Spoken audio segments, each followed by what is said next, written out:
Chapter 141, Nightmare. The exhausted Klein dispelled the sealed wall of spirituality, allowing the cool wind to blow onto his face. The scent of grass and trees that the wind carried revitalized him. He rubbed the warm and classic sealed artifact 3-0782 with his hands and sighed to himself. Who would have thought that there would be a drop of God's blood in this emblem? I have to assume that the experts from the Church of the Eternal Blazing Sun must have tried searching for this item in the past, but couldn't find it. Klein stretched his neck. He didn't dare try anything else, keeping the mutated sun's sacred emblem in the inner pocket of his windbreaker. His hand followed a chain and took out a silver vine leaf pocket watch. He opened it to see that there was still about an hour before Corpse Collector Fry's shift. I need 2 matches to prop up my eyelids. This is a side effect of that near-death experience. Klein didn't have any other ideas. All he could do was take out a small metal bottle from a tiny hidden pocket. He uncapped the bottle and brought it near his nose. A pungent smell, a mix of mint and disinfectant, quickly entered his nose, giving Klein goosebumps. His senses were jolted, making him forget his fatigue temporarily. He had learned the formula from Corpse Collector Fry. It was called Quelaag's oil, and it could help a person ignore the stench of rotting corpses, as well as refresh and clear the mind. The next hour felt like torture. Klein paced around from time to time and was bitten by the mosquitoes in the forest several times. Finally, he saw the black-haired, blue-eyed Fry walking out of the town wearing a windbreaker and holding a cane.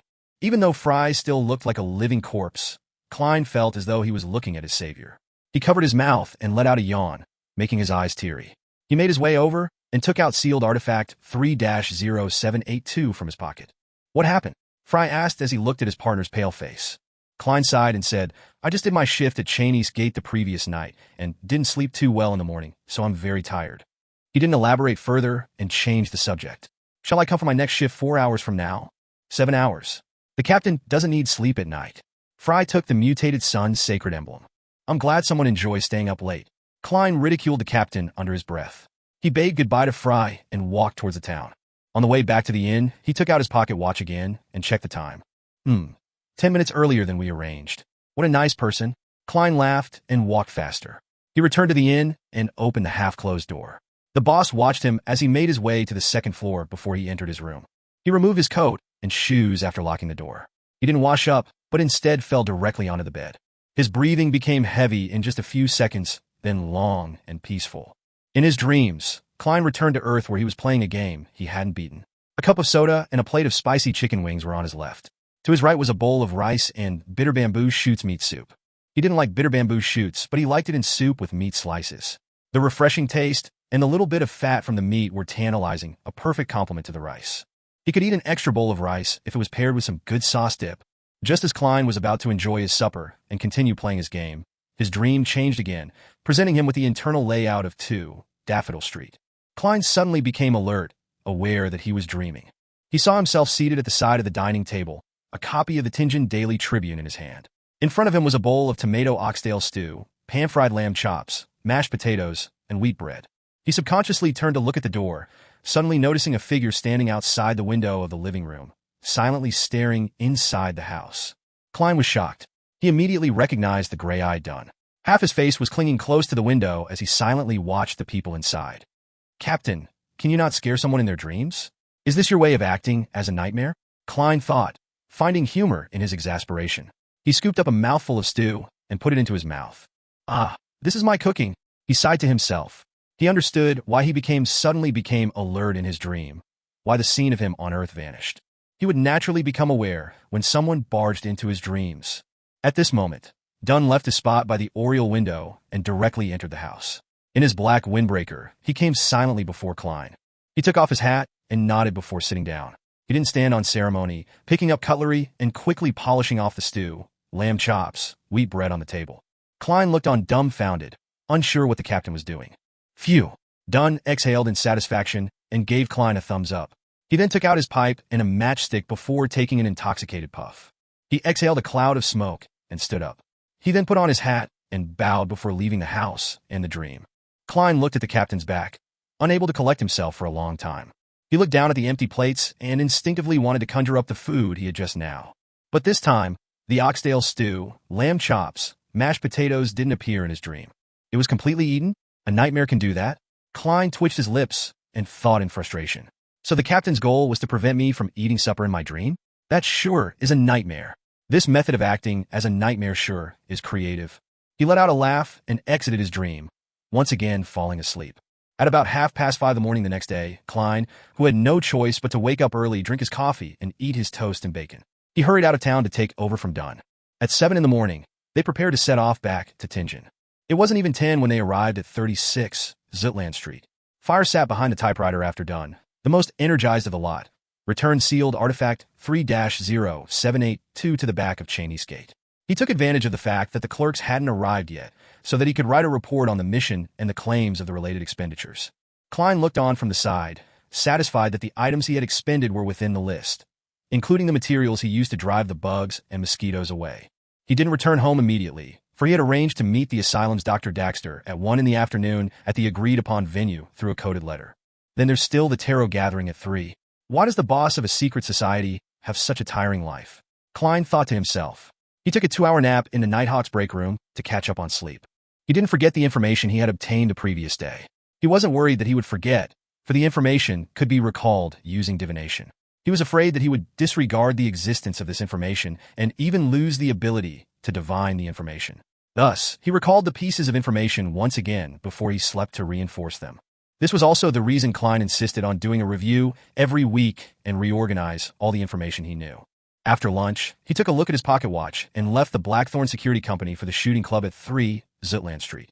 Klein entered the reception area after pushing open the door, but he didn't head directly to the shooting range belonging to the Nighthawks.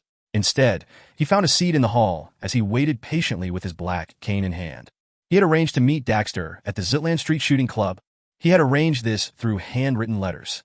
Whenever Klein needed to meet him, he would write to Dr. Daxter Guderian in place of a patient's family member and ask about a unique condition called dissociative identity disorder. In his letter, Klein would use various methods to mention the term spectator, as well as a hidden mark of ink to authenticate his identity. The letter would also casually mention a time to meet. As for the place to meet, they had already decided this the first time they met. If Klein felt that there was a need to change the location, he would mention it when they met in person. When Daxter Guderian needed to meet for non-urgent matters, he could send a letter to the Hound Pub or the shooting club. The recipient would be marked as Mr. Hornaces, which Klein would take at scheduled times. In urgent situations, he could hand the letter directly to the boss of the Hound Pub, Wright, and mention his search for mercenaries. This way, Wright, who was an associate of the Nighthawks, would immediately hand the letter over to the Blackthorn Security Company. After waiting for a while, Klein saw the refined Daxter enter the shooting club a few minutes past 1. He was wearing a black hat and a fitted tuxedo. He had a cane inlaid with silver in his hands, as well as a pair of gold-framed spectacles on his face. Daxter walked around the club without attracting attention and saw Klein, who nodded slightly. He then retracted his gaze and walked to the counter, expertly applying for a shooting range and renting a gun. This was not his first visit. Small shooting range 7, 3 solely an hour. The fee for renting a revolver is 1 solely 7 pence per hour, and it contains 6 rounds. The receptionist quickly settled the request. After Daxter confirmed that he was renting the items for an hour and paid the fee of 10 solely, he took the revolver and extra bullets and was led into the respective shooting range by the facilitator. Klein waited another 5 minutes before slowly standing up. He grabbed his cane before walking to the small shooting range 7 and knocked on the door. The door opened a tiny crack with a creak. Daxter first looked around cautiously, then opened the door fully. Klein immediately entered and locked the door. "Good afternoon, Mr. Daxter," he said as he took out a 10 solely bill. He handed the bill over to Daxter. "We wouldn't let our associates bear any extra fees, because I can claim compensation," he added in his heart. Daxter didn't decline. He took the cash and asked heavily, "Mr. Moretti, why did you ask to meet me?" Chapter 142, Association. Klein obviously couldn't just bring up the telepathist formula right at the start. However, he didn't hide his intention either. After all, the man opposite him was a spectator. He wouldn't be conned so easily. Has Hood Eugen behaved unusually recently? He first asked Daxter Guderian about the patient in the asylum, who was a member of the Psychology Alchemists. Daxter examined Klein's eyes, expression, and gestures. He thought and said, "No, he's acting normal. Frankly speaking, I think if he really wanted to leave the asylum, he could immediately behave in a very healthy and very normal manner. But he hasn't done so, and he continues to stay in the asylum. He appears to be treating every patient. Yes, patients who exhibit chaotic, violent, or abnormal thoughts appear to be getting better. Maybe Hood Eugen is trying to train his beyonder powers with this method. Psychiatrist, sequence 7, that corresponds to spectator? Perhaps even higher. Since Hood Eugen isn't a doctor in the asylum, but entered as a patient, it means that he hasn't truly grasped the acting method. It should be as Daxter has guessed. He's probably training his Beyonder skills, and doing so resembles that of the acting method. To a certain extent, it could slow down the potion's negative influence. Hence, Hood Eugen decided to just take the asylum as his home. Klein openly showed that he was in deep thought regarding Hood Eugen's matter, because that would make Daxter Guderian feel that he knew and understood a lot, making him appear unfathomable. With this in mind, Klein guessed something else. The psychology alchemist hadn't grasped the acting method. After all, even a mainstay member at the Sequence 7 was unaware of this. In this era with few Beyonders, a Sequence 7 was considered mid-level in any secret organization. They were important enough to know crucial matters, especially those that could help members resist the loss of control. Plus, the Psychology Alchemist was a secret organization that had only been established in the last 300 years or even earlier. It was understandable that they hadn't grasped or deduced the acting method. The only organization that brought up the method explicitly was the Secret Order. They were an ancient organization that had more than 1,500 years of history and could be traced back to the previous epoch. Hey, the Church of the Goddess is even older than the Secret Order. Just the Letter of Saints from the Revelation of Evernight clearly indicates that it's nearly 3,000 years old. That's not to mention the mythical legends before that. How could such an ancient church not discover the acting method? During the long history of a huge organization, there must have been members who experimented with various possibilities, just like Spirit Medium Daily. They might not have understood the principle of the acting method in detail, but they acted out the name of the potion correctly anyway. They would have discovered the gist of it through the good feedback they received. As that accumulates through the generations of Nighthawks, unless the higher-ups were a bunch of curly-haired baboons, it would be impossible to deduce the acting method. Klein's thoughts made the connection and was suddenly shocked. To the Nighthawks who didn't know of the acting method, someone like Spirit Medium Daily was a genius, an example that an ordinary member couldn't emulate. Hence, no one suspected that the experience of Daily and others could be adapted for their own use. But to those who have grasped the acting method, this would be extremely odd. Klein believed that in the long history of the Church of the Evernight Goddess, Spirit Medium Daily was definitely not the first member to have used the acting method to digest the low-sequence potions quickly. She might not even be in the top 10 or top 50. It doesn't make sense, unless Daily didn't understand the acting method on her own, but had other people's guidance. Then, it could be concluded that every member of the Holy Cathedral follows the beliefs of the past, believing in their predecessors' experience, and not daring to rebel against their teaching. After all, rebelling would imply the loss of control most of the time. Yes, other than this explanation, there is another possibility. The higher-ups of the church have hidden the acting method for some reason. I need to flip through some records and search for examples of Beyonders in the Church of the Evernight Goddess digesting their potions quickly, as well as their final outcome. Klein thought with a mask of solemnity. Daxter looked at him, waited for a few minutes, and asked curiously, "Officer, is there some sort of problem with Hood Eugen's actions?" "Not right now. It just made me think of other matters," Klein replied, smiling. He cast his suspicions aside. He asked instead, "Has there been any actions taken by the psychology alchemists recently?" "No, besides a small gathering in Alwa to exchange items and experience," Daxter answered honestly. Klein nodded slightly and said, "How about your own situation?" Daxter controlled his expression as he replied, "Not too good myself. I still hear some ravings and have some illusions. If I wasn't a doctor specializing in mental health, I might even think that I have some sort of disorder." As he spoke, his face grew solemn. "I followed Hood Eugen's and your instructions to ignore those illusions and ravings. That made me feel much better, but they still affect my sleep, and I have become more grumpy and short-tempered. I'm not like myself, as though another new me is growing from within, or maybe it could be described as a new character. I'm very worried and terrified that I might suddenly lose control one day. Just as I have predicted, I didn't even need to divine to see that coming." Having prepared for this, Klein smiled and said, "You don't have to worry. You're a subsidiary member of the Nighthawks now. There are benefits for you. As an ancient organization, we master many methods to keep one from losing control. It isn't 100% effective, but it will definitely help you. Besides, I'm willing to share with you my personal experience. You must know the man standing before you only used a month to shake off the shackles of illusions and ravings, and they haven't resurfaced. You should know from Hood Eugen and your other cadres that doing so is very difficult." For Sequence 8 telepathist, Klein bragged a little. "Officer, there's a bit of a lie in what you said, but it's mostly the truth," Daxter suddenly said calmly. "What do you want from me?" "It's tough to lie to a spectator," Klein replied with a smile. "It's not something that only I want to get. Miss Justice wants it too." Of course, he knew that Daxter would definitely assume that the Nighthawk squad wanted something. "If your method is really effective and the items or information you want is within my reach," Daxter weighed his words as he spoke. "I will give you the perks in advance," Klein said straightforwardly. "We want the telepathist formula." He wouldn't hide the potion formula, but inform the captain as well. He would tell the captain that Daxter used it in exchange for his personal experience on bringing the potion under control. During the procedure, Klein would definitely verify the formula and accidentally memorize it in his head. Besides, he would use the fact that he used his personal experience in exchange for the formula to earn merit with the Nighthawks. By then, with his previous merits, he might not even need to put an extra effort to apply for the clown formula and main ingredients. A formula for 2 deals, quite a good bargain, Klein thought happily. Daxter looked into his eyes and kept quiet for a while before he said, "You're very frank. I'll try my best to get the formula, but I'm not sure how long it'll take me. If it gets too dangerous, I hope that I can replace it with something else." No problem. Klein didn't intend to force the request on the man. He then described the acting method vaguely. The key to resisting the loss of control lies within the name of the potion. We have to understand it and learn its true meaning. You can't completely understand it by thinking about it. It must be understood through experience. For instance, as a spectator, you have to understand that you're only a spectator, not an actor.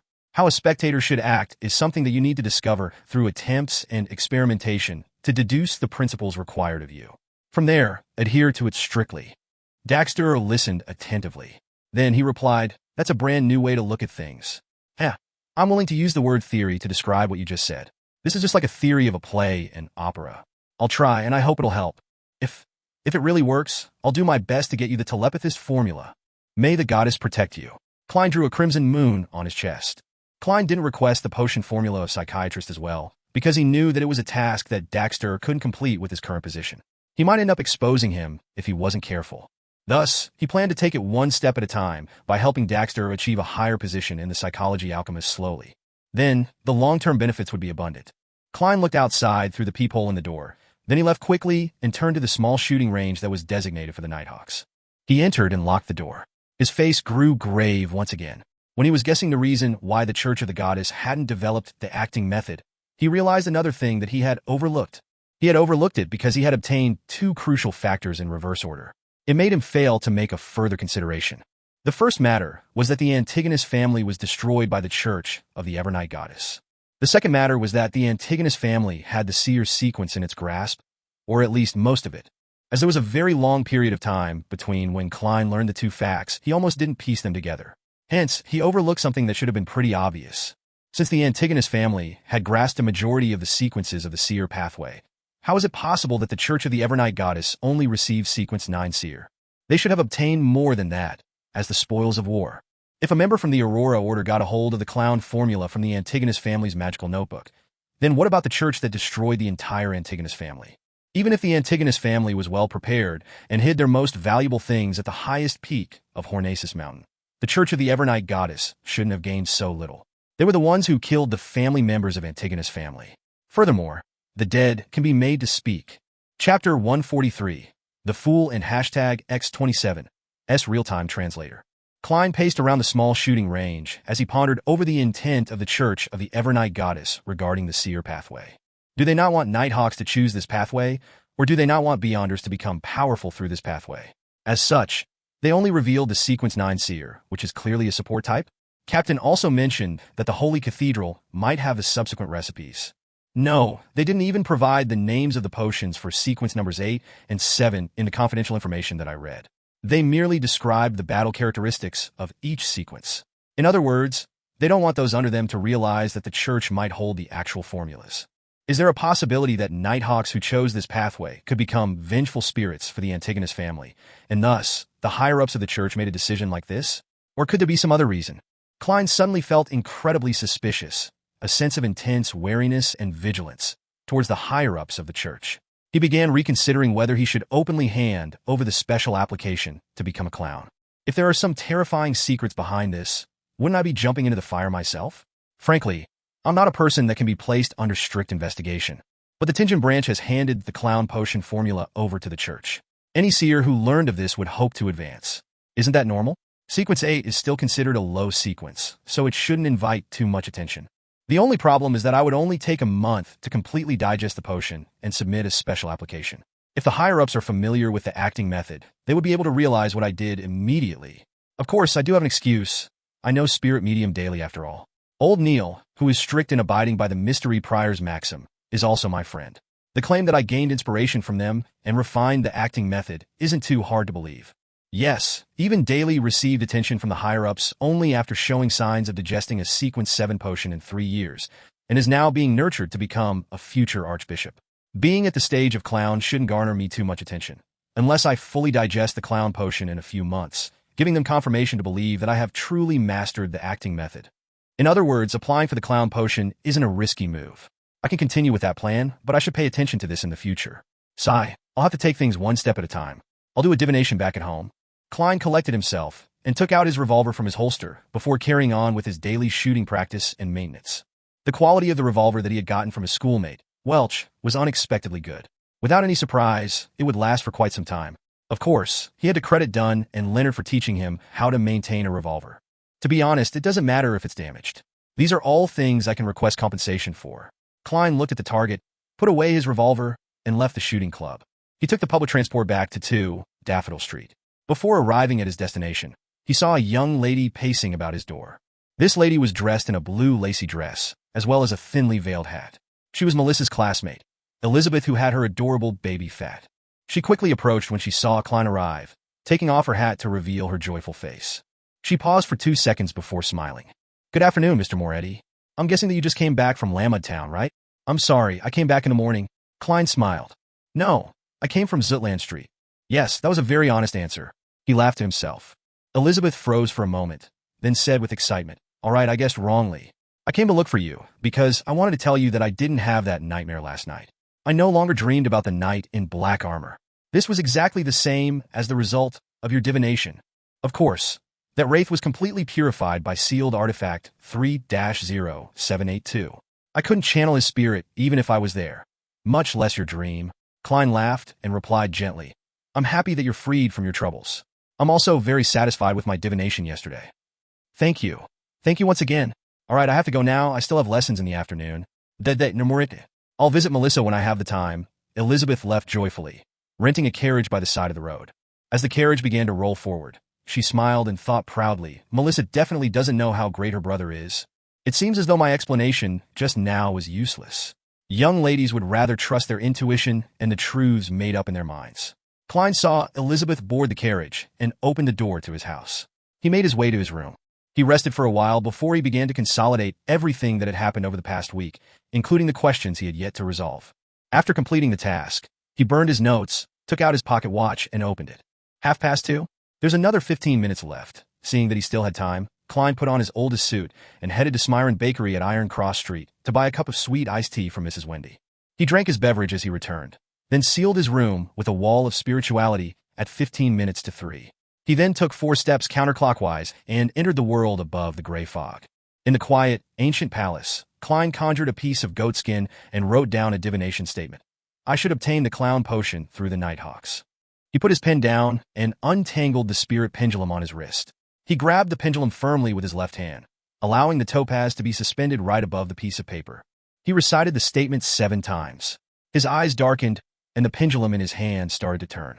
It turned clockwise. It's a positive answer, so it's appropriate. But it'll be hard to say for the sequences after clown. I should seriously develop my tarot club. Klein did another divination to confirm the answer. After this, he used his hand and pressed down on the dark red star representing the sun. He wanted to bring the youth from the City of Silver in early and ask if he revealed whatever had happened in this world to the 6-member council. If he hadn't, then Klein would give him a better way of knowing what time the gatherings would start. In a room of the Berg household in the City of Silver, Derek sat silently by the side of his bed, waiting for the fool's summoning. In order to avoid being near anybody, he didn't even go out of the house after he returned. He had nearly finished all the food in his room. Bearing with the hunger and hearing the growls of his stomach, Derek felt as though he was a living corpse roaming around on a dark plain. However, he remained silent, nor did he stand. At that moment, he saw a dark red color spread in the air, quickly swallowing him. The gray, boundless, cold, lonely world appeared in his field of vision once again. Seated at the seat of honor, the fool, who was obscured by the thick fog, presented himself in front of him once more. Klein was satisfied that his summoning wasn't interrupted. He also confirmed that he didn't face any immediate danger. "Son, we meet again," he said smilingly, using Jotun. Derek was shocked by what had happened. He lowered his head. "You are a fool who keeps his word. The other members will arrive in a while. Before that, I'll confirm a few things with you first." Klein used the loan language this time, but willed the mysterious space to translate it into Jotun. The words rang through the air, coming to Derek in Jotun. He asked curiously, "What's the matter?" "Well, now that I've gained a certain degree of mastery over Jotun, the mysterious space above the gray fog can translate whatever I say in real time. This means that I won't have to worry about justice, and the hanged man not understanding whatever Sun says." Sigh. Why does a boss like me have to work so tirelessly? Klein pinched the bridge of his nose.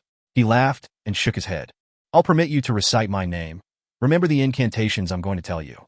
The fool that doesn't belong to this era, the mysterious ruler above the gray fog, the king of yellow and black who wields good luck." Derek's pupils constricted when he heard that, but he didn't dare to get distracted. He recited it over and over again in his heart, then confirmed it with the fool. "You have to use a simple ritual and recite my name whenever you return to the City of Silver. I will notify you in advance for future gatherings. You need not pay too much attention to it on other days, nor do you have to avoid anyone. When you receive my notification, isolate yourself within 1,000 heartbeats." Klein told him the method he had been deliberating on for quite some time. This was essentially a response to a prayer. As he had to consider the situation regarding the City of Silver, as well as save time, Klein opted to omit the other steps of the ritual since it was a plea directed toward him. 1,000 heartbeats? Derek muttered to himself.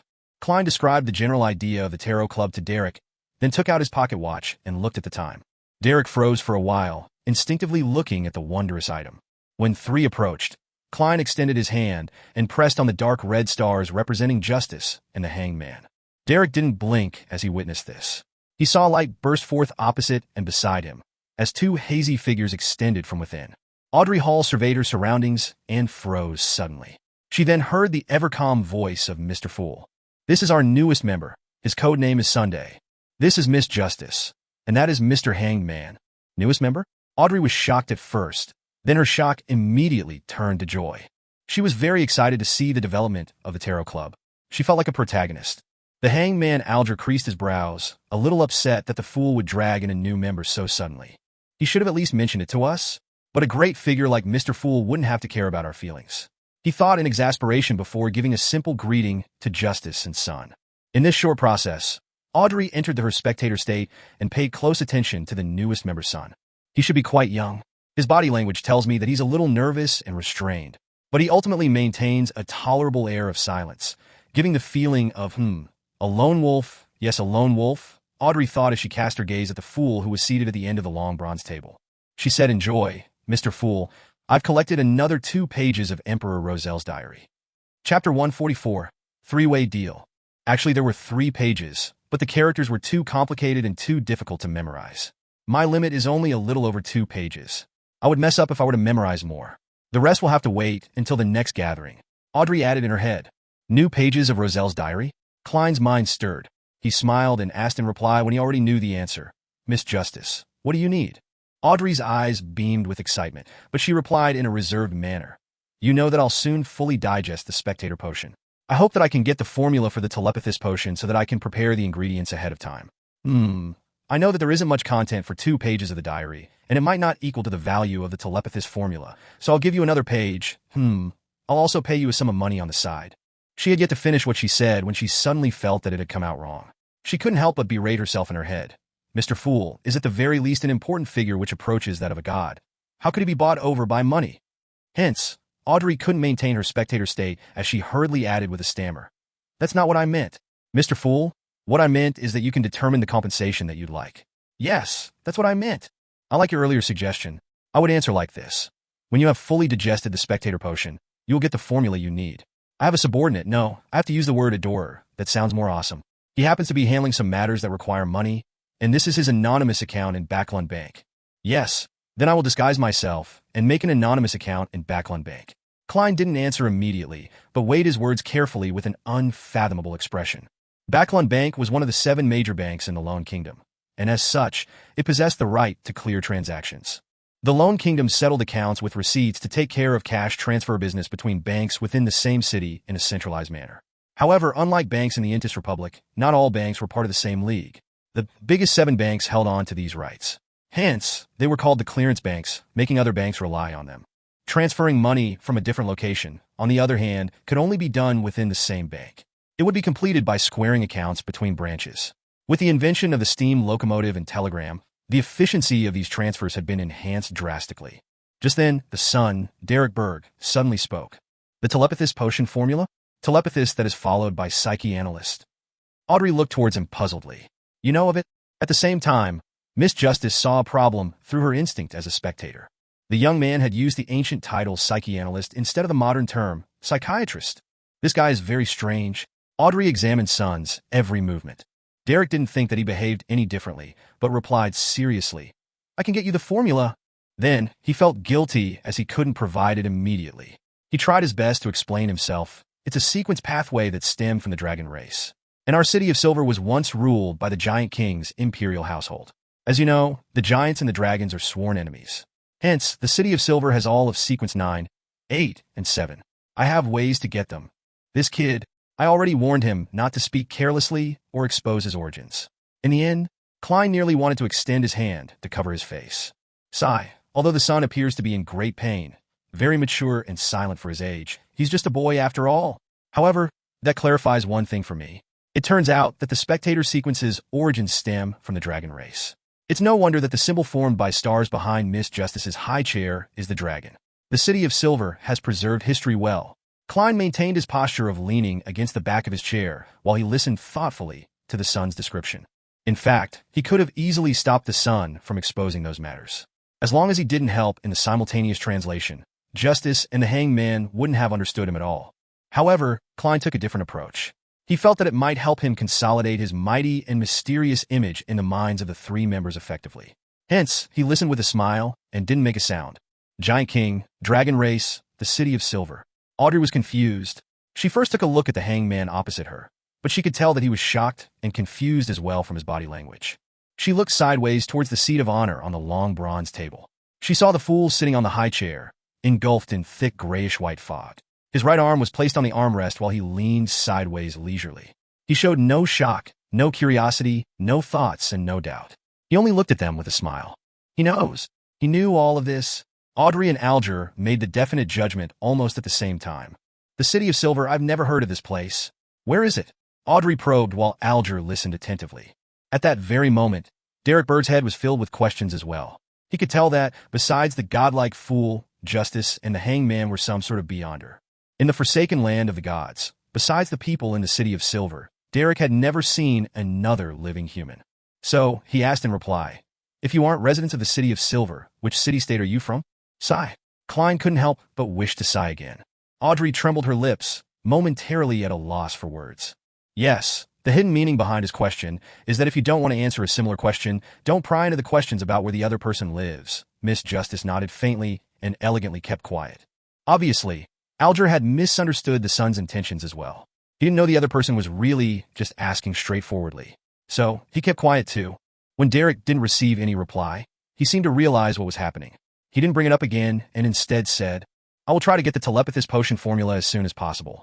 I would like to use it to exchange for the beginning sequence pathway of the sun. Sun sequence pathway? Sequence 9 barred? Alger asked in reply. Derek thought and said, probably, but I lack information about it. Klein, who was watching from the side, decided to get involved, because he didn't want to risk anyone taking his business away. He smiled and said, I believe Miss Justice doesn't have the barred formula. But Mr. Hangman seems to be able to get it. Seeing Audrey nod, Klein continued with a faint smile. I will give the son the barred formula. The son will pass the telepathist potion to Miss Justice as soon as possible. Try to get it done within the next 2 gatherings. Miss Justice, please pass me the new pages of Roselle's diary. Then the deal is done. Yes, according to the law of equivalent exchange, the son is on the losing end of this transaction, but as of now, he has only made a promise. When he really provides the telepathist formula, Miss Justice can consider how to compensate him again, or I will compensate him while Miss Justice provides money to one of my adorers who needs to do some things recently. Heh, that's because the son might not necessarily be able to receive Miss Justice's cash or ingredients as compensation. Klein intentionally added that final statement to redirect the hangman and Justice's focus onto the fact that son might not be able to receive her compensation. He also did that to place himself in an unfathomable position. Then, everyone would ignore the adorer that lacked money. Might not necessarily receive the compensation. Where exactly is the sun? The southern continent? Alger suddenly creased his eyebrows. The origin of the sun is mysterious too. As expected, Mr. Fool does have subordinates in reality. Audrey finally saw her hope of becoming a Sequence 8 telepathist. What other thoughts could she have? She suppressed her excitement and flashed a faint smile as she said, I have no objections. Neither do I.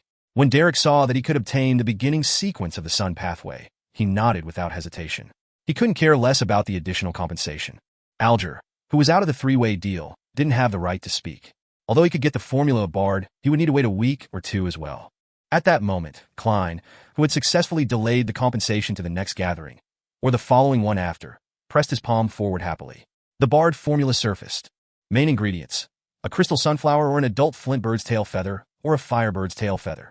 A piece of siren rock or a singing sunflower.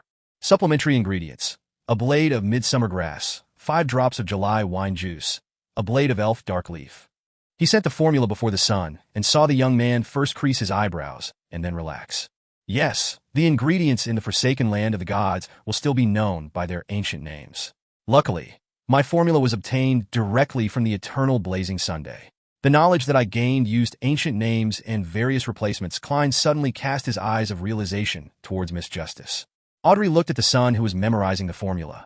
Then she quickly willed the 2 pages of the diary that she had memorized. The diary immediately appeared on the yellowish-brown goatskin and, with a flash, appeared in Klein's hands. Just like before, he started reading immediately. November 3rd, Matilda is 3 months pregnant now. I even find those maidservants who come from the villages beautiful. No, I can't lower my standards. Coincidentally, Countess Florice has invited me to join a private party. November 8th, Archbishop Van Esten sought my help. What can I do for an archbishop? November 9th, it turns out that there is actually a secret hidden within sequence pathways. Archbishop Esten told me that after becoming a sequence 5 beyonder, the rest of the sequences could be replaced with sequences of the same level from 1 or 2 other pathways. In other words, it starts from the mid-sequence to high sequence. But this is only limited between those 1 or 2 pathways. If it's replaced with a potion from a wrong pathway, semi-insanity is the mildest outcome, and one can't advance any further. This way, one can begin substituting pathways from sequence 4 onwards. Sleepless and corpse collector pathways. Yes, the Church's savant and mystery prior pathways can also substitute for one another at a high sequence. Chapter 145. Request for Cooperation. Some pathways are interchangeable after sequence 5. That's different from what the Nighthawks told me. Isn't it a fact that you cannot change your pathway after you choose one? Wasn't it mentioned that diverging from your pathway would allow one to obtain strange, mysterious powers, but that person would definitely go insane and would never be able to advance? To think that there are some hidden exceptions to this. Klein looked at the diary, his pupils constricting. He didn't think that the Emperor Roselle would spout nonsense about something like this. After all, the surprise in his words were so real. But he didn't assume that the information Emperor Roselle had received was definitely correct. There was also a possibility that he had been lied to, or that he had misinterpreted the information. I will need to verify this. I'll commit it to my memory first, Klein reminded himself, then thought deeply about this. If what Roselle described here turns out to be correct, then the sequence pathways go deeper than what I imagined. It hides many secrets. The complete pathway possessed by the Nighthawks is Sleepless. They also possess a relatively complete path in the Corpse Collector, which they have up to sequence 4. To think that those are interchangeable after sequence 5, the other potion chains they have are even less complete, as some pathways only possess the first sequence. Similarly, the Church of the God of Steam and Machinery holds the complete pathway of the Savant, and has a relatively complete pathway for the Mystery Prior. These can also be interchanged at high sequences. Interesting. I wonder which pathway is interchangeable with the Seer pathway? The Apprentice or Marauder that was mentioned by the Emperor. There's a high possibility that the first 5 sequence pathways of the Seer pathway would each provide a separate ability, and that these abilities would be combined at sequence 4. At that stage, there should be no way to interchange it with some other potion. Klein retracted his thoughts, once again placing his attention onto the diary. He noticed that although the 2 diary pages were connected, the content was not in chronological order. The dates belonged to 2 different periods. This could be a mistake made by whoever copied their content. April 9th. The relationships between the Church of the Eternal Blazing Sun, the Church of the Lord of Storms, and the Church of the God of Knowledge and Wisdom are poor. They see each other as enemies. The Church of the Evernight Goddess is at odds with the Church of the God of Combat from the Fasak Empire. This can be taken advantage of. These are all facts worth considering. April 13th. I participated in an ancient organization's gathering. I never expected them to be members of this organization as well. It sure was frightening. To think that the second blasphemy slate was in the hands of this organization. This is the first time I'm seeing this legendary item. Indeed, it was hiding an unimaginable secret. Perhaps there will come a day when I will create a blasphemy slate unique to me. No, a set of them. with each one hiding an ultimate secret. Holy F asterisk asterisk K. Emperor, why didn't you specify the name of this ancient organization? You're killing me?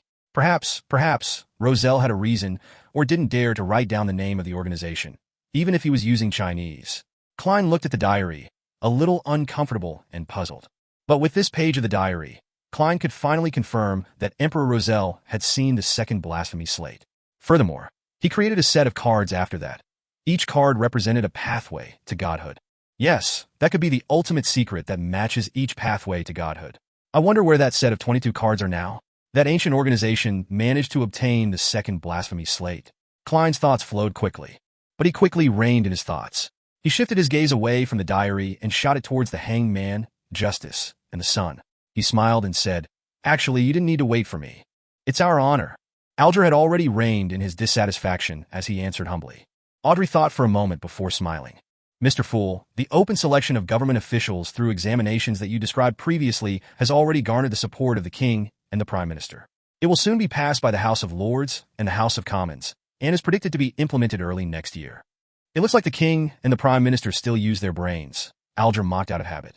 "Well, with Benson's intellect and diligence, his grammatical and accounting skills should be passable by early next year. But once it's passed by the two houses, it will definitely be announced widely by the various newspapers. I wonder how long Benson's advantage will last? The earlier the examination, the better. Sigh. There's no way Benson can triumph over the elites who graduated from the various universities in such a short period of time. But he need not compete against them. The positions they're fighting for wouldn't be the same. Those people might only have their sights trained on positions such as the cabinet secretary or finance secretary." The silent Klein worried for his brother as he nodded his head with a smile. Audrey straightened her back when she saw the fool's affirmative nod. She said with a smile, "Mr. Hangman, you got me to check on something for you previously. I've received an answer. The king has been convinced by the Prime Minister and won't seek revenge on the Fasak Empire at the East Balam Shore for the time being. I think you can now give me the extra payment that you promised me." Alger thought for a few seconds before saying, "Miss Justice, thank you for your answer. This eases my concerns over certain things. What kind of extra payment do you want? I'll consider it if it's within reason." Audrey smiled, obviously prepared. "Clues to the psychology alchemist, or clues to the main ingredients of the potion telepathist. Of course, that can wait until after the sun hands the formula over to me." "No problem," Alger said without hesitation. 2 seats away from the hangman, Derek Bird couldn't understand a single word. He was very confused, feeling that he only understood a few terms, but couldn't string them together to provide any logical sense. A method of selecting officials through examination? A king and prime minister, House of Lords, House of Commons, East Balam Shore, Fasak Empire, psychology alchemists? He understood none of that. Fasak, the root of the word came from Jotun. What connection did it have with the fallen giant king's imperial household? Derek looked at Justice and the hanged man, suddenly having the feeling that they might not come from the same world. Could there be another city-state, or one that had formed a nation, somewhere far away from the city of silver in the cursed lands? Derek remained silent and listened on. He had a faint understanding of why the mysterious fool mentioned that he might not be able to receive the monetary compensation Justice was going to give him. To be able to gather people this far away from each other, disregarding the terrifying monsters hiding in the darkness of the cursed lands, the fool might really be a god, an ancient god, he thought. After accomplishing everything that she set out to do, Audrey wanted to become a silent observer, but she suddenly remembered something. She spoke in a hurry. "I recently came into contact with a Beyonder Circle and found out about a powerful person named Mr. A. Mr. Fool, Mr. Hangman, Mr. Sun, do you know of this person's background and identity?" "I don't even know what you're talking about." Derek maintained his silence. "Mr. A? I only know him Mr. Z. With such a similar code name, could he also be from the Aurora Order?" Klein made a guess, but didn't give an answer. He had to maintain his image and try not to give answers he wasn't confident in. If he had to, he would give a vague description just like a charlatan.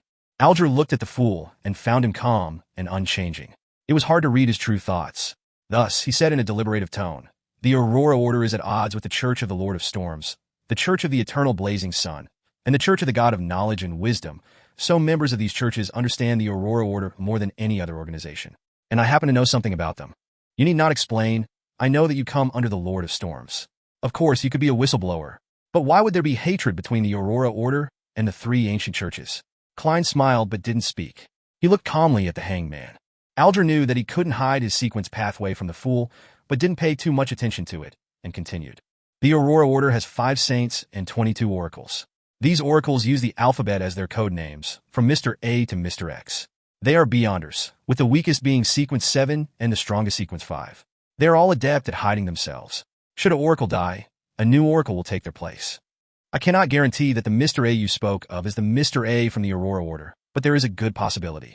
As for the details of the Aurora Order, I have mentioned that to you before. Audrey nodded, becoming even more cautious of Mr. A. She said, feeling a little pinch in her heart, "Thank you for your answer, Mr. Hanged Man. You need not make a payment anymore." "No, I wish to ask for your help with the answer just now, as well as provide extra compensation," Alger said with a deep voice. "What help?" Audrey asked curiously. Alger thought for a few seconds before saying, "I received intelligence that the pirate Kalangos, codenamed Rear Admiral Hurricane, has secretly gone onshore and infiltrated Backland. I don't know what he's up to, but I hope that you can help me locate his whereabouts. As for whatever happens afterwards, you need not put yourself in danger." Rear Admiral Hurricane Kalangos? One of the 7 great admiral pirates? Audrey widened her eyes, almost unable to maintain her spectator state. What was the thing she wanted to do the most after she became a Beyonder? It was, of course, to interact with the people that only existed in the fables of the nobles. Yes, he's a Sequence 6 Beyonder of the Path of the Sailor, a Wind-Blessed. He also has a miraculous item that could be classified as a sealed artifact. He's quite crafty and cruel. Don't attempt to deal with him, Alger introduced seriously. He suddenly turned to Klein. "Mr. Fool, can I get your adorer to assist me at the critical moment? I would pay a price that interests you. The only adorer I have is myself." Klein lampooned to ease his emotions as he smiled. "That is built on the premise that my adorer happens to be in Backland." "All right." Alger retracted his gaze, a little disappointed, but also a little expectant. Chapter 146, Creeping Hunger. "What's so special about Kalangos' magical item?" Audrey asked slightly confidently. She considered it carefully and suddenly realized that she had a decent ability to locate people in Backland. Firstly, her father was one of the most wealthy, connected, and reputable nobles, while she was quite popular amongst the younger generation too. Hence, in the upper middle class of the society, she had quite a few resources to take advantage of. Secondly, the 2 Beyonders that she knew had their own circles as well. Apprentice Furs was originally a clinical doctor and was now an author. She knew quite a number of people in the literary world and publishing industry, as well as among the middle-class doctors. Arbiter Zyodericha had helped many middle-lower-class people to coordinate and mediate disputes over a long period of time. She was also quite famous in East Backland Borough among the working class and mafia. She had a lot of hidden channels. Plus, considering the Beyonders that they knew and their circles of influence, their ability to look for a person wasn't to be belittled. Towards Justice's question, Alger answered almost straight away, without hesitation or thought. "No one knows the real name of the magical item, but the people who have come into contact with it call it the Creeping Hunger. Kalangos uses a living person's soul and flesh to satisfy it every other day. Otherwise, it would consume its owner as a replacement. This could be one of the most important clues to seek out Kalangos," Audrey said, creasing her eyebrows. She felt utter discomfort and extreme hatred towards any evil item that desired a living human's fresh blood and soul. "Yes, but in a big city with at least 5 million people, a few vagrants going missing wouldn't be noticed," Alger reminded her. "Ever since he got his hands on the Creeping Hunger, Kalangos has been very difficult to deal with. He was originally a Wind-Blessed. He possesses great Beyonder power in domains related to water, wind, and the weather.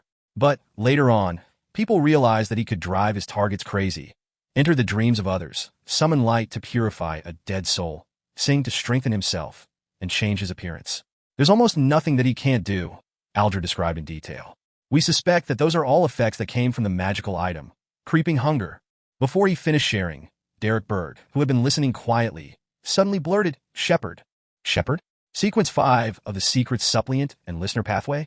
Among the 6-member council in the City of Silver, there is a new elder who's a shepherd. Sun had mentioned that she's strong enough to fight against a Sequence 4 expert, well, an evil spirit of the same grade." Klein's expression changed slightly, but it was covered by the gray fog. Justice wasn't paying any attention to him either. "Shepherd? Shepherd?" Justice and the Hanged Man asked in unison. One sounded completely confused while the other sounded shocked, as though they had heard the title of shepherd elsewhere before and knew something about it, but didn't understand the actual situation. Seeing that everyone was staring at him, Derek suddenly panicked a little. No matter how quiet, depressed, and vexed he was a boy after all. He hurriedly explained with a stammer, "What I meant was, the traits that the Hanged Man described were like the Beyonder power of the Sequence job, shepherd.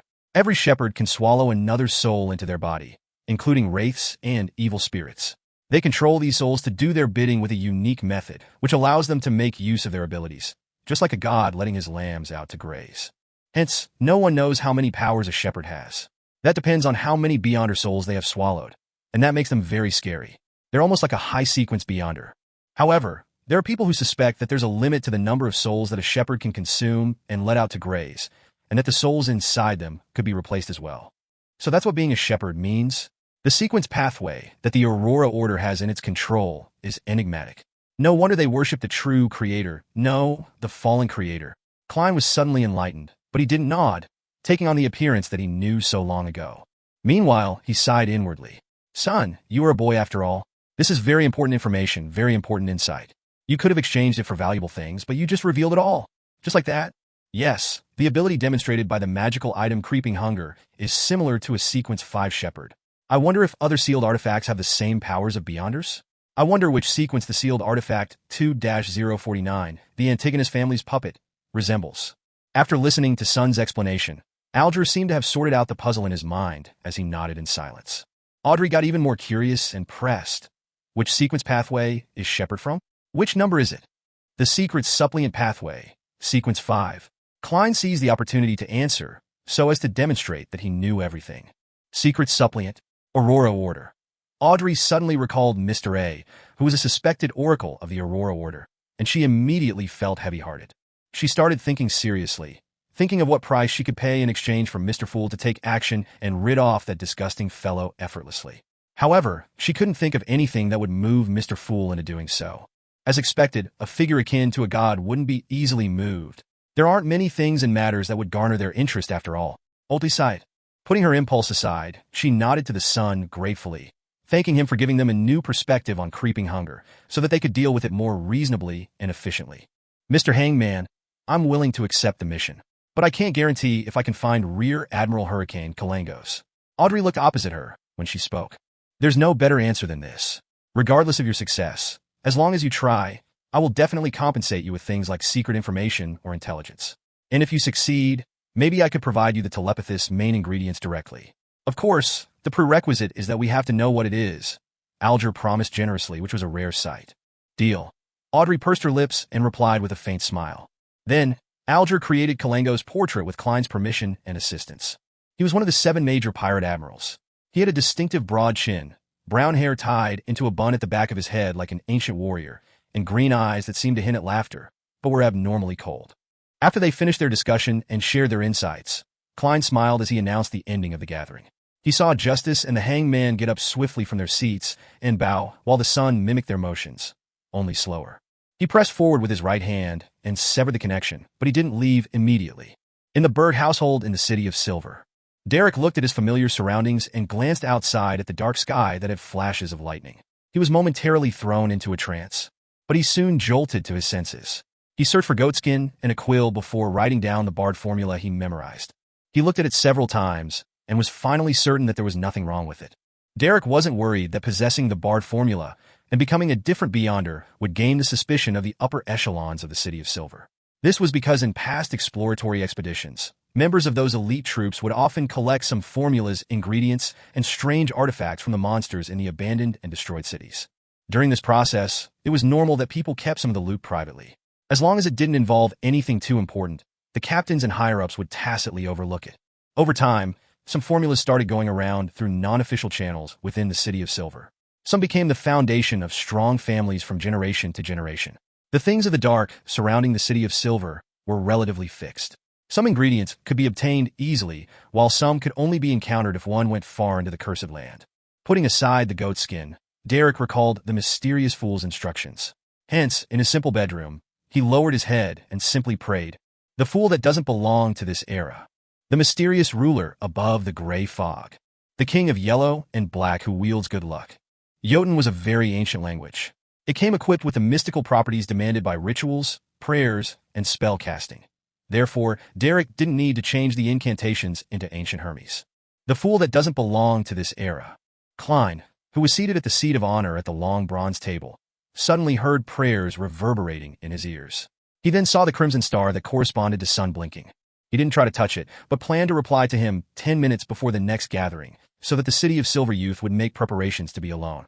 The most important part was for him to evade the conversion of time and date, to decrease the possibility of damaging Fool's mighty image. After he confirmed that, Klein wrapped himself up with spirituality and stimulated a descent. Returning to his room, Klein removed the spirituality wall and took a break before he got ready to head out again. It wasn't necessary for him to play the role of a seer, and he didn't have to fix his trip to the divination club into his daily schedule. He would only visit occasionally to make some extra pocket money and fulfill his supervision as a nighthawk. Originally, Klein wanted to laze around through the entire afternoon, but he suddenly thought of something that he had yet to do. So, he had no choice but to gather himself up. According to his appointment, he had to pay Detective Henry a visit that day and accept the final report about the Red Chimney investigation. Sigh. I've heard that the big-timers are all quite busy. I still have to spare some time to go to the Tinjin Family Servant Assistance Association with Benson and Melissa to look for a good maidservant. Klein unwillingly changed his shirt, put on his black tuxedo, and held his silk top hat and silver inlaid cane before walking out the door like a gentleman. At Basic Street, under Henry's private detective company, Klein put on a mask and lowered his hat as he went across the street quickly and entered the stairway. Chapter 147, Night Visitor. In the office of the private investigator. Sir, your request has been completed, Detective Henry said to the gentleman in front of him with his hoarse voice. He heaved a sigh of relief.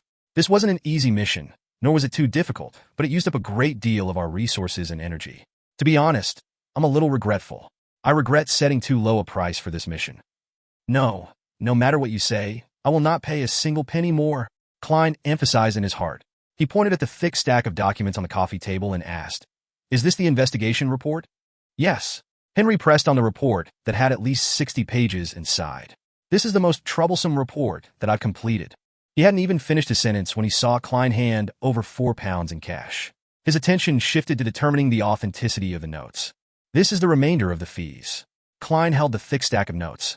Henry coughed. You sure are a gentleman that keeps to his word. Sigh. I didn't expect the investigation report to use this many pieces of paper. It was completely out of my budget. At that moment, Klein took the thick investigation report and stood up. He gave a slight bow and immediately made his way to the door with his cane in hand. Detective Henry's last sentence was left stuck in his throat. Hey, how can you expect me to pay for the paper used in the investigation report? That should be included in the fees already. Klein touched the £5.8 solely he had left and muttered in his heart. He walked quickly on to Basic Street. He surveyed the surroundings and confirmed that no one was paying attention to him before leaving the place. He found an opportunity to remove his mask. Klein didn't intend to head home right away. He wanted to search for a cafe and organize the investigation report. He wanted to find the houses that had a change in tenants after divining the Red Chimney. He could then conduct his search before dinner. There were many cafes in the area, but none of them met Klein's criteria. Ever since steam and machinery became the symbol of the times, more and more cafes had toned down on their decor and become something like cheap restaurants. They provided refreshments, coffee, bread, and dishes like pea and mutton stew to the busy workers. Thus, respectable ladies and gentlemen no longer went to cafes to discuss things. They no longer viewed these actions as being symbolic of their status. Various clubs started appearing and replaced cafes as a place for socializing. After some time, Klein finally found a cafe that had a decent atmosphere. He sat in a secluded corner and took a sip of his 1-penny Southville coffee before flipping open the investigation report. In Tinjin City's North Borough, South Borough, East Borough, West Borough, Golden Indus, Harbor Borough, and University Borough, there are a total of 1179 buildings that have a dark red chimney. Along the outskirts of Tinjin City, there are a total of 546 buildings with the red chimney the requester described. This doesn't include buildings in towns or villages that are relatively further away despite them falling under the jurisdiction of Tinjin. Below are the addresses and tenant records of each of those buildings. As per the request, the activities within the last 3 months are recorded in more detail. Klein flipped through page after page. Occasionally making notes on paper he brought around with a fountain pen. Finally, when he found the type of red chimney he had seen, he realized that there was a change of tenants in 25 buildings. That's not too many. I should try to finish my investigations within 2 days. After all, I've seen that red chimney and parts of the house in my dream. My spiritual sense would have a feeling of familiarity when I see those signs again. I'll confirm the target that way. In other words, I'm a living investigation machine. Klein nodded. He split the buildings based on their location and planned to investigate 15 of them that day. He didn't need to do a divination to get an answer if these investigations would prove dangerous. Since there was a change of tenants, that would mean that the mastermind behind the coincidences had already left. Let's hope that the new tenants know what the previous tenants look like. But since the person behind the scenes can control my fate without anyone noticing, to the point of making the coincidences feel so natural, he would definitely have a way to remove any traces he might have left behind. Sigh. I can only pray to the goddess and hope that he left behind some sort of clue. Klein sighed. He pumped himself up and put on his hat. He then grabbed his cane and the report before leaving the cafe. Klein spent 2 solely on a rented carriage and visited 15 buildings with the red chimneys before dinner. Unfortunately, none of the buildings was the one he saw in his dream. It would be quite troublesome if tomorrow's investigation yields the same result. He might still be living in the house with the red chimney even after I saw it in my divination. This could say that he is very confident and isn't afraid of my investigation. In fact, he might not even be afraid of the Tinjin Nighthawks. Or perhaps he doesn't know that he's been exposed. That would mean that the power resisting my divination was a power not belonging to him. Klein stood in front of 2 Daffodil Street and analyzed the various possibilities. A few minutes later, he patted down his tuxedo and pressed on his hat before taking out his key and entering the house with a smile. He intended to prepare stewed mutton and honey-glazed barbecue for Benson and Melissa that night. At 11 in the evening, the siblings bade each other good night and returned to their respective rooms. Klein closed the door to his room and stood before his desk. He looked outside the oriel window with the light of his gas lamp. At that moment, the streets were engulfed in darkness, with only a few street lamps illuminating the way. Stars dotted the screen that was the night sky. There were many stars, they were just not clearly visible. I wonder what Backlund is like, with its titles of the land of hope and the capital of capitals, Klein muttered to himself. He extended his hand to grab his curtain, intending to draw it. Whoa! At that moment, a sinister wind blew at him without warning. The light from his lamp turned a dark green. Klein subconsciously took a few steps back. His occupational instincts made him tap his left molars twice. At the same time, he leaned toward the bed and tried to reach for his revolver under his pillow. In his vision, a face suddenly protruded from the wall above the desk and under the gas lamp. It was a translucent face without any eyes or nose. All it had was a mouth. Do not fire. The face with a mouth spoke. It can communicate? Klein already had his revolver in hand as he took aim. What do you want? He asked in a deep voice. The face chuckled. I'm Daly. Daly? Spirit Medium Daly? The Spirit Medium Daly, who was sent to the Backlund Diocese? Klein raised his brows in doubt. Madam Daly, I know that this method of visiting you is a little rude. I should have given you a warning so you could make the necessary preparations. But it isn't convenient for me to meet you right now, and so I can only communicate with you using this little guy. The translucent face laughed. Even though the voice is different and jarring, the manner of speech is indeed Madame Daly's style. The abilities of a spirit medium sure are cool. Klein reflected wistfully. He didn't lower his revolver as he asked, Madam, what do you want to talk about with me? If I were you, I would first seal the bedroom with spirituality. Otherwise, your family members might think of you as crazy. The translucent face quipped. Heh, you need not be so cautious. I came back to Tinjin in secret because of Dunn's letter. You know that a Nighthawk cannot leave the area they are assigned to at will. The captain's letter? Klein didn't approach the desk. Instead, he felt for the holy night powder he had in the hidden pocket of his black windbreaker. Dunn and I are both Beyonders that started with the Tinjin Nighthawks. We have always maintained a good relationship.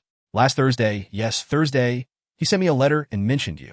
He said that you emulated the maxim of a mystery prior, came up with a set of rules for a seer, and claimed that it was effective in helping you grasp your potion. From then on, you no longer hear sounds and see visions that you shouldn't. Dunn said that it was similar to what I did. Are you not going to seal the room? I personally do not mind your brother and sister misunderstanding. The translucent face said at an adequate pace. So that's the reason. She's indeed Madame Daly.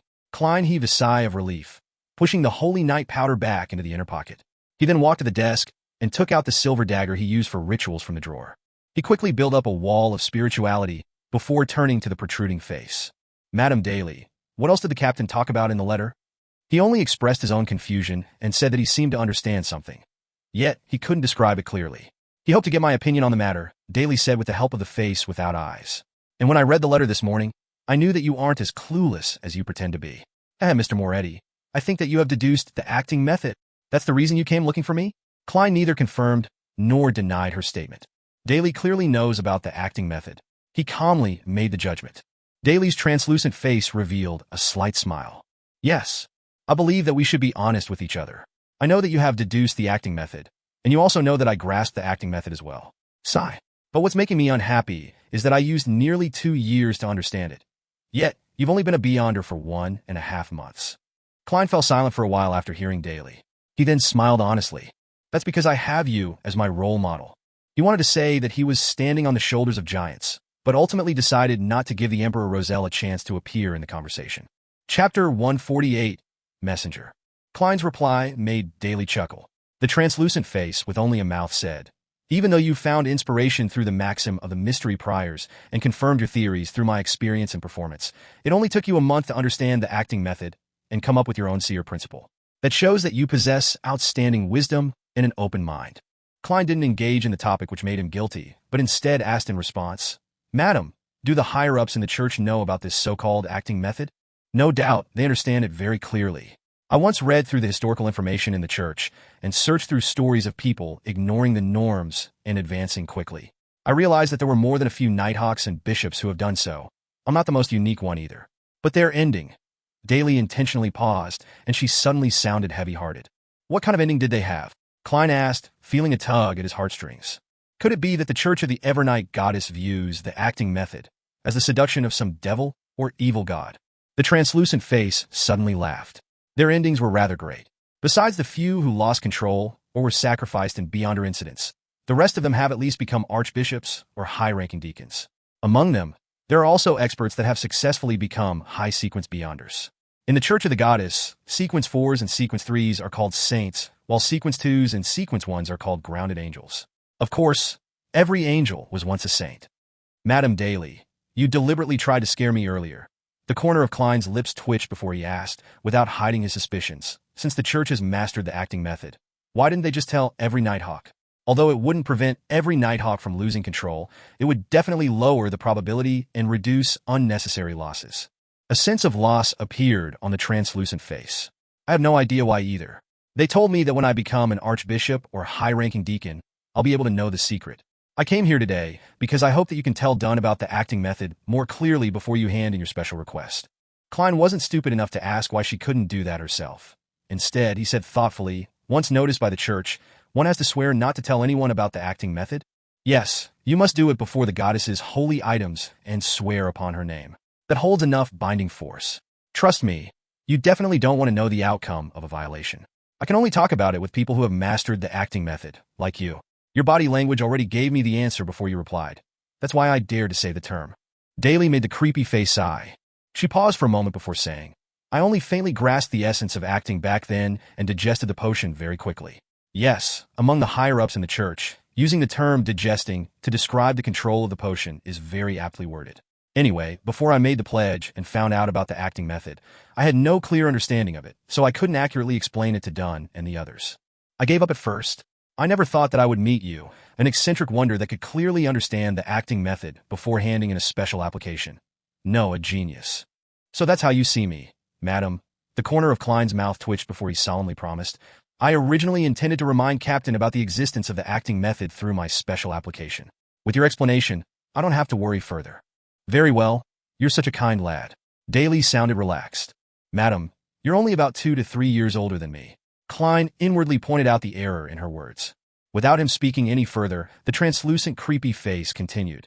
"If you have any problems or anything that you require assistance with, you can write a letter to me. Wait for me. Haha. When I become an archbishop or a high-ranking deacon, which allows me to understand why the church hides the acting method, I'll give you a hint whether if it's a good or bad thing." Klein was suddenly energized, and he asked without hesitation, "Madam, what's your address?" To him, the more help he got, the merrier. Plus, she was a pretty strong spirit medium. Seeing that Klein didn't oppose the idea at all, Daly remained silent for a while before she laughed. "Our communication shouldn't go through the post office, as we would be using normal letters. That's very dangerous. I'll teach you a relatively easy ritualistic magic. You can use it to summon a special spirit, one that belongs to me. Pass the letter to it, and it'll send it precisely to me. It wouldn't be faster than a telegram, but it's faster than a steam locomotive. If you were to send a message at noon, I would receive the message in Backlund that same night." Klein listened to her with his full attention. He nodded faintly. "A very pragmatic ritualistic magic." Daly chuckled. "The uniqueness of the ritualistic magic is to pray to yourself, obtaining power from your own spirituality without going through a god. Hence, it's quite secretive, but it isn't very powerful. First, you select a herb and essential oil in the corresponding domain. This is no different than normal ritualistic magic. However, you only need the candle that represents yourself. Then, regarding the spell, there are 3 parts. The first part is I, shouting in either ancient Hermes, Jotun, Dragonish, or Elvish. The second part is I summon in my name. That part can be said in Hermes. The third part is the exact description of the summoning object. For instance, You would use this in the future. The spirit that wanders about the unfounded, the higher dimensional creature that a human orders, the messenger that belongs to daily Simone. Higher dimensional? In mysticism, this is normally referred to as the spirit world. Klein memorized as he analyzed the ritual procedure. In that aspect, he could barely be considered an expert. The benefit of this kind of ritualistic magic is that it avoids calling upon a god, but relies purely on a person's power. It achieves various magical effects without the constraints imposed by a god's specialized domain. The problem lies in the strength of a person. A weak result for the weak, and a strong result for the strong. Klein felt that he had once again obtained new mysticism knowledge that he would have never come into contact with at his current sequence. Daly repeated the description a few times and emphasized solemnly, "Remember, don't change the actual description of the summoning object, or the ritual could easily attract a terrifying monster." Okay, Klein nodded honestly. At the same time, he suddenly thought of something. If I were to change the description of the summoning object to the fool that doesn't belong to this era, the mysterious ruler above the gray fog, the king of yellow and black who wields good luck, what would be summoned? Would it be utterly useless? Or would the gray fog suddenly descend? Or would I need to respond in that mysterious space? Would this help me in stirring more power from the world above the gray fog? Would it cause a terrifying chain effect? Klein still felt traces of the fear after his experimentation with the mutated sun sacred emblem. In the end, he followed his intent and planned to divine above the gray fog before deciding whether he should make the attempt or not. He contemplated and asked out of interest, "Madam, if one were to strictly practice the acting method, how long does it take to go from sequence 8 to sequence 7, and how long from sequence 7 to sequence 6? According to the information that I've read, it varies from 3 months to 2 years for sequence 8 to sequence 7. It depends on whether you can grasp the core spirit and corresponding principle during the acting process. From sequence 7 to sequence 6, it varies from half a year to 3 years. Likewise for sequence 6 to sequence 5. As for sequence 5 to sequence 4, 3 to 20 years, Daly described roughly." Klein suddenly smiled. "So, madam, are you already at sequence 6? He heard from Dunn that Daly used a year's time from sequence 9 corpse collector to sequence 8 gravedigger. Then from gravedigger to sequence 7 spirit medium, she used another year. She had been a beyonder for 5 years. In other words, Daly was at the spirit medium state for about 3 years. Yes, that's the reason why I was transferred to Backlund Diocese. The creepy translucent face answered frankly. "My current occupation is a spirit guide. However, I prefer the name spirit medium. All right, this little guy is getting tired. I have to go. Under such circumstances, I won't be saying, 'May the goddess bless you.' Sweet dreams." Klein pressed his chest, smiled, and bowed. "No, there won't be any sweet dreams tonight. I have to rush back to Backlund. This isn't a happy experience. It's like having a relationship with someone you don't like." Daly's voice grew softer, and the translucent face with no eyes or nose slowly shrank back into the wall without leaving behind any traces. The gas lamp light suddenly became bright, and the gloominess vanished into thin air. Klein, who had his spirit vision activated the entire time, watched the changes in a daze. It took him a while to snap back to reality. Spirit medium, no, spirit guide is very impressive. It can actually conjure a messenger. I wonder what's the specialty of my sequence 7 and sequence 6. He muttered to himself. Then he quickly dispelled the spiritual wall, switched off the gas lamp in his bedroom, and silently laid down in the darkness. He didn't plan to head to the world above the gray fog that night, just in case Daly suddenly returned and said Dunn Smith's classic words, "Oh yeah, I forgot one thing. When that happens, I wouldn't even be able to silence her with death." On the second day, Klein arrived at the Blackthorn Security Company 3 minutes early. "Good morning, Klein. The new clerk is here." Roseanne greeted with a splendid smile. Klein felt sincerely happy for her. "Congratulations, Roseanne. The goddess heard your prayers. My skin shall be back to perfect condition." Roseanne nodded, her eyes beaming with joy. After they chatted for a while, Klein walked through the partition and knocked on the door to the captain's office. "Please come in." Dunn's mellow voice sounded. Klein pushed open the door to enter. He saw his captain sit up instinctively as his gray eyes turned dark. It was as though he was prepared for trouble. Ahem. Klein cleared his throat, set aside his hat and cane, then sat down. "Captain, I have something that I'd like to report." "What is it?" Dunn asked in a deep voice, his arms crossed. Chapter 149, Direct Hint. Klein looked at the serious Dunn Smith and smiled suddenly. "Captain, I understood something yesterday." "And what is that?" Dunn repeated the question in a serious tone. He leaned back and unfolded his crossed arms. Klein recalled the script that he had prepared. "As I was concluding my past experiences, I realized that the names of sequence potions encompass a whole set of principles that can help us gain control over them, a set of principles that allow us to avoid the negative impacts.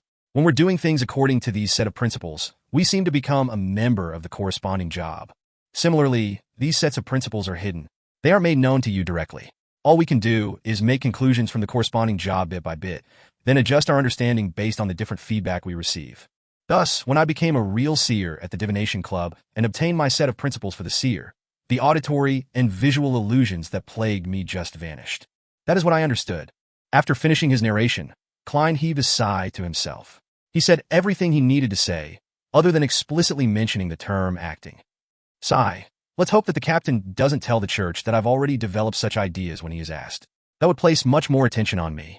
There's also the factor of the relationship between the seer pathway and the Antigonus family. That might cause trouble eventually. But the captain has also experienced all kinds of situations, and he's an experienced and smart person. Once he understands the acting method, he'll definitely notice that the church is hiding relevant information. He'll know what he should say and what he shouldn't. Klein had many complicated thoughts, but he quickly made a decision and had a plan. If the captain was still unable to understand the acting method or sense of the cover-up by the church, then I'll tell him straight up before submitting the special application. Yes, I'll probe him first and determine what he knows. Dunn listened to Klein's description in silence, his gray eyes becoming even deeper. He was silent for nearly 20 seconds as he rubbed his temples before he picked up his pipe and took a whiff. After sniffing it, he took out a matchbox, seemingly forgetting about the rules of the Nighthawks. The white smoke billowed into the air as Dunn closed his eyes, seemingly appreciating the smell of tobacco. After a while, he opened his eyes and smiled at Klein. I'm sorry. I forgot that you don't smoke. Smoking is bad for your health, Klein answered in all seriousness. Dunn thought with his pipe in his hand. I seem to have understood something too. No, Captain. You don't understand anything. Just don't loiter in my dreams too often. Klein didn't speak and instead gave a friendly smile. Perhaps it won't be too long before you submit the special application to me, Dunn said to Klein, half-jokingly as he took a deep puff of the mint and tobacco. Can I submit it tomorrow? Klein replied inwardly. He took out his pocket watch and looked at the time. Captain, I have be at Old Neil's. Today's mysticism lessons are starting soon. All right. Dunn watched Klein leave, his pipe still in his hand. After closing the door to the captain's office, Klein made his way towards the steps leading to the basement in high spirits. He saw two strangers, a male and a female, when he walked past the clerk's office. The new clerks? Klein's mind wondered before he added inwardly, in another 2 days, definitely within this week. I'll submit my application to captain, then I'll pass a series of inspections and become a Sequence 8 clown. Along the silent underground passage, Klein turned to the armory and pushed the guard room door open. What happened to you? Klein had a shock when he saw Old Neil. Old Neil looked dispirited, his face was pale. He yawned constantly as he said, I've been a little constipated lately. I tried ritualistic magic that can solve such problems last night. In the end, I didn't sleep well the entire night. I had to head to the bathroom multiple times, and in the end, I nearly fell asleep on the toilet bowl. Well, the problem of constipation has been solved. Klein nearly laughed, seeing that it wasn't a serious problem. But he controlled himself. He asked, Are you feeling better now? At the same time, his concern made him tap his left molar twice.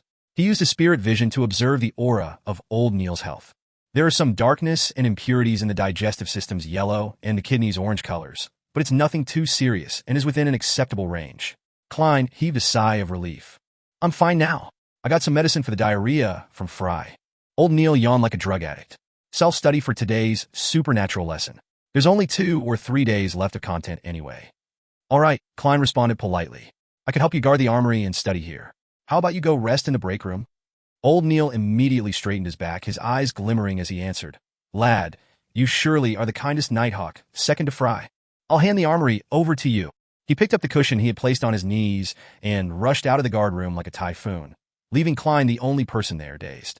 The Blackthorn Security Company accepted an extra mission in the morning. The task involved escorting a rich merchant to the harbor for a deal. Leonard and Kinley completed it easily, earning themselves some extra pay, much to the envy of Klein. He went about his day learning about mysticism, practicing his shooting, and getting tortured by Instructor Gawain, who seemed to have been agitated by something. Huff, huff! Klein gasped for air. He only regained the ability to take a shower and change after quite some time. He continued toiling after leaving Gawain's house. He spent 2 solely on a carriage and investigated the other 10 houses with red chimneys. Klein's expression became very grave when the last house with the red chimney left his field of vision. The house with the red chimney that I saw in my divination isn't in the list of houses with a recent change in tenants. If that's the case, this has just become troublesome. I wonder how much time I would need to investigate about 1,600 houses. Sigh. I I can't ask for any help to do something like this. After all, only I would have the sense of familiarity from my spirituality when I see the target. Don't be discouraged, don't give up. I'll continue the investigation whenever I have free time. I'll try to complete it within 3 months. No, 2 months. Who knows? The target might be found in tomorrow's investigation. And I'll organize the material when I get back and plan a route according to the distance of the sectors. Klein motivated himself, banishing his feelings of depression. Now that he had made a decision, he planned to instruct the driver to turn toward Daffodil Street. However, he suddenly realized that he was somewhere close to where Mr. Azek stayed. Before Mr. Azek went for his holiday, he did write to tell me that he would be back sometime this week, but he didn't specify the exact date. Since it's on the way, I'll leave a note for him. Also, I rented this carriage for an hour with 2 solely, and the time's almost up anyway. I'll just stop at Mr. Azek's house, then take a public carriage back. Klein quickly made a decision. 4 minutes later, he alighted from the carriage and arrived outside Mr. Azek's house. The houses here were obviously of higher quality than those at Daffodil Street, but not as good as those on House Street. There was a patch of grass in front of the house and a small garden in the back. Ding, ding, ding. Klein pulled on the rope outside the door and sounded the bell within the house. A few moments later, he heard footsteps from inside before the door swung open. Azek's mild facial features and bronze skin appeared before Klein. Since he was at home, he was only dressed in a simple white shirt, a brown vest, and matching pants. Klein, I was just about to write to you. Azek greeted enthusiastically. I just arrived home last night. Klein stared at the small mole near Azek's right ear. Mr. Azek, I found a clue to your past. Really? Azek instantly became excited. The sadness he had in his eyes dulled. Let's talk inside. Klein looked around. Azek quickly nodded. He moved to the side and allowed Klein entry. He locked the door and guided Klein to the living room on the first floor. They sat on a soft sofa. What clues did you find? He asked impatiently. Having not expected to meet Mr. Azek today, Klein organized his words. I received a mission recently and had to deal with a wraith in Lamud Town. Lamud. Azek repeated the term softly, his eyebrows creasing. Klein observed his expression and slowed down his tone. In the process of dealing with the wraith, we discovered something and thus conducted an investigation within the town. A resident of the town was in possession of a portrait of the first Baron Lamud which he tried to sell me. I asked to view the portrait out of curiosity and discovered that the person drawn had facial features that resembled yours, other than the hair. He even had the same mole near the ear, similar position, similar size. Under my interrogation, the man told me that the portrait was about 40 years old, but the person in the portrait definitely came from the abandoned castle. It was a replica of the ancient portrait excavated from the castle. You should know that people like us with unique abilities can more or less tell if somebody is lying. This told me that the man wasn't lying. Azek leaned forward as he listened to Klein. He crossed his arms and remained silent for a while. 5 minutes later, he exhaled. Your description didn't make me recall anything. Perhaps I should visit the abandoned castle myself. Can you take me there? That would be my honor, Klein replied. But I have to head home first. I don't want my siblings to worry. No problem. Azek stood up. Chapter 150, Azek's Discovery. 2. Daffodil Street. Klein nodded at Azek and briskly walked to the door of his house, fished out his keys, and opened the door. Melissa was already home, so she heard the click of the door lock and quickly came out of the kitchen and into the living room. Upon seeing Klein, she said with eyes beaming with joy, I bought groceries. There's chicken, potatoes, onions, fish, turnips, and peas. I even bought a small jar of honey. Sis, are you also getting used to the occasional luxury? Klein chuckled. You'll have to prepare dinner tonight. Count me out for I'll be out of town. I might not return until dawn. Yeah, I'm doing a favor for Mr. Azek, a teacher from the Koei University's Department of History. As he spoke, he turned sideways and pointed at the carriage that was waiting outside. Melissa's lips opened and closed twice, before she pursed them and said, all right. Klein bade his sister farewell and left. He got into the rented carriage that Azek had hired and traveled 2 hours and 40 minutes to Lamud Town. It was almost 9 at that point. The sky was dark, and they could only rely on the crimson moonlight and the twinkling starlight that penetrated the clouds to illuminate the areas without street lamps. After he instructed the driver to wait in town, Klein led Azek towards the ancient, abandoned castle. As they walked, he realized that Azek was walking faster, to the point of him having to break out into a small jog to keep up. In the end, it was Azek who led the way. Klein wanted to say something initially, but cleverly swallowed his words when he saw Azek's solemn expression and tightly pursed lips. With such speed, they quickly arrived at the ancient castle. The castle, which was almost a wreckage, extended itself in all 4 directions while its spire looked desolate, wild, eerie, and dark. Azek looked at the ancient castle and slowed down his footsteps. He stopped there, and his gaze looked profound but lost, as though he was hovering between dreams and reality. Suddenly, he groaned in pain, lifting his hand to pinch his forehead while his muscles looked distorted with agony. "Mr. Azek, are you okay?" Klein asked carefully as he activated his spirit vision. When they were on board the hired carriage, making their way from Daffodil Street to Lamud Town, he had done a quick divination by flipping a coin to see if there would be any danger on their trip. But he believed that divination wasn't all-powerful, and he kept his guard up to prevent any misinterpretation on his part. Plus, Azek was quite mysterious. No one knew about his past, and it was uncertain how he would respond if he were to be stimulated by an encounter with his past. Caution and worry had accompanied Klein throughout the trip. Azek didn't reply immediately, but took another 2 steps forward with a pained expression. He relaxed the hand that was holding his forehead. He then pointed forward with a dreamy tone. "I've seen this ancient castle before in my dream. Back then, it was still complete with a robust outer wall and a high spire. I remember that there was a stable there, a water well there, and a barracks there. Over there was a garden that was used to plant potatoes and sweet potatoes. I remember there was a training field. My child, he was a boy. He was only about 7 or 8 years old, but he enjoyed running around while dragging a broadsword that was taller than him. He said that he wanted to become a knight when he grows up. My wife always complained about it being too gloomy in the castle. She liked the sunlight, the warmth." Klein looked at the color of his energy field, and what the man said made his scalp tingle. He was also slightly touched, as though he was experiencing a paranormal story himself. The ancient castle is really related to Mr. Azek. Could he really be the first-generation Baron Lamud, a transcendental creature that has lived for 1,400 years? Is he a human or an evil spirit? No way. There are no such things as evil spirits running around under broad daylight and getting involved with the Nighthawks. Klein couldn't help with his thoughts and allowed them to clash against each other to ignite more ideas. Just then, Azek stopped muttering and took huge strides through the main gate. He walked all the way into the castle without Klein's guidance. He found the hidden gear with obvious familiarity and opened the secret door to enter the basement. Gripping his cane tightly, Klein followed behind Azek.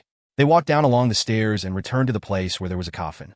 Unlike the previous time, the coffin was closed and the warm and pure feeling was gone. "The coffin is closed. It must have been Fry. It's his work ethic as a corpse collector." Klein nodded thoughtfully and watched the conflicted Azek walk in front of the coffin with his spirit vision. Azek extended his hands to push the coffin lid until there was a gap. He gazed at the skeleton without a skull for a long time, and he suddenly wailed in pain and sorrow. Azek lurched backwards with heavy footsteps. He staggered and fell against the wall before Klein managed to respond. He covered his face with his hands and sat there dispirited. The surroundings suddenly became even darker. Klein quickened his pace and extended his hands, but he retracted them again, not daring to disturb the man.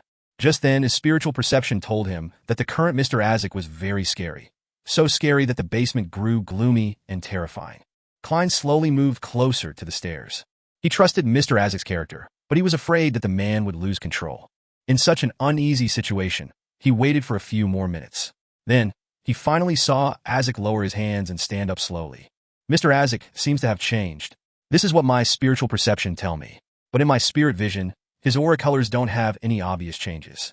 His emotions are in low spirits, depressed and pained as before.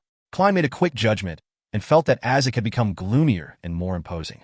"I recalled something, but it's very minor." Azek spoke with an emotionless tone.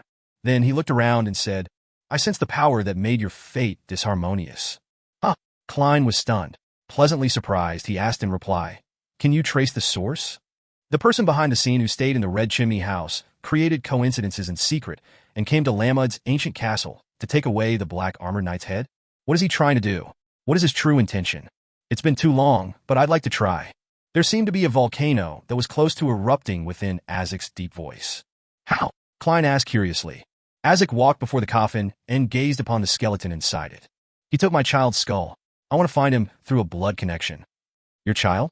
Mr. Azek, are you sure the Black Armored Knight is your child? So you really are an antique. You really lost your memory after such a long time? This is the price you have to pay in order to obtain such longevity?" Klein took a silent breath, feeling the odd sensation of interacting with a legendary creature. Then, Azek extended his right hand and suddenly cut his index finger with his thumbnail. A drop of fresh red blood accurately dripped onto the white skeleton.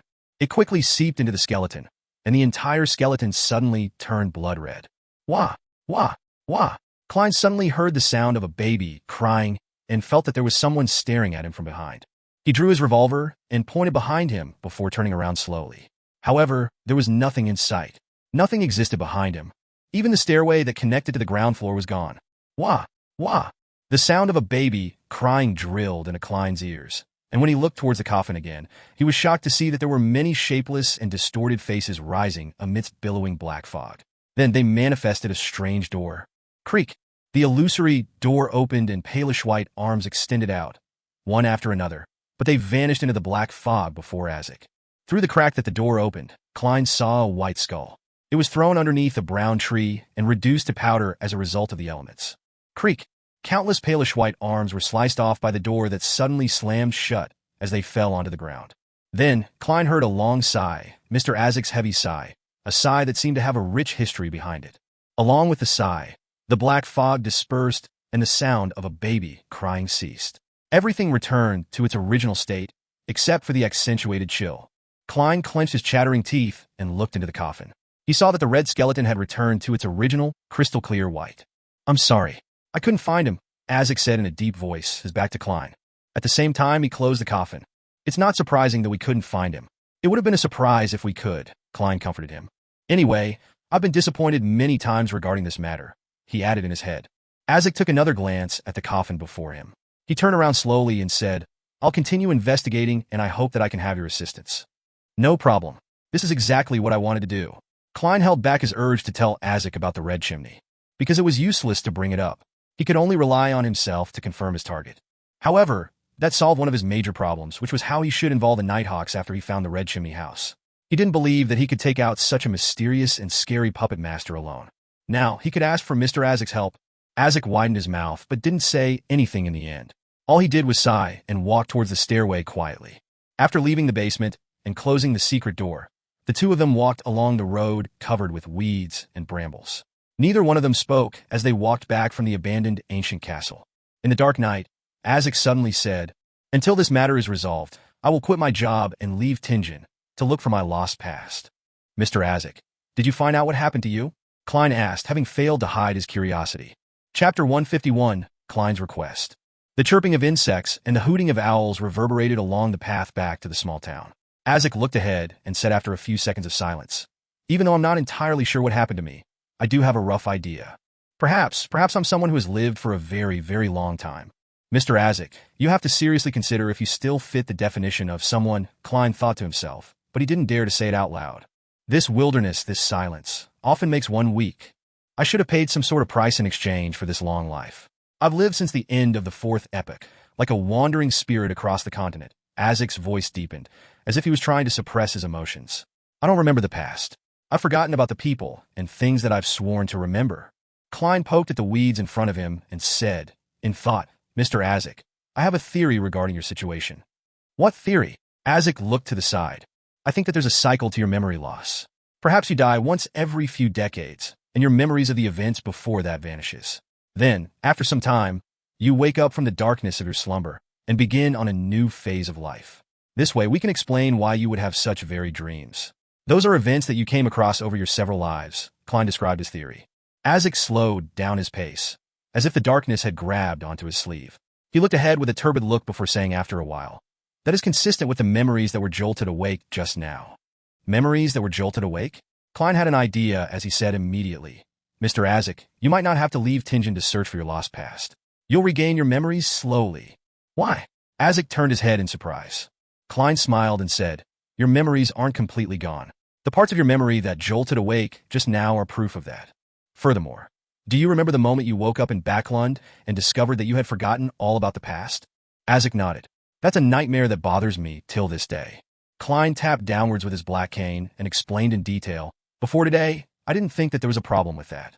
But your description just now, together with my own conjecture, makes it feel a little weird. You had a document of identification and enough money when you woke up from your dream. You also appeared in a way that didn't startle anyone. All of that seems like it was arranged for you, allowing you to fit into society with little effort. Then, who made the arrangements? There is only one answer. The you from the past. The past you regained his memories and knew that you would have to usher in a new life. Thus, he prepared everything for you, trying his best to not let you attract suspicion from anyone else." Isaac stopped walking. He looked at the specks of light coming from the town, once again slipped into silence. "Perhaps the parents that I've been searching for were the past me all along," he sighed, admitting that Klein's deduction was very plausible. Thus, you don't need to do anything. All you have to do is patiently wait for your memories to come back to you. Klein concluded and consoled Mr. Azek. Azek subconsciously waved his cane before he turned still, like a sculpture carved out of marble. After a long time, he looked into the distance and answered, Perhaps I'll only fully regain my memory when this life is nearing its end. I don't want to wait that long. I want to have plenty of time to understand and free myself from this destiny. So I have to be more proactive in searching for my past, to trigger my memories a little at a time. I have to get back my memories back before the time you hypothesized. Waiting would only make me repeat the cycle. Indeed, that's the choice worth looking forward to the most. Klein didn't advise against it.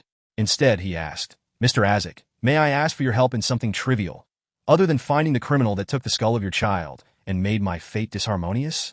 Azek nodded slightly. What do you need me to do? Klein organized his words and said, I hope that you can head to a town between 2 and 5 hours away from Tingen by carriage next week, or the week after. I need you to cause a paranormal incident, something that wouldn't harm anyone. Judging from how you tried to search for the criminal using your bloodline's connection, I would think that you are fairly adept in the field of dead souls. No problem, Azek promised without any hesitation. He didn't ask Klein why he wanted him to do something like that. At the same time, he had tacitly confirmed Klein's conjecture about his powers. Thank you. This is very important to me. Also, you can only choose a follower of the Evernight goddess when you are picking a target. Also, don't leave any clues behind, Klein instructed. Only through this method could the incident be relayed to the Tingen Nighthawks. Only then could he join the team on the mission and suggest using sealed artifact 3-0782. Only then could he extract the divine blood from the sealed artifact to create flaring sun charms. That was the most powerful item he could obtain at the moment. Under the assumption that the culprit living in the house with the red chimney hasn't left Tingen, and that Klein was going to continue investigating, he had to try his best to become more powerful. Yes, according to the information I obtained, stealing a little of its powers wouldn't damage 3-0782. At the very most, it would only lessen the amount of time it takes to purify. This is for the safety and stability of Tingen City. Klein inwardly tried to justify his actions. Azek didn't care about his motives. He nodded. I will tell you the name of the town and the estimated time beforehand, so you can prepare yourself. Phew. Klein heaved a sigh of relief. He felt that this trip to Lamud Town wasn't a wasted trip. Even though they only managed to peel back the outermost layer of the mysteries surrounding Mr. Azek and had much more to find out, he had at least managed to gain the friendship of Azek, a reliable ally in his search for the culprit behind the scenes. At 11:30 that night, Klein returned to 2, Daffodil Street, hungry and tired. To think that Mr. Azek didn't treat me to dinner. Sigh. He wouldn't have been in the mood to enjoy dinner anyway, Klein muttered as he opened the door. The house wasn't as dark as he had anticipated. An elegant gas lamp was silently emitting its light, warmly illuminating the living room. Benson was sitting alone on the sofa with a book, draped under a bright coat. When he saw the door open, Benson was just about to speak when he yawned. He had no choice but to cover his mouth. Klein closed the door and smiled, quipping, I went to Lamud Town with Mr. Azek. There's an abandoned castle with a long history over there. Benson was immediately enlightened as he laughed. A moonless night, a castle abandoned for millennia, a cold and creepy environment, coupled with a 2-man archaeological team. This is the perfect recipe for the opening of a paranormal novel. What happened today could be classified as paranormal. Klein suddenly recalled the strange door Mr. Azek conjured and the cries of a baby. He said, a lingering fear still gripping onto him. It did feel a bit like that back there. Benson yawned again before shutting his book and said, I need sleep. Ever since I began studying and reading classical literature, the quality of my sleep has become especially good. Klein laughed to himself, suddenly recalling something Miss Justice had mentioned. He said, lowering his voice, Benson, you know that my company has connections with the Alwa County Police. I recently heard news from Backlund that the king, prime minister, other ministers and members of parliament are all sick of an inefficient government. They want to push for a reform and select talents to take on positions in the government based on an open examination, just like the entrance examinations of universities. Benson was at a loss at first. Then his eyes sparkled as he asked, an open examination? Yes. As long as you pass the examination, you could become a civil servant in one of the branches of the government. My guess is that the contents of the examination will be modeled after the entrance exams of the universities, literature, the classics, math and logic, as well as a basic understanding of the law. Klein used this opportunity to include his opinion. He continued, Benson, this must be kept confidential, and don't put too much hope on this.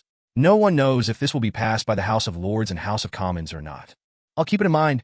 I understand that all I need to do is study hard.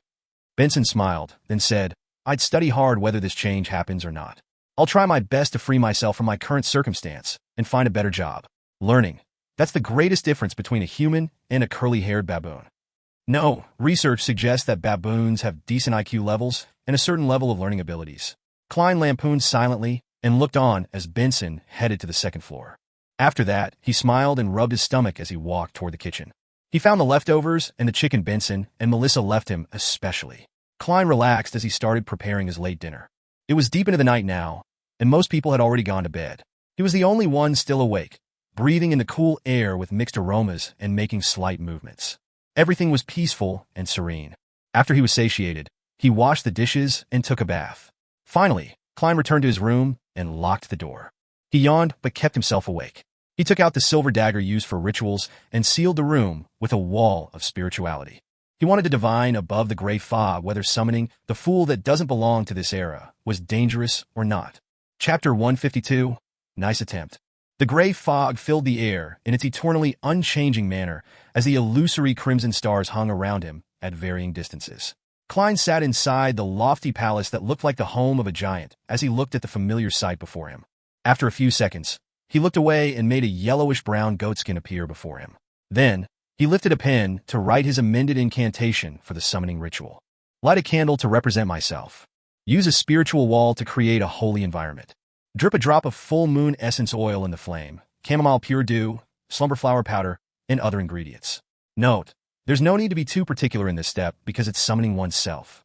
Recite the incantation below. In ancient Hermes, Jotun, Dragonese, or Elfish. It must be a deep shout. I summon in my name, Hermes, the fool that doesn't belong to this era, the mysterious ruler above the gray fog, the king of yellow and black who wields good luck. After scrutinizing it 3 times, Klein wrote a divination statement at the bottom. There will be danger if the ritual above is carried out outside of this world. Phew. He let out a breath, put down the pen, took out the silver chain in his sleeve, and held it with his left hand. The topaz pendant hung above the goatskin steadily, only a slight distance above the divination statement. He reined in his thoughts and entered a cogitation state. There will be danger if the ritual above is carried out outside of this world. There will be danger if the ritual above is carried out outside of this world. After reciting the statement 7 times, Klein opened his eyes, which were almost all black, and looked at the topaz pendant, which was spinning counterclockwise. That meant a negative outcome. There would be no danger. I can give it a try then. Klein made the items before him disappear. He then extended his spirituality to wrap around himself and simulated the sensation of falling. When he returned to his bedroom, due to the fact that he had sealed the entire room with a spiritual wall, Klein immediately cleared his desk and put out a mint-scented candle right in the middle.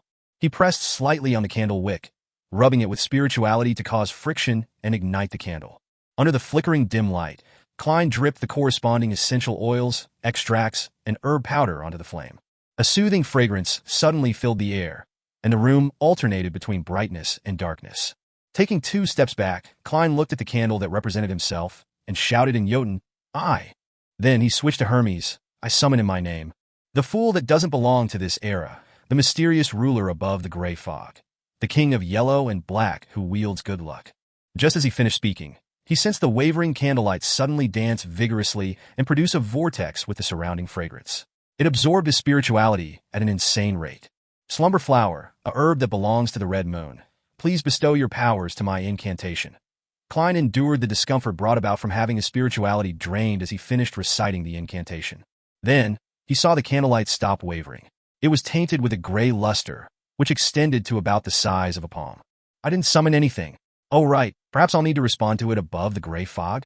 It's really quite troublesome to summon myself, Klein muttered, pinching his aching forehead. He calmed himself down, then took 4 steps counterclockwise before arriving above the gray fog again. He saw that there was a rippling light above the seat of honor at the ancient table. It stemmed from the strange symbol at the back of the corresponding chair. The strange symbol that was made up of a pupilless eye, a symbol representing secrecy, and contorted lines that represented change.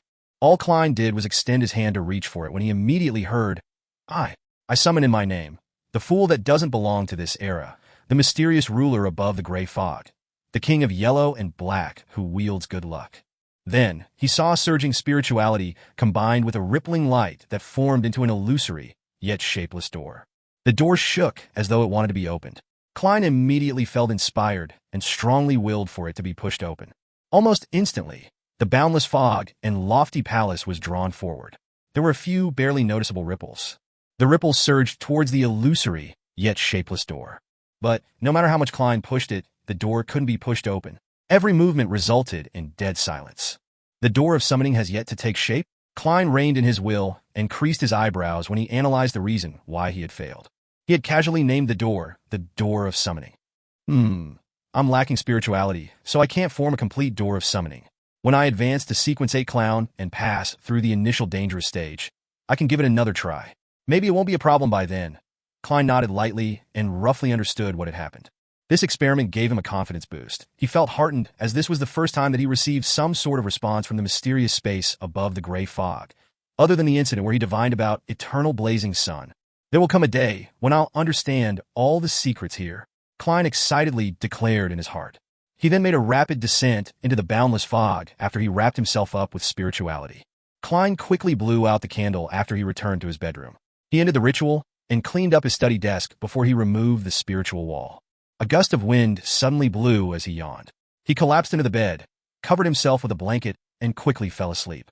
In the hazy dream that followed, Klein woke up abruptly and realized that he was sitting in the living room of his home and was holding the Tinjin City honest paper. Don't tell me Captain is here again? He was stunned at first as he looked outside the oriel window, finding humor in his exasperation. With a creak, the door opened. Dunn walked in slowly, wearing his black windbreaker that went beyond his knees and held a cane and pipe. He was still wearing his black top hat, and underneath there were his profound gray eyes. Dunn came to the living room and sat on the single-seat sofa. He leisurely crossed his right leg over his left. He put aside his cane, took off his hat, and leaned backwards. He sat there quietly and looked at Klein as though he was thinking. Captain, what are you trying to do today? Klein was dumbfounded. In order to not expose that he knew that it was a dream, he pretended to not be affected by it and continued to read the newspaper. 1 minute, 2 minutes, 5 minutes. He lifted his head to look at Dunn, who sat opposite him. He found out that the captain was still sitting there quietly and was looking at him in deep thought. 5 minutes, 10 minutes, 15 minutes. Klein flipped through the newspaper back and forth multiple times, looking at Dunn from the corner of his eyes, and noticed that the man was still looking at him quietly in deep thought. Captain, you're making me very uncomfortable. Klein couldn't sit in peace. He folded the newspaper and put it aside. He nodded and smiled at Dunn. Then he went to the kitchen to get a piece of cloth and started wiping the dining table and coffee table. Captain, look, my dream is so simple, so ordinary, so boring. There's nothing worth observing. Hurry up and leave. Why don't you pretend to be a ghost, and I'll pretend to be frightened. Then you can complete your achievement as a nightmare. He prayed in silence and lifted his head, but all he saw was Dunn's deep gray eyes that were still in deep thought. Under such a quiet and constant gaze, Klein wiped all the furniture and cleaned his room. He was so exhausted in his dream. What wore him out the most was Dunn Smith, who was watching him quietly in deep thought. Klein had no idea how much time had passed while he made himself busy until he finally saw his captain uncross his legs and stand up. Then he took his cane, put on his hat, and walked through the door. Klein held his breath and watched Dunn leave his house. He couldn't help but lift his right hand to wave goodbye. Phew! When everything returned to normal, Klein let out a breath of relief. That really was such a nightmare. He thought to himself, too preoccupied for tears. Backlund, West Backlund, Phillips Department Store. Phillips was one of the top-end department stores in the Lone Kingdom. It only opened to nobles and wealthy people who were qualified to be members. There was always luxurious carriages parked outside with different emblems printed on them. Not only was it a safe place for shopping, it also became a popular social venue due to the strict restriction on members. Audrey brought her maidservant, Annie, and her golden retriever, Susie. Under the ushering of an eagerly attentive attendant, she got off the carriage and walked through the entrance. Along the way, she saw daughters of viscounts, countesses, or maidens with parents of high social status. She maintained her elegance and greeted them all gracefully. She communicated with different nobles on different topics. For instance, when she faced a particular countess, she would compliment the fittings of the countess's dress, and when she greeted a particular baroness, she would praise the outstanding performance of the baroness's husband in the House of Lords. Audrey hadn't been good at that previously. She was too stubborn and too arrogant. But now, she didn't even need to put in much effort to respond perfectly. In a spectator's eyes, most of the emotions and thoughts of the female nobles were written on their faces. Arriving at the second floor, Audrey turned into a shop that sold ready-made dresses. The attendant in the shop was a petite maiden. She wore a black and white dress and had shoulder-length blonde hair. She was the arbiter, Zio Dericha. Audrey gave Susie a look without changing her facial expression. The dog understood what her owner meant immediately and ran to another counter. Maidservant Annie went after Susie to try to drag her back. Well done, Audrey complimented inwardly and walked next to Zio Dericha, pretending to look at the variety of dresses. What did you arrange to meet me here for? Zio inquired with a whisper while she loudly introduced the dresses. Her voice was tender, just like a child's. Where's the original attendant? Audrey asked in reply instead of answering her. Zio looked around and said, I convinced her.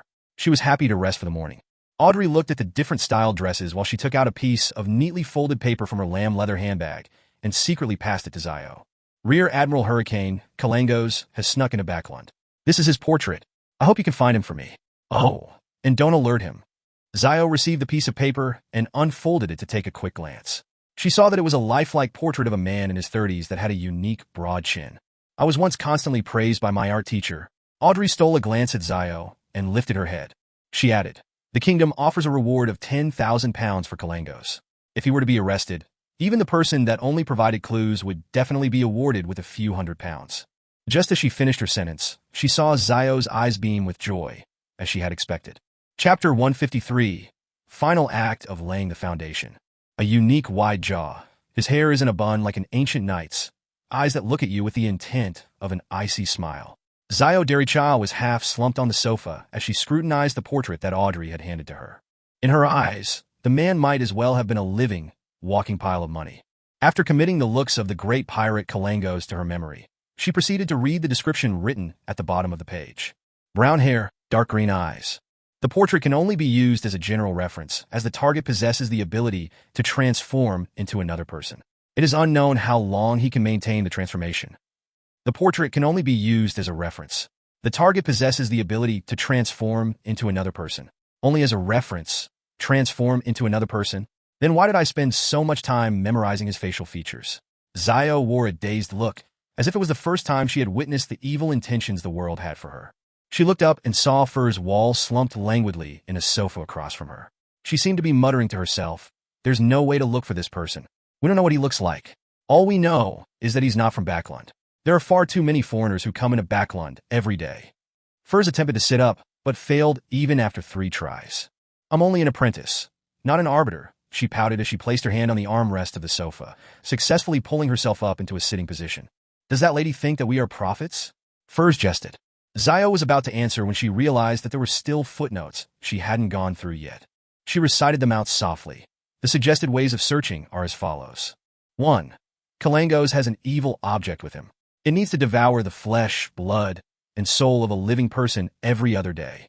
You can consider looking for missing vagrants. 2. Search for Kalangos' information thoroughly and build a profile of his unique hobbies and behaviors. 3. A person's facial features might change, but as long as he hasn't received any special training, he will often act like himself, such as the things he prefers to eat, his gait, actions he's used to performing, and many other details. Furs nodded as she listened. Miss Audrey isn't the innocent, naive teen that the rumors about her suggest. She has a meticulous heart and a calm sense of observation. Is that so? Zio asked, doubtful. She didn't expect an answer as she changed the topic by suggesting, I'll be in charge of gathering the information. Can you consolidate that pile of gold pounds? No. That admiral's hobbies and unique traits? Furs opened her eyes wide open and shook the steel box containing her cigarettes. How can you bear to do this? How can you bear to make a dainty, sensitive author do consolidation, analysis, and deduction? Zio shot her good friend a glance, as she exuded an air of authority without realizing it. There's an interesting paragraph on deduction in your Stormwind Mountain villa. Furs pulled her shoulders back and lowered her head. She looked at the coffee table as she said, Do you know how much of my hair I pulled out, how much sleep I lost, just for that paragraph? She quickly lifted her head and looked at Zio Dericha, then lowered her head once again and grumbled, Life is short. There are too many things that we need to do. Why must we waste our time on such uninteresting, menial tasks? That's very reasonable. Zio nearly nodded in agreement. She fought hard to keep her authority as an arbiter. Then do you have any other ways to solve this problem? She suppressed her voice, making her childlike voice sound deeper. Furs thought for nearly 20 seconds before looking up suddenly. We can hire a professional. After you finish collecting information on Rear Admiral Hurricane, we shall erase the name and hand it over to an excellent detective, then ask him to do the consolidation and deduction. All we have to do is pay a fee. Why didn't I think of that? Zio's mind went blank. Furs and Zio looked at each other without saying anything. When the atmosphere became awkward, she cleared her throat. We'll do it according to your suggestion. After saying this, she quickly added, You'll pay the fee. House Street, Divination Club. Good afternoon, Mr. Moretti. The pretty receptionist Angelica looked at Klein in surprise. You rarely come on Fridays. Exhausted from searching for the house with the red chimney, Klein smiled and said, Fate never repeats itself indefinitely. It always brings us some surprises. He was in the area, and the time had expired on the carriage he rented. Thus, he came for a cup of black tea and some rest. Furthermore, this would serve as the final layer of the foundations. With the new experience at the Divination Club, he would logically mention the application to Dunsmith. Your words are always so philosophical, Angelica praised. Klein thought for a moment before saying with deliberation, I might not come to the Divination Club too often in the future, so you need not recommend me to others anymore. He had already digested his potion, so he had to advance towards a new goal. Why? Angelica said in shock and puzzlement.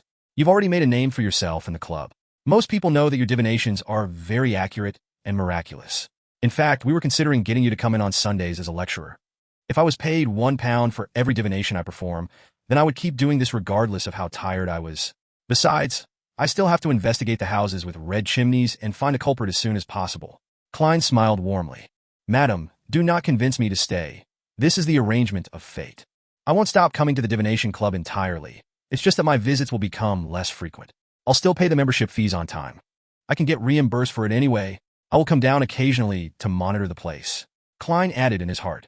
How regretful. I hope that you will be at the club when I happen to be lost. Angelica sighed.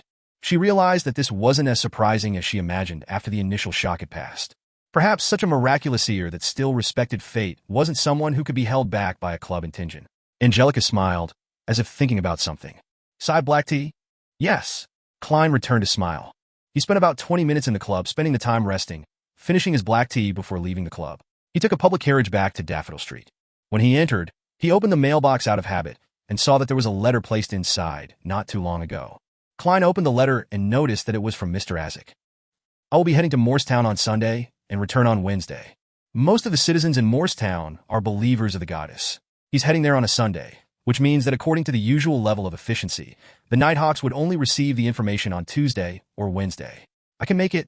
To think that Mr. Isaac would remember my request. I hope that he remembers not to do it personally. Him summoning a spirit and doing something scary would suffice. Klein nodded slightly. He released his spirituality and burned the letter with friction. He flicked his hand, turning the flames into ashes and allowed them to fall slowly onto the ground. Saturday afternoon, Klein was wearing his black windbreaker and hat. He had his cane in his hand as he walked slowly into the Blackthorn Security Company. After greeting Roseanne, he looked at the partition and noticed that the captain's office was open. He deliberately spoke louder. Yesterday, I saw a girl who looked just like you at the Divination Club. Really? Roseanne asked, her interest piqued. Klein nodded without sincerity. Yes, in fact, I thought that she was your sister. I'm sorry to have to disappoint you, but I have no sisters, not even cousins. Roseanne laughed. Do you remember her name? No. Why would I remember her name? Klein smiled. Looking at her was exactly like looking at you. Can I take that as a compliment? Roseanne was a chatty girl who never needed others to start the conversation. She asked on her own accord. Klein, I would assume that you're earning quite a bit from the Divination Club. As a true seer, your abilities are far beyond those who take this as a hobby. We would still be good colleagues if you didn't mention this. Klein coughed. A seer has to be respectful of fate. We cannot use divination to ask for abnormal privileges. Are you concluding your own maxim for a seer? Roseanne asked out of curiosity. Yes, Klein answered frankly. After a brief chat, Klein said goodbye to Roseanne. He took his hat and walked toward the partition. Knock, knock, knock. He looked at Dunsmith, who was drinking his coffee, as he knocked on the open door. Please come in. Dunn looked up at Klein and adjusted his posture immediately. Klein had already probed the captain over the past 2 days. He confirmed that Dunsmith hadn't mentioned the acting method as he was trying it out. It was clear that he was also cautious of the higher-ups of the church. Thus he closed the door and sat across from Dunn. He said with a serious, yet slightly excited expression, Captain, I believe that I have completely grasped the seer potion. I wish to submit a special application. Chapter 154. Sharing Experience. As he looked into Klein's eyes, Dunn took a deep breath and leaned back. Then, he slowly exhaled as he spoke. Are you certain? There were minor changes in his facial expression. He seemed to be well prepared for the special application, but he hadn't expected it to be so soon. Captain, why do you look relieved? Klein didn't conceal his smile as he said, I'm certain, Captain. When you fully master a potion, you'll feel a very special and magical sensation. you'll have no doubt that you've fully mastered the potion. Special, magical feeling. Dunn muttered those words softly, and his eyebrows slowly knitted together. Huh. The captain advanced twice without fully digesting the potion? Of course, if he didn't know about the acting method, it would be difficult to fully digest it. He must have used a prolonged period of time to break it down and was subconsciously acting to minimize the risk of losing control. Poor Captain. Klein quietly looked at Dunn Smith, but he didn't speak or say anything further so as to allow Dunn to think carefully. After almost a minute, Dunn's deep eyes reflected Klein's figure once again. He weighed his words before he said, maybe it would be a better option to wait another year. What the captain means is that waiting another year would make it less conspicuous. With the example that Madame Daly set for me, the higher-ups wouldn't pay too much attention to me. At most, I would only be put on a list for observation. Klein thought and answered frankly, at first I wanted to wait until next year to send in my special application. After all, there are too many things that I need to master. For instance, my combat arts is only at the beginner level. But, Captain, don't you think that we've experienced too many coincidences in the last 2 months? We were chasing after the kidnappers when we came across the Antigonus notebook in the opposite room. The shipment of sealed artifact 2-049 was delayed, but Ray Bieber didn't leave Tingen and tried to digest the power at the harbor. I went to attend a birthday banquet and triggered Hanas Vincent's incident.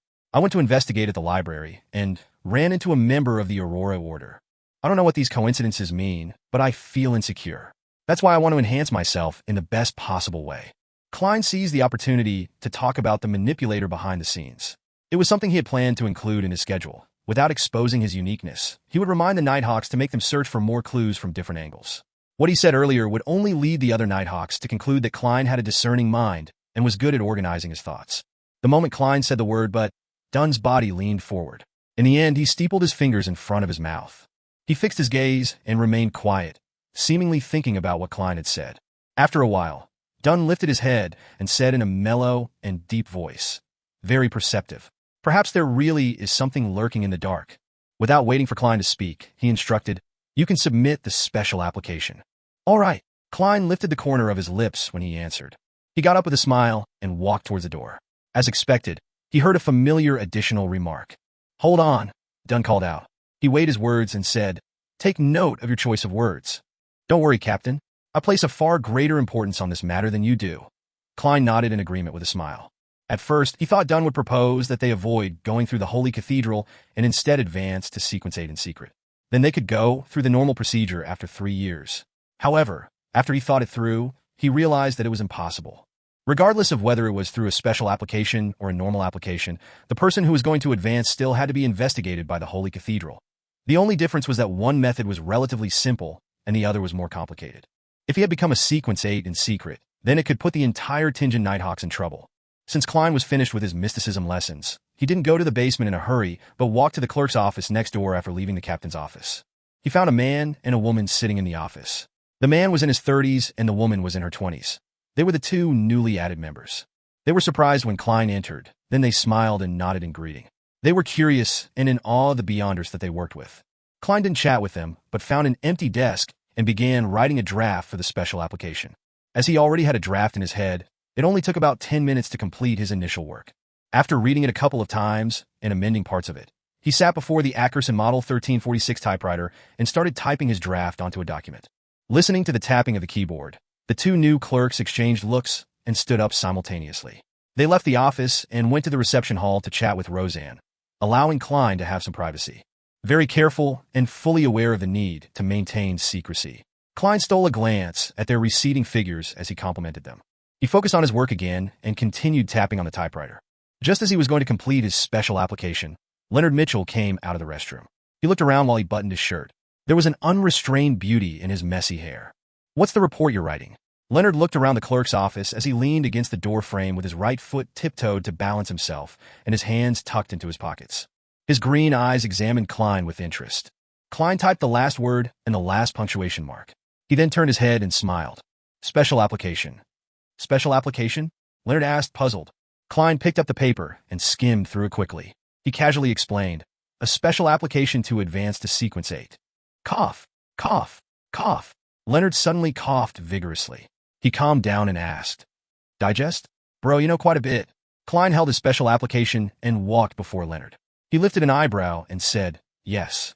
Then he looked into his eyes and added softly with a chuckle, I remember someone told me once that there are some people who are special, people who can do things that others can't. Such as me. Such as you. Leonard was suddenly at a loss for words. He could only change his standing posture and take his hands out his pockets to cross them in front of his chest. He opened his mouth and finally organized his words.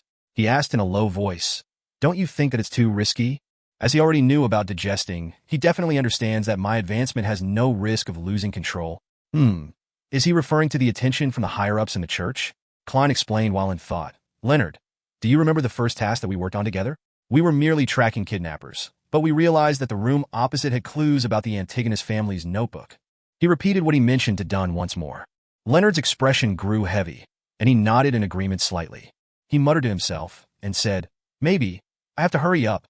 Just as he finished, he suddenly looked at Klein and flashed a smile as he said, "Aren't you going to share your experience with us?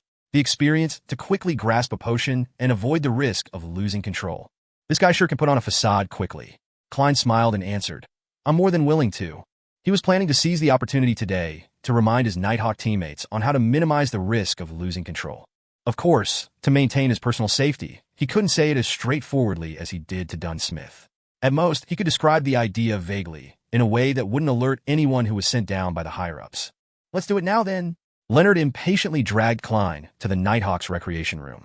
At that very moment, other than Royale, who was taking her shift at Cheney's Gate, Fry, Kinley, and Seekatron were there playing cards. Everyone. Leonard knocked on the half-closed door and spoke, as if he was reciting a poem. "Let me introduce this man next to me, Mr. Klein Moretti, who has fully grasped his potion in a month and a half." This guy is so dramatic. Klein suddenly felt awkward. What? Even Seekatron, the author who wasn't famous and barely sold any books, cocked her head sideways as though she was testing her hearing ability. "Leonard, don't joke around. You're always exaggerating things." Kinley covered his cards helplessly. Fry held his cards as he looked at Klein. He kept quiet for a while and said, "Are you sure that you've already fully grasped the potion?" "Yes." Klein could feel his concern, and he nodded confidently. There was an obvious indication. "What? Really?" Kinley shouted a delayed response and stood up. Leonard chuckled and pointed at the paper in Klein's hands as he said, "This is the special application that he's going to hand in. The special application to advance to Sequence 8. How do you do it?" Seekatron had many questions, but she only voiced the one that concerned her the most after taking a deep breath. She was normally quiet and elegant, but now she had a burning passion in her eyes that couldn't be suppressed. Klein found a chair and sat down. He lowered his voice and answered, "I found inspiration from the maxim of the mystery priors. Do as you wish, but do no harm." Leonard supplemented, "Yes, according to our confidential information, following this maxim gives the mystery priors a lower probability of losing control." Klein explained what he learned from old Neil. After that, Madame Daly's example gave me a better understanding of the process. "Spirit medium Daly?" Kinley asked in reply, hoping to gain confirmation. "Yes. Madame Daly has handed in a special application before. She only used 2 years to become a spirit medium from Corpse Collector. She once told old Neil that she wanted to be a real spirit medium," Klein explained in detail. "With the experience I gained in the Divination Club and corresponding feedback that I've received, I gradually concluded my seer principles. Then I followed it strictly and tried to become a real seer. When I did so, I realized that the speed at which I grasped the potion became faster." As they listened to Klein's recount, Fry, Sika, and the rest fell into deep thought. Even Leonard pretended to be thinking. "I'm going to hand in my special application." Klein waved the paper in his hands. "If you have any problems, do ask me privately." "All right," Fry replied coldly with a nod. Klein left the recreation room and knocked on the door to the captain's office again. He sat down opposite to Dunn, then took up a pen and ink pad. He signed and stamped his thumbprint. "Captain, this is my special application." After that, he passed the paper to Dunn with both hands. Dunn looked through it carefully and put down the application. "I'll submit it to the Holy Cathedral as soon as possible. You should be prepared to be examined. Perhaps next week or the following week." "All right." Klein took a deep breath and nodded seriously. He stood up, exited the captain's office, and closed the door behind him. During the process, he thought about the application that he had sent in. There was a thought that popped up in his head. "I wonder what kind of examination it will be." Chapter 155, Urgent Meeting.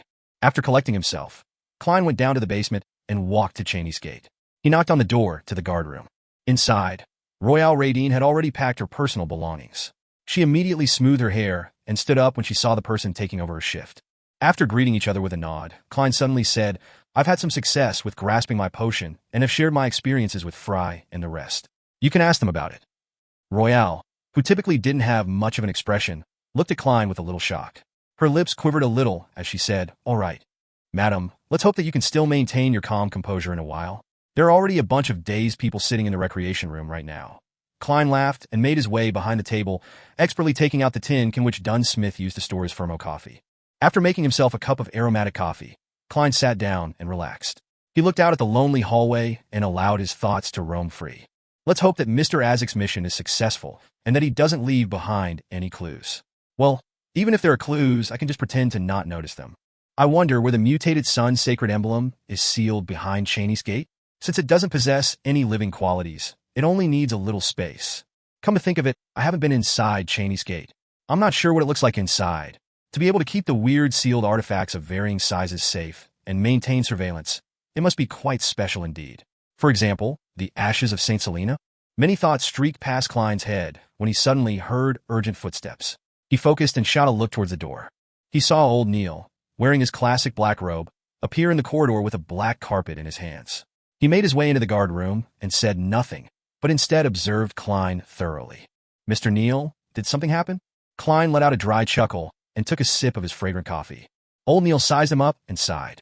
"To think that you would find inspiration from the maxim of the mystery priors and daily. I have to praise the goddess. I also have to thank you for your teachings." Klein gave a reply in all seriousness. Old Neil pulled back a chair and sat down. He said, a little depressed, "How good would it be if it was 20 years ago?" Klein maintained his silence, for he knew that old Neil wasn't allowed to consume any more potions because of his age and health, even if he had completely digested the one he had right now. Under such circumstances, anything he said would have agitated him. "My earliest thoughts was to quickly gain control of my potion from the maxim of the mystery prior, but regrettably, I wasn't embarking in the right direction. Daily success did give me some clues, but I was already more than 50 years old back then, and had already given up on my efforts. I subconsciously thought that her success was a result of her genius, and that an average person wouldn't be able to emulate her achievements." Old Neil rubbed his temples as he described his disappointment. He was silent for a few minutes before he lifted his head. He looked at Klein. "It sure is regrettable that only now do I understand what I've missed out on at this age." Old Neil should have had a faint understanding of the acting method. He immediately understood what happened after I shared my experiences. Klein consoled, "It wouldn't have made too much of a difference. The church doesn't hold the sequence 8 corresponding to mystery prior. Perhaps the Holy Cathedral does have it. No, if they have it, they would at least tell us its name. It's also possible that the underground market might have it," old Neil muttered. He shook his head as he stood up. He laughed and said, "At least I didn't lose control, and I've lived healthily for decades. Praise the lady." He drew a crimson moon in front of his chest and left the guard room a little dejected. He had lost his usual shrewd look. Klein looked at old Neil's back and suddenly let out a long sigh. He was even more perplexed as to why the higher-ups of the church would hide the acting method. Klein collected himself after some time, placing his attention on the confidential information of the Nighthawks in front of him. Ever since he pulled the youth from the City of Silver into the Tarot Club and learned that the City of Silver still used the ancient names for many things, he found it necessary to enhance his knowledge in these areas. Sometime later, he heard another set of footsteps. These footsteps were slow and steady. At the same time, an image of Dunn Smith wearing a black windbreaker flashed past his mind. "My spiritual senses have been elevated after fully digesting the seer potion." Klein nodded in understanding. He saw the captain a few seconds later. "A letter for you." Dunn extended his right arm and flicked his wrist, tossing the letter over to Klein. Klein lifted his hand and tried to grab the letter, but be it his judgment or reaction, he missed. "Ha!" The letter fell onto the floor, leaving Klein's right hand extended awkwardly in the air. Under the suddenly silent atmosphere, his right hand first became rigid, then he pulled it back toward his head and pretended to smooth out his hair. "The light from the gas lamp isn't bright enough," Klein made a perfunctory statement casually. He bent his back and picked up the letter, giving it a cursory glance. "Mr. Hornacis, it's a letter from Daxter Guderian." He nodded in understanding and pulled open a drawer to retrieve a letter opener. According to the rules of the Nighthawks, if there was a clear and correct recipient, Roseanne and the rest of the clerks would give the letter directly to the person that the letter was addressed to. If the recipient was anonymous or an unknown name, it would be handed over to Dunn. He could then ask around or make a decision. Klein carefully pried open the letter and took out the piece of paper within. He quickly unfolded the piece of paper and read through it. He realized that the asylum doctor, Daxter, was asking for an urgent meeting at 2 in the afternoon today. Has he obtained the telepathist formula? Or is it regarding something else? Klein lifted the letter in his hand and looked at Dunn. "Captain, my informant, the one from the Psychology Alchemist, wishes to meet me at 2 in the afternoon." "Did he say anything else?" Dunn asked, as if he was expecting this. No, Klein shook his head. Dunn thought for a moment, then said in a heavy voice, "Get Leonard to watch over Cheney's gate for the time being. I'll go with you and hide somewhere. These urgent requests to meet could sometimes be a trap. I've heard of many similar incidents. Furthermore, if it's something important, we can act quickly. Captain, you sure are experienced. Not to mention being the most reliable, trustworthy captain without memory issues whenever we have something serious to do." Klein immediately nodded. "All right." At 2 in the afternoon, inside the small shooting range 9 of the Zutland Street Shooting Club, Klein looked at the target that was covered in bullet holes, then glanced at the uneasy Dr. Daxter Guderian. "What happened for you to look for mercenaries at the Hound Pub in such a fluster?" "Only by doing so would the boss of the Hound Pub. Right, hand the letter immediately to the Blackthorn Security Company instead of waiting for Klein to collect it himself." Daxter observed Klein's expression and body language, then responded softly, "I find Hood Eugen a little abnormal recently." Hood Eugen was the patient from the mental asylum that had roped Daxter into the psychology alchemists. "What sort of abnormalities has he exhibited?" Klein pressed, displaying his professionalism. Daxter heaved a sigh of relief, as if he had found a pillar of support. He said while deliberating his words, "He seems to have really gone insane." "Really gone insane?" Klein asked in shock. Didn't Hood Eugen feign his illness and infiltrate the mental asylum to attempt to influence the patients in order to train his mental abilities? He had really turned sick, genuine insanity? "I think so." Daxter paced around anxiously. "I could hold a normal conversation with him in the past and receive guidance on how to correctly use my beyonder powers. But in the past few days, his thought processes and his condition has become really weird. I can barely communicate with him. He was just like my other patients, even though I've managed to get the telepathist formula as a result. But I cannot determine if it's real or fake. I'm afraid that there might be some uncontrollable changes that might occur. No matter. As a seer who has the mysterious world above the gray fog, I'll be able to determine if it's real or fake." Klein heaved a sigh of relief before creasing his brows and asking, "Did he come into contact with anyone before he turned abnormal?" "Only the patients. I cannot guarantee that, though. I'm not in the asylum for the whole day. I also need time to rest," Daxter said, his expression serious. Klein nodded, as if it was something trivial. "Don't worry. I'll send someone to protect you in secret. You should find out who Hood Eugen has come into contact with as soon as possible. Also, you have to be careful. He might be testing you. You should also report this to the members of the Psychology Alchemists and see how the higher-ups of your organization react." "All right." Daxter propped up his golden spectacles, recovering the calm of a spectator. He then took out a piece of paper from his pocket and handed it over to Klein. "This is the formula for the telepathist potion, but I cannot guarantee its authenticity. We will verify it." Klein smiled in response. He unfolded the piece of paper on the spot and looked at it. Main ingredients: the complete pituitary gland of a mature rainbow salamander, 10 milliliters of spinal fluid from a Farsman rabbit. Supplementary ingredients: chestnut spore 5 grams, dragon tooth grass powder 8 grams, 3 petals of pure white elf flowers, pure water 100 milliliters. "Excellent," Klein praised. He folded the piece of paper and stuffed it into the inner pocket of his tuxedo. After exchanging a few more words and ascertaining that the voices which Daxter was hearing were subsiding, Klein bade him farewell. He cautiously made his way to the shooting range reserved for the Nighthawks. Dunn Smith was waiting inside. "Captain, the informant gave me the telepathist formula to thank me for helping him control the side effects of the potion, but he cannot determine the authenticity of the potion." Klein handed the piece of paper to Dunn with a stern expression. Furthermore, he mentioned something else. Dunn read the formula as he listened to the concerns about Hood Eugen. After that, he nodded. "I'll immediately assign manpower to keep the mental asylum under surveillance. You haven't had professional training when it comes to these matters and don't to participate in this. Go back and guard Cheney's gate." With that said, he looked at Klein deeply in the eyes and said, "If we take this formula into account, you don't need to accumulate any more meritorious achievements. You can directly receive the clown potion after you pass the examination." Chapter 156. Melissa, who takes the long view.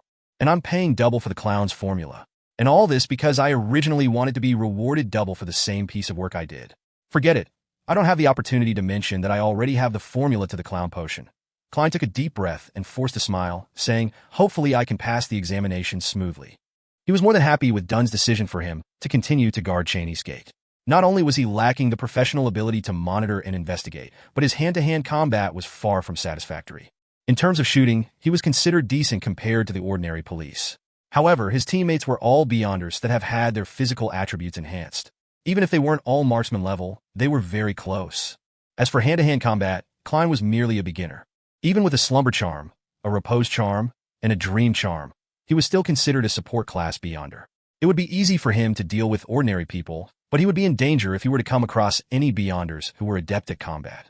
Until I advance to Sequence 8, become skilled in technique-based battles, and master a handful of spells, I can only complete normal supernatural missions on my own. If I successfully steal the power of sealed artifact 3-0782 and make flaring sun charms, that will be even better. It won't be impossible for me to win from a position of an underdog. Klein thought hopefully as he slowly walked back to the Blackthorn Security Company. The next morning when he ended his shift and left Cheney's Gate, the Nighthawks still hadn't obtained any useful information from monitoring Hood Eugen. For now, they had to place their hopes on their informant's internal investigation. When he returned home, Klein had his breakfast quietly and laid down in his bedroom to sleep until noon. He woke up naturally, washed up, and walked to the first floor, following the smell of cooking food. Melissa is preparing lunch? Klein looked at Benson, who was reading the newspaper in the living room. Benson lowered the newspaper and said, "Yes, she has a guest visiting today. I wanted her to chat with her guest while I prepared lunch. But she doesn't trust my cooking and took the guest into the kitchen. How rude." "Benson, you actually managed to quickly realize that Melissa detests your culinary skills." Klein held back his urge to laugh and walked towards the single-seat sofa as he asked, "Melissa's guest?" "Yeah, you should know her. Elizabeth, we met her at Selena's dinner banquet." Benson leaned backwards and continued to read his newspaper comfortably. It wasn't only at the dinner banquet. She came to visit for real. Klein turned to look at the kitchen with a stunned expression. Just then, Melissa walked out carrying some plates, and Elizabeth followed behind, also wearing an apron. "Klein, you're already up? I was just planning on waking you up." Melissa laid the plates on the dining table delightedly as she said, "This is Elizabeth. You know her." "Hello, Klein." Elizabeth's adorable face flashed a splendid smile as she greeted him. Klein replied gently and politely. After they greeted, Melissa blinked and spoke seriously. "Elizabeth will follow us to the Family Servant Assistants Association later. They hire a few maidservants at home, so she has experience in that. Her opinions might be helpful. Actually, we've already drawn up the requirements for picking a maidservant. Listen to this and see if there's anything that needs to be added." Melissa wiped her hands on her apron and took out a piece of paper from the pocket of her home clothes. She opened it and read it out loud. 1. Healthy. 2. Hardworking and responsible. 3. Good at cooking. 4. Quiet, not rowdy. 5. Simple family background. 6. Looks ordinary. She read the requirements one by one while Klein and Benson gawked with a vacant look. They never expected that hiring a maidservant would be so troublesome. "Melissa, weren't you against the idea of hiring a maidservant?" Klein subconsciously asked when his sister stopped. Melissa pursed her lips and nodded solemnly. "Yes, I was against it, but as my opposition was in vain, I thought we should get this thing done properly. To be able to get it done well, we must be well prepared. Do you have anything that you'd like to add?" "No." Klein and Benson shook their heads in unison, causing Elizabeth to laugh. After lunch, the four of them took a public carriage to the Tingen Family Servant Assistants Association on Champagne Street. It was similar to domestic help firms that Klein knew of from his previous life, but it was also a little like a charity. They recorded the personal information and job requirements of different maidservants so that the clients could make their selections more easily, while maximizing the maidservant's chances of employment. Part of the organization's funding came from charity organizations, and some came from a percentage of the payment provided by employers. Upon entering the association, Klein and company were greeted warmly. A young lady in a pale yellow ruffled dress led them to some sofas. She smiled and asked, "How may I help you?" Benson, who was pushed forward by his brother and sister, said, "We need to hire a maidservant." "Do you have any requirements?" the young lady asked like clockwork. Benson recalled his siblings' lack of faith in his culinary skills as he said sincerely, "Good at cooking." "Good at cooking?" The young lady creased her eyebrows and said, "To be frank, there are no excellent cooks among the maidservants. Why not hire a chef instead? If you need a female chef, we have quite a number of them in the association." "There is no one who is good at cooking among the maidservants." Melissa couldn't help but cut in as her initial plan was set back. The young lady nodded and answered affirmatively. The maidservants are either the daughters of lower-class laborers or girls from the villages. They have few opportunities to learn culinary skills. Even after the simple training provided by the association, the most we can guarantee is that their food won't make people sick. Melissa fell silent, finally realizing what it meant to have situations outpace her plans. "That is regrettable," Benson thought. Reorganizing his words, he said, "Maybe we can amend our requirement to a maidservant who is willing to and is capable of learning to cook." "Not bad. Benson is quick-witted. There's no need for me to interject." Klein sat by the side, holding his cane and hat comfortably. "No problem. During cooking training, we took note of girls who had outstanding performance," the young lady replied with a professional smile. "Any other requirements?" "Yes. Benson felt the burn of Melissa's gaze. He swallowed his saliva and took out the piece of paper from his pocket. He then read the items one by one. The young lady listened quietly and only responded after quite a while. I'll first check through the records and recommend some maidservants that fit the criteria. You don't have to decide immediately. You can pick 2 to 4 of them. Then, I will bring them each over to cook for you once. You can decide who to employ then. Of course, you will have to pay the association some extra fees, and you will also have to prepare your own ingredients. All right. Benson folded the paper and nodded politely. The young lady stood up and walked towards the office, but she turned around after taking 2 steps. She smiled and said, "Can you pass me that paper? I'm worried I will forget some of your requirements." No problem. Benson held back his urge to laugh when he answered. After a while, the young lady in the pale yellow dress came out with a stack of documents and passed them to Benson. The information had each of the maidservants' real name, birth date, family situation, facial description, health status, past experience, related traits, expected salary, and other information. Seizing the opportunity when Benson and Melissa were reading the information, Elizabeth got closer to Klein and asked softly, "Don't you have any requirements?" "Yes, but this information isn't specific enough," Klein answered perfunctorily. Elizabeth got even more interested. "How would you choose?" Klein smiled and pointed at the hidden pendulum in his left sleeve. "I would divine the best person to become our maidservant by writing down a corresponding statement about each candidate and eliminating them one after another." Elizabeth was stunned, nodding vacantly after nearly 20 seconds. "The simplest and the most effective way. I totally forgot that you're—" She didn't finish her sentence since Melissa, who had sharp senses, noticed that they were whispering and had looked over. She looked at her best friend and her brother. Then she showed an expression of deep thought. "Hey sis, don't misunderstand. We were just talking normally." Klein coughed and picked up some of the information and casually read through them. Very soon, they picked 3 candidates. They were asking for 4 solely 8 pence to 5 solely 2 pence per week. Benson didn't haggle over the maidservant's pay, but instead discussed the percentage that he needed to pay to the association. After some friendly haggling, he successfully negotiated the price from the maidservant's 2 weeks' pay to 1 week pay instead. However, he had to pay a transportation fee of 1 solely for them to bring the maidservants over to try cooking. After that, Elizabeth bade the trio farewell and left while the siblings took a public carriage back to Daffodil Street. On the way back, Klein was getting uncomfortable under Melissa's scrutinizing gaze. When he got home, he went to the 2nd floor directly. "Klein," Melissa called him in a serious tone after thorough consideration. She said, "If you want to get engaged with Elizabeth, you have to work harder. Her father is an important businessman, and her mother is the daughter of a baron." "Wait, engaged? When did this happen?" Klein looked at his sister in confusion. How far-reaching is her concern? Chapter 157. Item of his dreams. "No, we are not." Klein didn't have the chance to retort before Benson interrupted with a smile. "Although Elizabeth is indeed a little young and her family is much more outstanding than ours, I find the 2 of you quite suitable for each other. But you might have to wait a few more years. She is still studying at a public school and wants to enter university. Marriage should be something to consider only 6 to 7 years later. Of course, you can get engaged sooner than that. Can you guys not think that far ahead?" Klein took in a deep breath. "I do not fancy Elizabeth, or, well, more accurately, I do not fancy a girl who is younger than me by too much. I prefer girls who are more mature. Truthfully, I can accept anyone within a reasonable age gap, just not now." He added inwardly in exasperation. "You like girls who are more mature?" Melissa knitted her brows. "Then you should quickly settle the issue regarding your marriage." "Ah?" Klein couldn't understand his sister's leap in logic. He asked in confusion, "Why?" Melissa explained seriously. "You will be about 25 when you finish saving up for your marriage. Girls that are more mature than you will either be married or engaged when they reach that age. Do you want to chase after a widow?" "What the?" Klein thought to himself in Mandarin as he wore a blank expression. Benson smiled and refuted his sister. "Melissa, you don't understand. In this day and age, it isn't rare to see women in their 30s who isn't married or engaged within the middle class. They are mostly followers of the goddess, and all have the ability to provide for themselves. They would rather be single than stuck in a marriage that they are not satisfied with." "Yes, that's what I read from the family magazine."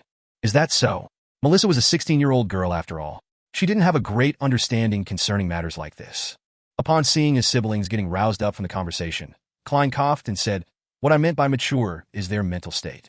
They don't need to be older than me. Furthermore, the person that should be worried about their marriage is Benson." "I'm sorry, brother. I had no choice," he apologized in his heart. Melissa froze for a moment, then nodded heavily. "That's right." Benson was just about to elaborate on the marital problems of the middle class when he suddenly shivered. He looked at his sister who was staring at him and said, "I am now at the cusp of a turning point in my life. I have to devote all my attention to studying. I will only be confident of chasing after my desired girl when I have found a job that I'm satisfied with and have a reasonable amount of savings. Only then will I be able to provide her with a good life." Klein and Melissa froze, then asked in unison, "You have a girl that you fancy?" Benson, who had merely given a perfunctory reply, was shocked. He shook his head in a hurry. "No, I was merely giving an example." In a dark, gloomy house of Backlund, Hillstonborough, a middle-aged man with graying hair sat silently on a rocking chair in front of an unlit fireplace with a dark-colored pipe in his hand. He looked at the guest on the sofa. He was the master of this building, Isengard Stanton, a private detective with notable fame. But he didn't set up an office, merely hiring assistants to assist him. Isengard, who was dressed in a white shirt and black vest, brought the pipe to his lips and inhaled in an intoxicated manner before slowing exhaling. The fee for a 30-minute consultation is £1. If I were you, I would definitely not waste a second. The two ladies on the sofa across from him were Furs Wall and Zio Dericha. They had found materials relating to Rear Admiral Hurricane Kalangos and wanted to ask this detective to consolidate the habits and actions of their target. Of course, they had removed Kalangos' name and changed the description regarding supernatural incidents. Zio Dericha handed the folder containing the documents to Isengard's assistant, a brown-haired young man wearing gold-framed spectacles. "Mr. Detective, I hope that you can find habits in the target's actions using the material we have provided." Even though she wasn't tall, Zio Dericha had an air of authority when she sat straight and spoke with a deep voice. Isengard stared at her and received the docket from his assistant. He opened the folder and took out the material within. He set down his pipe and focused on reading page after page without missing a single one. 10 minutes later, this gentleman slowly tapped on the handle. The target has an obsession with the wind. He won't stay for long in a polluted area in Backlund, the capital of dust. In other words, he could be staying at the Empress Borough, West Borough, Hillston Borough, Sherwood Borough, or the suburbs of the North Borough. The target is a psychotic serial killer with a need to kill someone every other day. The most logical thing he could do is to target the vagrants that have nowhere to go. Even the police have no records of the exact number of vagrants in Backlund. The target wouldn't be living in an area too near or too far from North Borough or Backlund Bridge, which have the highest concentration of vagrants. It would be the act of someone unsophisticated to search for victims that are too close to him. That isn't consistent with your descriptions. If the target has to spend a large amount of time before he can find someone to murder, then he might lose control of his desires and commit crimes that would easily expose himself. The target is an experienced sailor and has exceptional mobility in the water. A reasonable deduction would be that he wouldn't be living somewhere too far away from the water. If anything unexpected happens, that would be his best means of escape. In summary, we can outline the possible radius of activity for the target. He should be living somewhere close to the Backlund Bridge area. Perhaps somewhere close to both banks of the Tussock River, the West Borough or the Sherwood Borough. I can only deduce this from the materials that you have given me. Even though they didn't understand all of it, his deductions seemed to make sense. Zio and Furs looked at each other and nodded. They took back their materials and stood up to leave. Seeing his assistant send off the two ladies, Isengard took out a bronze item from his vest pocket. It was an open paperback book. In the middle of the book was a vertical eye. Isengard rocked his chair, rubbing the item while softly muttering to himself. Kalangos has infiltrated Backlund? In a particular basement of Pritz Harbor. The hanged man Alger sat in a chair, looking coldly at a struggling man. This man was dressed like a sailor. His head was enveloped by a film of pale blue water, and his face was purple from holding his breath. He was scratching at the film on his face with both hands, but all he could do was flick droplets of liquid.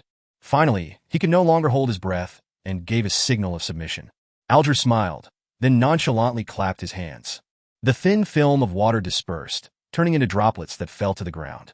The sailor took in a deep breath and coughed violently. He coughed so hard that it tugged at his heart and lungs. After waiting for the man to recover, Alger leaned back. He emulated the peaceful and calm tone of the fool. "Tell me the reason why Kalangos went to Backlund. He's there to complete a commission, but I'm not sure about the details." The pirate had completely lost the will to resist. He answered honestly, "All I know is that he might receive something that he wants. Kalangos once boasted in front of us. He said that if this mission was a success, he would be able to obtain something he's dreamed of getting for a long time.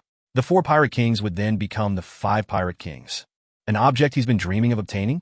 Alger knitted his brows and slipped into deep thought. Klein didn't rest on Monday morning. He followed his plan and continued his investigation on the buildings with red chimneys in Tingen. Unfortunately, he didn't come across his target. He returned home near noon. He heated up the leftovers from yesterday's dinner and paired them with bread before taking an hour's nap. At about 20 minutes to 3 in the afternoon, Klein put his book down and sealed his room with a wall of spirituality, once again entering the mysterious world above the gray fog. He sat at the seat of honor at the ancient bronze table, extending his hand toward the crimson star representing sun while ignoring the frequency of his heartbeats. In the city of Silver, Derek Berg was sweating on the practice grounds. His vision suddenly blurred as a heavy fog entered his view. He saw the fool sitting high above, deep within the fog. He froze, then stopped whatever he was doing and bowed his head. When the illusion vanished, he counted his heartbeats silently and carried his silver sword to a rest area quickly. 1,000 heartbeats later, he locked himself in a bathroom. After about 10 breaths, he saw the red light swell over him and swallow him in an instant. Above the gray fog, Klein leaned back into his chair and tapped his left molar twice to stealthily activate his spirit vision. He saw that the mottled color deep within the sun's ether body had turned pure, akin to the light of dawn. He smiled and said, "Congratulations, Mr. Bard." At the same time, he saw the stars behind the sun's chair shift quickly, turning into the symbol of the sun. It transformed without my will, as if it was a reflection of the sun. Also, other than the palace, table, and chairs, the items that I conjure cannot be preserved once I leave this world. They are very special. There sure are many secrets to this world above the gray fog. Klein took in everything in front of him as he contemplated. Derek lowered his head and replied humbly, "This is all due to your assistance. This is but the beginning." He wasn't surprised that the fool knew that he had consumed the potion. Klein took out his silver pocket watch and looked at the time. He chuckled and said, "Then let us start the gathering. Remember, the frequency, or should I say gap, between the gatherings should be about the same in the future." As he was speaking, he established a connection with the crimson stars representing justice and the hanged man before pulling them into the majestic palace. Audrey looked at the scene before her and immediately greeted him. "Good afternoon, Mr. Fool. I have a page of the diary of Emperor Roselle with me." "Good afternoon, Mr. Sunday. Have you gotten the formula for telepathist?" Chapter 158, Preparedness Averts Peril. How enviable it is for Miss Justice to always maintain a cheerful mood. I wish I could be like that. Listening to her lively greetings, Klein couldn't help but sigh wistfully. He then recalled the time when she had taken out 1,000 pounds so easily, and he realized that it would be very difficult if he wanted to maintain his cheerful emotions like Miss Justice. The son, Derek Berg, was a young man that cared a lot about his reputation. He immediately replied, "I have obtained the telepathist formula." For the past week, he had been settling the inheritance that his parents had left him. Besides the property, furniture, and a few sentimental items, the rest of the valuable items were brought to the black market in the city of Silver in exchange for the telepathist formula and the Bard potion's ingredients. His meals were now rationed. However, he believed that the situation wouldn't be for long. When he passes the combat examination, he would then join the team that cleansed the things of the dark in the outskirts of the city and be paid a decent amount. "When I become stronger, I'll apply to become a member of the elite squad, to explore the depths of the dark and find a way to remove the curse." Derek thought with hope as he looked towards the fool who was engulfed in the fog. He noticed that last time, after Miss Justice made a request to Mr. Fool, she was able to produce a page of the unknown Roselle diary out of thin air. Although Derek didn't quite understand what had happened, he felt that it'd be better if he watched Mr. Fool. First, recall the formula in your head. Then, grab the pen by your side and instill it with a strong desire to express your thoughts. Klein casually leaned back in his high chair. As the sun was from the city of Silver, which might be the forsaken land of the gods, the pen that instantiated before him wasn't a fountain pen, but a quill instead. Of course, there still wasn't any ink. Derek didn't dare to doubt what the fool said, so he immediately grabbed the quill that suddenly appeared by his hand. He followed the fool's instruction, and as expected, he saw the telepathist potion formula appear on the brown goatskin parchment before him within seconds. After looking through it twice, Derek silently pushed the promised item towards Miss Justice. Audrey was overjoyed and eager, but she took the parchment gracefully. She glanced at the page, and the words that Klein had translated came into sight. Main ingredients: Phantom Netherdrake's complete pituitary gland, 10 milliliters of half-spectre rabbit. Supplementary ingredients. Main ingredients that I've never heard of? I don't know enough. Audrey, who had been trying to learn more about the different types and names of beyonder ingredients from furs and Zio, seemed to fret in thought. During such moments, she would completely forget how a spectator should behave. Suddenly, Audrey heard a light rapping sound. She quickly looked towards the seat of honor at the long bronze table, subconsciously. She was surprised to see Mr. Fool rapping at the edge of the table with his right index finger while he gestured to her with a nod. "What's going on?" Audrey was confused as her eyes were a vacant look. Just when she was about to ask, the corner of her eyes suddenly saw some changes on the telepathist formula. There were remarks next to some of the ingredients. Main ingredients: Phantom Netherdrake's complete pituitary gland, also known as rainbow salamander. 10 milliliters of half-spectre rabbit, also known as Farsman rabbit. Supplementary ingredients. I know all of these. Audrey was stunned at first. Then there was an intense surge of delight from the bottom of her heart. Thank you, Mr. Fool. You're really very knowledgeable. She looked towards the seat of honor as she thanked and sincerely complimented him. The hangman Alger didn't know what had happened, but he felt extreme contempt towards what Justice had said. How could you describe a godlike figure with the word knowledgeable?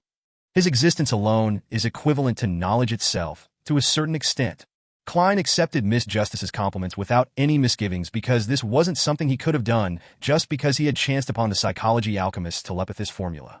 After he pulled the sun into the Tarot Club, he had been taking precautions against such problems by taking into consideration the sun's special circumstances of being from the City of Silver.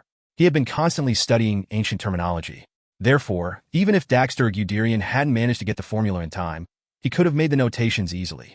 Through prior divination and comparison, he had made certain that both telepathist formulas were accurate.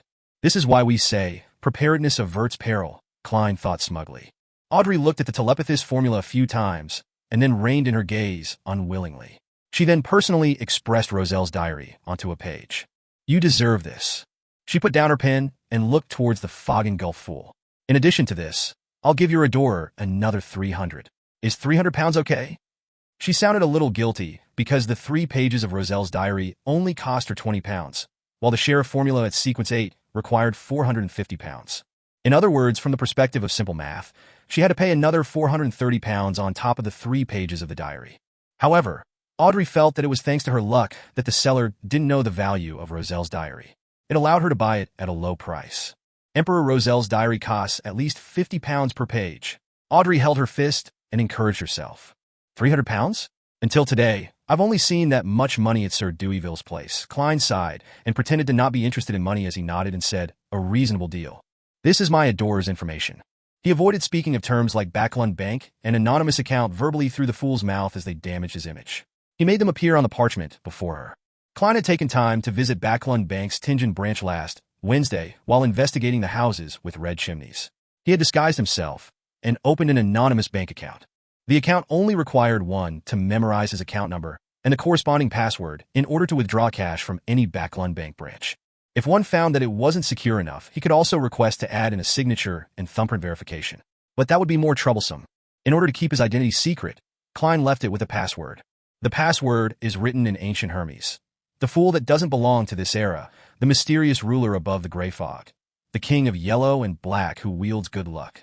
As ancient Hermes itself can be used for rituals and prayers, anyone who dares to copy the password would be reciting my name.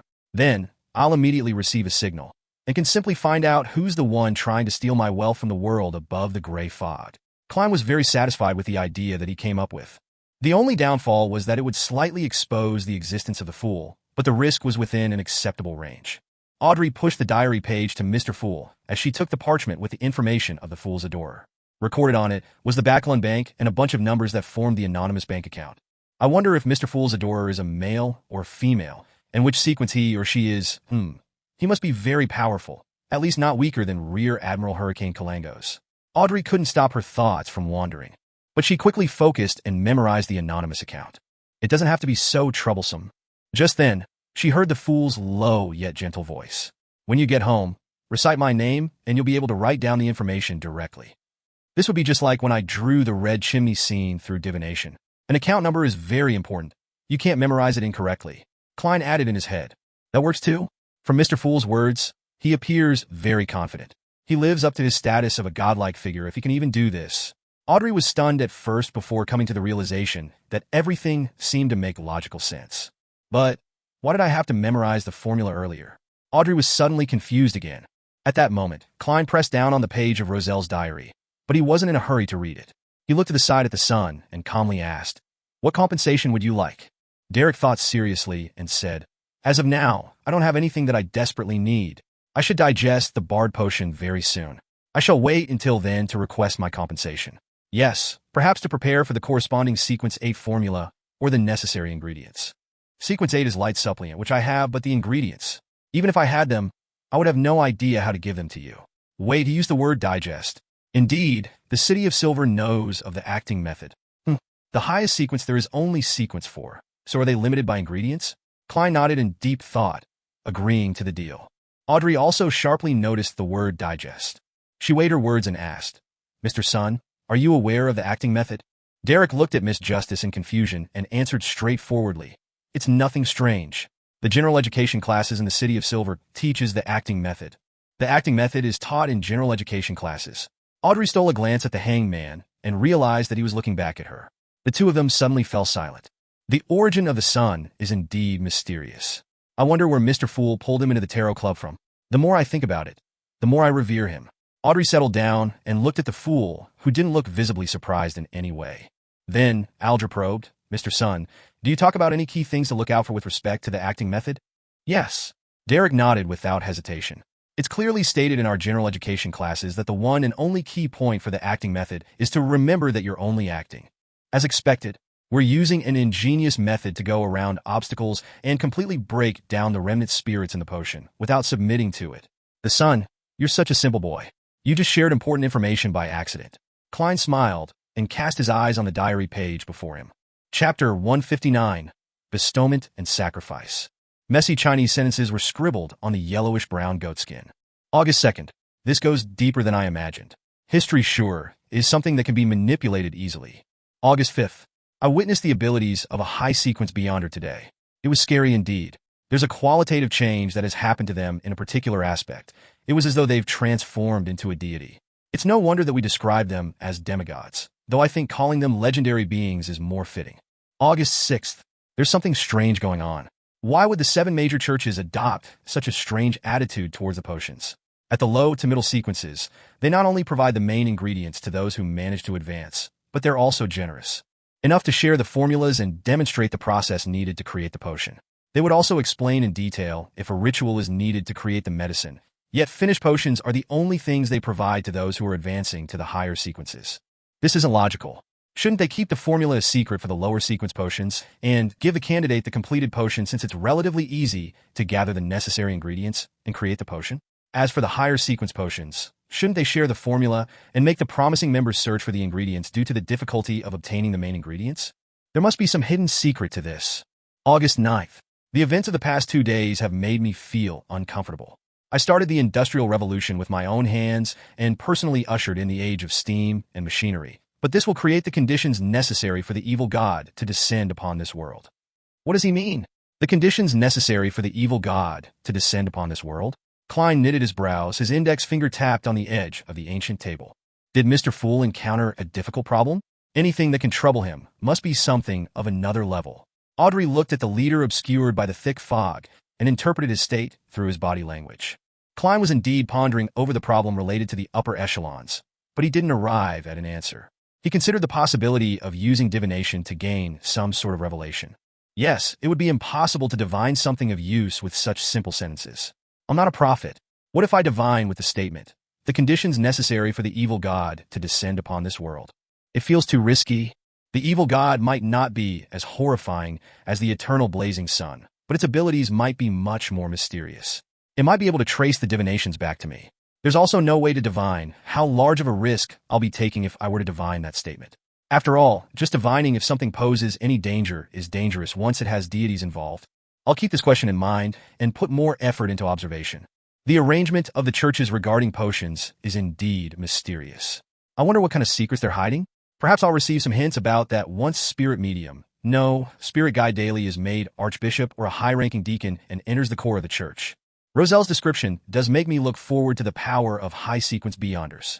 Many thoughts flashed through his mind before Klein stopped tapping on the edge of the ancient table and looked at Justice, the hanged man, and the sun. You can start your discussion freely now. Alger immediately said, "Mr. Fool, Miss Justice, I received a new piece of information. Rear Admiral Hurricane Kalango's infiltrated Backland to complete a difficult mission. He might stay for an extended period of time and create an appalling tragedy. Also, I know that this incident involves a very important item, an item that would allow Kalangos to quickly become a high-sequence beyonder." Quickly become a high-sequence beyonder? Does he not fear losing control of himself? Audrey asked, adopting the posture of a spectator. Kalangos was only a sequence 6 wind blessed, so there was still a sequence between him and sequence 4. Alger had expected this question. He answered honestly, that's why the object is important to him. Of course, those are simply my deductions. The information I received goes like this. Kalangos believes that once he completes the commission and obtains the object, he will be the equal of Nast, the king of the 5 seas. The 4 pirate kings would then become the 5 pirate kings, and the 7 pirate admirals will be reduced to 6. The average person might not be aware of this, but as Beyonders, we should know that pirate kings are either high-sequence Beyonders or are able to reach the combat strength of a high-sequence Beyonder with the use of Beyonder boats and mysterious items. For Kalangos to be acknowledged as their equal, he must reach standards that are close to that. That's my deduction. All I know is that the king of the 5 seas, Nast, is a sequence 4 Beyonder, but I'm not sure of the name of his potion. Klein listened on silently, not giving his opinion. The son, Derek Berg, didn't understand anything the hangman said. He didn't know who was who, but he still listened attentively. He felt a new door had presented itself in his world. Pirates? The place they live in has seas that are mentioned in books? Then the environment these people live in is very different from the City of Silver. They don't seem to be very worried about the curse or the attacks of the things of the dark. It definitely makes me very curious. But Mr. Fool once instructed me not to ask about the secrets of others. It's a very rude gesture, Derek thought in his heart, once again observing the hanged man and justice. Your deduction is very reasonable. Of course, that could also be a mysterious item that could hold its own against a high-sequence Beyonder, Justice replied with a smile. The hanged man looked at the fog-enshrouded fool, pondered over his words, before he looked at Justice and emphasized, there are 2 key points in what I said just now, the first being the fact that Kalangos will stay in Backlund for some time. The second is that the incident involves a very important and very mysterious object. So, Mr. Fool, are you not tempted? There is ample time for you to send your adorer to Backlund. Alger added in his heart, but didn't dare say it out loud. All he could do was beat about the bush. Mr. Alger, you don't need to emphasize this repeatedly, I know what you are getting at. But my abilities do not allow me to interfere in these matters. Furthermore, I can't leave Tingen without permission. Klein leaned back and thought in frustration. Ignoring the adorer, I can actually find 2 relatively strong Beyonders to help. One is Daly, who has advanced to Sequence 6, but I cannot tell her everything. The most I can do is mention that I've gotten some information that Rear Admiral Hurricane Kalangos has infiltrated Backlund and is living at a particular street and what he plans to do. That way, Daly might directly enlist the help of the Nighthawks, making the situation very complicated and troublesome. If you guys cannot find anybody to help you when the time comes, then I can try that to prevent a tragedy. The second person is Mr. Azek, but I cannot expose my identity as the fool to him. I don't have a proper reason to get him to interfere with this incident. Many thoughts flashed through his mind as Klein replied slowly. I'm aware. Seeing how the fool continued to not place much importance in the matter regarding Kalangos, he sighed and held back his disappointment. He started asking about the investigation Miss Justice conducted last week. In conclusion, we have more or less targeted the general area Kalangos will be at and will soon start the next phase of investigations. Audrey first gave a simple summary, then with the attitude that she was doing something important said, we need more information, preferably the hobbies and habits of Kalangos. Alger recalled, he loves fish, especially fish from the sea. He would slice it and eat it raw. He also likes hard liquor and despises champagne, red wine, and the like. He will often look for women to relieve his needs whenever he heads to shore, and with his strong body, one woman will not be enough to satisfy him. He's used to using cold weapons and avoids hot weapons. He cannot be away from water for long periods of time. What I mean is that he needs to swim or dive once every couple of days. Audrey committed these facts to memory, creating an ample character of Kalangos in her mind. Let's hope that the investigation will be a success. It's a pleasure working with you. She smiled after Alger was done. My pleasure. All Alger could do was force himself to believe in Miss Justice, who had considerable power in Backlund. Throughout the interaction, Klein seemed to be listening intently, but in reality, his thoughts had been diverted to another question. That was the question of how to deliver ingredients to Sun if he did manage to obtain them.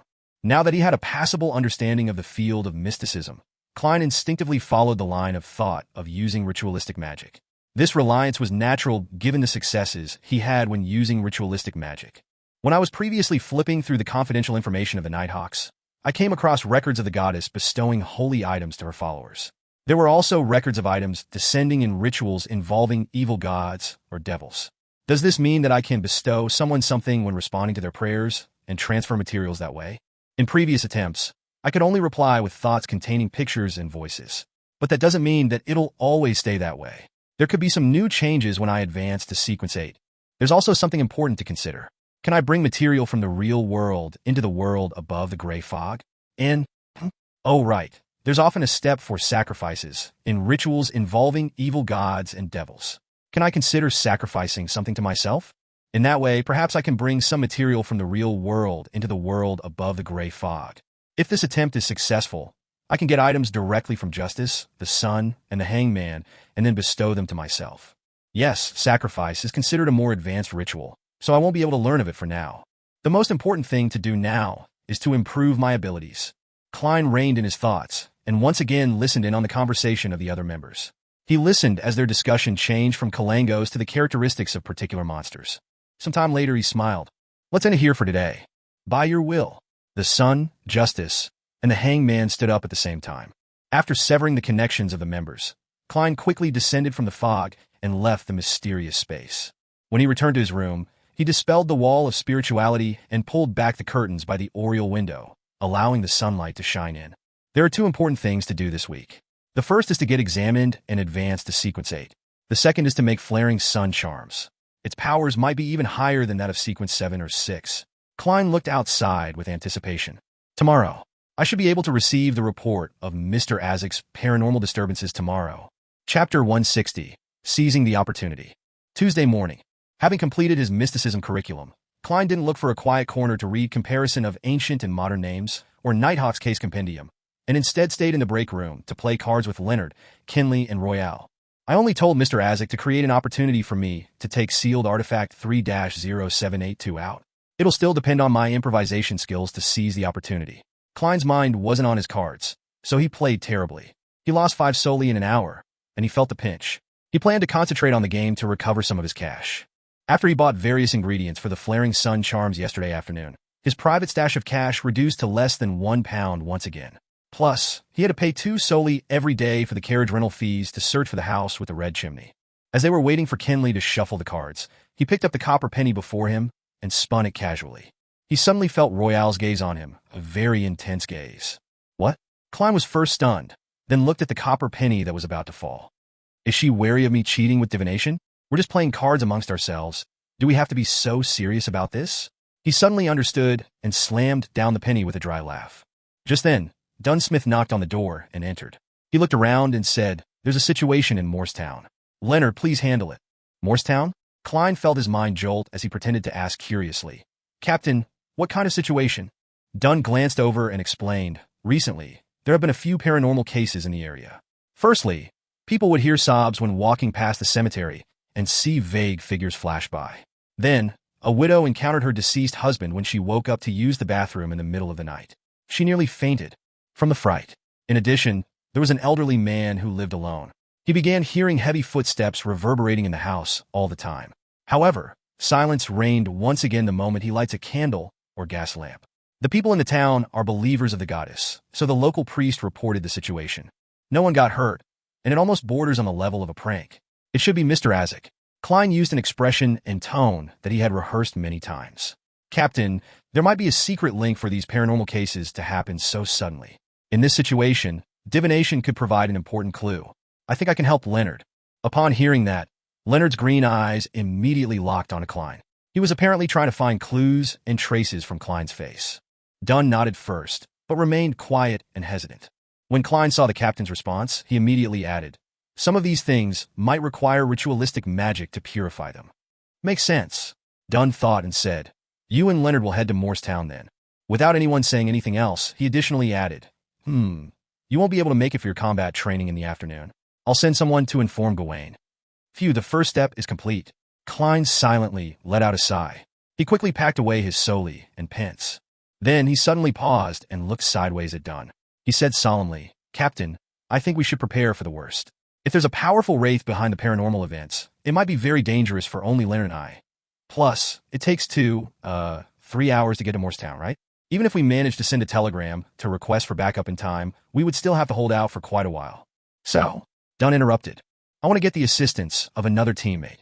Klein pretended to think for a moment and said, "And according to the rules, a mission with 3 or more Nighthawks involved can apply for a level 3 sealed artifact. Yes, 3-0782 is most suited for this job." Upon hearing that, Leonard laughed and said, "Exactly your style. Careful, cautious, taking no risks. You seem to be implying that I'm a coward. I'm a person who looked directly at the eternal blazing sun." Klein pretended that he didn't hear Leonard and earnestly looked at Dunsmith. "Captain, what do you think? We should really take extra care against any accidents. There have been too many coincidences lately. Dunn nodded thoughtfully and looked at the other two teammates. Kinley, join Leonard and Klein on their trip to Morristown. Oh, hurry up and write an application. After I sign it, retrieve sealed artifact 3-0782 from Cheney's gate. All right, the short Kinley said, putting down the cards in his hand. All right. Klein fist pumped in his mind while he looked anxious and solemn on the outside. At that very moment, Seekatron was monitoring Hood Eugen in the asylum while Fry was on duty at Cheney's gate. Klein left the recreation room and put on his black tuxedo.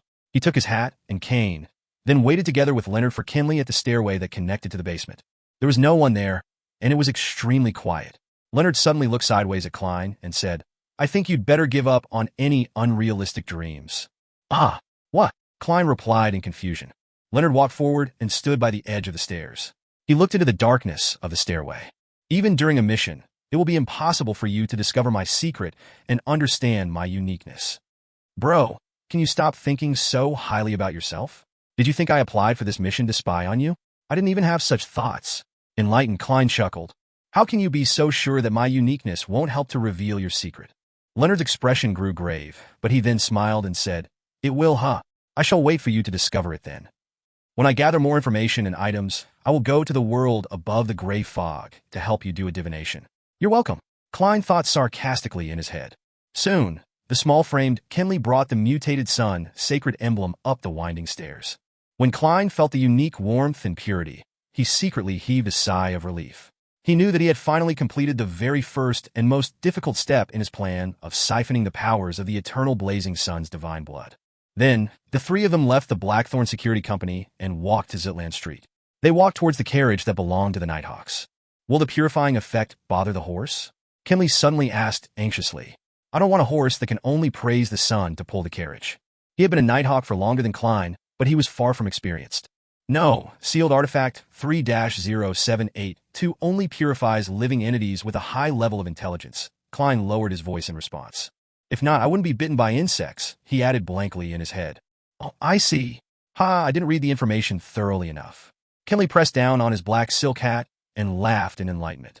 As Klein had yet to master the skill of driving of a carriage, he sat inside the carriage for the following 3 hours.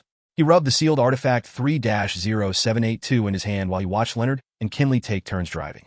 They finally arrived at Morristown around lunchtime. How beautiful! Kinley complimented sincerely as they stepped down from the carriage and looked towards the boundless golden wheat fields that surrounded the town. The dates representing the volcanic constellation was coming to an end, and the bumper harvest constellation was going to rule everyone's life. Leonard was in the driver's seat as he looked around and opened his mouth, as though he was going to recite a sonnet. But in the end, he only spurted one sentence. How beautiful. Klein held back the urge to laugh as he put on his top hat, took his cane, and got off the carriage. At that moment, a middle-aged man in a black priest gown walked over. He drew a crimson moon on his chest and said, Praise the lady. Are you the friends that St. Selena Cathedral sent to help us? Yes, priest sire. May the goddess bless you. Leonard jumped off the carriage and replied with a smile, We're here to take care of the recent paranormal incidents. Seemingly. The gray-haired, blue-eyed sire saw many townsfolk approaching as he quickly emphasized. Morristown wasn't big. Regardless of which direction one chose to travel in, one would enter the plains within 10 minutes. The people who stayed there knew each other, so what happened earlier had spread. Many townsfolk were waiting for the Church of the Evernight Goddess to send people to resolve the problem. Hence, when they saw that the priest was greeting 3 strangers, they quickly surrounded them out of concern and curiosity. Some tiptoed, and some tried to hear what they were saying. Leonard chuckled and said, Priest, don't worry. We're professionals. Look, we brought holy water, silver daggers, dark sacred emblems, and also garlic. He took out the described items from the inner pockets of his clothes, as though he was pulling a magic trick. Garlic? Are you trying to stink the spirits to death? Klein found it ridiculous yet funny as he watched Leonard's performance. Sire wore a look of confusion, and he even started to suspect that the St. Selena Cathedral had sent over a bunch of frauds. The citizens who surrounded them revealed gratified smiles, as though they were finally in safe hands. Leonard got close to Priest Sire and explained softly into his ear, They believe in these things. Without waiting for the priest's reply, he added, Let's have lunch at the church first. Then, we shall take care of those matters. Yes, lunch is very important. When those paranormal incidents are taken care of, it'll be time to take turns looking after sealed artifact 3-0782, and also the opportunity for me to make flaring sun charms. Hopefully, everything goes smoothly. Of course, making flaring sun charms during the daytime would get the best results. Klein thought, brimming with anticipation. Chapter 161. Inverted Mausoleum. Most of the buildings in Morristown adhered to a style that was popular 100 years ago. The most eye-catching building in the town was the black cathedral spire. After settling the carriage, Klein and the others quickly finished their lunch of bread, toast, bacon, butter, and coffee. We can still tolerate about 2 hours and 35 minutes of sealed artifact 3-0782's purification. Kinley stood at the door of the church and took out a pocket watch from his suit's pocket. I suggest dealing with the suspected haunting incidents first to prevent the situation from getting worse. Then we can return to the church and take turns watching over the sealed artifact to recover. Under normal circumstances, Sequence 9, 8, and 7 Beyonders had to stay far away from the mutated sun sacred emblem for 2 hours to recover completely, or at least an hour if they were to make a partial recovery. All right, I have no objections. Klein and Leonard spoke in unison. Then which case should we deal with first? Kinley asked. Leonard wiped away his frivolous attitude and said, let's start with the old man living alone who heard heavy footsteps in his house. Why? Kinley asked instinctively. Klein was also interested to hear an explanation. Could this be the intuition of a poet? He mocked Leonard secretly. Leonard shifted his gaze from Kinley's face to Klein's, then looked at Kinley again. He smiled. Because it's the closest to the church. How did you know that? It's not written in the records, Klein asked. Leonard snickered. Didn't I go to the bathroom during our meal? I came across a trainee priest on my way back and had a conversation. He told me that Noah's house was close to the church. Oh, yeah, the old man's name is Noah. He sure lives up to his name as an experienced nighthawk when it comes to performing missions. Klein gave a dry laugh. He turned to Kinley and said, then let's go to Noah's house first. All right. Kinley didn't have any objections. They arrived at Noah's house a mere minute later. Noah was an old man with thinning white hair. He had lost his left hand in a war when he was younger and had no choice but to leave the army. He returned to his hometown after he received his compensation. At that moment, he opened the door and looked at the 3 strangers in front of him before looking at Sire, who was rushing over from the cathedral. He said with a raspy voice, come in, I hope that you can solve my problem. I heard that you brought holy water, sacred emblems, a silver dagger, and garlic. This is great. My worries have eased greatly. Please forgive my blabbering. You have to understand the condition of an old man after not being able to sleep peacefully for 2 nights. Oh my goddess. I've been so scared all this time that my head feels like it's in a cloud. Leonard suddenly straightened his back when he entered the house, his eyes surveying the surroundings. After that, Klein felt a cold aura within the room.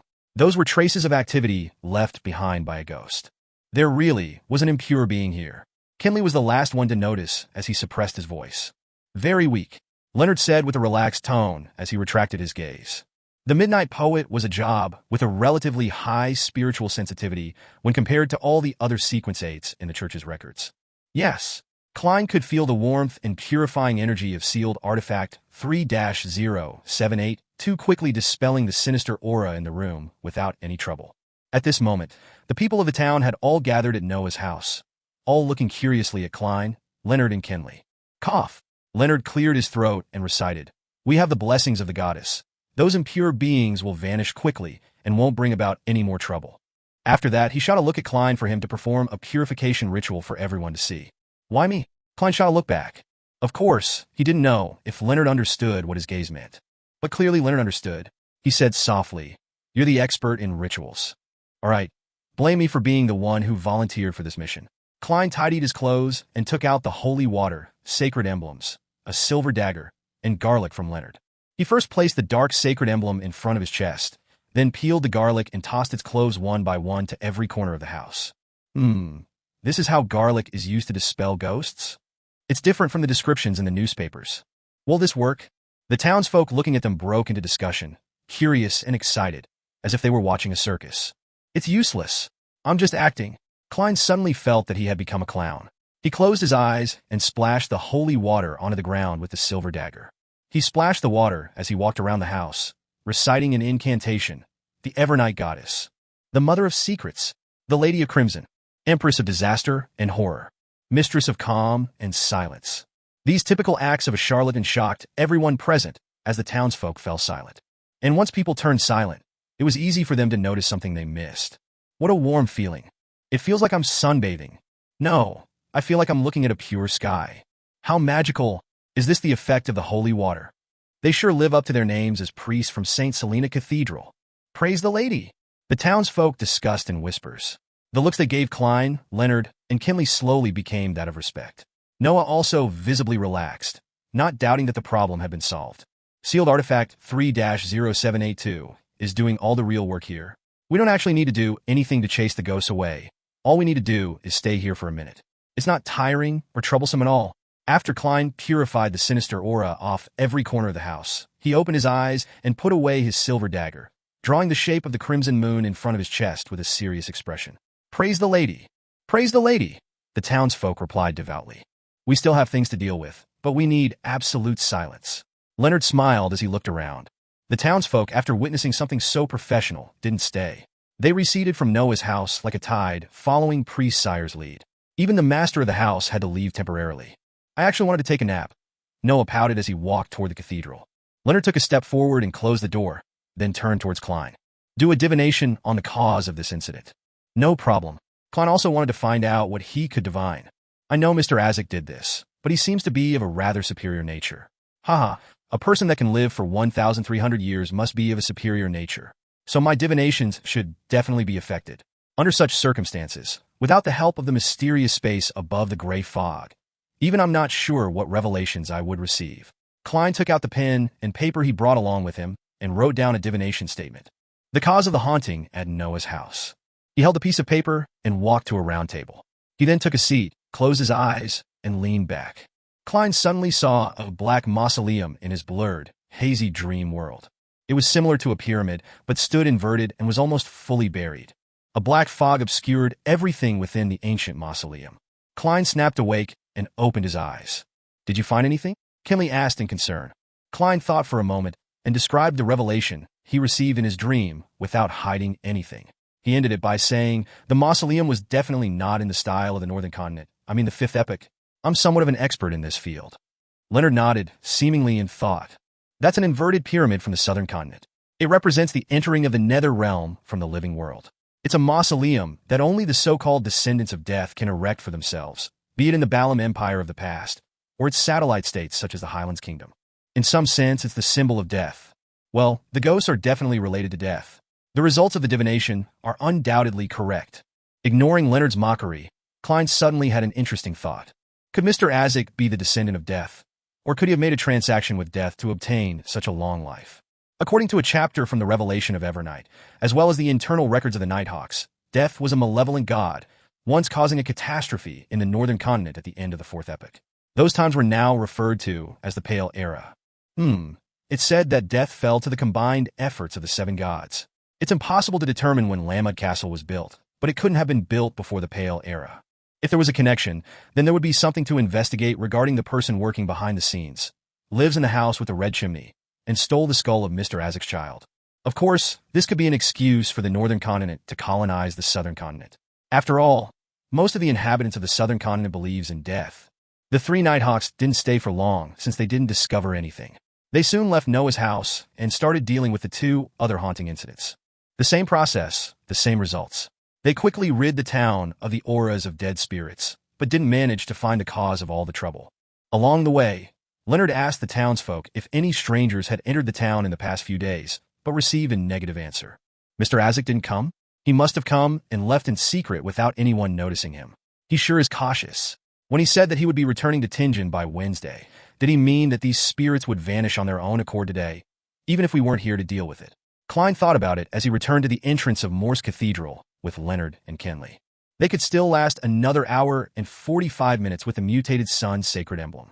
We'll take 1 hour shifts looking after the sealed artifact. Klein suppressed the excitement in his heart. He looked at the color of the sky and said, "Let's try to head back to Tingen City for dinner." "No problem." Leonard glanced at Klein and laughed. "But for safety's sake, I suggest that 2 people look after the sealed artifact while 1 rests." Klein froze for a moment, his mind churning quickly. He smiled in reply. "Sure, but this way, we have to calculate the most logical rotation. Who gets to rest first? Who's next? And who will be last? How much time do we need to recover? And by how much? Well, I think that we have to establish an algorithm with an unknown value in order to establish the best way, then compare it with the effectiveness of having 1 person look over it at a time. It's even better if we can compare the efficiencies too. Let's first assume that the unknown value is..." "Wait!" Leonard's green eyes were filled with blankness and fear. "If that's the case, let's look after it one at a time. The person looking after it will stay in the cathedral during his shift, as it has a sufficiently large radius. Of course, we'll have to get Pre-Sire and the rest to stay somewhere else. The other two will stand guard outside the church and prevent others from coming close. I share the same opinion. Kinley had felt a headache coming on as Klein spoke about the mathematical problem. All right, Klein nodded, looking as though he was forced to do so. If he hadn't been able to convince his partners, then he would have to make a deal with Leonard in secret, giving away some information about himself to get him to leave. But the problem was solved now. Chapter 162, Intense Sunlight. Weak light shone through the narrow window from high above, making the interior of Morse Cathedral a little more visible. Klein put his top hat on his knee while he leaned his leg against his cane. He sat quietly on the first row of the left pew and looked at the altar before him. There weren't any statues of the goddess except for a massive dark sacred emblem. Its base was black, with a crimson half-moon that was surrounded by radiant points of light. On the wall behind the sacred emblem, there were a few openings which allowed sunlight to shine in from the outside. They were focused into tiny specks of pure light, which combined with the dark surroundings to form a scene that resembled that of a lofty starry night sky. None of the traditional gods ever left behind an actual image. Only their symbols are worshipped and glorified by people. That seems to be a manifestation of the command, do not look directly at God. Klein let his thoughts wander. He wasn't in a hurry to make the flaring sun charms as soon as he got the opportunity to be alone with sealed artifact 3-0782. He felt that he had to be careful, patient, and had to wait. Within the first 15 minutes, it was possible that Leonard and Kinley would enter at any moment to remind him about points that he should take note of. In this extremely quiet atmosphere, time flew by quickly. Klein suddenly snapped back to his senses as he took out his silver vine-leaf pocket watch, flipped it open, and took a glance. 20 minutes have passed. He muttered to himself. He then set his silk top hat and silver-edged black cane by the side. He got up and walked towards a hidden corner near the altar. At first, he faced the side of the altar, but once he saw the large dark sacred emblem and the holy scenery that resembled a depiction of a night sky, he felt guilty and uncomfortable. Hence, he turned his back to the altar. Then Klein took out the sealed artifact 3-0782 from the inner pocket of his black tuxedo. He bent down to place the golden, unadorned badge on the ground. Klein took a look at the sun symbol that was filled with abstract meanings. Then he took out a small candle mixed with sandalwood. He put it right at the bottom of sealed artifact 3-0782. That was the dualistic ritual that he learned from the eternal blazing Sunday. He used an item that was closely related to the deity to represent him, while he used the candle to represent himself. He took a deep breath to ease his tense emotions. Klein then took out the items required for the ritual, one after another, including a carving knife, 2 thin gold slices, sun essential oil extracted from the combination of black-rimmed sunflower, golden-rimmed sunflower, and white-rimmed sunflower, golden hand-fingered citron powder, and also rosemary powder. After that, Klein adeptly used the silver ritual dagger to guide the flow of spirituality. He guided it to flow around the simple altar and created a shapeless sealed wall. He squatted down, placed the silver dagger down, and extended his right hand. He lit up the candle that represented himself by rubbing his spirituality. Under the flickering dim light, Klein picked up the sun essential oil and dripped a drop onto the flame. With a puff, an illusory fog spread out with a slight scent of sunlight. After burning the fingered citron and rosemary powder, Klein held the carving knife and golden slices. He stood up, took a step back, and then recited in Hermes, the blood of the eternal blazing sun. You are the inextinguishable light, the embodiment of order, the god of deeds, the guardian of businesses. Inextinguishable light, embodiment of order, god of deeds, and guardian of businesses were all parts of eternal blazing sun's honorable titles. If there wasn't the prefix of the blood of the eternal blazing sun, the ritual would require the god's response to proceed. If so, Klein suspected that the eternal blazing sun would recognize him as the disrespectful person that looked at him directly. Then, Leonard and Kinley would only find a pile of black ashes when they entered.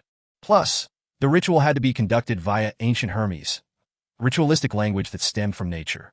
Only a language without any protection but had outstanding effects could allow an incantation to sidestep around the eternal blazing sun and point towards the mutated sun's sacred emblem. At the same time, as he was stealing the power from a deity, Klein had no way to divine if it would be successful ahead of time. He felt that it would result in him directly dealing with the deity again. So, he could only recite the rest of the incantation with a strained heart. I pray to you. I pray for you to give me strength. Give me strength to complete the flaring sun charm. The blood of the eternal blazing sun. Please transfer your strength into my charm. O fingered citron, a herb that belongs to the sun, please bestow your powers to my charm. As the incantation neared completion, Klein suddenly felt something light up before him. The simple gold badge radiated with an intense light, as though the sun had descended onto the land. Klein suddenly found himself enveloped in extreme heat. His hair was heating up rapidly and was almost on the brink of igniting.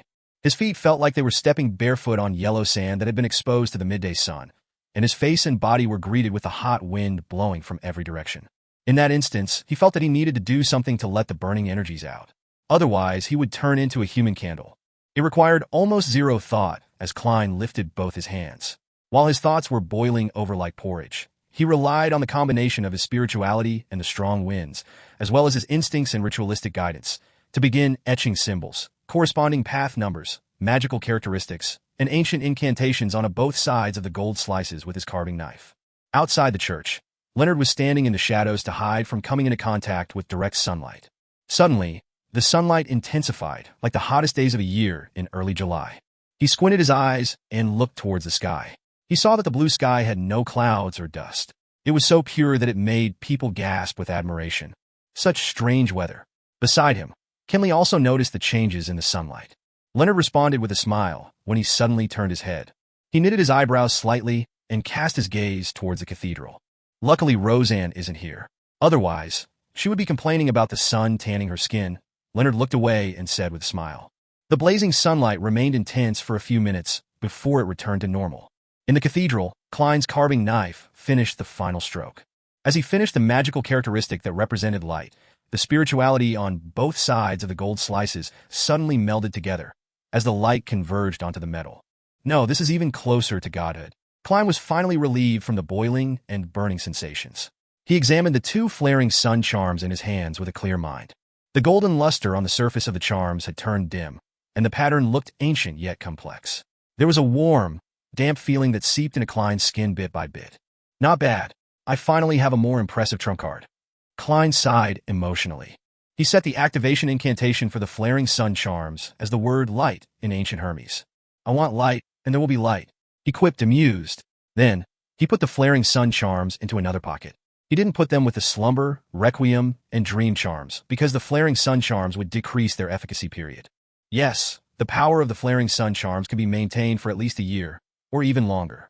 Klein reined his thoughts back and looked at the mutated sun sacred emblem on the ground. It didn't look any different on the surface, and it still gave off feelings of warmth and purity. Klein finally relaxed and quickly completed the ritual and removed the spiritual wall. At that point, he thought to examine himself. He realized that his clothes were almost drenched, and he was covered in sweat. The edges of his hair were slightly curly too. Thankfully, Klein sighed in satisfaction. He put away his things and returned to his original seat. He was so exhausted that he slept the moment he sat down, until he was woken up by footsteps. His eyes shot open, and he touched the flaring sun charms subconsciously to see if they were still there. You don't look all right? Leonard asked as he entered the cathedral. Klein massaged his temples, stood up, and smiled. I'm nearing my limit. He took out his silver pocket watch and took a glance. Just in time. It's your turn to look after sealed artifact 3-0782. Before he finished speaking, Klein took off the mutated sun sacred emblem and passed it to Leonard. Leonard watched Klein walk out of the cathedral. Then, he dropped his frivolous attitude and examined sealed artifact 3-0782 attentively and seriously. He grew confused and looked bewildered. After the shifts ended, the three Nighthawks began their journey back. Before that, they told Priest Sire to take note of the town situation. If there were any paranormal incidents, he was to immediately send a telegram to St. Selena Cathedral. At 20 minutes past 7 that night, they finally arrived at Zutland Street and returned sealed artifact 3-0782. When he had made sure that the captain didn't notice anything unusual, Klein left the Blackthorn Security Company and arrived home before 8. He took out his keys and opened the door, only to see an unknown figure. It was obviously a maiden who wasn't even in her 20s.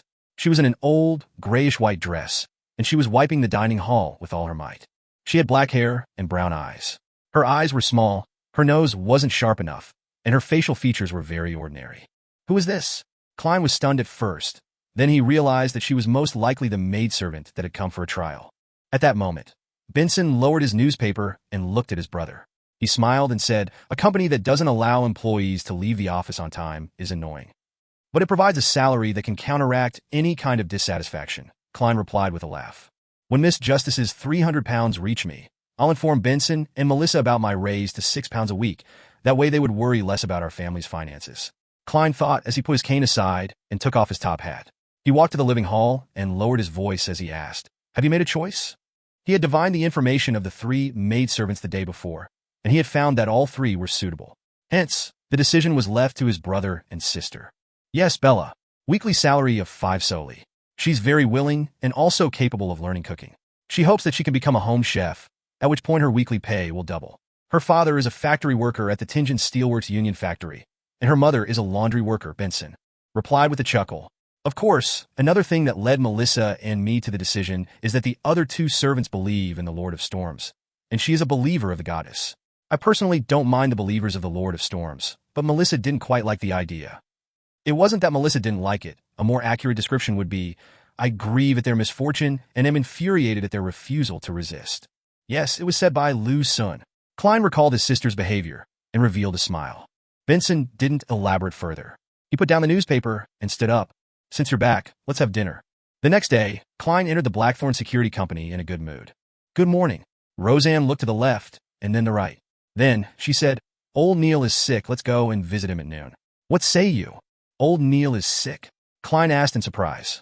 Could it be that the ritual for treating diarrhea caused severe constipation? Well, from the way he acted after learning of the acting method, it's not impossible for him to suddenly fall sick. He's getting old, so once his mind turns frail, his body would also suffer from those ramifications. Roseanne nodded and said, Yeah, he sent someone to the captain to request some time off. Klein nodded slightly. Let's visit him at noon. Sigh, old Neil sure is pitiful. His wife passed away early, and his son is busy in some other city. When he's sick, all he can do is stay at home in loneliness and helplessness. That was the first thing he recalled from his first visit to old Neil's house. Listening to Klein's sigh, Roseanne opened her eyes wide and asked in shock, When did old Neil get married? Chapter 163, Various Signs. What? Klein was left dumbfounded when he heard Roseanne's question. He recalled in his daze, I previously visited old Neil's place just last month. I saw a piano in the living room, and he told me that his deceased wife loved music. As he spoke, Klein suddenly became alarmed as he began having unpleasant thoughts. Roseanne knitted her beautiful brows and said with uncertainty, Perhaps I remembered wrong. No, Mrs. Oriana and I frequented old Neil's place during the earlier half of the year. There was no piano in his living room back then. I clearly remember asking him why he chose to remain single. His answer was that he hasn't met a lady that he wished to marry. There was no piano during the earlier half of the year, and he answered the question of why he chose to remain single. Klein tightened up and asked in a deep voice, Roseanne, how long has it been since you visited old Neil's place? Not ever since Kenley became a nighthawk, and Viola chose to resign as a clerk. I've been either burning the midnight oil or catching up on sleep. So how could I have the time to visit him? It's been since the beginning of June. Roseanne became a little lost upon receiving the question, so all she did was answer honestly. Klein's heart sank, as if he sensed something was wrong. He fished out a halfpence from his pocket and held it between his thumb and middle finger. He took a deep breath and quickly decided on a divination statement. There's something wrong with old Neil's current situation. There's something wrong with old Neil's current situation. His pupils quickly darkened as he recited the statement silently and entered cogitation. Ding! He flicked his thumb, pushing the brass coin into the air and allowing it to spin. Pack! The coin fell right into Klein's open palm. This time the portrait of George III was facing up. The portrait signified that it was correct, that it was positive. That meant that there really was something wrong with old Neil's current situation. As Klein clenched the coin, he suddenly remembered the translucent pair of cold and ruthless eyes without any brows that he had seen behind old Neil when he had just become a beyonder and was experimenting with his spirit vision. Old Neil had explained that the pair of eyes was a characteristic of ritualistic magic. That's right, I also saw an almost formless human figure by the door at the periphery of the light. The color of its aura was identical to the surrounding darkness. Also, after I completely digested the seer potion, I secretly changed the way I activated my spirit vision to the tapping of my left molar. I happened to look at old Neil, and he suddenly coughed violently. Scene after scene appeared in Klein's mind, turning his expression grim. Roseanne looked at him and asked in fear, Did old Neil lose control? No way. Even though he's petty and stingy and wants to be reimbursed for all of his expenses, he's still a good person. He rarely gets angry. No way, he wouldn't lose control. I cannot be sure, but I think that old Neil is on the brink of losing control. Klein consoled Roseanne. He quickly made his way past the partition and opened the door to the captain's office. Dunn Smith was startled by the sudden intrusion, nearly choking on his coffee. What happened? He didn't blame Klein, his expression instantly becoming stern. Klein answered simply without hiding anything. Captain, my divination tells me that there's something wrong with old Neil. Last month, Old Neil told me that his late wife loved music, but today Roseanne told me that he's remained single all this time. Also, on the day that I became a Beyonder, I saw a pair of mysterious eyes looking over everything behind Old Neil. There was also an almost transparent human figure near the door, spying on us. He told me that those were characteristics of ritualistic magic. I felt that something was off and, thus, attempted a divination. After Dunn finished listening intently, he stood up immediately. As he walked over to the coat rack, he asked in puzzlement, "Why didn't you directly divine if Old Neil had lost control?" Over the past month, Old Neil hasn't acted any differently from ordinary Beyonders. He even worked with me to help Swain deal with a mandated Punisher who had lost control. I've also observed the colors of his aura from time to time and noticed that he's relatively healthy other than his frailty that's due to his age. Thus, I think that he's only close to losing control. He could still be saved, Klein explained his point of view in one breath. Dunn put on his black hat and windbreaker before nodding. A very reasonable deduction. Let's go pay a visit to Old Neil now, and try not to agitate him if possible. After that, we can attempt to control him and use ritualistic magic to stabilize his condition to prevent it from getting worse. Control. Klein had an idea when he heard this term. Captain, could we use sealed artifact 3-0611? He had been thinking about how he could resolve Old Neil's problem and save him, but he hadn't arrived at an answer as he had been too flustered, too uneasy, and too worried. He was reminded by Dunn Smith's words and recalled that the sealed artifact might be useful. Number 0611. Name, Peaceful Hair Strands. Danger grade, 3. Considerably dangerous. It has to be used carefully. It can only be applied for operations that require 3 or more people. Security classification, official Nighthawk member or above. Sealing method, no direct contact with living organisms. Description, a simple decoration formed with many strands of black hair. As long as contact is made with a living being without any protection, the living being would lose all their desires and emotions, including, but not limited to, hunger, anger, grief, pain, envy, jealousy, hate, joy, satisfaction, greed, etc. It has been ascertained that living beings under 0611's influence will even lose the desire to break contact with it. They will silently stay in their spot until the end of their life. If an external force is used to break contact between the person and 0611, then the person will gradually recover. But experimental data suggests that the prerequisite to this is that the person has not been in contact with the sealed artifact for more than 2 hours. Once the contact lasts for more than 2 hours, the victim would become silent for eternity. The highest sequence tested is sequence 5. You can avoid contact by means such as wearing gloves. The strands of hair aren't equipped with the capability to live. It doesn't have any inclinations of escaping the seal. Appendix. These strands of hair appeared during a failed advancement. It was something left behind when a captain of the Nighthawks failed to advance to sequence 6. The great-eyed Dunn nodded after he heard Klein. Great suggestion.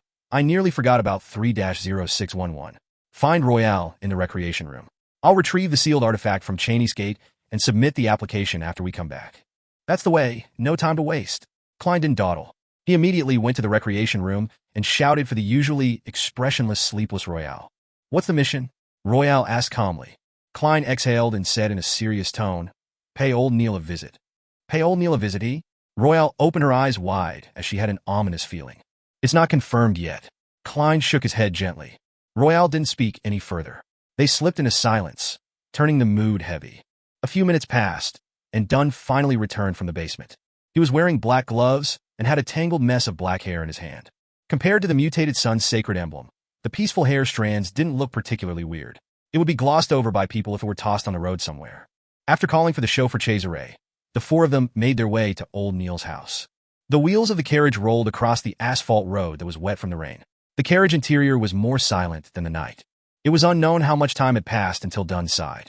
Old Neil did have a partner that he was about to be engaged with when he was younger, but she suddenly became terminally ill.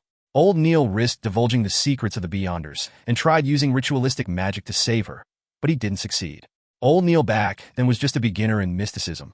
According to the records, the Nighthawks back then were all on alert, afraid that Old Neil would lose control because of this. But luckily, he managed to find his sanity and looked normal. Let's hope that this is a false alarm as well. Klein couldn't help but draw a crimson moon before his chest and prayed. May the goddess watch over him. Dunn and Royale followed suit. May the goddess watch over him. The sky started to turn brighter as the dark clouds receded. The Nighthawks arrived in front of Old Neil's bungalow. After getting Cesare to drive the carriage far away, Dunn collected himself and walked towards the main door, cane in one hand and sealed artifact 3-0611 in the other. Klein pressed down his hat as he and Royale followed behind the captain. They made their way past the rose and gold mint garden. When they reached the door, Klein took a step forward and pulled on the rope connected to the bell within the building. Clink, clang. A pleasant chime resounded in the house as it broke the heavy silence. Clink, clang, clink, clang. Klein pulled several times, then politely took a step back without making any further attempts. The three Nighthawks waited patiently for a few minutes, but they didn't hear any footsteps approaching the door. Perhaps old Neil went to visit a doctor and isn't at home. Klein forced a smile. He hadn't finished his sentence when a melody came from within the building. It was the music from a piano. It was like a silent lake veiled by a thin mist beneath the moonlight. Dunn's expression became abnormally stern and grave.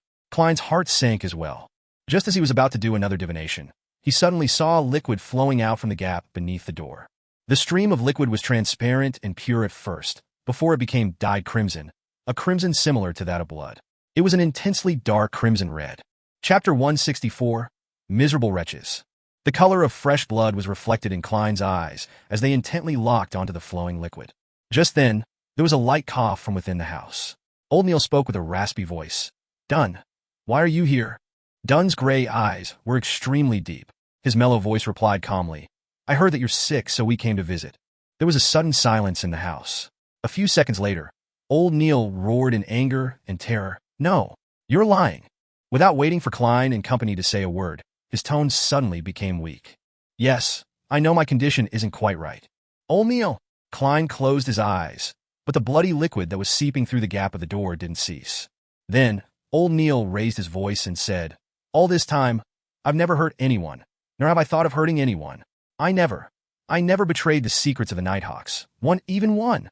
At the most, I've made claims for undeserving expenses. I really haven't committed any evil. Klein, he suddenly shouted like he usually did. I told you about the maxim of the mystery priors. Do as you wish, but do no harm. I still live by this saying. I'd rather be patient. I'd rather endure than do things that will harm others. With that said, he pleaded sincerely in fear. Done, Royale, Klein, go back. Go back. Wait till tomorrow. By tomorrow, I'll be back to normal. I swear to the goddess, I wouldn't harm anyone. Really? Dunn closed his eyes and asked extremely gently, What do you plan on doing? What have you been trying to do all this while? Me. Old Neil was confused at first before he described with a tone filled with hope. I'm trying to resurrect Celeste. Dunn, I found a way. I'm on the right track. You should have heard about it. Back then, I made a mistake during the ritualistic magic to treat her illness, so I failed. I failed to save her. I now know it was because I had yet to master mysticism. But I now have enough knowledge and experience to complete everything. It's regrettable that I wasn't inspired by the maxim of the mystery priors and Daly's example. I missed the best opportunity. If I was a high-sequence beyonder, all of this would become extremely easy. As he spoke, old Neil's voice sounded tearful. No, I cannot give up again. Dunn, go back. Go back, please. I beg of you.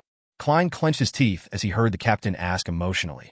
How do you plan on resurrecting Celeste? Old Neil instantly became very excited. I'll use the alchemical life method to create an immortal body for her. Dunn, you might not know of it, but Sequence 4 Beyonders from the Church of Mother Earth are good at this. The corresponding sequence in the Savant pathway can barely do it as well.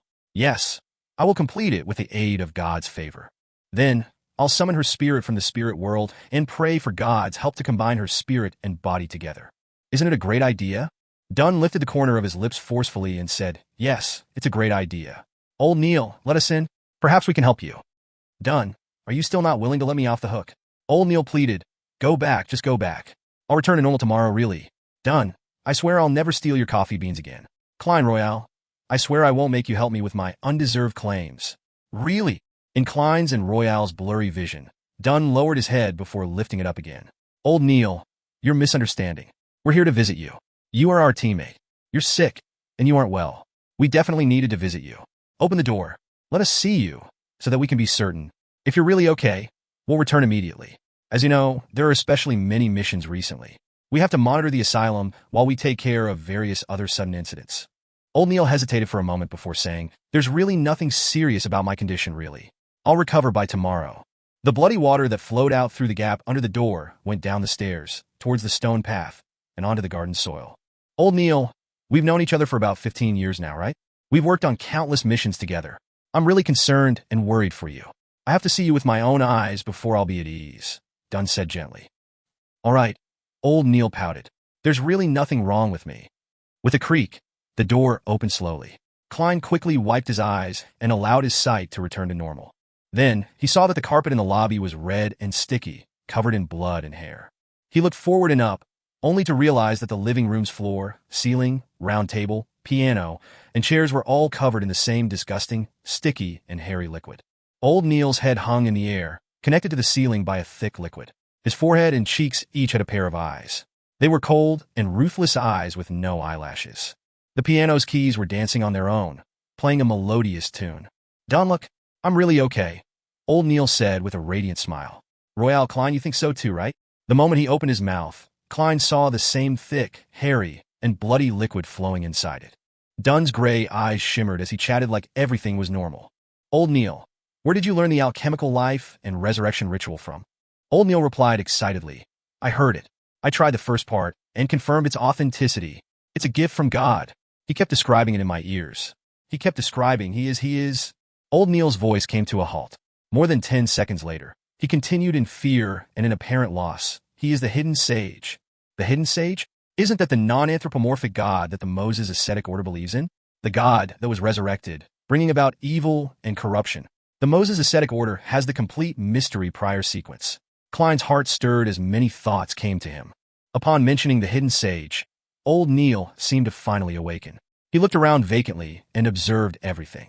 In the indescribable silence, his 6 eyes looked towards Dunn, and he said with a bitter smile, "So it turns out that I've already become a monster." Without waiting for Dunn and the others to reply, Old Neil suddenly revealed a smile, one of groveling, fear, and cowardice. "Let me go. I'll go deep into the mountains and won't appear again. I'll never harm anyone. I'll only attempt my ritual quietly, really. Let me go, please. I beg of you." Just then, Klein felt something illusory shatter before his eyes. Then, Old Neil's 4 cold-looking lashless eyes flashed with a dark glow and locked on Dunn. His expression suddenly turned cold. "You're pulling me into a dream? No, it's useless. My eyes can see through all of that." The sticky blood that covered the ceiling, floor, and walls started squirming, like a giant opening its mouth to swallow Klein and company. Old Neil's head grew blurry, like overlapping afterimages. Klein didn't fumble for his revolver. Instead, he extended his hand into his pocket and planned to use his slumber charm. Suddenly, everything calmed down before him. The sticky, bloody liquid suddenly turned placid like a still lake. Old Neil lost his coldness, hatred, desire, and all other expressions. He became quiet and peaceful. It was unknown when Dunn had thrown sealed artifact 3-0611 into the blood. The 4 lashless eyes on Old Neil's forehead and cheeks slowly closed, seemingly having lost the desire to keep them open. Any living creature that came into contact with the peaceful hair strands would turn peaceful and lose all motivation until the end of their life. Dunn, Klein, and Royale drew their guns at the same time and aimed at Old Neil's head. Then, Old Neil revealed a look of extreme fear. He was struggling. His strong desire to live fought against the effects of sealed artifact 3-0611. The 4 extra eyes disappeared. The wrinkles at the corners of his eyes and mouth were still deep. His hair was still white. His crimson eyes were still turbid, just like when Klein had first met him. "Dunn, do you remember the time I saved you? Royale, do you remember when I helped you redeem your family's lives? Klein, do you remember how I taught you mysticism every day? Do you remember when we talked about how to make claims? Do you remember how I made you hand-ground coffee? Do you remember when we fought against a mandated Punisher rampager?" The illusory pleading echoed in Klein's ears, and his right hand that was holding the revolver trembled. He found it difficult to pull the trigger. Bang! Bang! The 2 silver demon hunting bullets flew out and penetrated Old Neil's head one after another. Klein watched as the familiar, abnormal face revealed a hopeless expression. He saw the man's skull tear open, the red and white within spurting in all directions. The sticky blood that coated their surroundings started shrinking as it flowed back into Old Neil's broken head that had fallen to the ground. Dunn and Royale lowered their guns simultaneously, and all was silent. Klein looked at everything before him. Old Neil's corpse was becoming a ball of rotten flesh. He saw that there was a pair of eyes, crimson and crystal clear, yet incredibly pained amidst the blood and flesh. He felt like everything that had happened was just a dream and found it impossible to bring himself into believing the sequence of events and how it had ended. He stood dumbfounded as he saw Dunn take 2 steps forward, his figure stooped. Dunn looked at Old Neil's corpse and muttered heavily, "We are guardians, but also a bunch of miserable wretches that are constantly fighting against threats and madness." Chapter 165, Epitaph. We are guardians, but also a bunch of miserable wretches that are constantly fighting against threats and madness. Dunn's words echoed throughout old Neil's house. They reverberated across the corroded floor, the walls, and ceiling, as well as within Klein's mind and soul. He'd never had a stronger impression of that sentence than the one he had now. He felt that he wouldn't forget this feeling for as long as he lived, even if he were to return to Earth. Amidst the still atmosphere, Dunn walked towards old Neil's corpse and kneeled down. He took out a white handkerchief from the pocket of his windbreaker and covered it over the dark red, crystalline eyeball, which looked pained. At this moment, Klein noticed that the keys of the piano had stopped moving. A faint, translucent figure appeared. This, Klein, who had activated his spirit vision before entering the house, froze.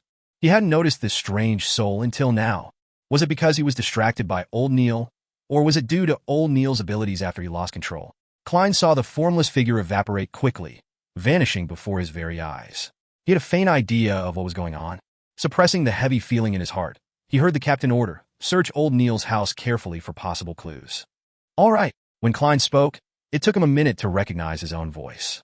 His voice was raspy and deep, as if he had the flu. "All right," Royale also replied. The condition of her voice is about the same as mine. It's like our nostrils are blocked. Klein looked at his female teammate, who typically didn't have much of an expression. It was as if he was knowing her for the first time. Placing his cane on an umbrella rack near the door, he made his way around sealed Artifact 3-0611. He took heavy steps into the living room and up to the second floor. He then searched every room for possible clues. Old Neil employed someone to clean the rooms regularly, so the rooms weren't as messy as one would expect of a bachelor.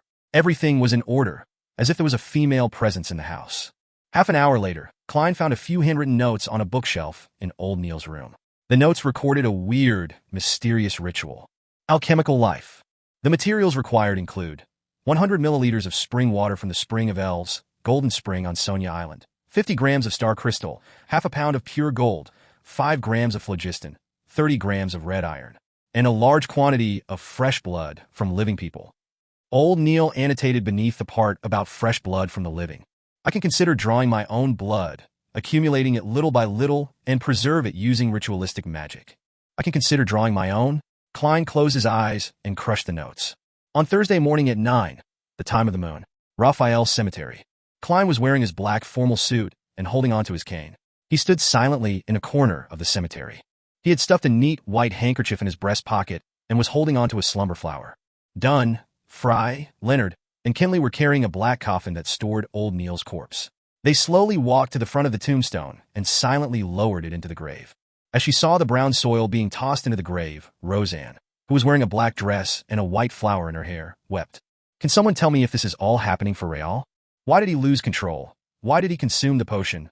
Why did he become a beyonder? Why must there be wraiths and monsters? Why is there no safer way? Why? Klein silently listened on until old Neil's coffin was completely buried in the soil, until all signs that he existed were buried deep within the earth. "May the goddess bless you." He drew a crimson moon in front of his chest, then took a few steps forward and placed the slumber flower in front of the tomb. "May the goddess bless you." Dunn, Fry, and the others tapped at their chests in a clockwise fashion. Klein looked up, straightened his back, and saw the black and white photograph on the tombstone. Old Neil was wearing his classic black hat. His white hair was peeking out around the edges. The wrinkles beside his eyes and mouth were deep, his dark red eyes a little turbid. He was so peaceful, no longer feeling grief, pain, or fear. There was an epitaph carved underneath the photograph. It came from the contents of the last entry in old Neil's diary. "If I cannot save her, then I shall accompany her." The morning breeze blew gently. The silence and emptiness of the Raphael cemetery hung over everyone. In the afternoon, Klein took a form signed by the captain to the armory. He opened the half-closed door and saw Brett with a thick, black beard behind the table. Klein froze visibly before handing the form over. 50 rounds of ordinary bullets. During his request, he glanced at the tin can on the table. He felt as though he could smell the fragrance of the hand-ground coffee and hear the cheeky words in his ears. "But why must you wait till you have spare cash? You can apply to Dunn and get him to approve of the expenses." Brett noticed Klein's expression and sighed. "I can understand what you're feeling right now. I myself cannot believe that old Neil would leave us like that. Sometimes, I even feel as though this is a dream conjured by the captain." "Perhaps this is the destiny of many Nighthawks," Klein replied with a bitter smile. After this incident, He felt much more disappointment and hatred toward the upper echelons of the church for keeping the acting method a secret. Let's hope that there will be fewer such tragedies. May the goddess bless us. Brett drew a crimson moon in front of his chest. He took the application form and walked into the armory. Bang, bang, bang. The smell of gunpowder filled the air. Klein vented his frustrations onto the target he was shooting at until he finished shooting the bullets that he had requested. He then collected himself and took a public carriage to Gawain's house. He completed sets upon sets of exercises, as if he was torturing himself, until Gawain told him to stop. Combat practice isn't there for you to harm yourself. Gawain looked at Klein with his turbid green eyes. I'm sorry, teacher. I'm a little down today. Klein exhaled and attempted to explain. What happened? Gawain asked without a ripple of emotion. Klein thought for a moment, then gave a simple reply. A friend of mine passed away suddenly. Gawain was silent for a few seconds. He stroked his blonde mustache and said with a fleeting voice, I once lost 325 friends in the span of 5 minutes. Amongst them were 10 that I could trust with my life. Klein sighed in realization. That is the cruelty of war. Gawain shot a glance at him and let out a self-deprecating laugh. The cruelest thing of all is the fact that I can never exact revenge for them. I can never fulfill their dreams. And the answer eludes me forever. As for you, you still have such a chance. Even though I don't exactly know what happened, I know that you're still young. You still have many opportunities. Klein was silent for a moment. He took in a breath and collected himself. Thank you, teacher. Gawain nodded and said without any expression, take a 10-minute break, then do 10 more sets of the exercises you were doing just now. Klein was momentarily unsure what expression he should show. Friday morning, in the recreation room of the Nighthawks. Klein, Seekatron, and Fry were seated around the round table, but they weren't playing cards. One of them was flipping through newspapers, the other was looking out the oriel windows in a daze, and the last was holding onto a pen, wanting to write something, but failing to do so. The room was quiet. No one spoke, and no one joked around. The atmosphere was heavy. Phew, Klein exhaled. He lowered his newspaper and planned to focus on reading the materials he had found. At that moment, Dunsmith knocked and entered the room. He looked around before saying, Klein, come out for a moment. What happened? Klein, who had a premonition of what was happening, stood up and made his way out of the recreation room. Dunn stood at the entrance of the stairway leading to the basement. He turned and looked at Klein. The person that the Holy Cathedral sent is here. The person examining me is here? Klein's nerves tensed. Chapter 166, Examination. There was a cold breeze blowing from the basement, providing a hint of relief for Klein's tense emotions. It's finally here. Once I pass this stage, I won't have to worry about being examined like this for at least half a year. Once I advance to Sequence 8 and become a so-called clown, I'll possess actual combat strength. With the aid of divination and my flaring sun charms for backup, I'll have a chance of surviving even more relatively dangerous situations. Since I was waiting for the Holy Cathedral's examination, I haven't even dared to withdraw the 300 pounds that Miss Justice transferred to the anonymous account. Just in case they audit my financial situation and find out that I'm in possession of a large sum of money from an unknown source. Just as Klein's thoughts flashed through his mind uncontrollably, Dunsmith smoothed his sleeve and said in a low voice, the person in charge of the examination is one of the 9 high-ranking deacons of the Nighthawks, Christet Sesamir. The Holy Cathedral attaches great importance to you. A high-ranking deacon? Klein blurted in surprise. In general terms, the 13 archbishops and 9 high-ranking deacons made up the upper echelons of the church. It was said that there was no lack of high-sequence beyonders among them. The 22 ladies and gentlemen were all equal in terms of their rankings. They only followed the orders of the Evernight goddess, and they were only answerable to the Pope. Dunn took a whiff of the cold wind from the basement before nodding faintly. Yes, he's a high-ranking deacon, but you don't have to be nervous. Christet is only a Sequence 5 and has yet to enter a demigod state. So, you don't have to be too afraid or reverent. Oh, his title in the Beyonder world is the Goddess's Sword. As he possesses a holy item, his combat strength is similar to a newly advanced Sequence 4 Beyonder. I just chatted with him. He was very friendly. If I read between the lines, Captain is telling me that he only said what was necessary. He doesn't want me to be nervous and go according to the plan. Klein nodded thoughtfully and asked, where should I meet the high-ranking deacon? The alchemy room where we concoct potions. Dunn replied simply, as a hint of gloominess flashed across his face. The alchemy room where we concoct potions? The laboratory where old Neil made my seer potion?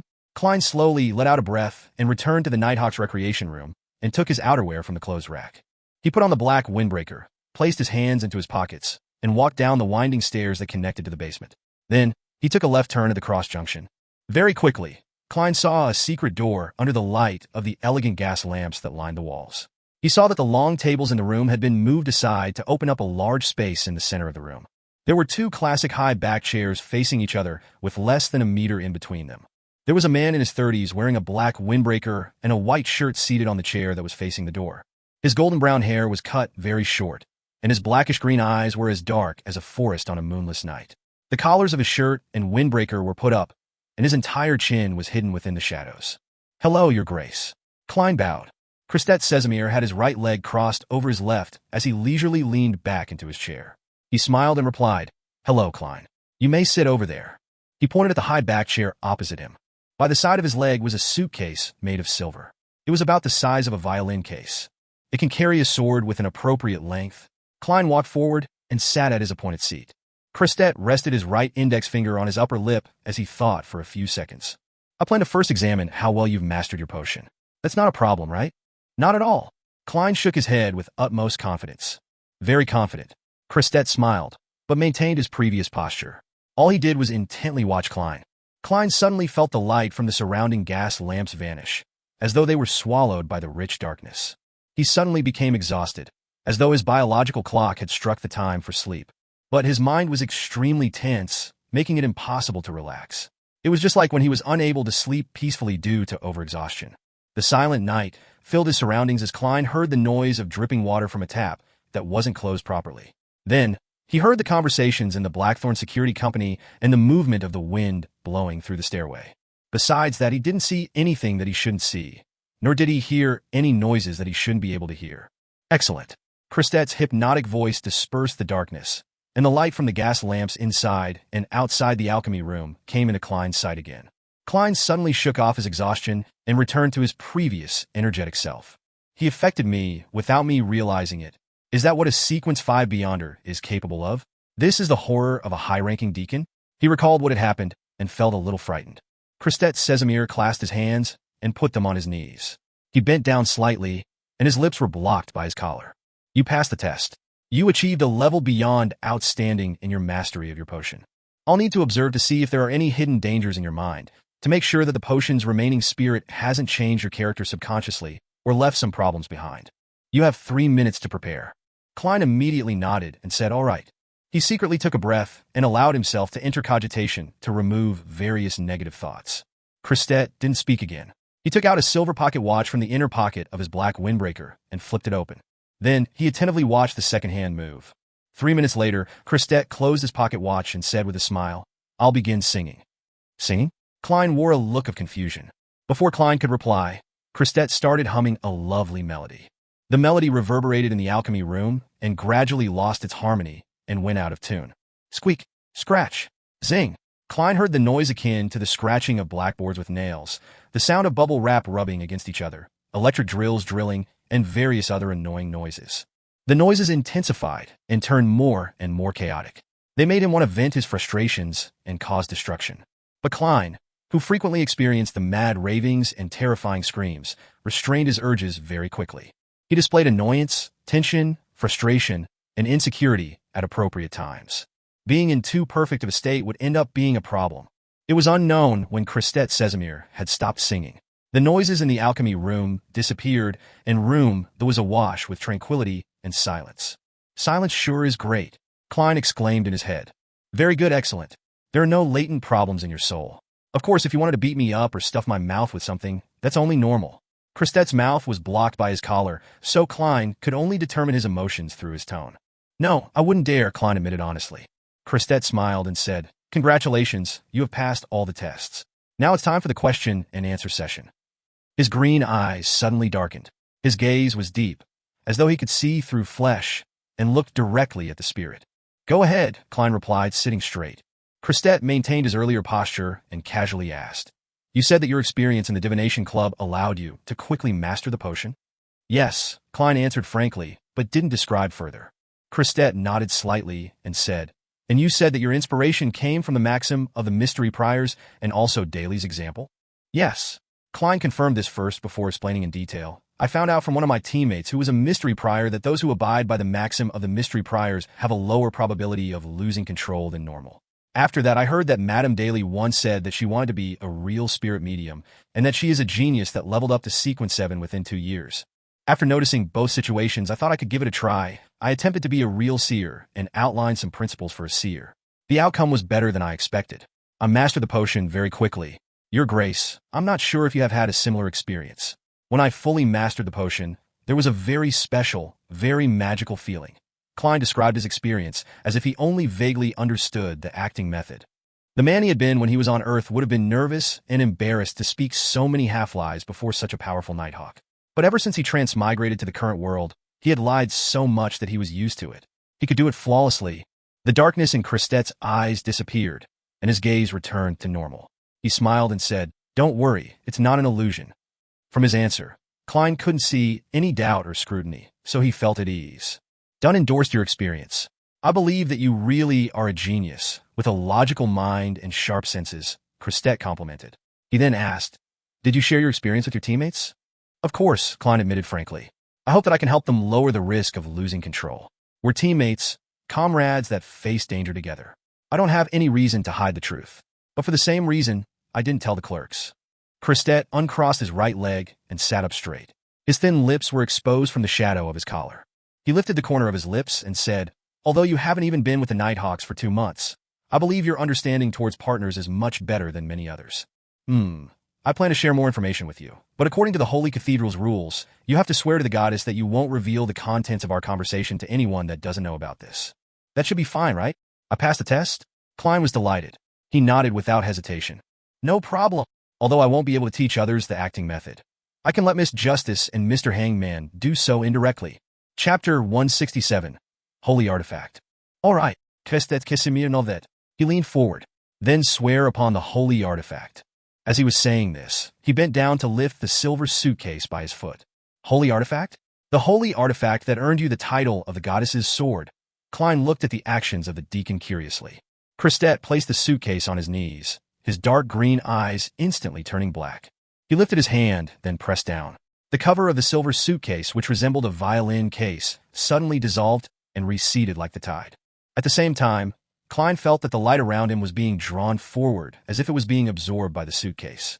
Apart from the lights from the classic lamps that lined the walls, as well as the silver splendor that spiraled within the suitcase, the alchemy room turned pitch dark. The scene looked extremely strange. "Pa!" With a crisp snapping sound, Christette Casimir opened the suitcase, revealing the pure white bone sword that lay within. Yes, a bone sword.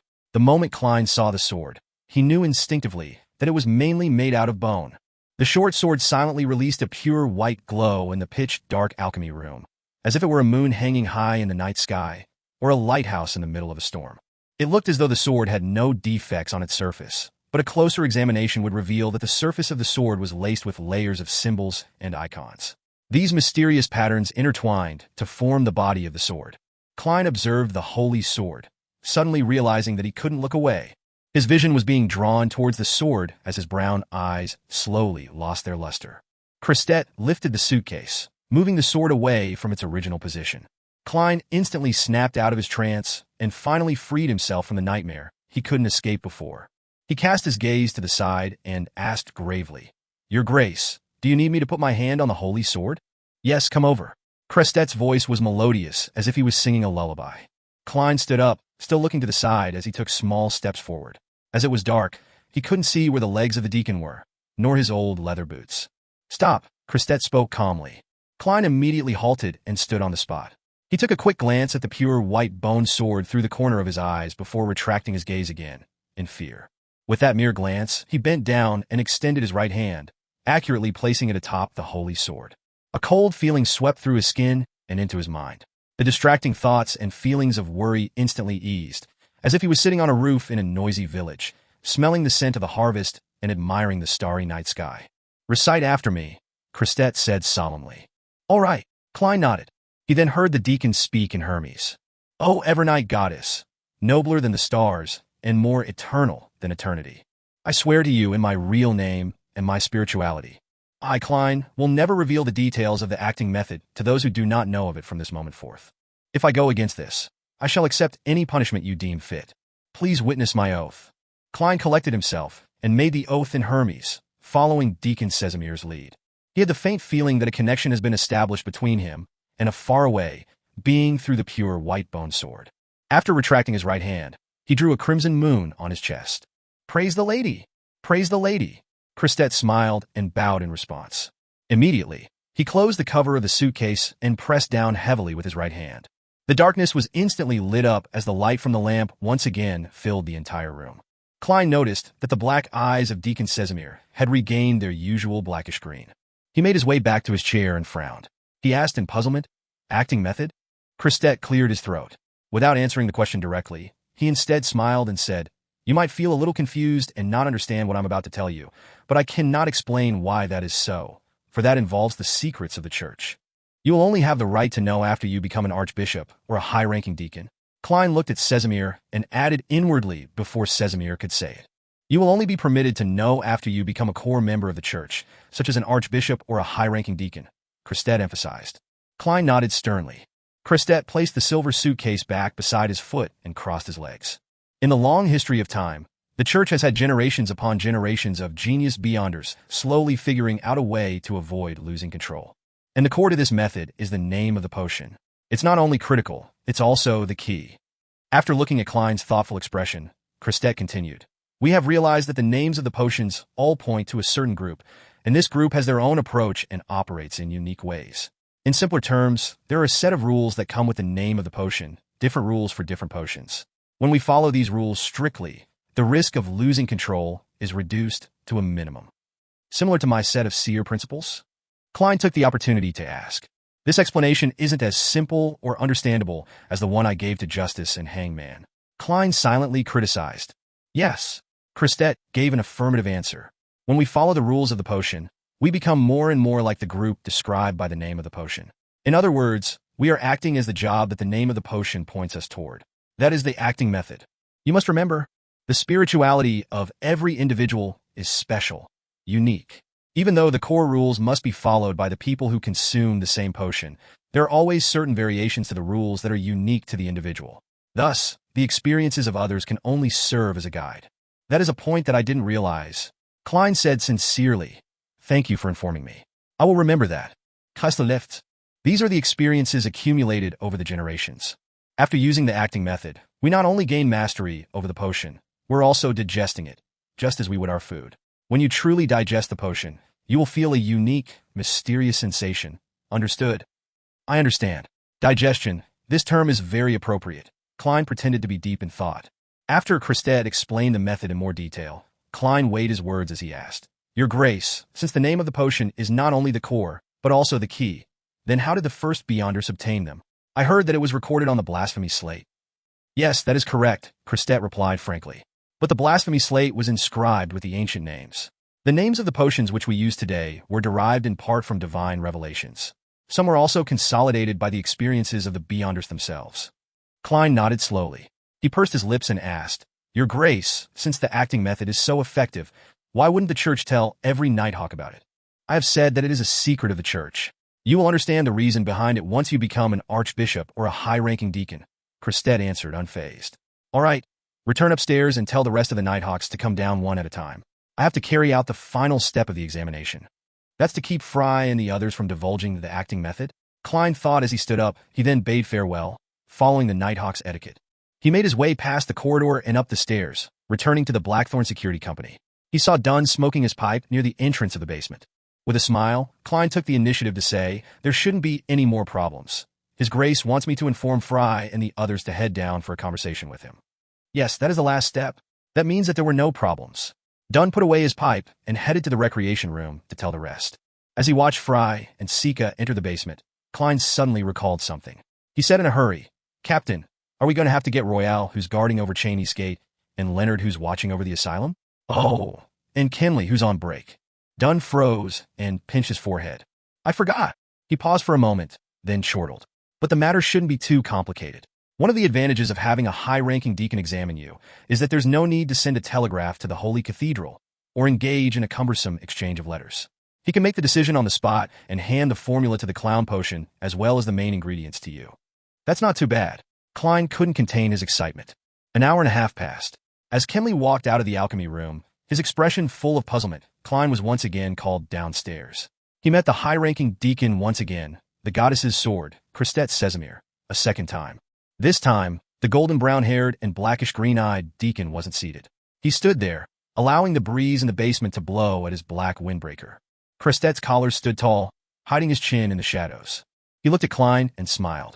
Nighthawk Klein Moretti, I announce in the name of the goddess that you have passed the examination of the Holy Cathedral. Congratulations. With your contributions, you can immediately advance to become a Sequence 8 Beyonder. Chapter 168, Clown Potion. Phew, I finally passed. I passed it just like that.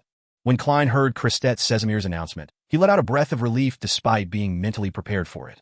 It felt surreal, as though it was a dream. He had assumed that the examination would be tougher and lengthier, but when he thought carefully about it, he realized that what had just happened was what should have happened. If he had taken the normal 3 years to digest the seer potion instead of doing it in a month, the examination wouldn't have even been conducted by the Holy Cathedral. The Tinja Nighthawk's captain would have been responsible for it instead. I thought they would investigate my family and friends. Perhaps Sesamir arrived in Tinjin 2 days ago and completed that in secret. I also thought that the examination would require me to complete some task. I was really overthinking it.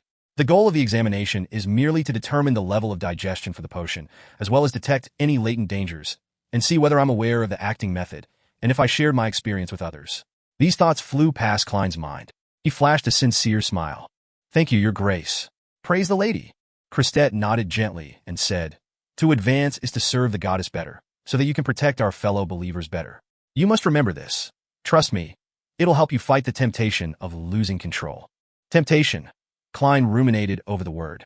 Christet sized Klein up with his green eyes and said sternly, The acting method can help you digest the potion and lower the risk of losing control, but it's not the be-all and end-all. To a certain extent, you can even confuse playing the role and your own existence. You know, there are many actors in the theater that develop severe psychological issues. At a certain level, you might really go insane. Remember that you're only acting. The only point of note concluded by the City of Silver is identical to what Deacon Sesamir said. Klein nodded thoughtfully in agreement. In addition, Christet emphasized, not only is losing control related to the potion, it's also closely related to your emotions and mental health. The most important thing for a Beyonder is to control yourself.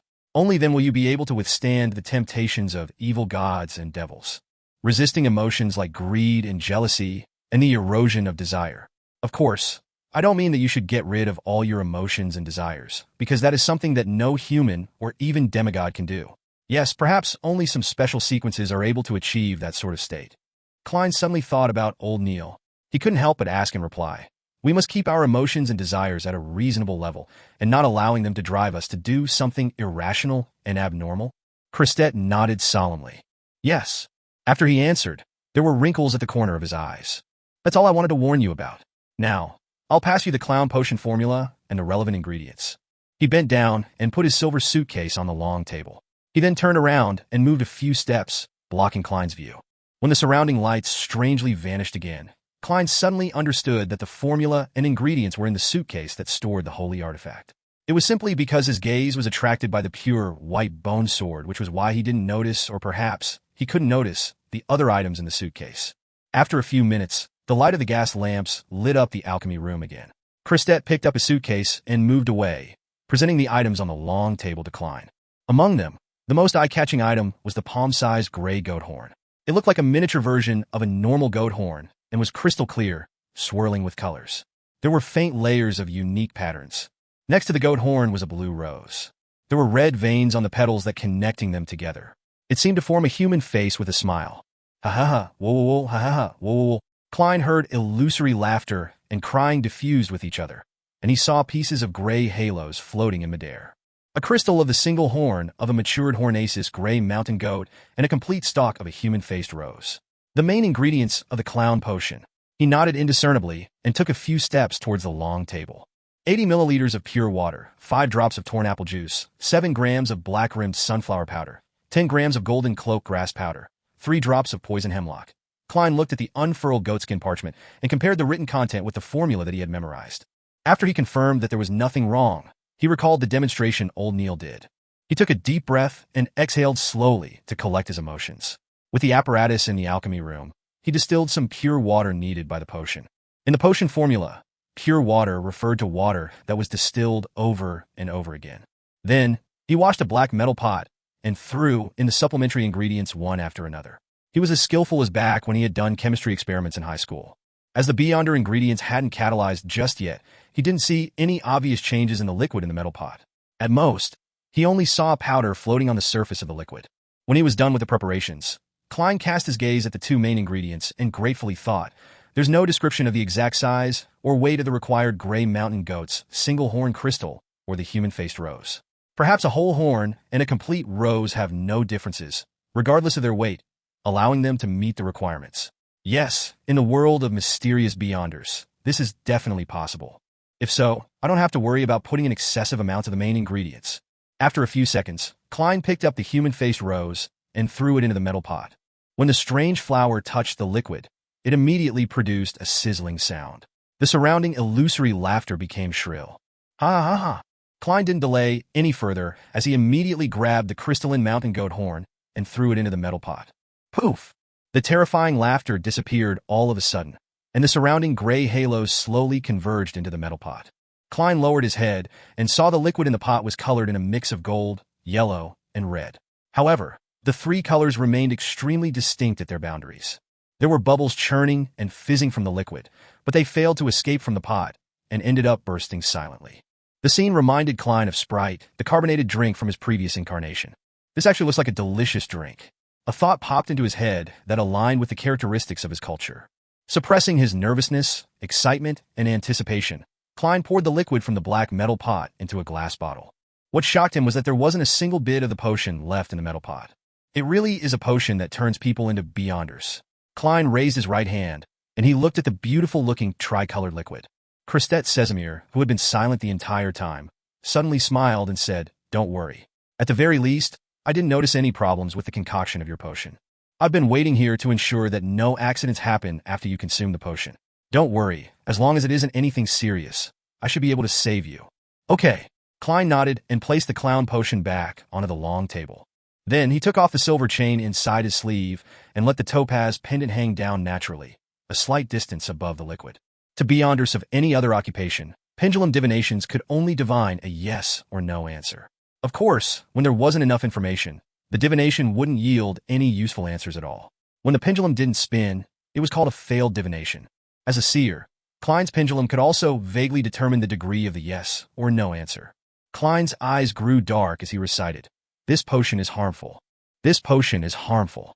7 times later, he opened his half-closed eyes and saw the topaz pendant spinning clockwise, but very slowly. Clockwise means a positive response.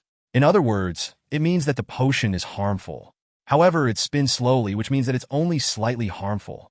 Yes, potions can bring about a loss of control, so there's the possibility of harm. A low level of harm means there is nothing wrong with the potion. Klein let out a breath of relief and wound the pendulum on his left wrist before covering it with his sleeve. At that moment, Christette couldn't help but sigh. "You really are a professional seer. I must fully utilize my advantage, but I can't rely on it too much and think that it's all-powerful," Klein replied softly and took up the clown potion bottle. "After drinking it, I'll become a Sequence 8 Beyonder." The thought flashed in his mind, and Klein didn't hesitate. He raised the bottle, tipped his head, and gulped down the potion. Bitter. So bitter. It sucks totally. He instantly realized what it meant to look good on the outside, but rotten on the inside. His face had contorted as a result of the potion. He wanted to puke, but he couldn't. Then, Klein realized that his face was flushed red. As for the rest of his body, they were experiencing a similar reaction. He was convinced that he looked like a steamed lobster. As for his spirit and mind, they felt like they had been extracted into a thin needle, fusing with the potion, drop by drop, as it stabbed into each and every one of cells.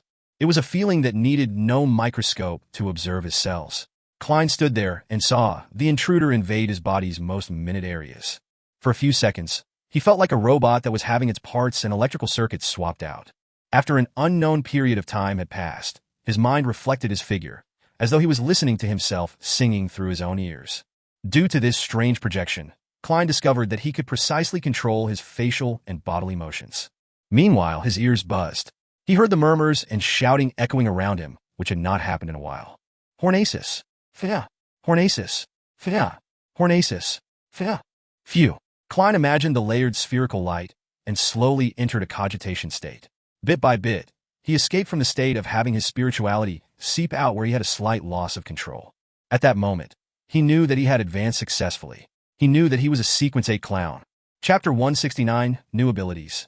After the color in Klein's eyes went back to normal, Christet Casimir said with a laugh, "You can move about and try to get used to the changes in your body. Try to find the core powers that were given to you by the clown potion." Klein nodded. He considered the fact that he might need guidance from the deacon and thus didn't care about his presence. He repeatedly followed what he had been practicing all this time as he took a step forward. He twisted his hips and threw a punch forward, launching a frontal jab. Ha! He heard the crisp sound of his fist breaking the air. The power in the forward thrust exceeded his expectations. In that instant, he felt as though he was sitting in a carriage which had abruptly hit the brakes. He lost his balance and fell forward. Oh no! This is about to become an embarrassing story, just like Leonard's. Klein mused, but at that moment he noticed that he could still effectively control his muscles, his body, as well as his center of gravity. He simultaneously exerted force with his spine, tendons, and ligaments, instantly adjusting his center of mass and managing to stand firm despite his distorted posture. Well, upon gaining some understanding of this, Klein attempted several other actions. He confirmed that the biggest change in his body was the massive increase in coordination. He would no longer lose his balance unless there were some extenuating circumstances. "I feel like a roly-poly tumbler. I can even act in a circus now. It wouldn't be too hard for me to walk on a rope. The clown potion sure lives up to its name." Many thoughts flashed through his mind. Klein once again tested the extent of the improvements to his strength, agility, and speed. I should be around the same level as Teacher Gawain. After I get used to this and go through the specialized training, I'll definitely become more powerful. Also, with my current mastery over my body, it would be easy for me to grasp combat techniques. Klein stopped moving and nodded in thought. According to his plans, he estimated that he would become decent in combat arts only after half a year. But after consuming the clown potion, he felt that it would only take a month, perhaps 2 or 3 weeks, before he could qualify as a policeman that was adept in combat. That was the difference between an average person and a beyonder. In a sense, the talents of beyonders were beyond the reach of normal humans. Christet watched silently as the newly advanced clown tried out various actions before completely stopping. He then nodded. "It truly is a potion adept in the field of combat." Without waiting for Klein to speak, he asked, "What sounds did you hear just now?" "I heard someone muttering Hornaces." Klein wanted to keep the term Phlegria a secret for the time being. He wanted to observe the reaction of Deacon Casimir. If he was willing to relay information regarding the Hornaces mountain range and the nation of the Evernight, Klein would then add on, saying that he heard something different again. Christet nodded slightly, skipping over the topic. He reminded Klein, "Remember, a high-sequence beyonder can influence corresponding low-sequence beyonders of the same sequence pathway to a certain extent. In a way, some parts of the respective pathways contain the realm of demigods. The murmurings and howls might have been intentionally conveyed to you by them.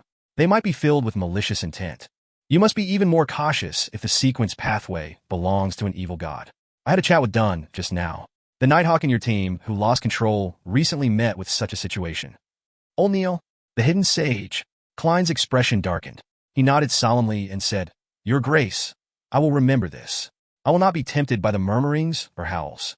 I will not be corrupted by them." At the same time, he thought of something else. Could this be the reason why the Church only provides the pathways for Sleepless and Corpse Collector, while hiding a large number of the other pathways?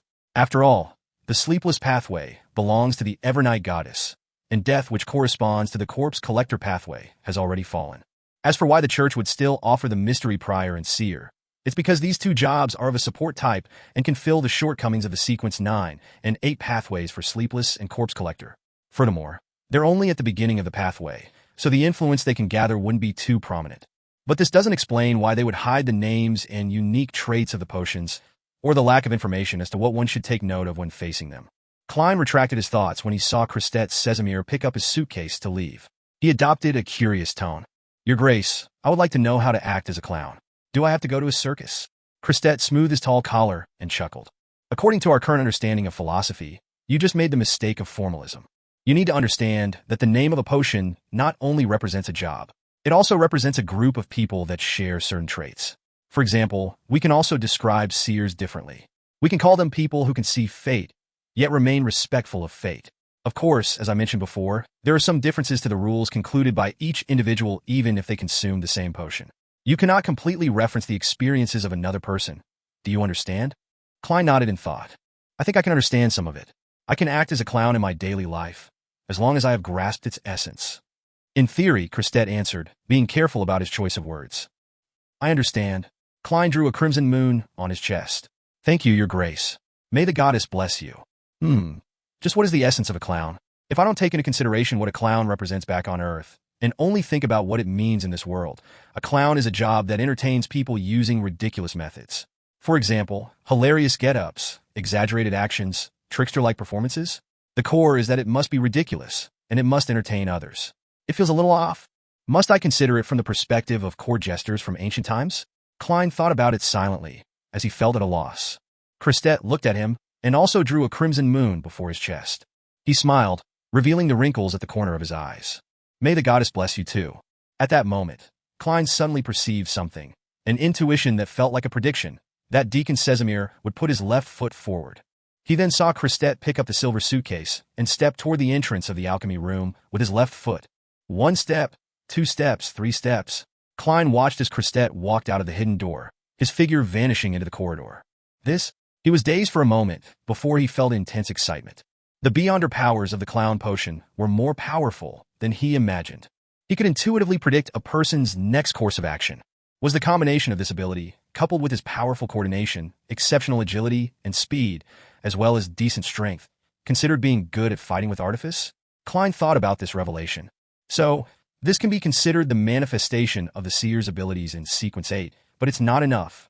This pathway must be one that gives a unique ability every time I advance before reaching a high sequence beyonder. But the intuitions I get are fleeting, so I don't think I can take advantage of them every single time. Of course, this ability is powerful enough as it is. Taking advantage of it once should be enough to turn defeat into victory. Alright, after I reduce the influence of the negative effects that come with the clown potion, I can try the ritual to summon myself. I nearly forgot about that. Yeah, the captain must have infected me with his awful memory. In the midst of his thoughts, Klein observed himself once again. He wanted to see if the clown potion had brought along any other abilities. According to the confidential records of the Nighthawks, if the potion would allow the person who consumed it to gain mastery over a certain spell, the person would be able to faintly detect what kinds of spells he obtained after advancing, as if he was being instilled with knowledge. But I don't sense any of that. In other words, Clown doesn't come with the ability to quickly cast spells, as reported in the confidential records of the Nighthawks. Could the meaning of crafty be that I can now effectively use my expressions and body language to more easily fool people with my lies? Klein stretched his neck while seriously analyzing his current condition. At this moment, he couldn't help but think back to the suited clown he had encountered previously. The clown's peculiar and varied spells had left a deep impression. That member of the Secret Order is probably a Sequence 7 Beyonder. His clown getup was purely to mask his facial features to avoid being placed on a wanted list. It's no wonder that he could hold his own against 2 Sequence 7s and a Sequence 8. If he had deciphered the fact that I wasn't under the influence of sealed artifact 2-049 and avoided falling under its control, 10 of me might not have been enough to deal with him. Of course, Clown is not completely devoid of spells. There are still spells like these. Klein walked toward the long table and picked up the piece of paper that the clown formula was written on. His pupils darkened, and with a flick of his wrist, he tossed the piece of paper into the air. Ha! It was as if the soft piece of paper had become a dagger, and it pierced itself into the wall of the alchemy room. I could bring a deck of tarot cards with me in the future. They can be used both for divination or as weapons. Klein collected himself and started to pack up the objects left behind from the potion's concoction. After dealing with this and burning the formula for the potion, Klein exhaled and left the alchemy room, closing the secret door behind him. For the time being, he didn't feel like trying to entertain others through ridiculous methods because of what happened to old Neil. He intended to lessen the influence of the potion through cogitation first. Phew, this is going to be a brand new experience again. No matter what happens, I'm no longer just a supporting member. Yes, ever since old Neil passed away, I'm the only one left in the Tinjin Nighthawks team that can provide support. The Holy Cathedral will most likely send a mystery prior or a seer to the team. Klein followed the wall lamps, walking down the dark corridor, and calmly made his way up the stairs leading to the Blackthorn Security Company. He then saw the sunlight in the Nighthawks recreation room. The sunlight shone in through the oriel window, sunlight which was pure and warm. Chapter 170, Copper Whistle. Klein turned towards the captain's office and saw that the door was wide open. Dunn Smith was leaning back in his chair, sniffing at his pipe. When Dunn swept his gray eyes at him, he changed his seating posture. You seem to be in good shape, nothing like someone who had just consumed a potion. This might be the advantage of fully digesting a potion before leveling up. Klein closed the door behind him and took a seat. He and Dunn both knew about the acting method, so their oath didn't keep them from talking about the acting method with each other. They could exchange their thoughts about it, but the two of them didn't bring it up with a tacit understanding. They fell silent at the same time after the exchange. Klein thought and asked, "Has His Grace left?" "Yes, as a high-ranking deacon. He has other matters to take care of." Dunn thought for a moment. "Oh, he took the pair of red eyeballs that remained after old Neil died." Klein was shocked and confused. "Why?" Dunn picked up his coffee and took a sip. He answered after a long silence, "We shouldn't lie to ourselves. A rampager is in fact already a monster, and as I told you before, monsters leave behind things that are rich with beyonder powers after they die. When these relics can't be controlled, they have to be sealed. Yes, that is one of the most common origins of sealed artifacts. According to the Nighthawk's internal rules, the items left behind by rampagers need to be stored elsewhere so that they won't trigger their partners. A logical rule." Klein nodded heavily. Suddenly, he sharply noticed that the captain had missed out something. So he asked curiously, "What if the item left behind is controllable?" Dunn looked at him. His gray eyes were deep like a quiet night. He sighed and said, "You wouldn't want to know the answer." Klein was taken aback before he suddenly realized a possibility. Normal monsters left behind beyonder ingredients which could be used to make potions. But what of a rampager who turned into a monster? If they left behind controllable items, would those things be used as beyonder ingredients? Upon realizing that, Klein suddenly felt a strong sense of disgust. He couldn't help but turn his head to retch. Even his sight suddenly grew blurry. This is such a terrifying theory, but it's an answer that's highly likely of being closer to the truth. In that instant, he had a deeper understanding of sayings like, to fight against the abyss, we have to endure the corruption of the abyss, and we are guardians, but also a bunch of miserable wretches that are constantly fighting against threats and madness. Would this be one of the reasons why the church hides the acting method? So that they can recycle a certain number of their own members for spare parts? But this will make members of the upper echelons reject the church. Klein's face clearly reflected his changing expressions. Upon seeing his response, Dunn suddenly laughed. There was a twinkling light in his gray eyes. Think about it on the brighter side of things. You can think of it as our teammates watching over us in a different form. They will be with us forever. After saying that, Dunn lowered his head, picked up his coffee, and brought it to his mouth. After nearly 20 seconds of silence, he lifted his head and said, "And you don't have to worry. As long as we can find sources of beyonder ingredients, we wouldn't do what you were thinking about. All right, according to the rules, you'll receive a day off since you just advanced. You can decide whether or not you want to go to your combat training this afternoon, but you have to inform Gawain either way." Klein gently nodded. Taking a deep breath, he straightened his back and said, "Captain, I have finished my lessons on mysticism. I'd like to use my mornings to learn techniques such as tracking and monitoring." He paused and added with a serious expression, "I'd like to fulfill my full duty as a Nighthawk soon." Dunn gave him a piercing look and sighed. "You're tougher than I imagined. As you wish." "Yes, Captain." Klein suddenly stood up and drew a crimson moon on his chest. After leaving the Blackthorn Security Company, Klein didn't return home to rest, but instead took the opportunity to take a trackless carriage to Azek's place. Ding dong, ding dong. As the doorbell rang clearly, Azek opened the door in a white shirt and black vest. There was a gold watch chain hanging from his vest pocket. "Don't you need to work?" Azek took a glance at the sky and realized that the sun had yet to climb to its peak. "I actually have most of the day off due to some special circumstances," Klein explained vaguely. Azek looked at him and appeared to notice something as he nodded and made way for Klein's entry. At the hallway, Klein set his cane aside, took off his hat, and followed Azek to the living room. The living room was comfortably furnished with a fireplace, rocking chair, couches, and a coffee table. Klein sat at his usual spot. Azek sat down opposite Klein and pointed at the cigars on the coffee table.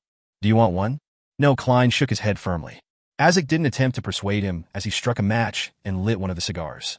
At the same time, he asked casually, "Have you taken care of the matter at Morristown?" "I have to thank you for that," Klein replied sincerely. At the same time, he secretly lampooned Mr. Azek. "Before you lost your memories, you definitely must have left behind quite a sizable wealth for yourself. Otherwise, how could a teacher who isn't even an associate professor be able to enjoy cigars so frequently?" As Azek was fiddling with his cigar, Klein brought up a matter. "Mr. Azek, I have something to ask you." "What is it?" Azek replied without lifting his head. Klein paused and organized his words. "One of my colleagues lost control and became a monster. I'd like to know if his spirit was contaminated." He wasn't certain if Mr. Azek knew the meaning of losing control, so he prepared an explanation, just in case. Azek stopped what he was doing and lifted his head to look at Klein. He nodded heavily and said, "No doubt. You have to be very careful in a situation like that. If he lost control due to the temptation of an evil god or devil, try to avoid contacting his spirit. It might very likely lead to life-threatening danger." "I understand." Klein let out a breath of disappointment. When he was at old Neil's place, he was too emotional and had forgotten to contact old Neil's spirit. Neither did Dunn Smith remind him at all. Hence, he missed the opportunity entirely. Now that I think of it, Captain didn't forget, but intentionally avoided bringing it up. Klein was silent in thought. He didn't dwell on the topic and instead mentioned his previous encounter. Mr. Azek, I tried to divine the origins of Morristown's paranormal incidents. I ended up seeing an upside-down pyramid that extended underground. My teammate told me that it's a symbol of death. Only his descendants would receive such an honor. Azek put down the match and took up the cigar cutter when he suddenly fell into a daze. He was motionless for quite a while. He leaned back into his seat and wore an unusually gloomy expression. After a while, he said in a deep voice, "This gives me a very familiar feeling, but I don't seem to be recalling anything." "I'm very sorry." Klein sighed sincerely. He had imagined that he could use the revelation obtained from his divination to further jolt Mr. Azek's memories. Azek cut off the cigar cap, shook his head, and smiled bitterly. "If it was something that could be recalled easily, I think I would have long found a way to escape my fate. Of course, I have to thank you for your kindness. Thank you for remembering about me this entire time." He thought for a moment before adding, "Oh, and I'll be leaving Tingen in the near future." "Why?" Klein asked in surprise. "Didn't we say that we were going to find the manipulator behind the scenes, the person who affected my fate and stole your child's skull?" Azek held his cigar and sighed before explaining. "The target might have noticed my attention and investigation. He hasn't been taking any action recently, leaving me with no clues. Thus, I'm thinking of leaving Tingen for the time being and going to Backlund. On one hand, I can take the opportunity to search for traces that I left behind before I lost my memories. On the other hand, my absence might let the target lower his guard." "That's right. Mr. Azek's last memory loss was around Backlund University. It's a pity that you can't take my place, searching for the Red Chimney House." Klein nodded solemnly and said, "I'll pay close attention to this. Once the target takes action and exposes himself, I'll inform you immediately." "Mr. Azek, how will I inform you of things in a timely manner?" Klein had the idea that if Azek was Death's descendant, or if he was linked to Death in a certain way, his powers would have been something similar to the corpse collector sequence. He definitely had a way to call something like Daly's messenger. In other words, this could confirm if Azek was actually related to Death or a descendant of Death. Azek took a puff of his cigar and thought for nearly 20 seconds. He took out an ornament from his left sleeve. It was an intricate but old copper whistle. There were many unique patterns that filled it with a mysterious aura. "This is something that I had with me when I woke up in Backlund. When you blow it, you'll summon a messenger that belongs to me." Azek held the copper whistle as he explained in detail. "After so many years, this copper whistle can still be used? This should be a magical item, right?" Klein was surprised and delighted that he had indirectly proved that Mr. Azek was related to Death. Azek gave Klein a glance. Then he put the copper whistle to his mouth and demonstrated. His cheeks puffed up as he blew with all his might. Nothing was heard, but Klein felt a sudden gloominess and coldness. He quickly tapped his left molar and saw that there were blurry white bones being thrown up from the ground, one after another, forming a strange fountain. After a few seconds, there was an illusory monster in the living room. Its body was made of white bones, and there were dark flames glowing in its eye sockets. It was almost 4 meters tall, and it towered over Klein, who wasn't even 175 centimeters tall. As he watched its head nearly tear through the ceiling, Klein suddenly had a thought. "Mr. Azek, isn't your messenger a little too exaggerated?" Azek didn't share those thoughts at all. He smiled and said, "After you pass the letter to it, blow the whistle again to end the summoning. Then, it'll send the letter to me very quickly, in a secretive manner." After that, Azek shook his wrist and threw the old copper whistle across the room. Klein extended his right hand and accurately caught it. He found it cold but mild. "Thank you, Clown Potion." He breathed a sigh of relief. He wiped the whistle and blew it hard. Silently, the huge messenger fell apart as blurry white bones sank underground. The Tussock River ran through Backlund and harbors that dotted around the area. Alger Wilson wore the long priest robes of the Church of the Lord of Storms as he walked down from the passenger ship slowly. He saw people walking to and fro around the harbor with countless port workers sweating under the sun. It was a bustling yet noisy scene. "It's been a while, Backlund," Alger muttered to himself. Chapter 171. Promotion and Pay Raise. After leaving Azek's house, Klein took a public carriage back to Daffodil Street. As he opened the door to his house, he suddenly saw a figure sitting in his dining room. Klein instinctively tightened his grip on the cane in his hand, but quickly realized what was going on. It wasn't a thief, but his maid, Bella. Bella was focused on reading a spread-out newspaper on the table. She jumped in shock when she heard the door open, quickly standing up and stammering. "I was just done with the tasks for the morning. I was waiting for the water to boil, so that I could eat some bread. I'm still not really used to having a maid in the house." Klein mocked himself. He took off his hat and nodded. Reading is a good habit. To be able to persist in reading, despite the busy workload, is something that's encouraged by the goddess. He used the name of the goddess just in case Bella took his compliment as sarcasm. But in reality, only the god of knowledge and wisdom would place this much emphasis on reading. Of course, all of the church's advocate education. Yes, since she's about 18 years old and believes in the goddess, Bella's love for reading must be influenced by her parents. Parents like this would send their daughter to receive an education as long as they can afford it. Even if they cannot afford public schools, there are always the free schools provided by the church. At most, it would just delay her education. Thus, Bella isn't illiterate. She can understand words and read the newspaper, Klein thought as he walked into the living room after setting his cane down. He had quite a good impression of Bella. Even though she was a little clumsy and obviously not used to the kitchen, she had shown a willingness to learn. Bella let her hands hang down and said, embarrassed, "I didn't have the opportunity to read many newspapers in the past. The landlord didn't let us use old newspapers to clean the walls. I stole a glance at it when I picked up the newspapers just now to clean the coffee table. I thought that it was rather interesting. What a pitiful lady. When I transmigrated, newspapers were the least interesting of things," Klein thought as he lampooned. He smiled and took out the silver pocket watch from his pocket. After looking at the time, he said, "As long as you complete your tasks and do them well, you are free to do whatever you want with the rest of your time. You don't need to be too nervous. Of course, if I'm having a chat with Benson and Melissa, it's best that you stay in your room. I will allow you to use the lamp inside and take a few old newspapers with you. Oh, please knock at my door at 1 in the afternoon. Then prepare a cup of side black tea, 2 pieces of soft white bread, a piece of wheat toast, and a small plate of butter for me." In order to celebrate his advancement to Sequence 8, Klein decided to spoil himself slightly. He was going to eat the white bread ahead of Benson, who was planning on having it over the weekend. "Well, I'll buy 8 more pounds of bread soon.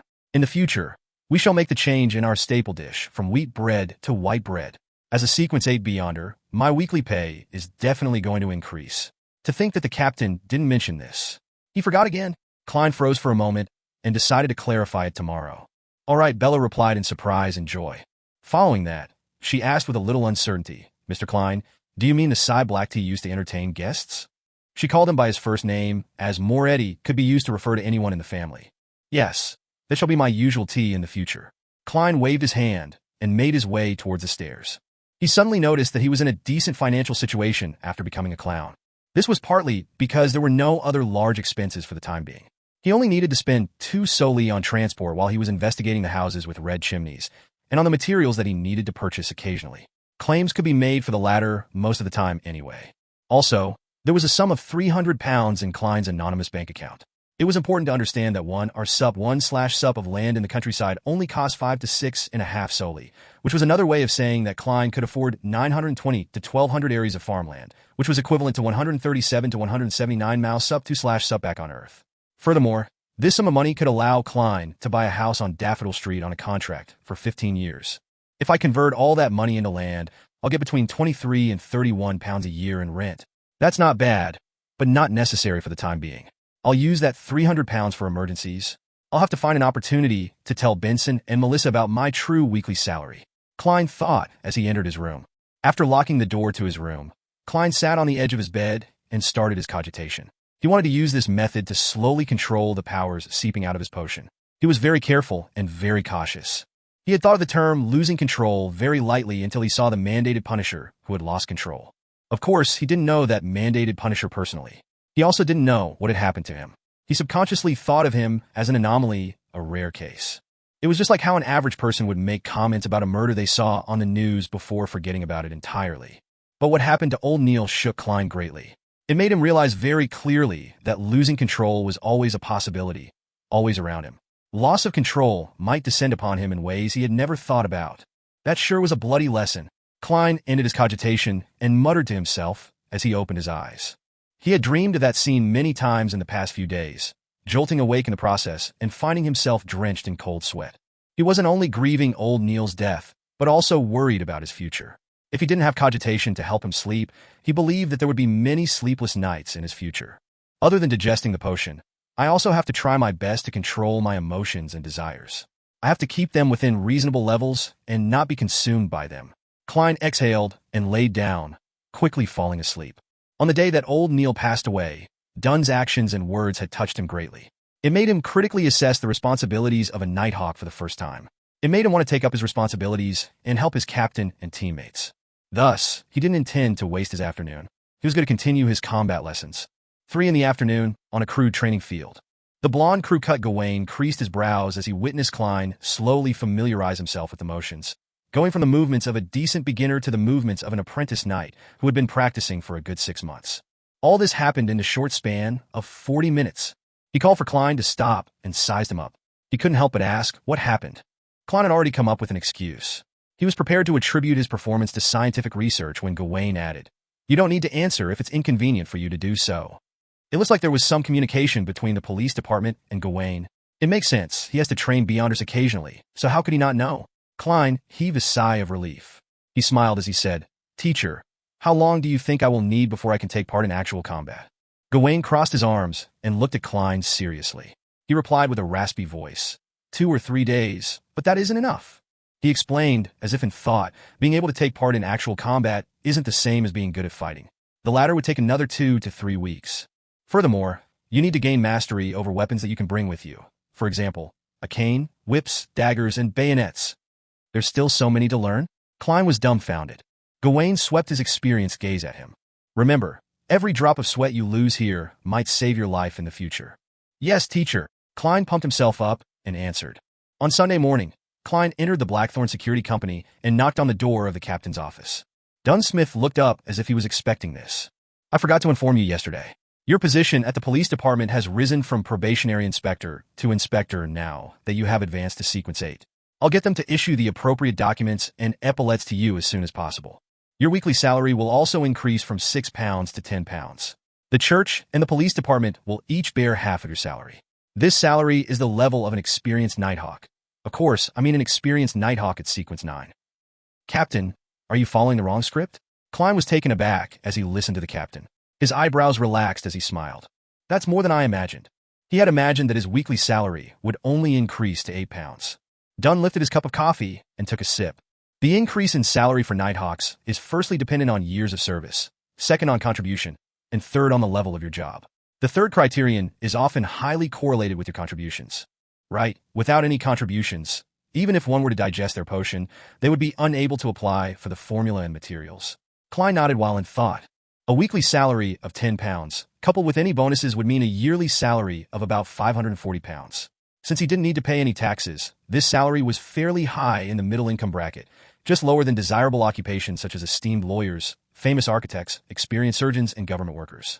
Even the vice president of the Lone Kingdom's treasury only makes £700 a year before tax. That's at most £640 after tax, probably lower. According to the newspapers, a decent house in Backlund and Hillston only cost about £2,500. With Benson, Melissa, and my current expenditure, we could buy one in 7 or 8 years. To be able to afford a bungalow in the central area of the capital in just 7 or 8 years purely through my own efforts, this salary makes me happy indeed.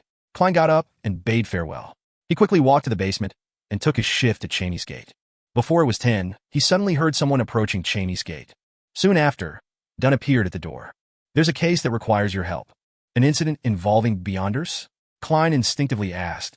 "No, a parliamentary representative of this city, Mr. Maynard, was found dead in his house. The Tingen Police Department is under huge pressure and wants us to use a mediumship ritual to help them pinpoint the murderer. Currently, you are the only person on the team who can do that," Dunn explained. Then he added, "The Holy Cathedral will send over a mystery prior to our team next week.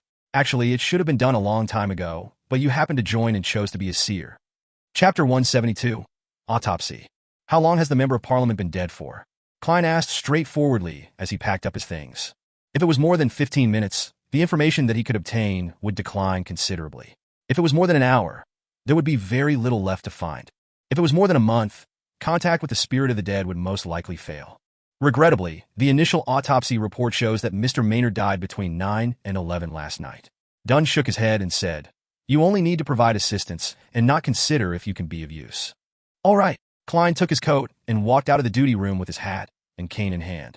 Dunsmith took his place at the Cheney's Gate guardroom.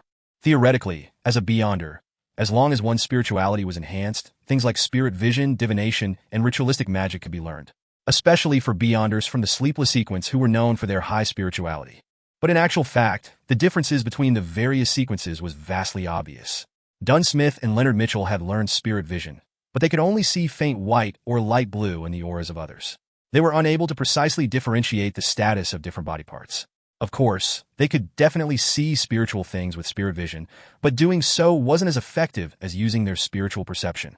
That also led to a problem in which Beyonders at the Sleepless, Midnight Poet, and Nightmare sequences didn't enjoy activating their spirit vision.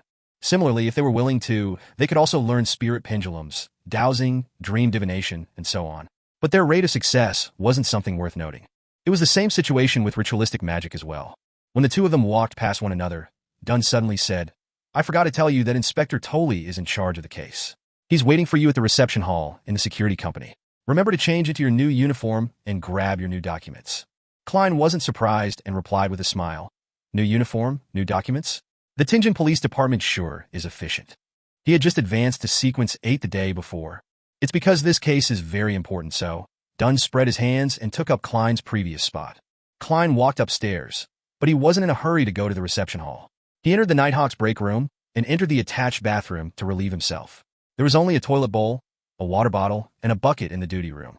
Then he changed into his police uniform that revealed his promotion to 2 silver stars and put on his peak cap with the 2 crossed swords and a crown. After transferring his flaring sun charm, Azek's copper whistle, his ritual ingredients, and other items, Klein smoothed out his uniform, took his cane, and exited the break room. He passed through the partition and saw Inspector Tolley seated in the sofa area.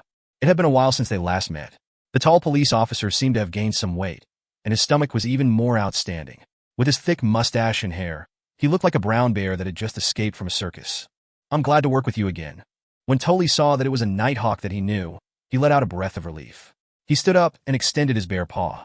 "No, Pom." Klein corrected himself and shook the other person's hand as a polite gesture. "Me too."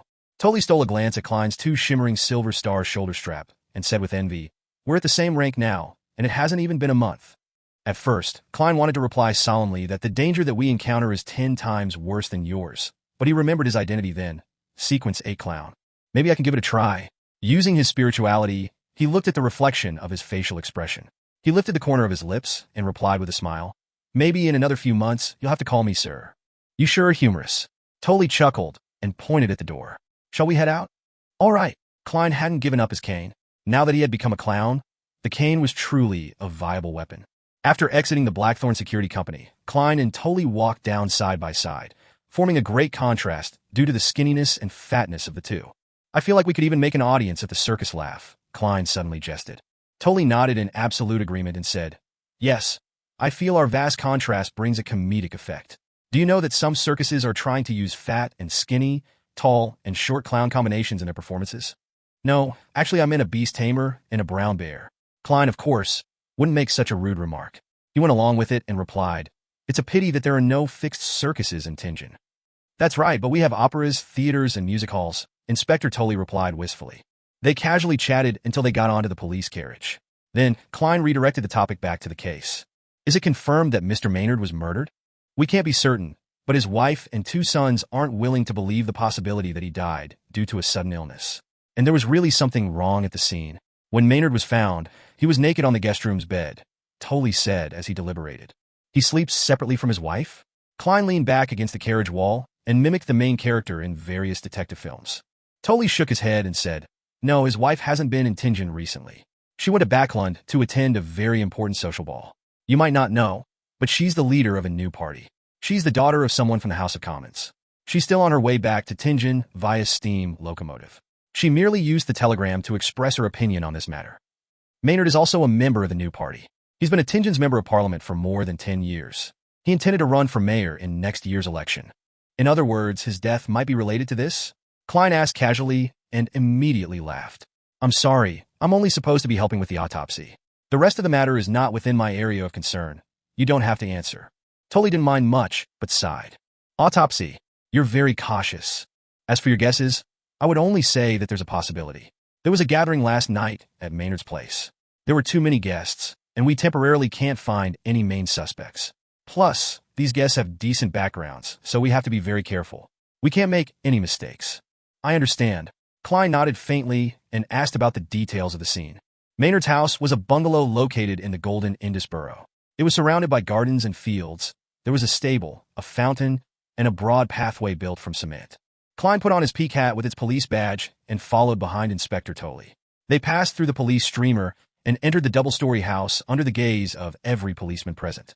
In the living room, there were 2 male and 4 female probationary inspectors who were talking to people individually to gather statements. Klein looked around and saw many gentlemen in tuxedos and a few ladies in glamorous dresses and checker gauze hats. "They're the guests who spent the night here," Tully explained and led Klein up the stairs to the second floor directly. Along the way, when the police constables who were searching through the rooms saw the two, they revealed a look of respect without stopping them. Perhaps it was the effect of the inspector epaulets. "This is the guest room where Maynard's corpse was discovered." The brawny Tully stopped by the crimson wooden door. Klein thought and asked, "Which guest was assigned to this guest room?" "Nobody. There are too many guest rooms in the house, so it wasn't used." Tully put on his white gloves and turned the knob of the crimson wooden door. He made the constable who was keeping watch leave temporarily. Then he nodded at Klein and said, "Inspector Moretti, I'll leave the rest to you. May the goddess bless us, and I hope that we find something." Klein put on his white gloves too and locked the door behind him. He walked to the side of the bed and saw that the crimson bedsheets were abnormally messy. The corpse laying on it was covered with a white cloth. At this point, Klein could be considered to be quite experienced. He pulled away the white cloth without fear and looked at Member of Parliament Maynard. The man was in his 40s. His blonde hair was trimmed short, and his expression was a mixture of pain and happiness.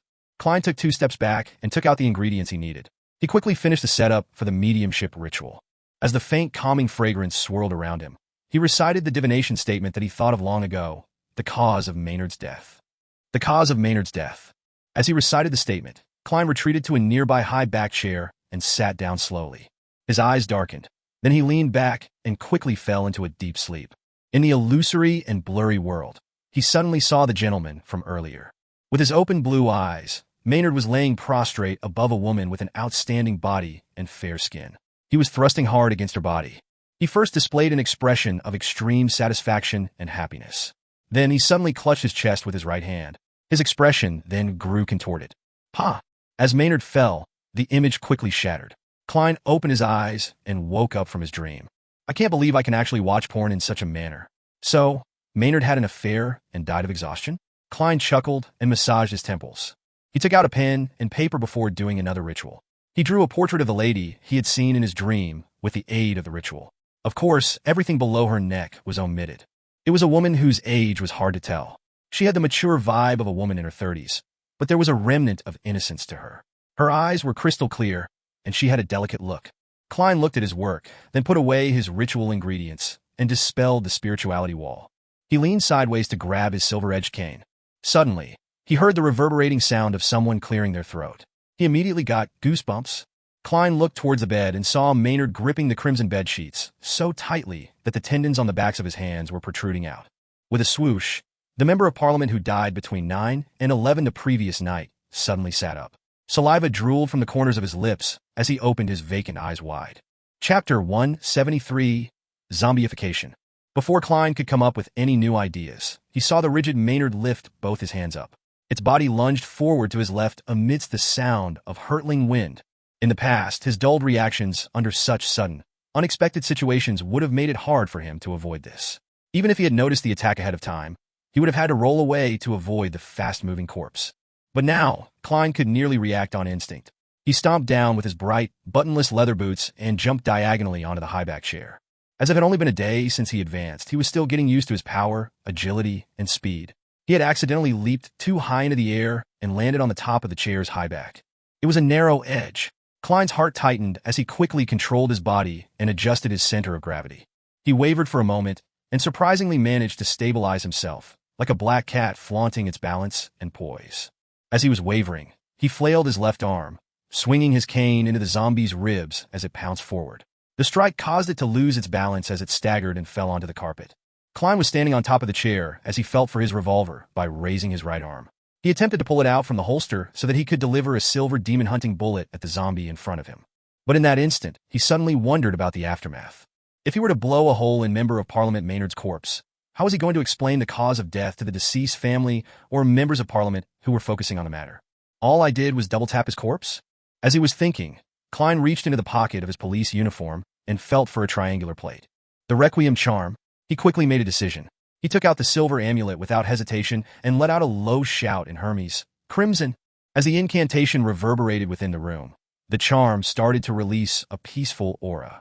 Klein quickly infused his spirituality into the amulet and tossed it to Zombie Maynard, who was struggling to get up.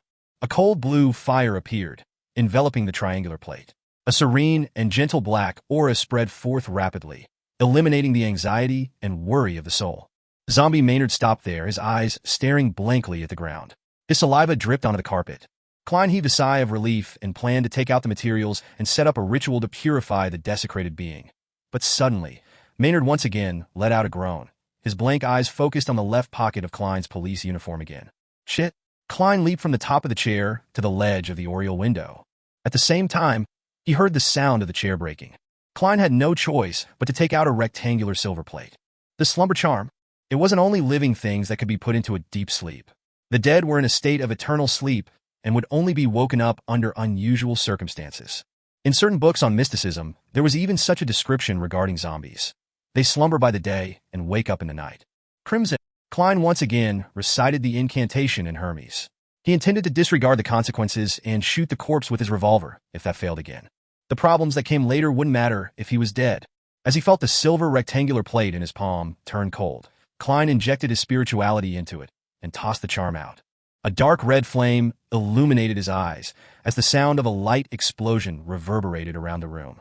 A gentle power spread forth, bringing with it a fatigue that affected every living being. Zombie Maynard had just propped himself up using the chair when he wavered. His eyes closed, and he fell on his back with a plop. With what had just happened, Klein didn't dare to relax.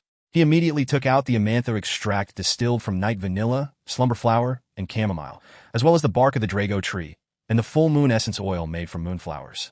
He quickly set up a sacrificial altar. Right on the heels of that, he sealed the surrounding area with a spirituality wall with the aid of holy night powder, encompassing the altar and the sleeping Zombie Maynard. After silently reciting the incantation and lighting 3 corresponding candles, he dripped a few drops of essential oil extract and scattered various powders onto the flames. Klein then took a step back and cautiously looked at Zombie Maynard. He then recited in Hermes, "O Evernight Goddess, nobler than the stars and more eternal than eternity, I pray for your loving grace. I pray that you look over your loyal guardian. I pray for the power of the crimson. I pray for the power of sleep and silence. I pray that you purify the unclean being around me, the gentleman once called John Maynard. Moonflower, a herb that belongs to the red moon, please bestow your powers to my incantation. Slumber flower, a herb that belongs to the red moon, please bestow your powers to my incantation." It was as if a midnight breeze blew within the wall of spirituality. A thin veil of black steam started to billow from Zombie Maynard. When everything settled, Klein used his spirit vision and divination to repeatedly confirm that the zombie wouldn't awaken once more. After seeing the results, his worries eased. He ended the ritual and dispelled the wall of spirituality. Why would he suddenly come back to life? Klein stood in front of Maynard, who was on the carpet. He knitted his brows as he looked down at the corpse. To a beyonder with high spiritual sensitivity, there were obvious signs to note if a corpse would come back to life or not, much less Klein, who was a seer. He often had a premonition of similar matters, but what had happened just now completely took him by surprise. Unless there is a more mysterious influence at play, just like what happened with the suited clown. Klein recalled the scene in his head and faintly sensed the problem. Zombie Maynard had been trying to attack the left pocket of his police uniform. Left pocket? Klein transferred his black cane to his right palm, then reached for the pocket with his left hand. He took out the ancient copper whistle that was inside. It was a copper whistle carved with many mysterious patterns. It was the copper whistle used to summon Azek's messenger. This copper whistle zombified Maynard? That's quite plausible. Even if Mr. Azek isn't a descendant of death, he definitely has a certain connection with death. It's logical that the objects that he carries with him would produce such an effect. Klein nodded in thought. He took out a copper penny and did a quick divination about his conclusion. As he was at the scene of the incident, holding the relevant objects, and had ample information, he quickly got a result. He saw the copper penny fall into his palm, portrait facing up. This means yes. To think that Mr. Azek didn't remind me to be cautious that these things could happen. Well, he's an amnesiac, so it's not uncommon to forget this. Besides, the copper whistle might not have had negative effects when it was on him. There's a high possibility that it was suppressed. I shouldn't take this copper whistle with me when I'm at cemeteries or ancient castles, places that are prone to hauntings. Otherwise, I'll just be finding trouble for myself and crazily court death. Klein silently made a mental note. He then carried the naked Maynard back onto the bed without much effort. Looking at the obvious mark on the corpse left behind by the stroke of the cane, Klein sighed. He covered the corpse with a piece of white cloth and pretended not to notice. I'll leave this problem to the police department to vex over it. Oh, and the 2 charms I used just now can be considered mission-related expenses, so I can get compensated, he thought as he packed up.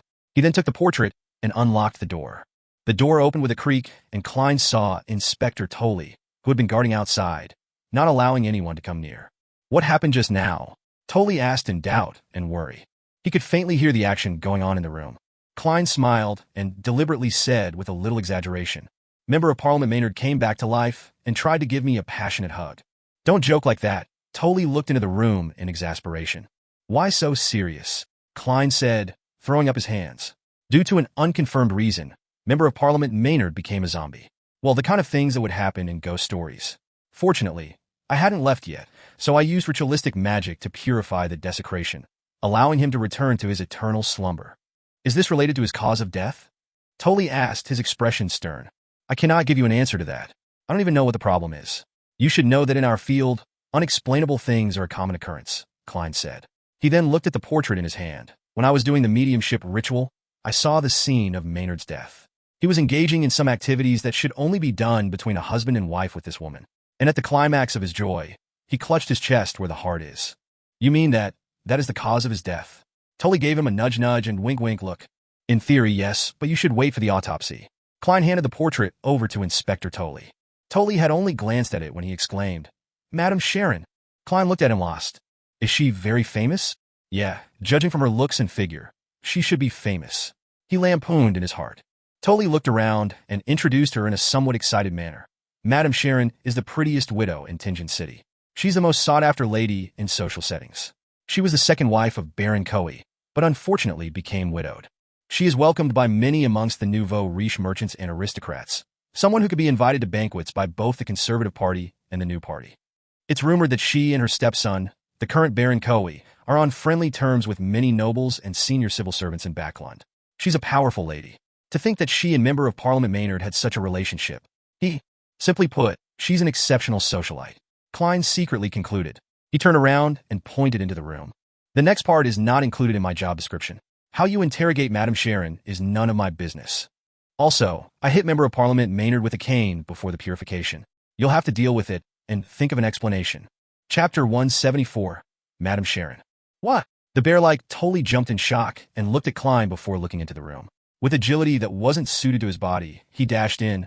He pulled back the white cloth that covered the corpse, and after examining the body carefully, he heaved a breath of relief. "It's better than I imagined. It's not that serious a problem. Maybe I should have drawn my revolver and shot Maynard 5 times with demon-hunting bullets. Let's see if you find that serious or not." Klein lampooned inwardly and pointed outside the door. "That's all that you need me for, right?" "No," Tolley shouted. "Wait a moment." Klein asked, puzzled why. Tolley explained seriously. "We have to prevent any accidents from happening. After we talk to Madam Sharon and get her testimony, I'll send you back to Zutland Street.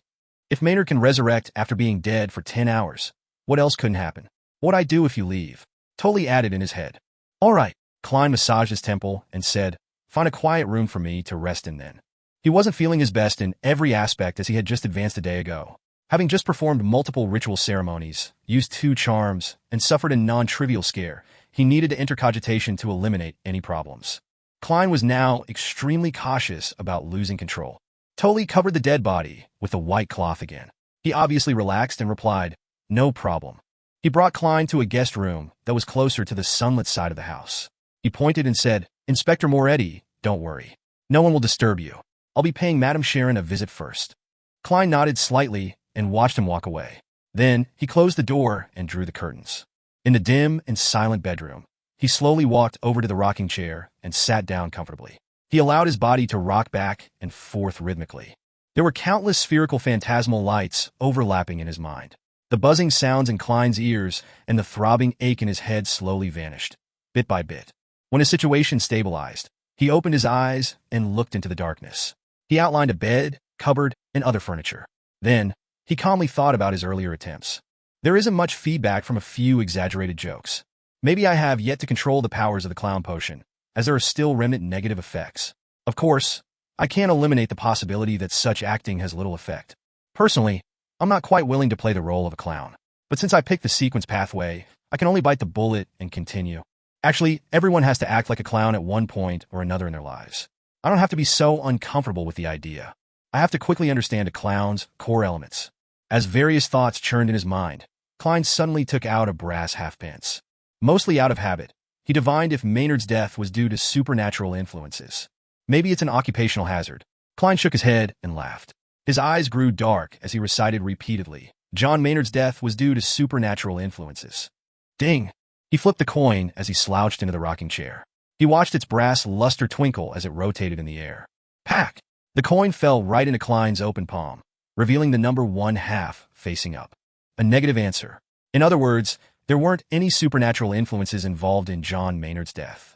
I guess that man died of orgasmic pleasure. The deceased shouldn't be laughed at, so I won't be using an insipid Chinese phrase to mock him. Klein put away his coin and allowed his thoughts to wander before he nearly fell asleep. Knock! Knock! Knock! Under the slow and rhythmic knocking, Klein tidied his clothing, put on his policeman's peak cap, and walked to the door. Just as his right palm touched the knob, a scene appeared in his mind. The bear-like Inspector Tolley was standing outside the door and pulling his collar. His expression looked disturbed and helpless. Klein turned the knob and opened the door leisurely. Inspector Tolley appeared before him as he pulled at his collar. Sorry for making you wait so long. We've already found Madame Sharon and obtained her statement. You can return to Zitland Street.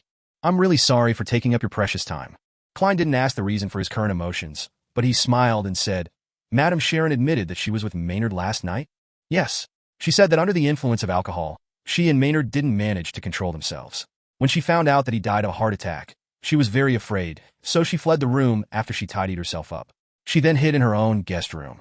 We don't have enough reason to raise charges against her right now, so we had to let her go while restricting some of her freedom.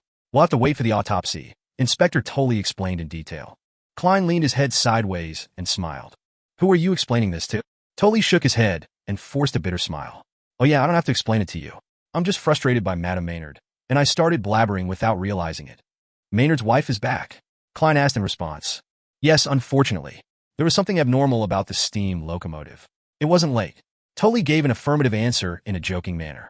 Klein didn't ask further, but checked if he had all his personal belongings, before following Inspector Tolley down the stairs. Why aren't you arresting her? She's a murderer. I want to sue her, and I want to sue all of you for negligence of duty. I'll hire the best lawyer to sue you. Harsh remarks entered Klein's ears, and he looked over subconsciously. He saw a voluptuous and fair middle-aged lady staring angrily across her. Despite having two young men holding her arms, she continued yelling at them. A very trendy regal gown in Backlund this year. Having frequently read the magazine, Ladies' Aesthetic, the first thought on Klein's mind was something unrelated to the situation. He then saw a few gentlemen protecting a lady behind them. The lady was in a long black dress with fair smooth skin, waterfall-like brown hair, and brown eyes. She looked as pitiful as a fawn in the woods. It made people want to protect her involuntarily. Madame Sharon, Klein suddenly thought of the porno she had starred in. He quickly lifted his right hand, covered his mouth, and coughed twice. Out of habit, he tapped his left molars twice and observed the people present with spirit vision. There's some sort of problem with Mrs. Maynard's body. The colors of her aura are thinner. From the colors of her emotions, she's definitely feeling anger and hatred, which is consistent with her outward appearance. The color of Madame Sharon's emotions are shaded in blue, which represents rational thinking and calmness. This is totally contrary to her appearance of panic and nervousness. As expected, a socialite ain't no innocent bunny. Her body is very healthy. After examining her, Klein was about to retract his gaze when he suddenly saw Madame Sharon lift her head and steal a glance in his direction. Then, she lowered her head again and put on a trembling, trepid look. If I couldn't see your emotion colors directly, I might have been fooled by your act. You should consider working as an actress, Klein lampooned. He didn't stay any longer and left Maynard's house with Inspector Tolley. They took the carriage arranged by the police station and returned to Zitland Street. After taking over the shift from the captain, he continued to stay on duty at Cheney's Gate. He took the opportunity to write a claims application. After an uneventful night, Klein returned upstairs and received the breakfast that he had requested Roseanne to buy for him. I love this pastry, he complimented. He had already passed her the money for breakfast ahead of time. Really? I can try it tomorrow then, Roseanne replied happily. The corner of Klein's lip twitched as he focused on his battle with the milk and pastry. At 25 minutes past 8, he yawned and fought back the urge to fall asleep. He arrived at the nearby shooting club. He had made an appointment with the asylum doctor, Dexter Guderian, a few days back. Bang! Bang! Bang! In the small shooting range, Klein and Daxter aimed at their own targets and finished their cylinder of bullets. Clink! Clank! Daxter flipped and released the empty shells and examined Klein in interest.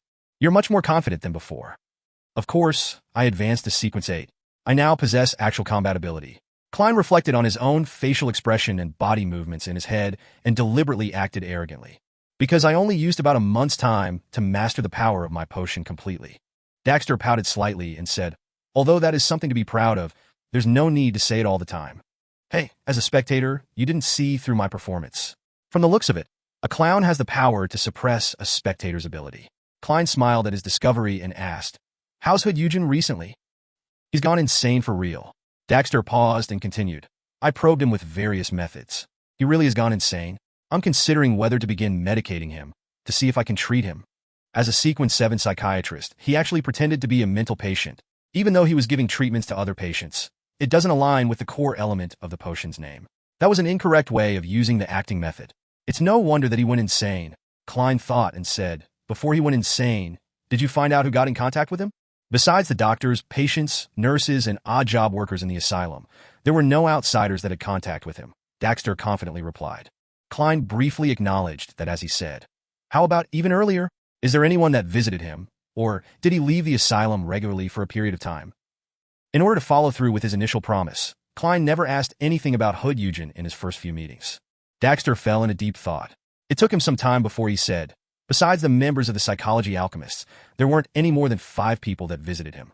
One of them came thrice. His name was L. Without Klein asking, he continued, but I heard from Hood Eugen that L was a pseudonym. His real name was Lenevis. Chapter 175, Deduction. Lenevis? That criminal who cheated both money and sex? To think that he had a connection to Hood Eugen from the psychology alchemists. Klein froze for a moment when he heard the name. He immediately thought about the implications the name Lenevis had. He's the cheat that escaped with more than 10,000 pounds. Just to providing a clue would earn me 10 pounds. And if I help in capturing this moving treasury, I'll earn 100 pounds. He's a scum that took advantage of the bodies and feelings of innocent women. To think that he knows Hood Eugen and went to visit him 3 times at the mental asylum. Does this mean that he's connected to the Beyonder Circle, or that he's a Beyonder himself? Klein suddenly recalled the name of a potion. The Marauder Pathway Sequence 8 Swindler. These Beyonders took pleasure in swindling others. It's very possible. Klein nodded in thought. He controlled his facial expression and body language, feigning nonchalance as he asked, then, when was Mr. Lenevis's last visit to Hood Eugen? Early July. I would have to check the registration records of the mental asylum to give you a specific date, Daxter Guderian replied after a few seconds of thought. Lenevis's scam hadn't been exposed back in early July, and he hadn't left Tingen. Klein then asked, does Hood Eugen mention this person usually? No. You should understand that a Sequence 7 psychiatrist would never reveal something by accident. Every word they say has been deliberated over thoroughly. It would be impossible to learn their secrets unless they have some other hidden motives. I was only able to get the telepathist formula after Hood Eugen went mad. Oh right, have you determined the authenticity of the formula? Daxter expertly hid his feelings of pride toward his Pathways potion. Klein laughed and replied, it's authentic. When you need to advance, you can use that to concoct your potion without worry. We can help if the psychology alchemists are unable to provide you with the ingredients. Also, how have you been lately? Not too bad. Other than being a little worried about Hood Eugen's condition, I feel rather relaxed. I no longer have symptoms of a split personality. You've helped me greatly in this regard, Daxter Guderian said, full of emotion. Klein wore a humble expression. It's only right. Let's return to the topic at hand. Since you said that a psychiatrist would deliberate over their every word before uttering it and wouldn't easily reveal their secrets, why did Hood Eugen tell you that L is Lenevis? Was he hinting at something? Or was trying to warn you of anything? Daxter froze for a moment, then creased his brows. This is really weird to think that I didn't notice this. Other than that, Hood Eugen didn't mention anything else. Could his motive be for me to tell the upper echelons of the association about the name Lenevis should he meet with any problems? The association's reaction seemed strange too. After I informed them about Hood Eugen's insanity, they did send a liaison. But after I described every detail, including Lenevis's name, there were no more replies from the upper echelons. It was like being a stone cast in the ocean. Could this mean that they've figured something out? A reasonable deduction. Klein took out his demon-hunting bullets and stuffed them into his revolver, then took aim at the target. If we follow this deduction, Hood Eugen might have long anticipated that he would become insane or die. And this has an untenable connection with Lenevis? But since he already anticipated it, why didn't he ask for help from the upper echelons? Daxter gazed blankly ahead. He thought hard as he said, unfortunately, he's insane now. There's no way to effectively communicate with him now. Perhaps some kind of temptation made him choose to take the risk. Klein made a guess. At the same time, he felt that it was regrettable that Hood Eugen had really become a mental patient. This compromised much of the information that he might have otherwise gotten.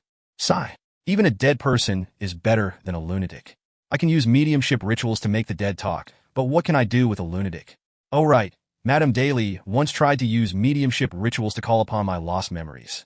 The theory behind the mediumship rituals seems to have been derived from the psychology alchemists. This means that I can also use the mediumship rituals on the living and create a scenario where I interact with his spirit directly using my spirit.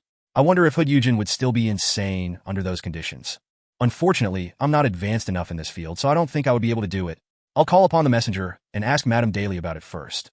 I'll see if she can provide me with any techniques. If she thinks that only she can accomplish it, then I'll tell the captain and get him to send a telegraph to Backlund to request for assistance. I'm definitely not taking this troublesome course of action just because I want to learn the technique and attempt the ritual to summon the messenger. Many thoughts ran through Klein's mind before he gradually narrowed it down to a single line of thought that could solve the problem. Daxter Guderian approved of his guess. Greed always makes one foolish. Even when a person knows that there's only the abyss in front of him, he'll still attempt to walk to the edge and take a peek. This is called crazily testing the limits of fate. Klein lampooned. Try your best to treat Hood Eugen after returning to the mental asylum. Try to keep him sober for a period of time and get some clues out of him. Also, don't hide your worries and anxiety. Establish more connections with the psychology alchemists and put pressure on them to solve Hood Eugen's problem. That's the most normal and reasonable reaction. Daxter nodded seriously. I'll try my best. Klein didn't say any more, and, after some deliberation, he asked, has there been any abnormalities with Hood Eugen's body recently? For example, thin scales growing on some parts of his body. Near insanity, true insanity, and losing control were all descriptions of varying levels for a beyonder when something was wrong with them. The least severe of the conditions were when their attitude changed as if they had become a new person, but were still capable of rational thoughts and actions. That was near insanity. Insanity was more severe in that the person would lose all logic, becoming a maniac and was difficult to communicate with. Those that couldn't be saved were those whose body and mind had become monsters, completely losing control. Sometimes, if the problem wasn't dealt with promptly, insanity would lead to losing control. Before this, to avoid exposing the informant within the psychology alchemists, Dunn instructed the Nighthawks not to immediately deal with Hood Eugen. Instead, they switched to surveillance to ensure that Hood Eugen didn't lose control. But if there were signs of him losing control, they would have to deal with him immediately. Daxter shook his head and let out a bitter laugh. No, you can ease your concern. I'm also very afraid that Hood Eugen will lose control, so I'm paying very close attention to detail. After all, I'm at the mental asylum 6 times a week. After exchanging a few more words, they left the shooting range 10 minutes apart. Klein fought back his intense desire to sleep and took a public carriage back to Daffodil Street. He opened the door and saw his sister sitting on the sofa. She was neither reading nor was she fiddling with machinery parts. She was just staring blankly ahead as if she had lost her soul. Tapping his molars gently, Klein activated his spirit vision and asked, puzzled, Melissa, did something happen? She looks healthy based on the colors of her aura, not malnourished like she was before. Melissa retracted her gaze and pursed her lips, then looked at the kitchen, which was producing some noise. Bella has been recommending the way that her family prepares breakfast back at home. She said that it's very delicious. I agreed to let her try it out this morning. What method is that? Klein had an ominous feeling. Cooking all of the leftovers in a pot, then adding water and bread. Melissa repeated softly. This is the standard recipe for food of unknown origins. Klein pinched his forehead. And so, we shouldn't waste food. Melissa bit her lips and nodded. Sis, I feel like you're questioning life. Klein cleared his throat and suppressed his desire to laugh. He then asked, where's Benson? In the bathroom. Melissa broke free of her daze as her eyes regained their luster. At that moment, he heard the sounds of flushing from the bathroom. Benson came out with a newspaper in hand. My dear Klein, shall we get you a portion of breakfast? No, I've already eaten. Klein shook his head resolutely, feeling lucky that he arranged to meet Daxter in the morning. Otherwise, he wouldn't have gotten Roseanne to buy breakfast for him. How regrettable. Otherwise, you would change your views on my culinary skills and be filled with confidence about it. Benson let out a self-deprecating laugh. At this moment, Melissa noticed something. She turned to look at Klein and said, You're back rather late today. Sis, be more innocent and lively. Don't worry about me all the time. The state you were in just now was great. Klein immediately smiled. I have good news. You passed the examination of the police department and can obtain an increased salary? Melissa asked without thinking. Benson also smiled and nodded. Klein grabbed his hat and stood at the edge of the living room. He said in amusement, "How I'm supposed to surprise you guys like that?" After that, he added with a dry cough, "Yes, my salary has increased several-fold." He hit his recent increment of 4 additional pounds a week. He intended to save up a small piggy bank for himself. After all, he couldn't just rely on the money in the unmarked account. Furthermore, mentioning that his salary had increased several-fold was enough to scare his siblings. 6 pounds? Melissa exclaimed in shock, finding it bizarre. "I really need to change my job." Benson stroked his hairline. With the information Klein provided him, he had been putting a lot of effort into his studies. Without waiting for Klein to speak, Melissa said with a delighted expression, "In that case, after deducting our normal expenses, you'll be able to save up enough money in 2 or 3 years to meet the standards of a marriageable gentleman." "Well, it was Elizabeth who told me about the standards." Klein said at a loss, amused. "That's something to be considered far into the future. Shouldn't we celebrate? I hereby announce that from today on, our staple food shall become white bread. After my workload decreases, we shall go try out delicacies from different restaurants." Melissa glanced at him, and as though she did not hear what Klein had said, she said, "Benson and I are attending Mass at the St. Selena Cathedral. Do you want to come? I am praising the goddess every day." Klein laughed. "I need to catch up on sleep." He slept until 12:30 in the afternoon. After he had lunch with Benson and Melissa, he continued on with his mission of searching all the houses with red chimneys. When it was late at night, he sealed his room with spirituality and prepared to try the ritual for summoning spirit guide Daly's messenger. Chapter 176, Letter. For Klein, setting up a simple ritual was as easy as breathing. Very soon, he was done preparing the ingredients, and he lit up the candle that represented himself. Looking at the flickering candlelight on the desk, Klein had an amusing thought for some baffling reason. Would this be considered holding a candlelight vigil in memory of myself? F***K. What the hell am I thinking? He reined back his thoughts and picked up the black rotten flower powder that belonged to the domain of death and sprinkled it onto the candle. In return, he caught a whiff of a smell that was akin to formaldehyde from his previous life. Immediately after that, he dripped full moon essence oil, a favored item of the Evernight. Amidst a sizzling crackle, his surroundings suddenly became quiet, and there was a shapeless, magical surge. Klein took a step back and softly recited an ancient Hermes, "I." Then he changed into Hermes, "I summon in my name." The spirit that wanders about the unfounded, the higher dimensional creature that a human orders, the messenger that belongs to Daly Simone. Whoosh! The wind wailed, and the dim candlelight was tainted with a blue luster. Under its illumination, the wall behind the desk produced translucent ripples, and a creepy face surfaced. Other than its mouth, it had no eyebrows, eyes, or nose. Its thick lips parted, and a long red tongue was extended. There were sharp, irregular teeth that lined its mouth. In addition, the tip of the tongue had 5 delicate fingers. They were constantly extending and retracting, as though they were waiting for a delivery. This is Daly's messenger? Compared to Mr. Azek's, it's just like a child. No, I can't accurately determine their differences. Yes, one is an adult giant, and the other is a human baby. I wonder if it's due to the magical item, or if it signifies Mr. Azek's strength.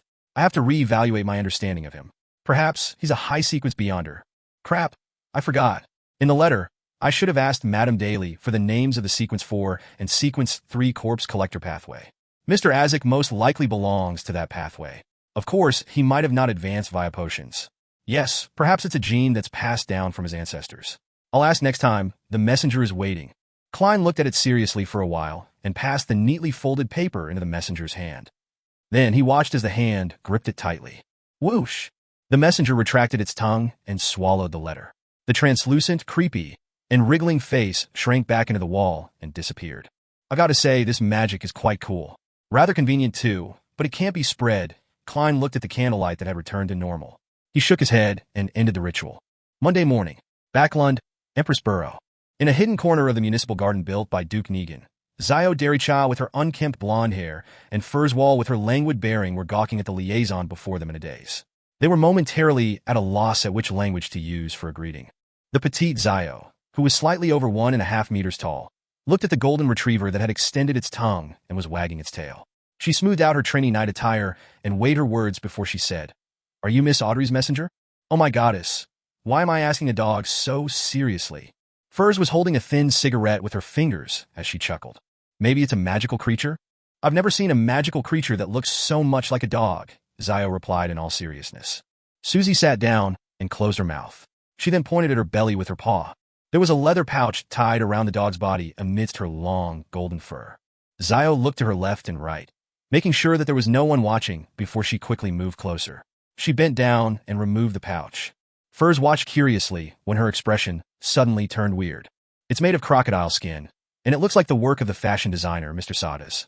She's actually using such a pouch for the transaction. In other words, it's very expensive? Zio raised the leather pouch. Furs pursed her lips tightly and nodded seriously. Zio instantly lowered her speed in an exaggerated manner. She carefully opened the zipper and took out the letter inside, as though she was carrying an antique vase in her hands. After she read it, she passed the letter to Furs. Furs burned it with her cigarette after reading it carefully. She watched as it turned into ashes and scattered onto the soil. There's no extra information provided. Zio pouted subconsciously. She took out a neatly folded paper from the pocket of her training night attire. She looked at Susie in an imposing manner and exhorted subconsciously. This is the investigation report for the past few days. You must pass this on to Miss Audrey Hall directly. Susie quivered and sat up straight. Her tail was wagging vigorously. Zio nodded in satisfaction, stuffed the stack of papers into the leather pouch, and tied it around Susie again. Susie howled and ran off very quickly. In the Hall family's luxurious villa, Audrey was sitting on the sofa of her own living room. She was holding a letter opener and was trying to open the letter before her. It was a letter sent by one of her brothers from the Balam Empire in the southern continent. There was a parcel that came along with the letter. At that moment, she saw Susie push open the half-closed door. The dog dashed over quickly. Susie sat on the carpet before Audrey and pawed at the leather pouch. You really are an excellent messenger. Audrey wasn't stingy with her compliments. Susie looked back at the door. It induced vibrations in the air and said softly, Your friend is very serious. When I saw her, she reminded me of the time when a hunter came to train us. She had been a complimentary gift when Count Hall bought hunting dogs. Susie, your loan is getting more and more fluent. There are just a few problems with your logic in using the language. Audrey watched as her golden retriever took off the pouch on her own and skillfully pulled open the zipper. She gave Susie a look and immediately understood. She stood up and ran to lock the door. There's no results so far, but we found that some vagrants disappeared around the Backlund Bridge Borough. Though, we can't know for sure that it was Kalangos. Perhaps the vagrants merely changed their movement patterns suddenly. Audrey flipped through the investigation report and seriously wondered how she should reply to Zio and Furs. I'll tell Zio that as long as she can track down Rear Admiral Hurricane Kalangos, I'll buy the sheriff potion formula for her. No, that's not friendly enough. It would make her feel an inferiority complex. Yes, I shall say, Zio, I prepared your reward. As long as you can complete the task, 450 pounds will be yours. Sigh. As far as the main ingredients for the telepathist formula, I've only found the Farsman rabbit's spinal fluid. I still need the rainbow salamander's pituitary gland. Glaint, Zio, and Furs have yet to find it. Audrey, cheer up. At least you've digested the spectator potion completely. Once you put together all the ingredients, you'll become a Sequence 8 Beyonder. Audrey reined in her thoughts, picked up a pen and paper, and quickly wrote a reply. She stuffed it back into the leather pouch and entrusted Susie to make another trip. She watched her golden retriever as she opened the letter that her brother had sent. She read it with a smile. My dear sister, I think you should come to the southern continent too. Come over to the colonized regions of the Balam Empire. There's abundant sunlight, fresh air, a clean environment, freshly caught seafood, various unique cultures, and the very kind and obedient Balam people who make good servants, as well as the smell of freedom. On the contrary, Backlund is cold and moist, the air is bad, there's always dust, and it's always gloomy. Plus, it's highly populated, which leads to all sorts of problems. And the endless balls, banquets, and salons. The social events are so boring and insipid that I wouldn't want to stay for a minute. Dear sister, I believe you share the same feeling. I'm not running away from home. I'm merely seeking my own place in life, but our brother definitely doesn't think so. He's always been a selfish person. Of course, he wouldn't be stingy with you because you can only claim a tiny part of the family wealth while I would be his biggest competition in the fight for the inheritance within the ranks of nobles. After all, our father is a duke who takes a long view. He definitely wouldn't be restrained by the rule that the eldest sibling will inherit the rank of nobility. As long as he feels that it's necessary, he would do anything, just like when he sold off half the farmland and pastures to enter the banking industry, regardless of the strong opposition. I miss Backlund sometimes, mostly father, mother, and you. I miss the smile that you put on my face during those few years. You must have become the most dazzling gem in Backlund, but unfortunately, I'll only be able to return after 2 years. A career is a man's pride, while the outstanding young people in the Lone Kingdom treat the world as their stage. You can tell our dear aunt that the coastal regions in the Balam Empire are very suitable for vacations, and especially suitable for her, given how her joints ache and swell in the winter. I sincerely invite her to be my guest. If you can come with her, that would be even better. I didn't send you too many gifts. They're mainly things that are rich with the traditions and styles of Balam, such as the unique yellow silk and the ornaments that are filled with traits related to the worship of death. I remember that you love things regarding mysticism, so I'll look around for you. The culture here is full of mystery. After reading the letter, Audrey picked up a pen, paper, and writing board. She leaned back into the sofa, pursed her lips, and wrote seriously. My dearest Alfred, although it has been less than a year, the little girl in your memories has grown up. I don't like mysticism anymore, so you don't have to search for those kinds of things. Because it's very dangerous. Audrey puffed up her cheeks and added in her head. She had heard of too many tragedies related to mysterious objects when participating in Beyonder gatherings and from stories Zio and Furs recounted. She thought and declared excitedly, I'm now interested in biology. Recently, I've been in awe of the rainbow salamander.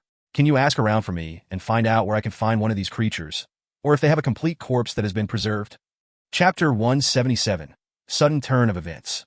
Audrey stopped writing after she finished sharing some interesting news and scandals about aristocrats.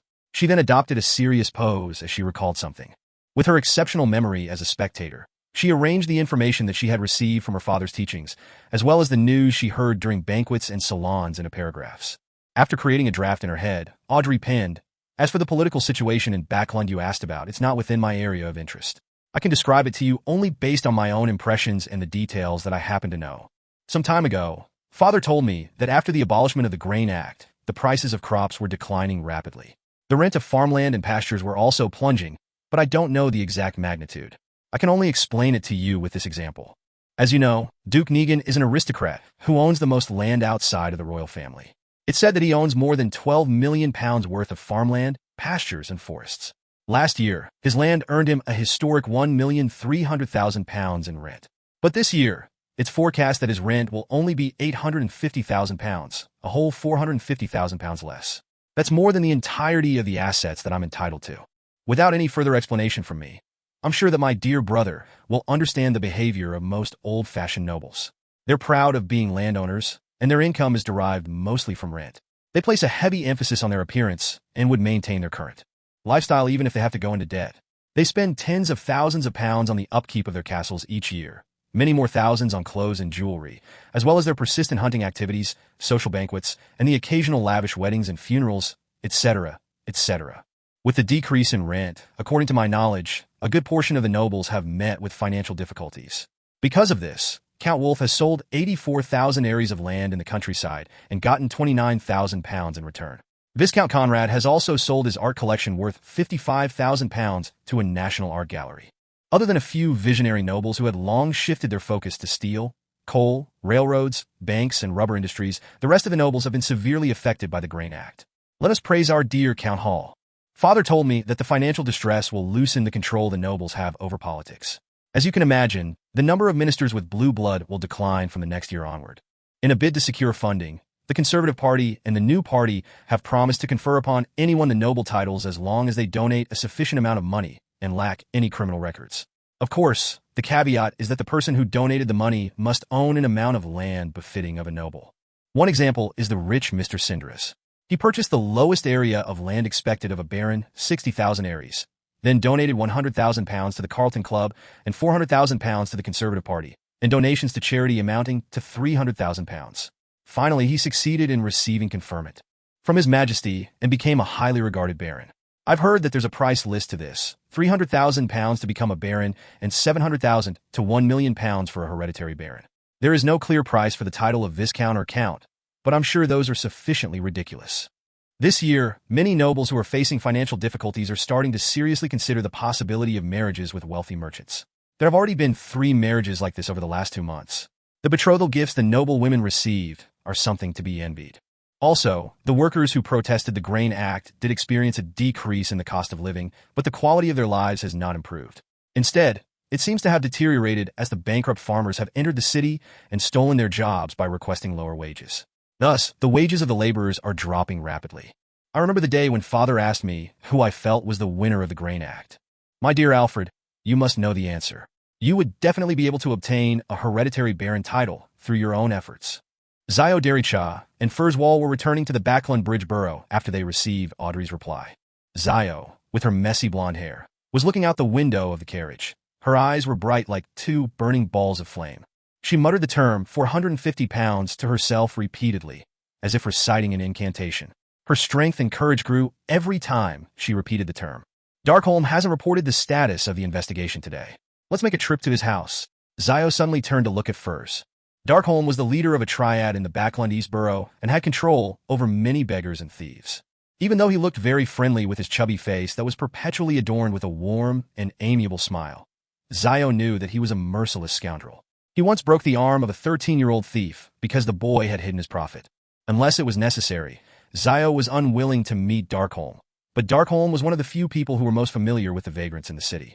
Furs pushed her slightly curly hair back behind her ear. As long as it doesn't delay my lunch. No problem. Perhaps I could treat you to an Intis feast after this week, Zio promised in complacency. Must I thank God? Furs asked as she laughed. Unlike Zio, Furs was a moderate believer of the god of steam and machinery. As they conversed, the two ladies switched to another public carriage and arrived at the Backlund East Borough, and arrived at Darkholm's house. It was a terrace house located in a narrow alley. There were green plants hanging from the walls. The exterior looked relatively unkempt. Zio walked to the door, raised her right hand, and knocked in a unique rhythm. The unlocked door opened with a creak following her knocks. Zio's apparently confused expression immediately turned stern, like a wary lion's. She took out a bayonet she carried with her and cautiously pushed open the door. She then slowly stepped inside. Furs also stopped looking nonchalant, having produced a dagger of unknown origins. They didn't smell any peculiar scents, but their rich experience told them that something was off. 1 step, 2 steps, 3 steps. Zio and Furs entered Darkholm's house. Then they saw a pale limb on a gas lamp, internal organs on a coffee table, as well as strips upon strips of flesh strewn on the floor and hung on the clothes rack. Pieces of bone had been stripped clean and piled up near the door. And amongst the bones was a head, its vacant eyes open. It was none other than Darkholm. His chubby face still maintained the amiable smile, as if everything was normal. Furthermore, there was no stench of blood in the house. As a former clinical doctor before becoming a best-selling author and Sequence 9 Beyonder, Furs has seen many death scenes more disgusting than this. She patted the tense Zio, who was on the brink of vomiting, as she surveyed the surroundings. Kalangos? Rear Admiral Hurricane Kalangos? He realized that Darkholm was investigating the missing vagrants and tracked him back to his house? Or could it be said that Darkholm had tracked him down, but ended up being caught? Zio fought back the urge to retch and said with a serious expression, "He sure lives up to his name as a merciless and crafty pirate admiral. The strangeness here also fits the description of his treasure." Crafty? Furs was suddenly alarmed as she blurted out. Could he be waiting nearby in an ambush against the mastermind behind the investigations? Zio froze for a moment before answering in a fluster. That's highly likely. He was a Sequence 6 wind-blessed, a powerful pirate with a mystical artifact, while they were just 2 Sequence 9s.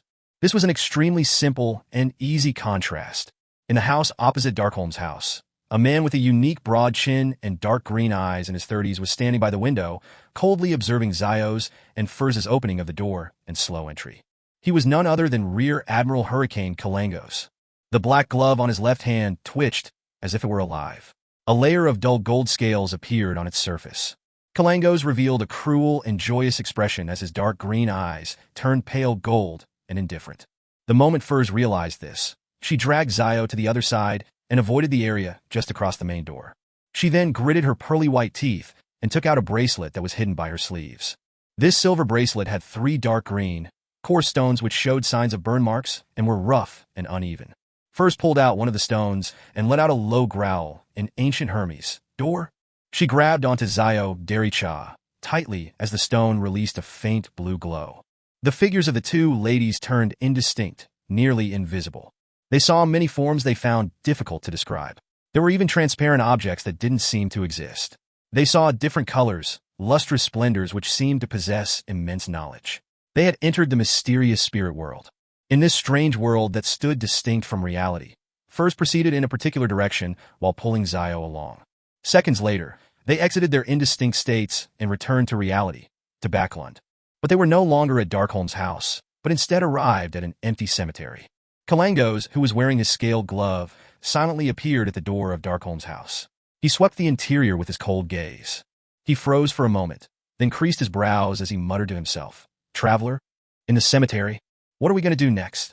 Furs panted, sensing their predicament and feeling a lingering sense of fear. The bracelet was a mystical item she had received along with the formula for apprentice and its corresponding materials back during a fortuitous encounter of hers. Other than causing her to hear strange, faint murmurings during the full moon every month, it posed no threat.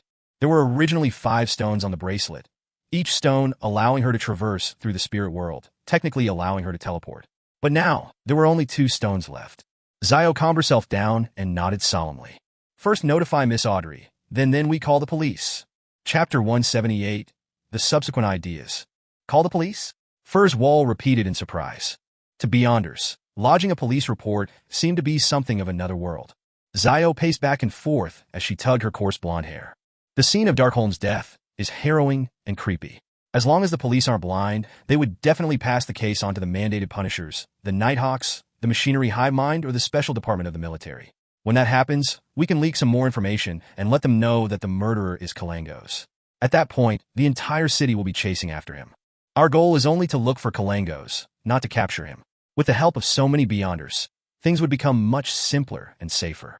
Once Kalangos panics and makes a mistake, it would be our chance to claim our bounty. Haha, I'm referring to the discovery of his whereabouts. Zio laughed dryly and looked at the appalled Furs. Do you think that the only way I know to deal with problems is by charging into them head first? The difference between us and Kalangos is as vast as the Desi Bay. Furs nodded slowly and said, Your understanding of yourself is absolutely right. You've done too many things of a similar nature. Hence, the losses that you've suffered is sufficient for you to advance to Sequence 8. Luckily, you're still rational enough regarding this matter. Zio lowered her head to look at her bayonet. She thought for a moment and said, I have to be honest, I clearly sensed the approach of death earlier. Kalangos was no doubt nearby.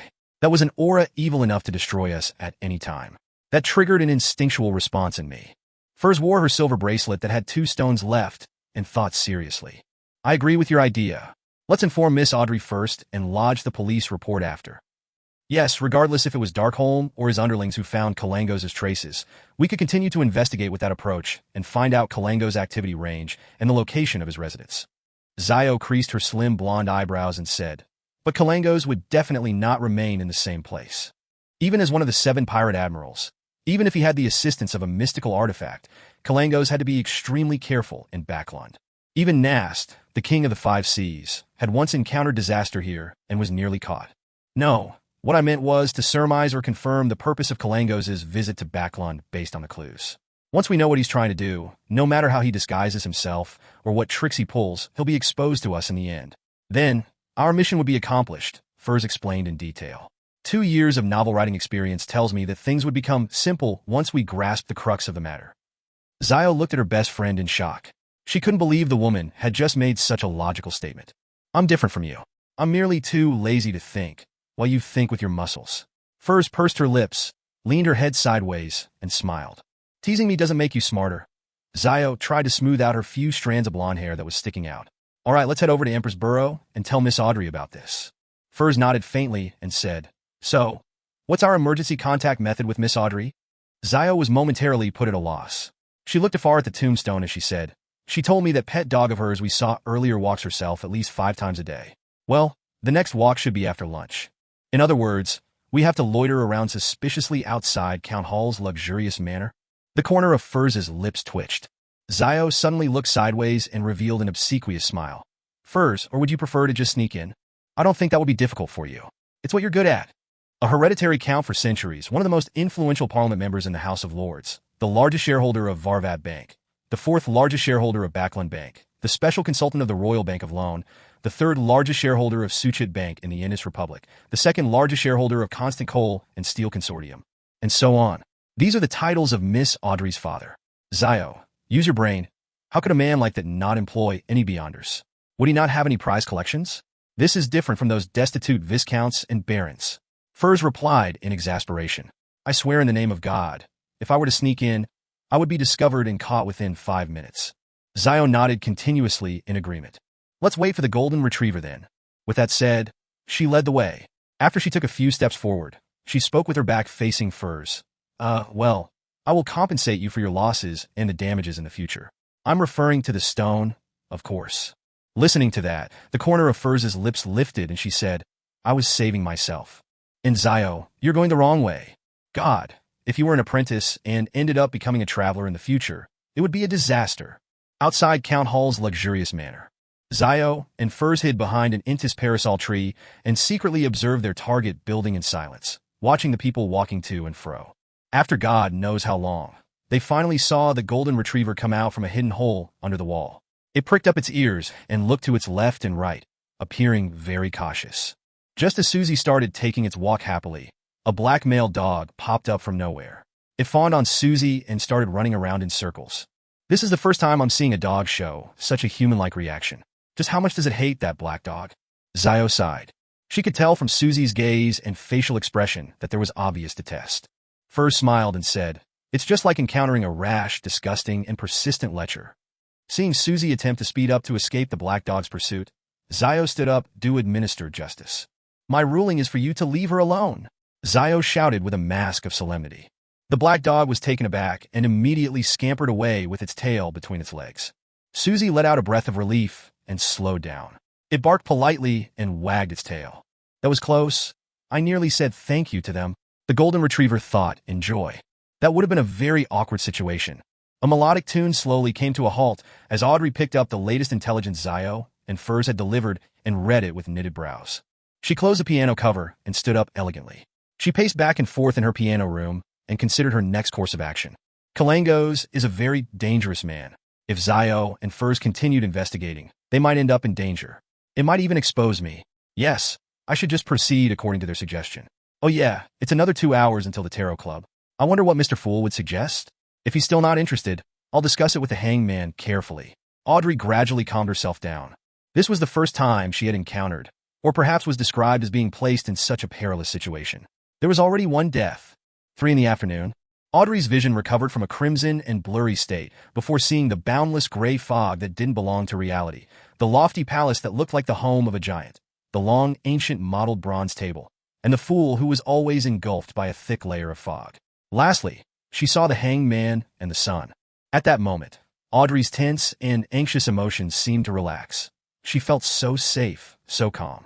I'm participating in the tarot club that doesn't belong in the material world, and I'm dealing with Mr. Fool, who's nearly a god. Kalangos and I are on different levels. Audrey sat in an upright position proudly. She lifted her chin slightly and greeted cheerfully. Good afternoon, Mr. Fool. Good afternoon, Mr. Hangman. Good afternoon, Mr. Sun. After they greeted one another, Klein saw that Miss Justice was indicating her desire to speak.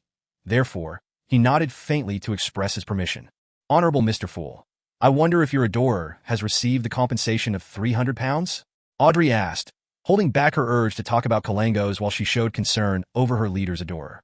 Klein smiled and said, I didn't pay close attention to this matter. But as my adorer didn't request for additional help, I suppose he has already received it. Yes, I've checked multiple times. There are 300 pounds lying in my anonymous bank account. Klein added in his head happily. That's great. Audrey relaxed and looked across her. Mr. Hangman, there's been progress regarding Kalangos. Alger suddenly sat up straight. He couldn't hide his excitement as he asked, where is he? Unfortunately, he noticed our investigations just after we discovered his tracks. He killed one of the personnel involved. Audrey repeated the highlights of Zio's and Furz's story and explained their follow-up plan in detail. Alger nodded faintly and said, I'll pay close attention. Then, he turned to the side and looked towards the seat of honor at the long bronze table. Under the vacant gaze of the son, Derek, who listened but didn't understand anything, he said, Honorable Mr. Fool, if I were to find out Kalangos' true intention and the very important and magical item that he intends to obtain, please allow me to recite your name and inform you through the ritual. He didn't repeat his request for the fool's adorer to provide him assistance. As he brought it up before and the fool had given his answer, there was no need to harp on the topic. Otherwise, it might provoke the god. Hence, Alger made it clear that his intention was only to report his findings. If the final temptation was sufficient, he believed that Mr. Fool's adorer would definitely appear. That works? Audrey widened her eyes. I should have asked for the right to report as well. I might be able to gain Mr. Fool's guidance occasionally, she thought with regret. Under everyone's gaze, Klein leaned back into his chair and nodded faintly. He replied slowly, You may. Chapter 179. Praising Mr. Fool. Alger heaved a sigh of relief when he heard the fool's answer. He lowered his head and humbly said, Please allow me to thank you in advance. That's because I'm also curious about the item Kalangos is searching for. I want to know about the item that can allow a Sequence 6 Wind Blessed to have the strength of a Sequence 4. I'm also curious about what a pirate admiral is going to do in Backland. Klein smiled, maintaining his profound posture. It's not like I've promised to provide assistance after I hear your prayers, he emphasized in his heart. But now, he was a lot more confident than before. Now, he had actual allies and the mysterious Mr. Azek who was currently in Backland. If it was absolutely necessary, Klein was willing to use the bronze whistle to enlist the help of Azek. Of course, he definitely wouldn't mention the Tarot Club. He would probably say he got information from some random source. There were still two problems that existed in this matter. First, Klein was only limited to a cooperative relationship with Azek. It wasn't necessarily the case that Azek would provide assistance unless he was interested in what Kalangos was doing or the mystical item that he was after. Second, Klein was unsure of just how powerful Azek was. Even if he had made the assumption that Azek was a high sequence beyonder, he had to consider the fact that his memory loss might have weakened his abilities. After all, knowledge was usually equated with power, and the lack of knowledge would definitely diminish Azek's power. If that was the case, Klein couldn't guarantee that Azek could deal with Kalangos, especially with the latter wielding the creeping hunger. Klein was afraid that he would be placing Azek in danger, so he was unwilling to trouble Azek unless he absolutely had to. Now that I think about it, Mr. Azek's terrifying messenger can be summoned with the bronze whistle. No, that thing doesn't look like a messenger at all. It could take the role of an evil boss. So, even if Mr. Azek cannot beat the creeping hunger-augmented Kalangos, he should be able to defend himself easily and have enough power left to save the Hanged Man, Miss Justice, and her partners. Klein shifted his posture as he thought, still leaning against the back of his chair. He propped his right leg over his left. The Hanged Man Alger looked at the fool and spoke once again. I'm about to receive a batch of pages from Emperor Roselle's diary. I believe that I can present them to you in the next gathering, or the gathering after that. According to the arrangement of the Church of the Lord of Storms, Pritz Harbor was under the jurisdiction of the Baklund Diocese. Thus, Alger could enter the capital and wait for Rear Admiral Hurricane Kalangos to show himself under the guise of reporting about his previous voyage. Baklund had been the headquarters of the Church of the Lord of Storms until the end of the last epoch, having shifted their holy altar to Pasu Island only after the establishment of the Lone Kingdom. Regardless, the status of the Church of the Lord of Storms in Baklund was second only to the headquarters of the 7 great churches. One could imagine the information the Church of the Lord of Storms held. Under these circumstances, Alger was confident that he would be able to collect pages of Emperor Roselle's diary in the name of research. After all, they were indecipherable at present. Klein allowed joy to color his tone, as he said with a gentle nod, "Very good." What he was really feeling right now was a mix of joy and worry. He was happy that he could see several pages of Emperor Roselle's diary soon. They might contain a lot of useful information, but he was also worried about what he had to give the Hanged Man in return. After all, no one knew if the Hanged Man would be interested in the contents of the diary, or if the content was valuable enough.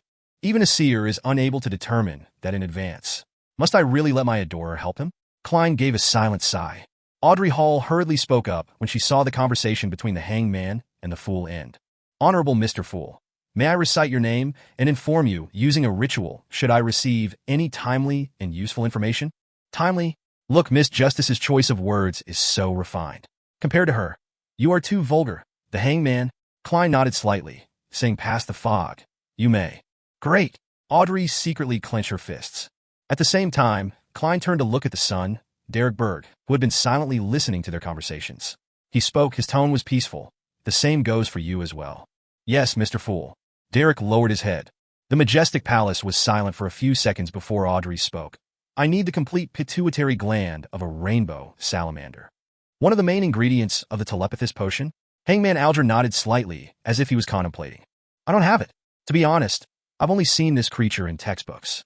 The son, Derek, heard the term automatically translated to him as Phantom Netherdrake. What kind of textbook would discuss a supernatural creature? How envious. I can only get information like that at a Beyonder gathering, through word of mouth, or through a crumpled piece of paper. There's no system in place, and my search for knowledge lacks organization. I'll find a way to trade for the son's textbook in the future. Oh, he was interested in the formula for the Bard potion. Audrey thought, a little envious. At that moment, Alger looked at the fool, then retracted his gaze. He then looked opposite him and said in thought, I might have a way of obtaining the complete pituitary gland of the rainbow salamander. Without waiting for Audrey to speak, he added on, but it's under the premise that Kalangos is found. When the time comes, the complete pituitary gland of the rainbow salamander would be equivalent to the extra compensation that I owe you. Miss Justice, you might not know, but these creatures are nearly extinct and we can only find traces of them in primitive islands in the Sea of Fog, the Berserk Sea, or the Sonya Sea. Not many people have the coordinates to these islands. If you're interested, we can make a deal, for I am one of the few who knows how to get there. I'm also interested in those primitive islands. Klein silently listened to their conversation. Thinking about the extinction of the rainbow salamander, he suddenly recalled the joke he cracked with old Neil, the Dragons and Giants Protection Association. He let out a sigh in his heart. Audrey became thrilled after hearing that. She fought back her emotions as she said, I once dreamed of going on a voyage in search of these primitive islands to take in the history. My goddess, the Tarot Club is too powerful, too wonderful, to be able to recruit a member who has the coordinates of the primitive islands. Praise Mr. Fool. Audrey couldn't maintain her spectator state as a smile crept across her face. Primitive islands? Klein froze for a moment, then thought about a page of Emperor Roselle's diary that he had seen, the one where the emperor described himself as a pirate king. He said that he discovered an unnamed island with many supernatural creatures when he and his 4 horsemen of the apocalypse were traversing the Sea of Fog on an unsafe sea route. Could that be the so-called primitive island? How unfortunate. The great emperor didn't include any coordinates in his diary. Perhaps the information will be in some future pages, but as of now, I haven't received any pages of his diary in chronological order. Klein was filled with regret and anticipation. The son Derek was already confused by the terms Sea of Fog, Berserk Sea, Sonya Sea, Primitive Island, etc. He felt more and more certain that Miss Justice and Mr. Hangman belonged to a different world than he did. After collecting herself for a few seconds, Audrey asked curiously, does the near extinction of the rainbow salamander mean that the spectator pathway will be severed soon? No, there will definitely be substitute materials. Alger gave a definite answer. What substitute materials are there? Audrey's eyes brightened as she asked. Alger shook his head, replying without revealing certain profound truths, I don't know. Perhaps the members of the psychology alchemists might know. Then how can you be so sure that there will be substitute ingredients? Audrey didn't understand. Alger laughed and said, you will understand in time. Or, do you have something to trade for the information right now?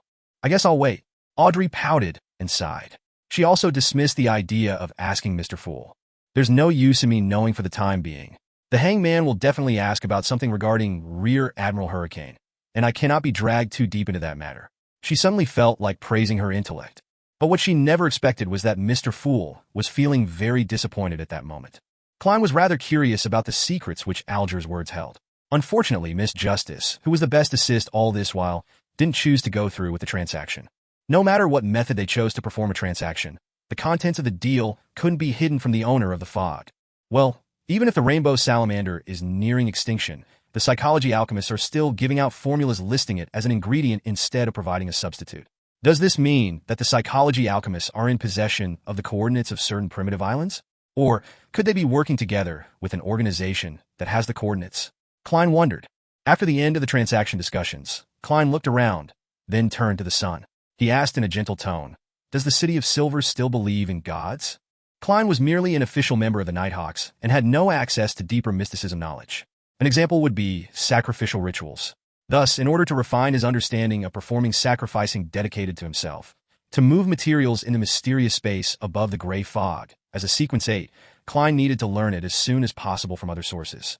He came up with 3 methods after continuous consideration.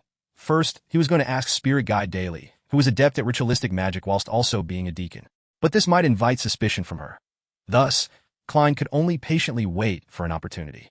Second, he could ask Mr. Azek, but Klein couldn't guarantee that he would be able to recall the knowledge in this area. Third, he was going to use a roundabout way to ask Sun, who lived in the City of Silver. Klein already had an idea of how he was going to do it while effectively maintaining his image. Whatever he asked would be tied to the gods. Derek replied in a respectful tone, we still believe in the Lord that created everything, the omnipotent and omniscient God. Chapter 180. A smart person always overthinks. Upon hearing the fool's question, Audrey perked up her ears and entered her spectator state. She waited for the sun to answer. She had always been curious about where the City of Silver was and what was so special about that place, but she couldn't bring herself to ask. It touched upon his privacy after all. At that moment, Mr. Fool was asking personally. It was like finishing the first volume of an outstanding detective novel she had been reading for a long time, and she finally had the chance to buy the next volume. The Sun's answer didn't disappoint her. They didn't believe in the mainstream 7 orthodox deities, nor did they believe in death as the southern continent did. They also didn't believe in the hidden existences, evil gods or devils, primordial demonis, hidden sage, dark side of the universe, chain god, or the true creator. which the hangman had told her before.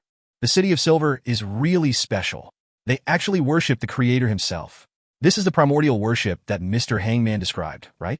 The description of omnipotence is a little strange. Audrey stole a glance at the hangman subconsciously and realized that he was nodding slightly. Klein wasn't surprised at all. He purposely chuckled and asked in reply, "Even though he abandoned you?" "Abandoned? The Creator abandoned the City of Silver?" Alger was shocked. When he made the connection regarding a particular term. The Forsaken Land of the Gods. In the confidential information of the Church of the Lord of Storms, at the security clearance level that Alger, who was captain equivalent to the bishop level, could access, the Forsaken Land of the Gods had always only been a name with no actual description. However, it clearly pointed towards the end of the Sonya Sea.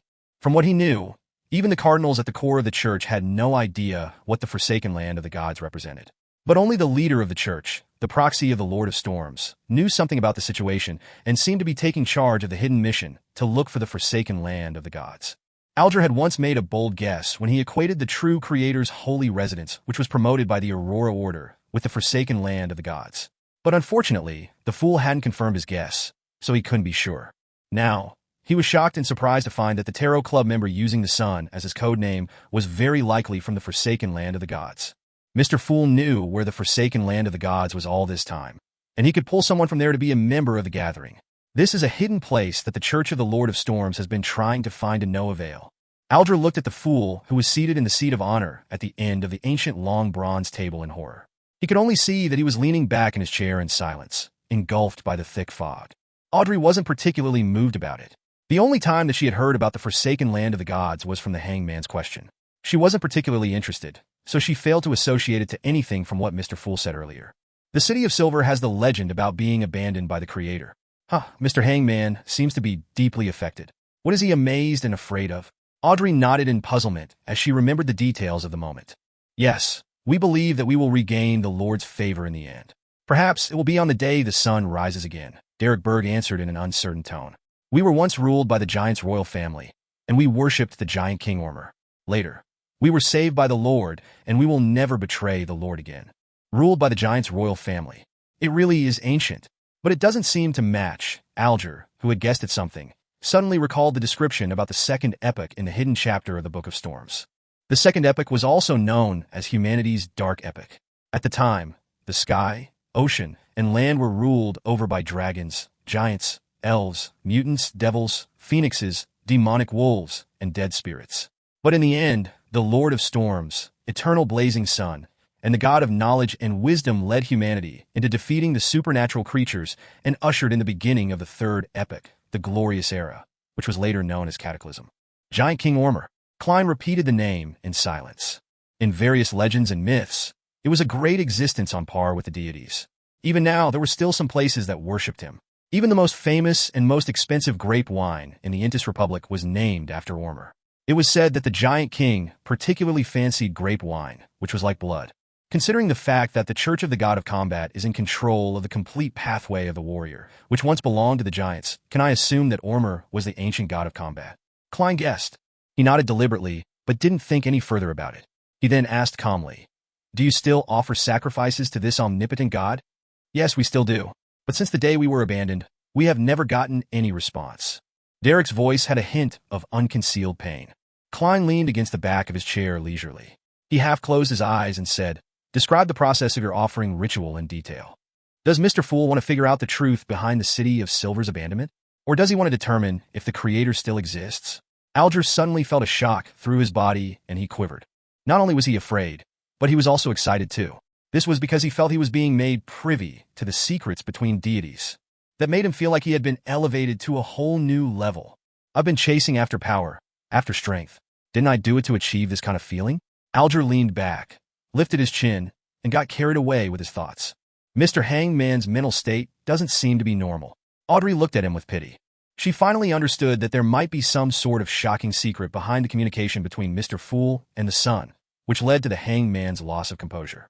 "After the Kalango's commission is over, I'll pay the price to get information about what Mr. Hangman learned today. I wonder if he would be willing to..." Audrey thought in anticipation, yet was still a little worried. Derek didn't notice the weight that was hanging on his answer as he replied frankly, "We build opulent altars covered in the Lord's symbol. Every time we receive a bumper black-faced grass harvest, we hold a sacrificial ritual. We use the monsters we capture in the depths of the darkness to use as sacrificial offerings. After we recite God's honorable title and the necessary prayers, we dance for him and then kill the monsters, to let their spirituality and tainted blood dye the entire altar. If we haven't caught any monsters, then we use a sinner on the lowest floor in the City of Silver prison instead. Then, we turn the very first batch of black-faced grass into food and serve it before the Lord. In the end, we sing praises in unison and end the ritual. Since I was planning to offer a sacrifice to myself, I'm not picky about time, and the altar can be as simple as possible. The most important part would be to open a channel with the aid of the monster's spirituality or the blood containing beyond her powers to complete the sacrifice offering. Of course, this is under the premise that one will receive a response. How extravagant! Klein used his mysticism knowledge to analyze every step of the sacrificial ritual in the City of Silver before finally saying, "What are the corresponding prayers? What language do you recite them in?" Derek was also looking forward to this, so as to gain hints from Mr. Fool on how to shake off the curse. So he recalled it carefully and answered, "We use Jotun, which is also our common language. The corresponding prayers are, your devoted believers pray for your attention. We pray for you to take their offerings. We pray for you to open the gates to your kingdom." Klein listened in silence and intentionally let the engulfing fog slowly swirl around him. He nodded as though deep in thought and remained silent. As for what he learned from it, he obviously wouldn't share it. Alger found it very normal. How could the secrets of a deity be revealed directly to a mortal? Derek also steeled his resolve to quickly grow in power, so that he could obtain something that could garner Mr. Fool's interest in exchange for his guidance. After some more communication, Klein ended the gathering. He watched justices, the hangman's, and the sun's figures vanish before him. He looked down and saw the boundless gray fog and crimson stars that seemed eternally immutable. However, after he advanced to Sequence 8, he realized that he could connect even more stars. In other words, he could pull in more members. At least 2. Klein nodded indiscernibly. He wasn't in a hurry to add new members. He planned to act as he had before. He would first wait and observe. If Justice and the Hangman had any recommendations, he could assess them first. What I saw the last few times was when the sun was praying. There was a clear crystal ball before him. But ever since I pulled him into the world above the gray fog, that crystal ball has never appeared again. Does the prerequisite needed to pull people in through the connection of the Crimson Star have something to do with having a special item around them? Or does every Crimson Star correspond to an item in reality, which, when it's connected successfully, it would return to the world above the gray fog? I wonder if Miss Justice and Mr. Hangman were the same. Let's just assume that's the case. In that case, if people without this special item were to recite, "The fool that doesn't belong to this era, the mysterious ruler above the gray fog, the king of yellow and black who wields good luck," and allow me to hear their prayers, would I be able to pull them in? I can give it a try in the future. Klein didn't stay any longer. He wrapped himself with spirituality and stimulated a descent, leaving behind the lofty palace, the ancient table, and the 22 high-backed chairs which sat immutably above the gray fog. He had mastered the overflowing power of the clown potion and eliminated the corresponding negative effects. Therefore, he wanted to try the ritual to summon himself. I wonder what I'll conjure this time. Klein thought in anticipation and fear as he fell through the mad ravings. Chapter 181, Different State. Klein didn't hurry to dispel the wall of spirituality when he returned to his room. Instead, he expertly took out a candle infused with sandalwood and placed it in the middle of his desk.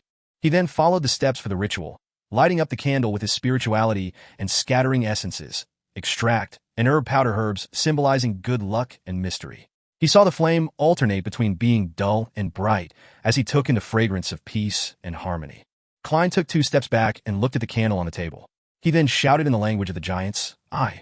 After a pause, he switched to Hermes, "I summon in my name. The fool that doesn't belong to this era, the mysterious ruler above the gray fog, the king of yellow and black who wields good luck." At that moment, the flickering flame fused itself with the harmonious scent to form an illusory vortex, a vortex that manically absorbed the spirituality. After Klein finished reciting the incantations, the vortex stabilized to become a palm-sized circle of grayish-white fog. After observing the fog, Klein took 4 steps counterclockwise without hesitation. He returned to the world above the fog, and as he expected, he saw ripples of light spreading from his high-backed chair, accentuating the mysterious aura of the weird symbol, the pupilless eye and partially contorted lines, on his chair. He took in a deep breath and calmed his soul down, using cogitation before extending his hand toward the target. At that moment, he heard the incantations that he had just recited. He saw the surging spirituality and the rippling light fuse to form an illusory door. Compared to the previous time, the door was now completely formed and was etched full of mysterious patterns. The patterns were the same as the symbol on the back of the fool's chair, a symbol made up of the pupilless eye and the partially contorted lines. As he looked at the door, Klein focused his mind and willed the door open. Without warning, ripples formed in the eternally immutable grayish-white fog and the majestic palace, like a stone being cast in a peaceful pond. The ripples spread in the direction of the door of summoning. The sound of heavy scraping sound caused by friction could suddenly be heard. A slit appeared in the heavy, mysterious door. Beyond it, one could faintly see an immensely dark world, filled with countless indescribable, transparent figures. There were also streaks of different colors, lustrous splendor that harbored infinite knowledge. At that moment, Klein felt an unimaginable, irresistible attractive force coming from beyond the door. He couldn't help but get pulled towards it. Damn, are you not giving me the choice? Just as he had that alarming thought, his body went through the slit and vanished into the darkness behind the door. The dizzying, maniacal roars gradually died down. Klein finally came to his senses. He saw a young man in front of him. The man was wearing an old shirt, had black hair, brown eyes, and average-looking facial features. The man had an average build, was a little skinny, but his frame seemed to hide considerable power. He also had the obvious demeanor of a scholar. Isn't that me? Klein wasn't a stranger to scenes like this. He encountered something like this every time he looked in the mirror. He nodded indiscernibly and surveyed his surroundings. He saw his bed with a white bedsheet draped over it. He saw his half-top hat, tuxedo, and black windbreaker hanging on his clothes rack. He saw a bookshelf with quite a number of books, his neat table that only had one candle on it. He saw the candle flame, emitting a grayish-white glow. And now, he was floating in front of the palm-sized circle of grayish-white fog. So, have I really summoned myself? It feels a little like an out-of-body experience, but there's also something a little different. Klein looked at the physical body belonging to him, toward his blank, vacant eyes, and slipped into deep thought. But he could finally confirm one thing. It was only his soul, also known as his spirit body in mysticism, that headed to the world of fog. The exterior appearance was that of the astral projection. It's no wonder that I can directly see the astral projection surface of justice, the hanged man, and the sun, and confirm whether they were beyonders or not when I was in the world above the fog. I could also guess their sequence numbers. My physical body seems to be under some form of protection, perhaps from the power of the ritual, for me to stand with such stability and not lose my balance. It should be the same for Miss Justice and the others. Klein slowly got used to the current situation and started to analyze the conditions of both his physical body and soul. He retracted his gaze and tried to move his soul, now fused with powers from the mysterious space. Whoosh! A cold wind started to blow as it spiraled around the room. Klein savored the sensation of flying, joyfully making circles in the room. I can also take on the role of a messenger in this city now. I wonder if I can carry physical items with me. He collected himself and stopped. He floated in the air and experimented with his other abilities. He tried to grab a notebook from his bookshelf, but his hand passed through it. It feels a little sticky. It's not like moving through air. I might be able to grab it after I become more powerful and able to better utilize the mysterious powers of the world above the gray fog. Klein once again tried grabbing a single piece of paper, but to no avail. After more than 10 seconds of deliberation, he flew toward the clothes rack and extended his transparent hand into the pocket of his black windbreaker. He touched the slumber charms and the requiem charms that he replenished from a successful claim. They were objects infused with his own spirituality, different from ordinary objects in supernatural terms. Thus, Klein wanted to see if he could carry them about. His palm once again went through the charms, but he could clearly feel their existence. He felt the intertwining of spirituality, but he didn't have enough strength to pick them up. Of course, another explanation was that there wasn't enough spirituality within the charms to achieve a strong resonance with his current state. The spirituality isn't strong enough, Klein thought as he moved towards the other pocket. That pocket stored the flaring sun charms that he made with the stolen power of the divine blood and his own spirituality. A warm sensation quickly spread all over his body, making his form turn more stable and his thoughts clearer. He could take the thin gold piece out of his pocket. In the mirror in his room, the charm seemed to float out of the pocket on its own accord, similar to the descriptions in ghost stories. I can move flaring sun charms. I can also create sound using my spirituality, so I do have certain abilities in this state. Klein flew toward the mirror and stopped in front of it. He saw that only the thin gold piece was reflected. Other than that, it was only the furniture and darkness in the room caused by the drawn curtains. After a few seconds of consideration, he placed the flaring sun charm onto the bed before returning to the front of the mirror. He wanted to see if he could move through the mirror. His vision turned dark. Klein's vantage point suddenly changed. He saw the room that was reflected in the mirror, the furniture that was accentuated by the weak sources of light. It made him feel as though he was hiding in an obscure corner, peeping into a tiny portion of the room. I really can go through the mirror. But this is only an ordinary item, which doesn't lead to some mysterious and strange world. Klein nodded and charged forward, once again returning to his room. The success of carrying the flaring sun charm gave him immense confidence. Hence, he attempted grabbing something else. Mr. Azek's copper whistle. The moment he touched the ancient and intricate object, he felt his spirituality expanding and freezing.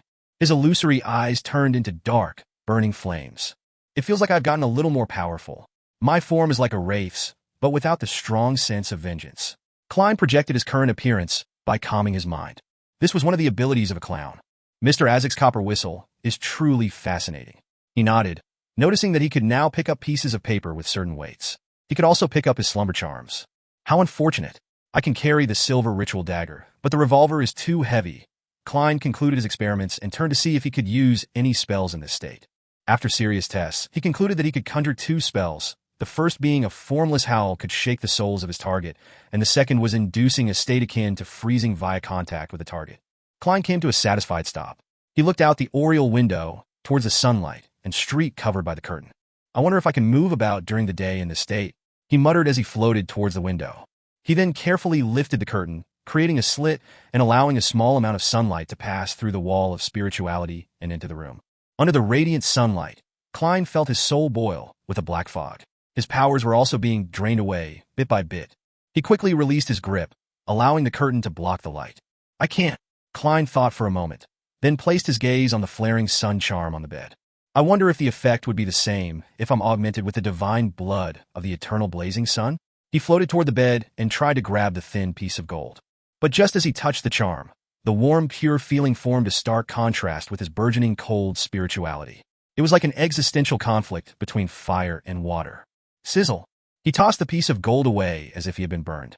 The power of Mr. Azek's copper whistle cannot inhabit my soul at the same time as the flaring sun charm.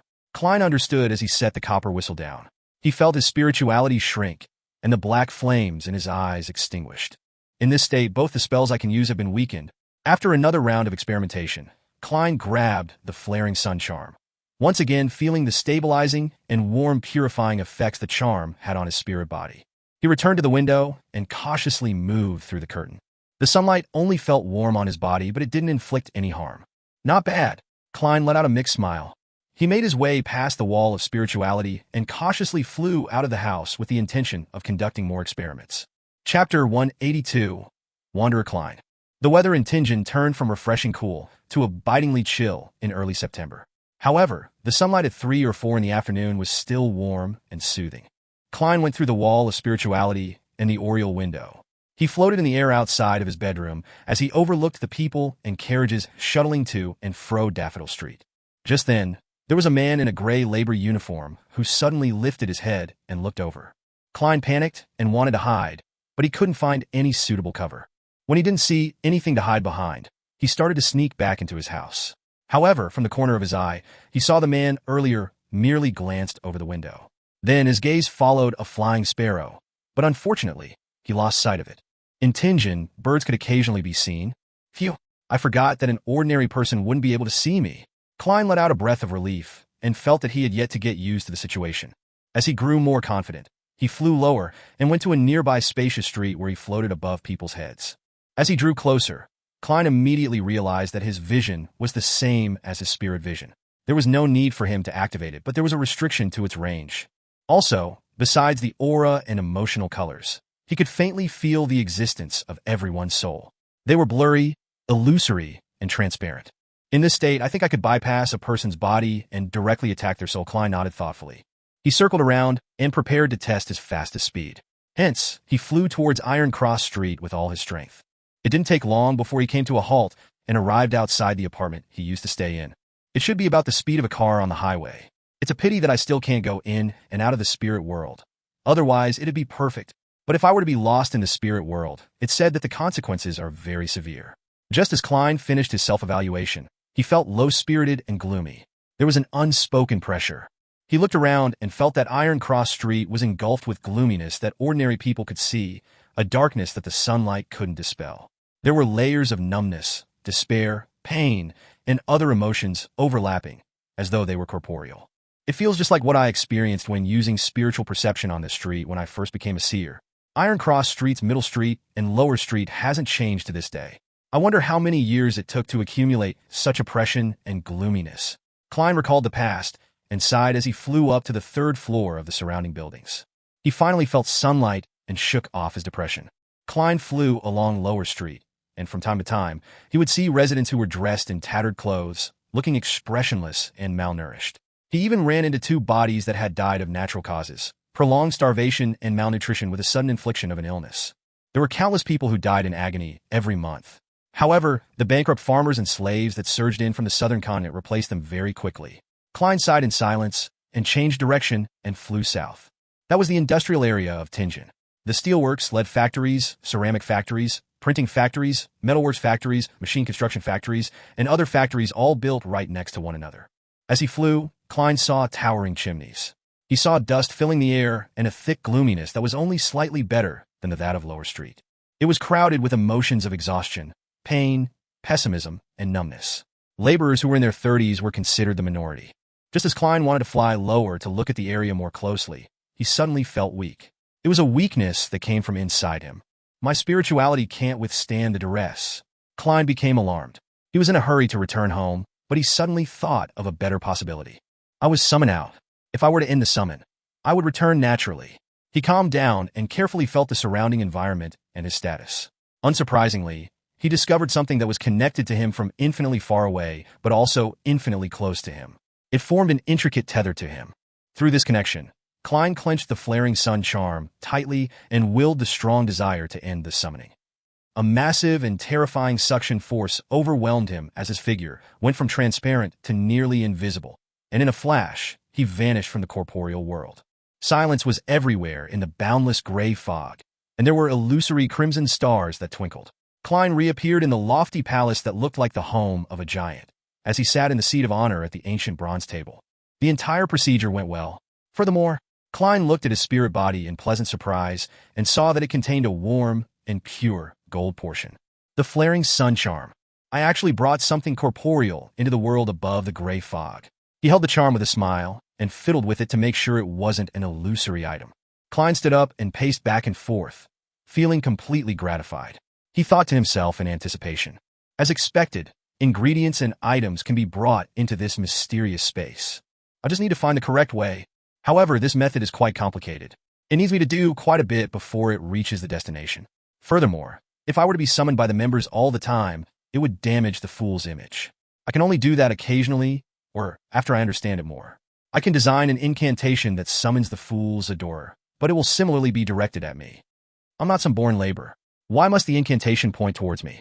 When the time comes, I can conjure what seems like a messenger or a more unique adorer, and let it deal with the dispatch and collection of materials. Ideas popped up one after another as Klein contemplated. But due to the limitation of his capabilities and knowledge, he couldn't put them into practice just yet. As he became even weaker, Klein didn't dare to stay any longer. He used his spirituality to envelop himself and simulate the feeling of descending. In the blink of an eye, he returned to his bedroom. He saw splendid sunlight pouring in through the gap in his curtains. He examined his body and made sure that the flaring sun charm wasn't brought back, but left above the gray fog. When I've gotten enough rest, I'll repeat the summoning ritual at dawn to bring the flaring sun charm back to reality. Sigh, it would be great if I could maintain the state a little longer. That way, I would be able to investigate the houses with red chimneys. It's such a pity that I can't do it yet. I could only fly long enough to investigate a few houses before having to return above the gray fog and rest for half a day. The efficiency would be just as low. Klein walked before his desk and put out the silent burning candle. After he packed his things, he didn't remove the wall of spirituality immediately.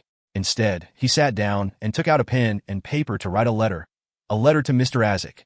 After he wrote the salutation of Dear Sir, he pondered for a few minutes before penning. I recently received news that one of the 7 pirate admirals, Rear Admiral Hurricane Kalangos, has infiltrated Backland. He carries a mystical item called the Creeping Hunger. It provides an ability similar to a shepherd, which is a sequence 5 beyonder that swallows different souls and obtains their corresponding powers. It's said that there is a limit to the number of souls that one can let out to graze, but the souls can be swapped out. Kalango seems to have many beyonder powers, and I'm not sure what he's trying to do in Backlund. The news I received suggested that he might be after a very important, very mystical item that could make Kalangos a high-sequence beyonder or as powerful as a high-sequence beyonder. Klein fabricated his source of information to generally describe the situation with Kalangos, but it wasn't like Mr. Azek would look for a Nighthawk captain to confirm it. Klein didn't directly request assistance, but made it seem like he brought up the subject casually to encourage Azek to be careful. Regardless of whether Mr. Azek was willing to help, it wouldn't hurt to first lay the foundations. If Klein eventually needed to ask for help, it wouldn't appear out of the blue that way. Klein let out a breath slowly and started writing the main content of the letter. The mastermind behind all that has happened hasn't taken any further action, and I still haven't found any related clues. The reason why I'm contacting you so suddenly is mainly to ask for your guidance regarding sacrificial rituals. I came across something like that during a recent mission.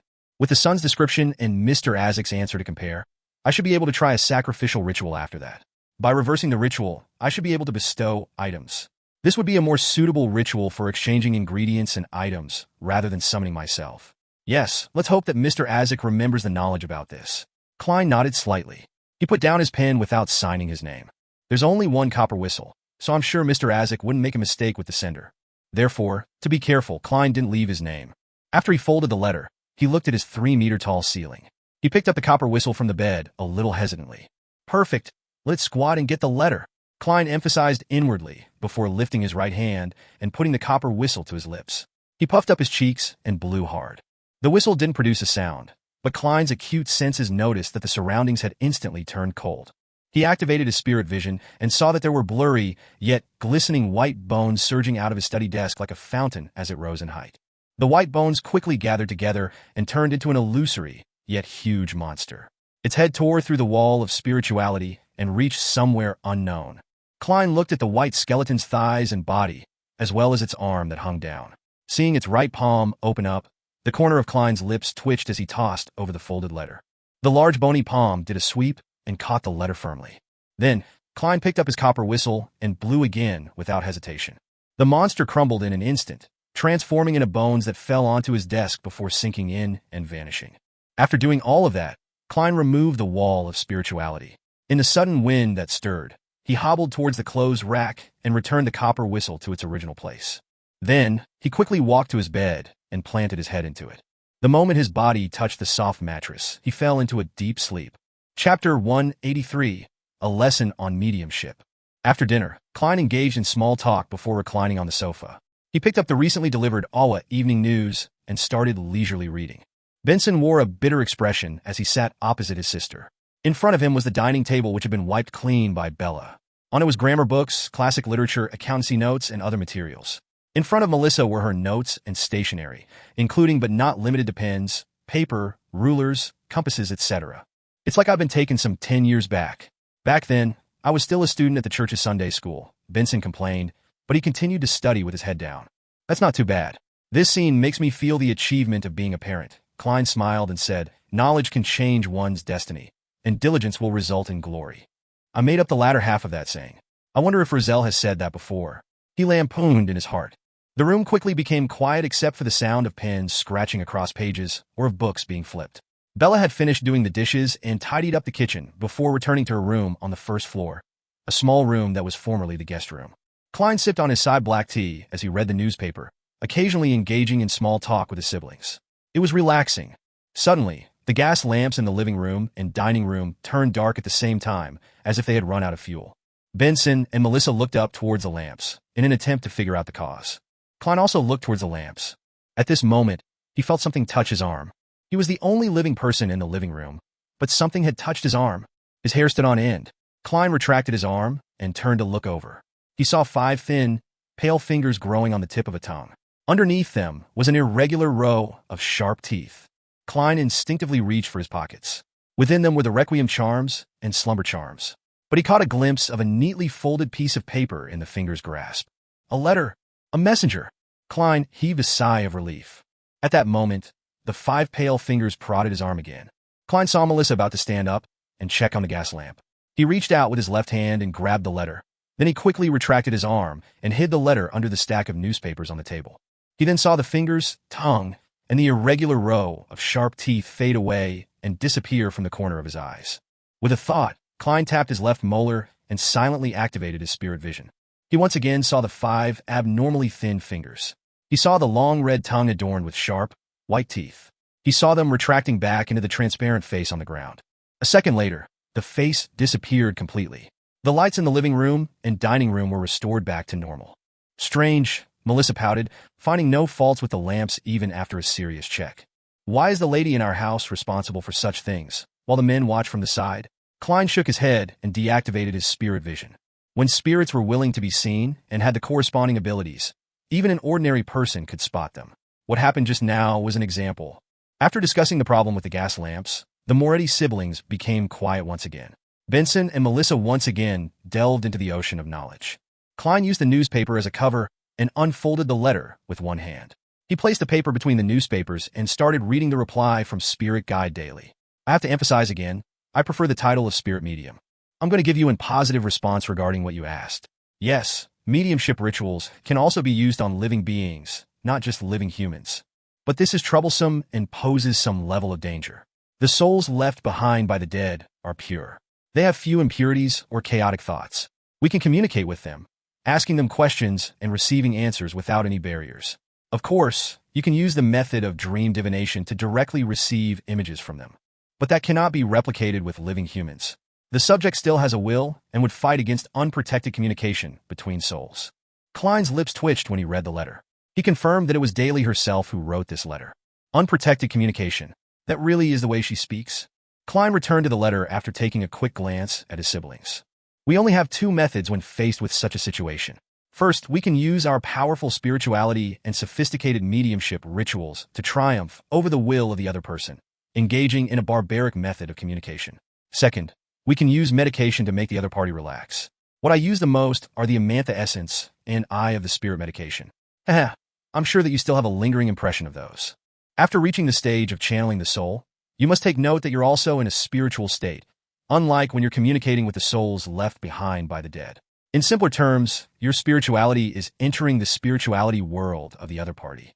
Take note, a professional spirit medium wouldn't lack the means of protecting themselves under such a state. But you cannot do that. You would not be able to learn or use the techniques that I know of even if I explained them to you. So you have to maintain a certain level of lucidity and rational thought.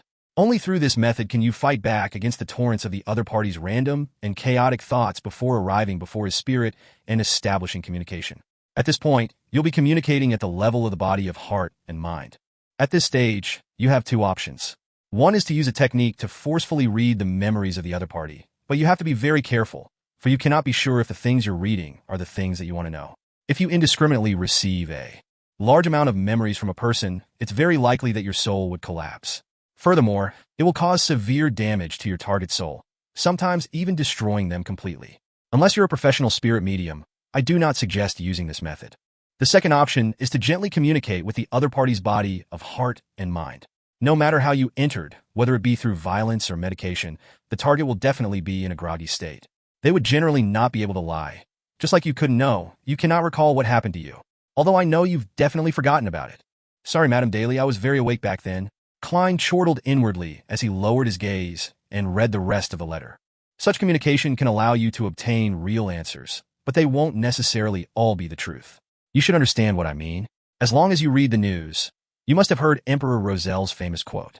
I don't remember the actual quote, but the essence of the quote is that what one says shall be the truth, the whole truth, and nothing but the truth. In short, a spirit might not remember everything because a lot of memories are in one's subconscious or collectively be in the subconscious. Oh, I shouldn't mention that. Dunn calls it the evil theories of the psychology alchemists. Thus, you must be able to guide the soul and be good at designing your questions. Do you understand? The corresponding techniques include, these are all under normal circumstances. What should we pay attention to when we're trying to communicate with the soul of a beyonder who has gone insane? It's the same, maintaining your lucidity. You must not fall into a daze at all. This is because a beyonder spirituality is very potent and their spirit is filled with chaotic thoughts. Let me give an example. An ordinary person's consciousness is an island. The subconscious is the portion of the sea beneath the island. The collective subconscious is the surrounding sea. The sky belongs to the spirit world. As for a beyonder, his island might have a controllable active volcano. A lunatic's island might have a volcano that can erupt at any time. It would quake the foundations and pollute the sea. When you come into unprotected contact with the spirit of an insane person, his chaotic thoughts might infect you, just like how polluted water in the sea would flow outward, spreading further. Yes, channeling his spirit under such conditions is like linking your sea to his. Thus, you need to pay close attention to this pollution. A few examples are when a spirit medium is careless when doing similar things and didn't use any protection. After that, they can develop mental problems similar to that of the target. Under normal circumstances, mental diseases are not contagious. But in the domain of mysticism, in the world of channeling spirits, they can indeed be contagious. Maintaining your lucidity and not being affected by the chaotic thoughts of the target are things that you must pay attention to. Following those would be the guided questions, which can be used to effectively communicate with an insane person. If you wish to try this, I suggest applying a sedative agent before doing so.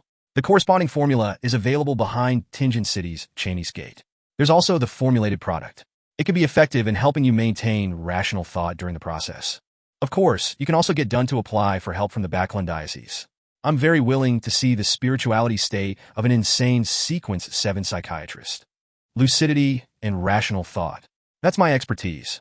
I maintain lucidity and rational thought, even when my soul was being channeled. Of course, I'm not someone who lets confidence get to my head. I'll still apply for the sedative agent, a mantha extract, and eye of the spirit medication. Klein heaved a sigh of relief, a little eager to make the attempt. He put down his newspaper and stood up. He then entered the bathroom and ignited the letter with his spirituality before tossing the ashes into the toilet bowl and flushing them. That night, Klein once again tried the ritual for summoning himself and brought the flaring sun charm back to the physical world and into his room. He also didn't receive Mr. Azek's letter, even though he had expected a swift reply. Perhaps he needed some time to recall the knowledge. Or perhaps he's not free to give a reply for now. Or perhaps he's worried that he would interrupt my sleep. Klein dispelled the wall of spirituality as he speculated. He made his way to the bed. The following day, Tuesday morning, Klein entered the Blackthorn Security Company and knocked on the door to the captain's office as usual. Chapter 184, Behind the Gate. Please come in, Dunsmith said with a mellow and pleasant voice. Klein turned the doorknob and pushed open the door to see the captain having his breakfast. In his right hand was a cup of coffee emitting a rich aroma. On the plate in front of him, there was white bread toast and bacon. Dunn placed the remaining sandwich toast with butter into his mouth and ate it. He then silently pointed to the chair opposite his desk. Klein didn't disturb his captain from enjoying his breakfast. With a smile, he sat down as he waited patiently. Dunn saw that he was in no hurry, so he relaxed back into his chair, picked up his coffee to take a sip, and swallowed the food in his mouth. He took a napkin, wiped the corners of his lips, and said, "What's the matter?" Klein nodded seriously and said, "I've met Daxter Guderian, the doctor at the asylum, and also member of the Psychology Alchemists." As he spoke, he caught a glimpse of the magazine that was spread open before the captain. "Did he provide any news?" Dunn asked, crossing his arms. Klein simply described, "He told me that before Hood Eugen went crazy, there was someone who visited him quite frequently. That person's name is Lenevis." Lenevis, Dunn massaged his temples. "I seem to have heard of it before." "He's the cheat who swindled at least 10,000 pounds, Klein reminded him. Dunn thought for a while with a serious look on his face. He then shook his head to show that he had no memory of it. "Captain, you're not sensitive at all when it comes to money," Klein lampooned, and told him the related story about Lenevis by highlighting the main points. The cheat falsely claimed that he had prospected and purchased an iron mine with rich deposits of iron ore. He raised funds from private individuals in Tingen and swindled more than 10,000 pounds. Someone I know from the Divination Club suffered a loss from this. In addition, a young woman was swindled into an engagement with him and is now pregnant with his child.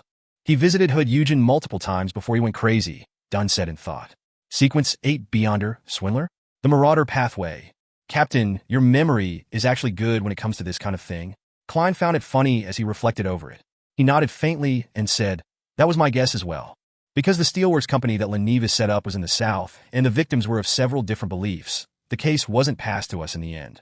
Even if there had been evidence of Beyonder involvement in the case, it would have been passed over to the mandated punishers. Dunn finally understood the ins and outs of the story. He looked at Klein with his deep gray eyes and said, "What do you want to do?" "Cough, Captain. Can you please not be so sensitive?" Klein replied with a mask of solemnity. "I want to talk to Hood Eugen via a mediumship ritual and figure out why Lenevis came looking for him. I want to know if that visit is directly related to him going insane." Dunn nodded slightly and said, "Even if you hadn't applied to do it, I would have had a similar experiment done when we were certain that Hood Eugen is crazy. However, Daly told me that it's quite risky. Are you confident? I can ask for assistance from the Backland Diocese. It shouldn't be a problem to delay it for a few days. Klein's main motivation to become a Beyonder was to study mysticism and find a way home. As it was a chance for practical exercise, and he was confident enough, he was naturally unwilling to give it up. Captain, I've mastered knowledge on the subject. I'm confident about this. Of course, I'll require certain ingredients, such as the amantha extract. I have the spirit medicine and sedative agent. Sedative agent. Dunn ruminated over the name and confirmed Klein's professionalism. He remembered Daly mention that it was a liquid medicine that was rarely used, yet was very efficient in mediumship. Smith pondered for nearly 20 seconds and leaned back into his chair. He said, "Go ahead and fill out a request form. Then, collect what you need from behind Cheney's gate. I'm not sure if there are any finished goods.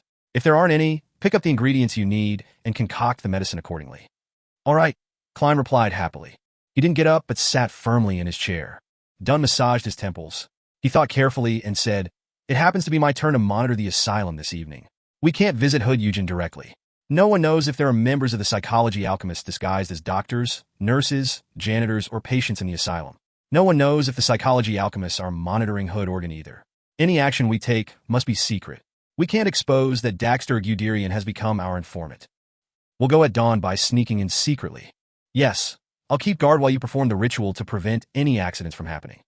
That'd be best. If Hood Eugen is just pretending to be crazy, while I use a mediumship ritual on him, it would be like I barged into the zoo and danced before a tiger." Klein relaxed and said sincerely, "Yes, Captain." He stood up and walked towards the door.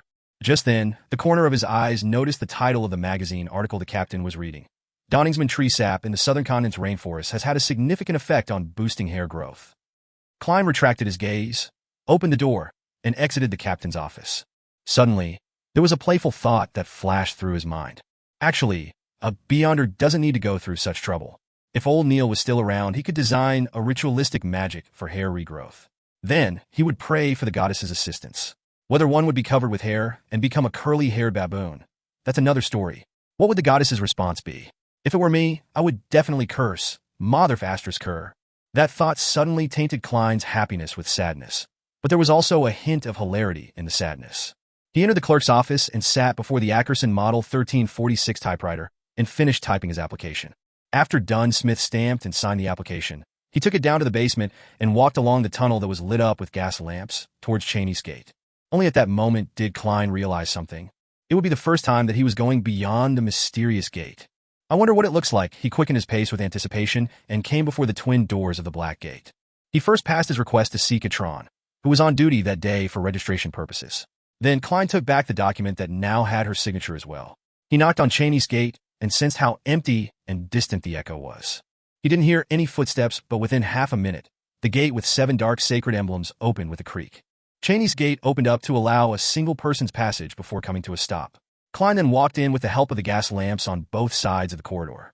Behind the gate, there was an elderly man with obvious wrinkles and thinning hair. He was wearing a classic black robe and holding a barn lantern.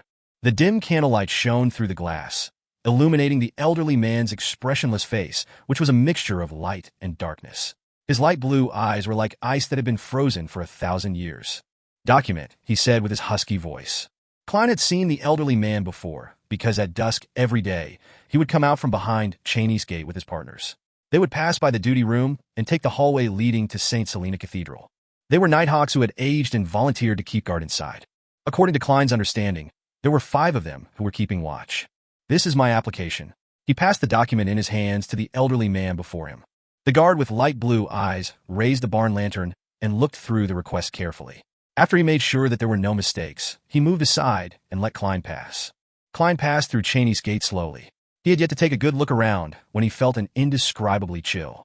It wasn't the cold of winter, but a chill that would make a human's spirituality shiver. Klein lifted his gaze and looked afar. He saw candlesticks appearing on the wall in succession, and there were silver candles with carvings on them. The flames gave out a blue luster, without any flickering. Creak! The guard closed Cheney's gate, and the surroundings became extremely quiet. There was a broad walkway before Klein, a walkway paved with ancient stone slabs. On both sides of the walkway were stone doors labeled ingredients, medicine, information, and so on. At the end of the walkway, there was a flight of stairs that connected to the lower floors. It extended into the dark as though it was connected to the abyss. It should be connected to different sealed locations that have sealed artifacts. I heard that there are a few floors. I wonder which floor contains St. Selena's ashes. Klein adapted to the brightness behind the gate and suddenly felt that there was something shapeless scraping against his skin. They were in strips, and every one of them chilled him to the bones. He shivered, and he couldn't help but activate his spirit vision. Then, he looked at the entire area behind Cheney's gate. It was filled with fine black lines. They were swaying lightly, occasionally clustered together, occasionally extended. They were tightly knitted without any gaps. This is the sealing power behind Cheney's gate? Klein nodded indiscernibly. He reined in his thoughts and followed the guard. They went through a heavy stone door labeled medicine room. Very soon, he found the amantha extract, the eye of the spirit medicine, and the sedative agent by following the alphabet labels. He had seen the first two before, but it was his first time picking up the latter one. He saw that a blue fluid rippled in the translucent glass bottle. For some reason, looking at the fluid made him feel as though he had entered a mother's embrace. On the bottle, there was a label. It showed the manufacturing date and the expiration date, which was still some time away. Luckily, it can still be used. Klein took the 3 tiny bottles of medicine and walked back to Cheney's gate with the guard keeping him company. He shook off the feeling of coldness that reached the deepest corner of his soul and the creepy experience of being swept by the black lines. When Cheney's gate closed, he couldn't help but look back. He mumbled to himself, staying in there for a long time would affect both the body and soul, right? It's no wonder the guards have to volunteer. Around dawn, Klein used a special technique to lock his bedroom. He pushed open his oriel window and jumped down. The 2-story height posed no danger to the present him. He landed steadily, without faltering at all.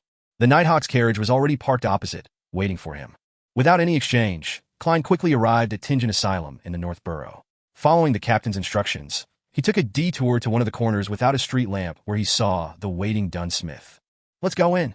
Dunn nodded faintly. "I've made sure that there's no one around." "All right." Klein quickly got closer. As a clown, entering an asylum, it keeps reminding me of a famous saying. It's like returning home, sup 1/sup, he mused to himself. He followed Dunn closely. With the aid of the wall's bumpy surface, they somersaulted into the asylum quickly and agilely with outstanding balance. Dunn turned around and looked. He nodded slightly to give his approval. The two of them crouched and silently moved through the hospital's small park and activity square. They then entered the 3-story building in the asylum and arrived at the top floor where Hood Eugen's room was. As Hood Eugen had the possibility of becoming violent now that he had gone insane, he had been assigned to a single room. Luckily, the monitoring Nighthawks hadn't wasted their efforts during the surveillance and had made a copy of the room key long ago. Gotcha! The lock clicked lightly, and Dunn entered first. Klein projected his gaze past his figure and saw the person sitting on the bed. Hood Eugen's face was long and skinny. His eye sockets were deeply concave, and his blonde hair was disheveled. He was looking at the metal-barred window with his grayish-blue eyes. He was looking at the crimson moon outside. Klein closed the door to the room and chuckled as he casually asked, "Why aren't you sleeping?" Dunn was taken aback and suddenly remembered that Klein was now a Sequence 8 clown. Hence, he remained silent and backed off to a corner of the room. Hood Eugen turned his head and looked at Klein. He chuckled foolishly and replied, "I'm waiting for my cake." Chapter 185, Spiritual World. Waiting for cake? That really wasn't an answer that I was expecting. Of course, if I was able to anticipate the answer of a mental patient, wouldn't that mean that I was almost there myself? The thought flashed through Klein's mind. He maintained his relaxed smile, as if he was chatting with a friend. "Who's going to send you a cake?" Hood Eugen's expression fell instantly, his face long and depressed. "No, there's no cake. There's no cake. You stole my cake." His voice suddenly became shrill as he glared angrily at Klein. Without waiting for Klein to speak, he let out a shout and opened his mouth, revealing 2 rows of white teeth. Following which, he leaped from his mattress while salivating. He closed in on Klein with one step and extended his hands, attempting to grab onto Klein's shoulders. He wanted to drag Klein towards him and bite him. Despite the sudden attack, Klein reacted quickly despite appearing a little flustered. He instantly bent his knee and squatted. At the same time, he tilted his body to the side and raised his left arm. Oof! His shoulder slammed into Hood Eugen's abdomen, causing Hood's eyes to turn white and drool to drip from his mouth. But Hood Eugen didn't stop moving. He allowed the momentum to carry him down as he opened his arms in an attempt to pull Klein into a bear hug. Klein tilted his body to the side and rolled over. His movements were smooth as though he had practiced them hundreds of times. He pushed against the ground with his right hand and stood up with a somersault. He decided to go on the offensive and charged forward to restrain his opponent. But at that moment, Hood Eugen only stood there blankly, his eyes losing focus, becoming vacant and lost. Klein froze for a moment. He turned his head towards the corner of the room, only to see Dunn Smith, wearing a black windbreaker and matching hat, with his hands clasped tightly together and looking down. The captain has dragged Hood Eugen into a dream. Upon realizing this, he stopped his subsequent attack and took the opportunity to take out the silver ritual dagger that couldn't harm anyone. He used it to create a wall of spirituality, which sealed the ward. Klein then took out 3 candles infused with mint and placed them on the window in a triangular formation. One candle signified the Evernight goddess, another the mother of the secrets, and the last represented himself. Soon after, he set up a simple altar and used his spirituality to ignite the candles. Just as he was about to warn the captain, Dunn raised his head and smiled. Hood Eugen's dreams are a sea of chaos. There's no way to guide it. Just as he finished his sentence, a luster returned to Hood Eugen's eyes. It was no longer vacant. Then, the insane psychiatrist moved his waist, letting out a comfortable yawn. Klein was momentarily at a loss, so he remained quiet. He picked up a metal bottle containing the amantha extract. He dripped the transparent liquid extracted from the night vanilla, slumber flower, and chamomile into the flames of the candle representing himself, allowing the serene aroma to spread around the room. Hood Eugen's nervousness, anger, and relief completely vanished. He languidly sat down again on the edge of his bed and looked out at the crimson moon outside the window in a daze. His eyes once again lost their focus as peace was restored. Klein also felt the peace that came with the night. He set the amantha extract down and sat beside Hood Eugen. He wanted to find something to break down Hood's last line of defense. Only with the removal of the last line of defense could he use the eye of the spirit medication to make Hood Eugen's soul slip into a turbid state. After all, I'm not a professional spirit medium. He had already thought of an idea before coming. He fished out a set of tarot cards from his pocket. This set of cards only had the 22 major arcana, so it was easy to carry around. It was a weapon that Klein had successfully applied for. Each of the cards was lined with metal threads made from pure silver. Each of them was able to kill undead beings. Their patterns were complicated and gorgeous, making Klein feel like they were a collector's item and not used against enemies. Klein cut the deck with one hand and smiled at Hood Eugen. Let's play some card games. Cards. Hood Eugen retracted his gaze from outside the window as he repeated the term in a daze. Klein didn't answer, placing the deck of tarot cards in a Hood's palm with a sincerity that could not be rejected. Hood Eugen mimicked Klein's actions, trying his hardest to cut the deck with one hand to some success. The attention of the mental patient was slowly drawn to the hard yet flexible, beautifully textured cards in his hand. He flipped over the first card. It was the picture of a man in tattered clothes with his hands tied. He was hanging by his leg with a faint halo at his head. The hangman? Klein nodded in thought. He took the opportunity to grab the eye of the spirit medicine, dripping the amber liquid onto the candle flame, still the one representing himself. An alcoholic fragrance spread forth, inducing an intoxicated feeling to anyone who took a whiff of it. Hood Eugen spaced out bit by bit, his vision losing its focus. The deck of tarot cards in his hand fell onto the bed, but he remained sitting upright, without slumping over. Klein used cogitation to fight back against the medicine's dreamy effects of turning lightheaded and ethereal. He took out another metal bottle from his pocket and twisted the cap open before pouring the blue liquid into his mouth. Sedative agent.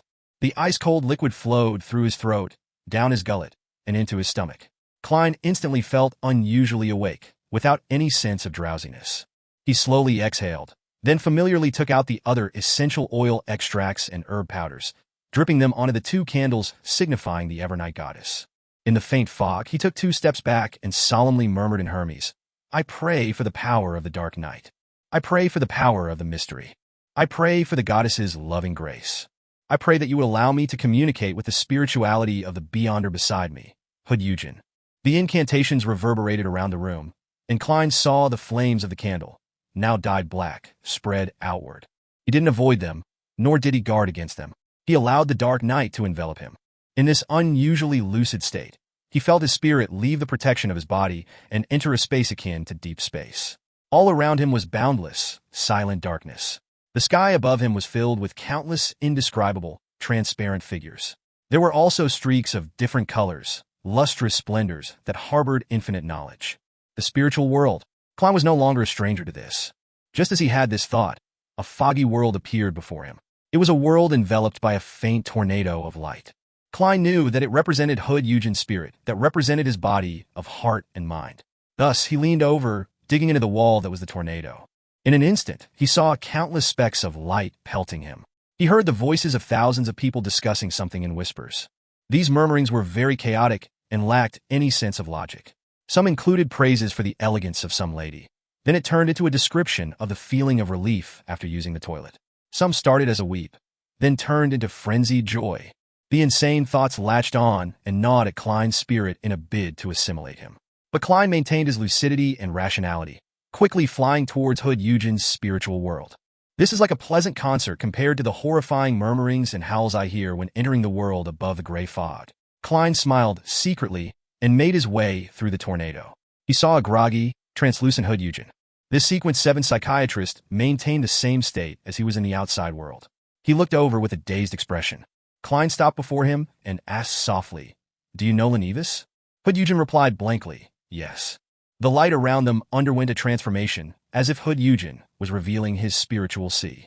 Quickly, the intertwining light revealed a bespectacled, average-looking man who wore a sarcastic smile.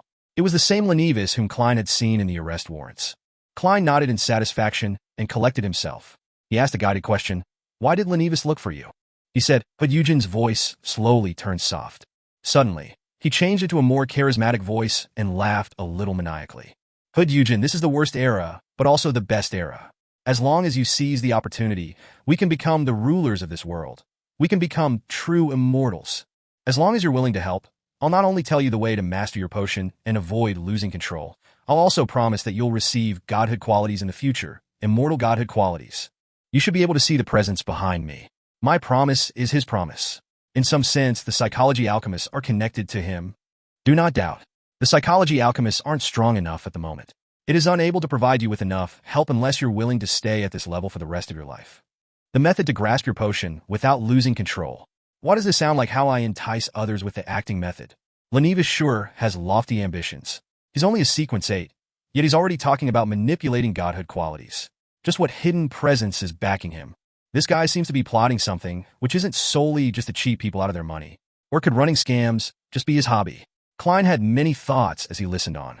When Hood Eugen stopped talking, he quickly pressed on, "What kind of assistance did Lenevis want you to provide?" Hood Eugen didn't answer immediately. His spiritual world turned silent. He then broke out into laughter. He replied erratically, "Help, help, help. I provided help. I provided help. I made." His words came to an abrupt halt as his blurry soul contorted. The light and darkness of the surroundings which represented the spiritual sea quickly turned incorporeal, forming a sinister, scary, dark altar. On top of the altar was a cross. There seemed to be something hanging on the cross, as well as things that appeared indiscernible piled at the bottom. The light and darkness alternated, and as the hanging item was about to become clearer, the entire spiritual world shook, as if it was experiencing a magnitude 10 earthquake. Holy shit! Klein had a premonition that something dangerous was about to happen. Without thinking, he turned and flew towards the chaotic tornado of thoughts in an attempt to escape. Chapter 186, The Handsome Captain. Countless rays of brilliance drowned Klein as ravings of 1,000,000 people filled his ears. However, Klein thought nothing of it. His abilities as a clown told him that his spirit was being engulfed by a black shadow that was rapidly expanding. The black shadow was a huge cross, and there seemed to be a person hanging upside down on it. Kacha! The chaotic tornado of thoughts unleashed its load outwards and turned uniform. Slowly, Hood Eugen's spiritual world disintegrated. Klein noticed that he had exceeded his fastest flying speed from his previous trial. His soul had become significantly stronger after he briefly mixed with some of the strength from the mysterious space above the gray fog. Just as the cross's shadow was about to engulf him entirely, he dashed out of the blurry world and felt his body.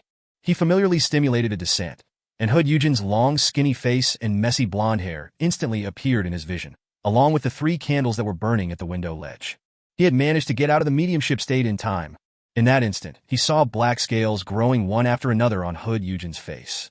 His vacant pupils turned into slits, becoming extremely cool and ruthless.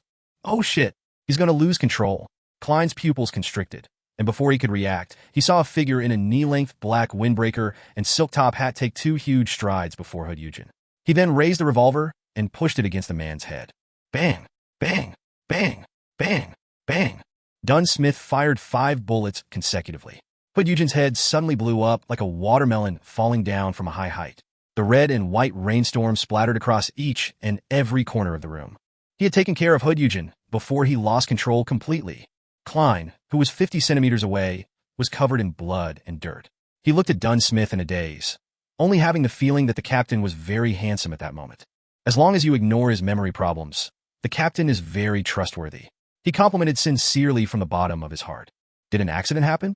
Dunn put away his revolver and watched Hood Eugen's mostly headless body slowly fall to the floor. Just as Klein was about to organize his words, he saw that the body had become a pile of bloody flesh within a few seconds, and the asylum uniform that covered it appeared to have its most basic structure damaged. Hood Eugen's corpse was left with very few complete items. There were dozens of scales twinkling with a black shimmer, and his heart that had turned crystalline and faint blue. The heart had a magical luster, like a diamond refracting incoming light. It could calm someone down or make them restless. It could create tension or develop chaos. But other than that, there was nothing notable. This item should be controllable. After Dunn holstered his revolver, he took out a black glove and wore it on his right hand. He then squatted down to pick up the crystalline heart. A controllable item. According to what the captain previously mentioned, it could be used as the main ingredient for the formula of a Sequence 7 psychiatrist. But would it lead to the advanced Beyonder losing control even more easily? Klein took out his handkerchief to wipe the blood from his face and body. He then picked up his specially made tarot cards and cleaned their surfaces. He looked at the ground and asked curiously, what kind of items would these black scales be considered as? These are ingredients that are contaminated with Beyonder power. They could be made into items that have long-lasting effects. For example, our demon hunting bullet's ability to injure dead spirits or monsters would decrease drastically as soon as they passed the 3 months mark, leaving only a tiny portion of demon hunting characteristics in the remnant materials. If the materials used were something like the black scales, the effective period would be as long as a year or two, and the effects would be even better. Of course, due to their characteristics, the black scales are obviously not suitable to be made into demon hunting bullets. Dunn explained as he took a piece of paper from Klein to wrap the blue heart and black scales.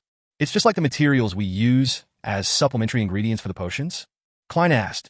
Dunn stood back up and nodded slightly. Yes, someone who loses control will really become a monster. Klein sighed. He seized the opportunity while the room was still sealed with a wall of spirituality and quickly described his encounter in Eugen's mind.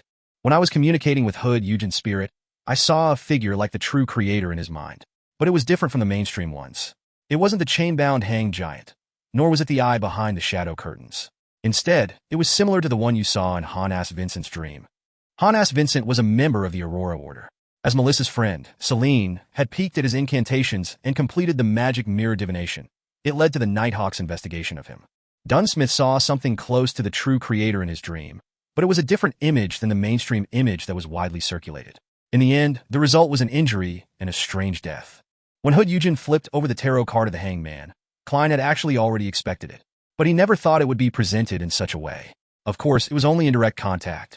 It wouldn't be comparable to the time he had spied on the eternal blazing sun directly. The worst outcome was just mild injury or mild corruption. As he listened to Klein's description, Dunn's expression became solemn. He knitted his eyebrows and said with a deep voice, "A huge cross, black nails, a naked man covered in blood, hanging upside down? I didn't see it clearly. That's also the reason why I'm not injured. I only noticed a huge cross and figure similar to a man being hung upside down," Klein replied tactfully. At that moment, all he cared about was fleeing. Seemingly in thought, Dunn nodded and said, "Lenivis's visit to Hood Eugen was related to the true creator? So the Aurora Order is involved?" Klein quickly repeated the conversation he'd had during the communication. Lenivis tempted Hood Eugen with the acting method and a so-called immortal godhood. But I don't understand why he said that it was the worst of times and also the best of times. Perhaps it was just the way he speaks as a swindler? The help Hood Eugen provided involved a sinister and dark altar. I suspect that Lenivis is plotting something terrifying. Then his heart stirred as he spoke. "Captain, do you remember the letter written to Mr. Z? The letter that the member from the Aurora Order, whom I killed, carried. He mentioned in the letter that he was waiting for an appropriate opportunity, something about the arrival of the end of days. He will offer all the lambs in Tingen to his so-called god. Would this be related to Lenivis's plot? Could Lenivis be the Mr. Z from the Aurora Order?" Dunsmith thought carefully and said, "I don't think so. Lenivis couldn't be Mr. Z. Otherwise, he wouldn't be setting up a fake steelworks company to scam people while the Aurora Order was up to something. It would introduce too many variables in his main mission. If anything went wrong with the scam, he would draw the attention of the police and us. He would have to run away from Tingen and abandon his plan. Of course, if he was just insane, it would be perfectly normal for him to act illogically. But judging from the scam he set up, the calmness and cunningness with which he swept away the money doesn't make him look like a real lunatic. So, I don't think he's Mr. Z from the Aurora Order. Of course, he might really be involved in the matter as mentioned in the letter. The one offering all the lambs in Tingen to the so-called god." Upon saying that, Dunn paused, then paced back and forth as he said, "This incident might have quite severe repercussions. We have to reinvestigate Lenevis and get some clues. Let's clean up the scene and cover up any evidence here. Let everyone know that Hood Eugen died, but leave no clue as to who killed him. This should lead to action by the psychology alchemists or other beyonders that are paying attention to the asylum. They might know something. The Lenevis scam is either still in the hands of the police department or transferred to the mandated punishers. We'll join the investigations by saying that we obtained clues while investigating the Aurora Order. Then, we'll work together with the mandated punishers and the machinery hive mind. We'll concentrate the forces in Tingen and investigate everything and anyone associated with Lenevis. We can request assistance from Backlund Diocese and the Holy Cathedral, if it's necessary. After that, Dunn turned his head sideways to look at Klein. He ruminated and said, "Do you have anything that you'd like to add?" "Captain, you basically said it all." Klein shook his head solemnly. "No." He hurriedly used ritualistic magic to remove some of the necessary traces with the aid of the simple altar that he had yet to clear in order to ensure that no one would be able to tell that they were the ones who killed Hood Eugen. Then, he put away his ingredients, blew out the candles, removed the wall of spirituality, and left the ward in silence with Dunn Smith. They left the asylum by climbing over its walls. "Go back and rest." Dunn stood at a corner without a street lamp. He pressed his black silk hat and said, "There are many things that can only be done tomorrow." "All right." Klein wasn't a sleepless who only slept 2 to 3 hours a day. He immediately bade farewell to the captain and took the Nighthawk's dedicated carriage that was waiting nearby and returned to Daffodil Street. Before he entered the carriage, he turned back to take a glance. He saw the captain still standing in the dark, which even the moonlight couldn't touch. He appeared to be thinking in silence. The streets were quiet and void of people before dawn. The carriage tore through the streets, sometimes going straight, sometimes taking turns. Klein was pondering about Lenevis when suddenly, he felt as if he was in a trance. He saw that the color before his eyes became saturated. The reds became redder, and the blacks became blacker, just like an impressionist oil painting. The surroundings slowed down, and the carriage seemed to enter a strange world. Klein grabbed his flaring sun charm and drew his revolver. Just then, a huge, white, bony palm extended through the carriage window and threw in a neatly folded letter. Then, the palm pulled back and vanished. The oil painting-like scene suddenly returned to normal, while the carriage was still driving along the street steadily. It's a really well-hidden method. Klein looked at the letter by the side of his foot as the corner of his lips twitched. Chapter 187, Azek's Warning. The actions of the messenger shocked Klein for a full 5 seconds before he recovered. He bent over and picked up the letter. Even if Mr. Azek is unable to use a good portion of his abilities as a Beyonder, because of his memory loss, being able to send out such a messenger should make him powerful enough to deal with a Sequence 7 or 6 Beyonder. His heart reflected his shocked and envious expression. He didn't unfold the letter immediately. Instead, he placed the letter into his pocket, together with the slumber charms. The carriage continued forward. When Klein exited the carriage at Daffodil Street, he instinctively looked at the driver, Cesare, only to see his relaxed smile, as if he hadn't noticed anything unusual that had happened. Klein nodded and returned home after observing Cesare with his spirit vision. He looked at the balcony and pipes on the second floor and pondered for a few seconds. He decided to maintain his gentlemanly behavior and not attempt to scale the pipe back into his room. As for his stained clothes, he would take them to the Blackthorn Security Company tomorrow and get a professional to wash them through the police department. That would prevent his clothes from shocking his maid Bella and his sister Melissa. Klein had removed the reverse lock on the front door before he leaped out the window from the second floor. Now, he took advantage of the fact that it was late at night and quietly opened the door to his house, deftly making his way in. After closing and locking the main door, he heaved a sigh of relief. He went up to the second floor with hushed footsteps. Stopping before his locked bedroom, Klein took out a tarot card calmly. He inserted it into the slit of the door and lightly pulled, easily breaking the specialized lock he designed himself. He then entered the room, locked the door, and removed his clothes before he fully relaxed. "It sure feels like being a thief." Klein laughed as he shook his head. He calmly took out his revolver and placed it under the pillow. After he was finished with all of that, he lit up the gas lamp and sat in front of his desk. He took out the letter and began reading seriously. "I'm sorry for replying only now. I've been busy searching for traces of my past. I've also been meeting up with former teachers and students, and those drag on late into the night. I finally understand the encounters that I've had over the past 2 days after reading your letter. The police searched every room in the hotel that I'm staying at. There was a person who secretly snooped around in the hotel at night. Yes, I'm talking about a person with Beyonder powers. So Rear Admiral Hurricane Kalangos, who's a frequent character in novels and newspapers, has infiltrated Backlund and has gone on quite a killing spree. I remember that he's not only wanted by the Lone Kingdom, he's also on the bounty list of the Faceak Empire, the Intis Republic, the Fainapotter Kingdom. So, how much is the bounty?" Klein subconsciously wondered, He didn't get an answer because Azek had switched to mentioning something else. I find the abilities of a shepherd that you described quite familiar. It's as if I've seen it somewhere, but I cannot remember where. It must be an encounter from one of my past lives. Not being able to recall, it makes me very frustrated. Mr. Azek is a little interested in the shepherd. I can use this to get him to help me. Yes, this sure is coincidental. No, this is not a coincidence, but inevitable. It can be inferred that Mr. Azek has lived for over 1,000 years and is most likely a high-sequence beyonder. Then, he would most likely have encountered the powers of many different beyonders in his earlier lives. He would also have deeper impressions of those that were more unique. In other words, it isn't only the shepherd that would give him feelings of familiarity, but jobs such as the unshadowed, demon hunter, or guardian that would do so as well. It's highly likely that Mr. Azek would find any mystical item that corresponds to a particular sequence's abilities familiar and have his interest piqued. That's something that can be imagined. Klein was doubtful at first before being enlightened. He was a lot more certain as a result. He shifted his gaze and continued to read the letter. I've long recalled some parts of the sacrificial ritual you asked about, probably because I have a deeper impression of them. Perhaps I was a priest in one of my more recent lifetimes. I have to remind you and warn you that you have to be very cautious when using sacrificial rituals.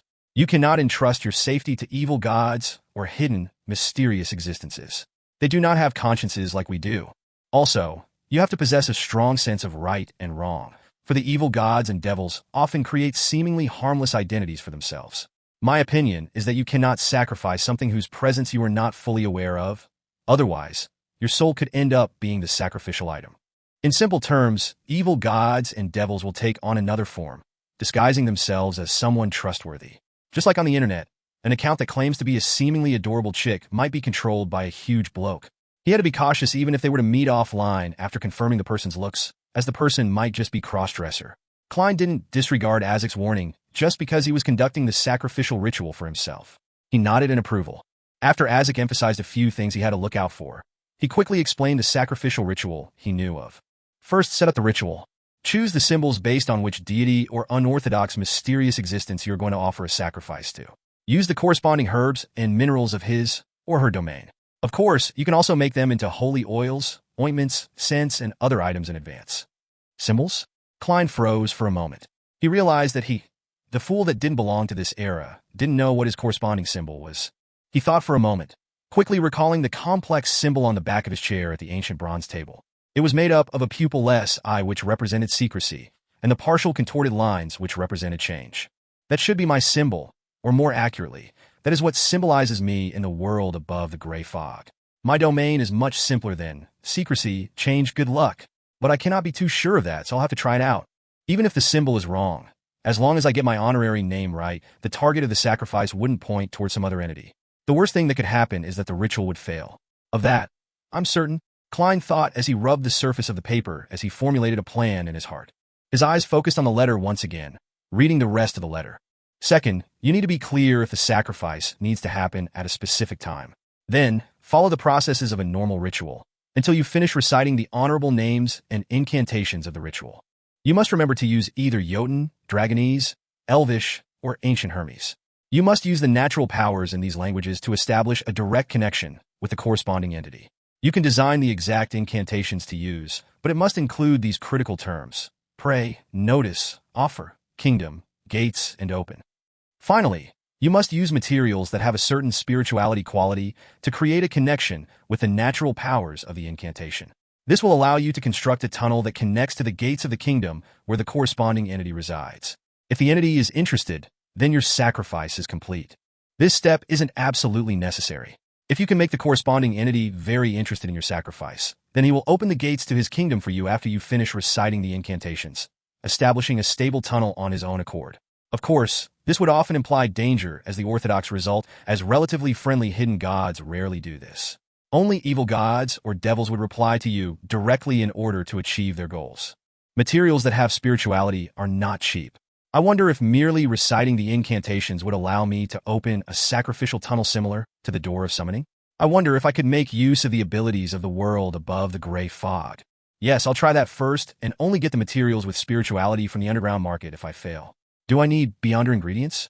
It should be fine if it possesses a certain amount of spirituality, right? Klein thought about the 300 pounds lying around in his anonymous account. He also thought about the 10+ pounds of savings that he had saved up. Beyonder materials were not completely identical to materials that possess spirituality. For example, the heart that Hood Eugen left behind was a Beyonder ingredient, while the black scales were a material possessing certain amounts of spirituality.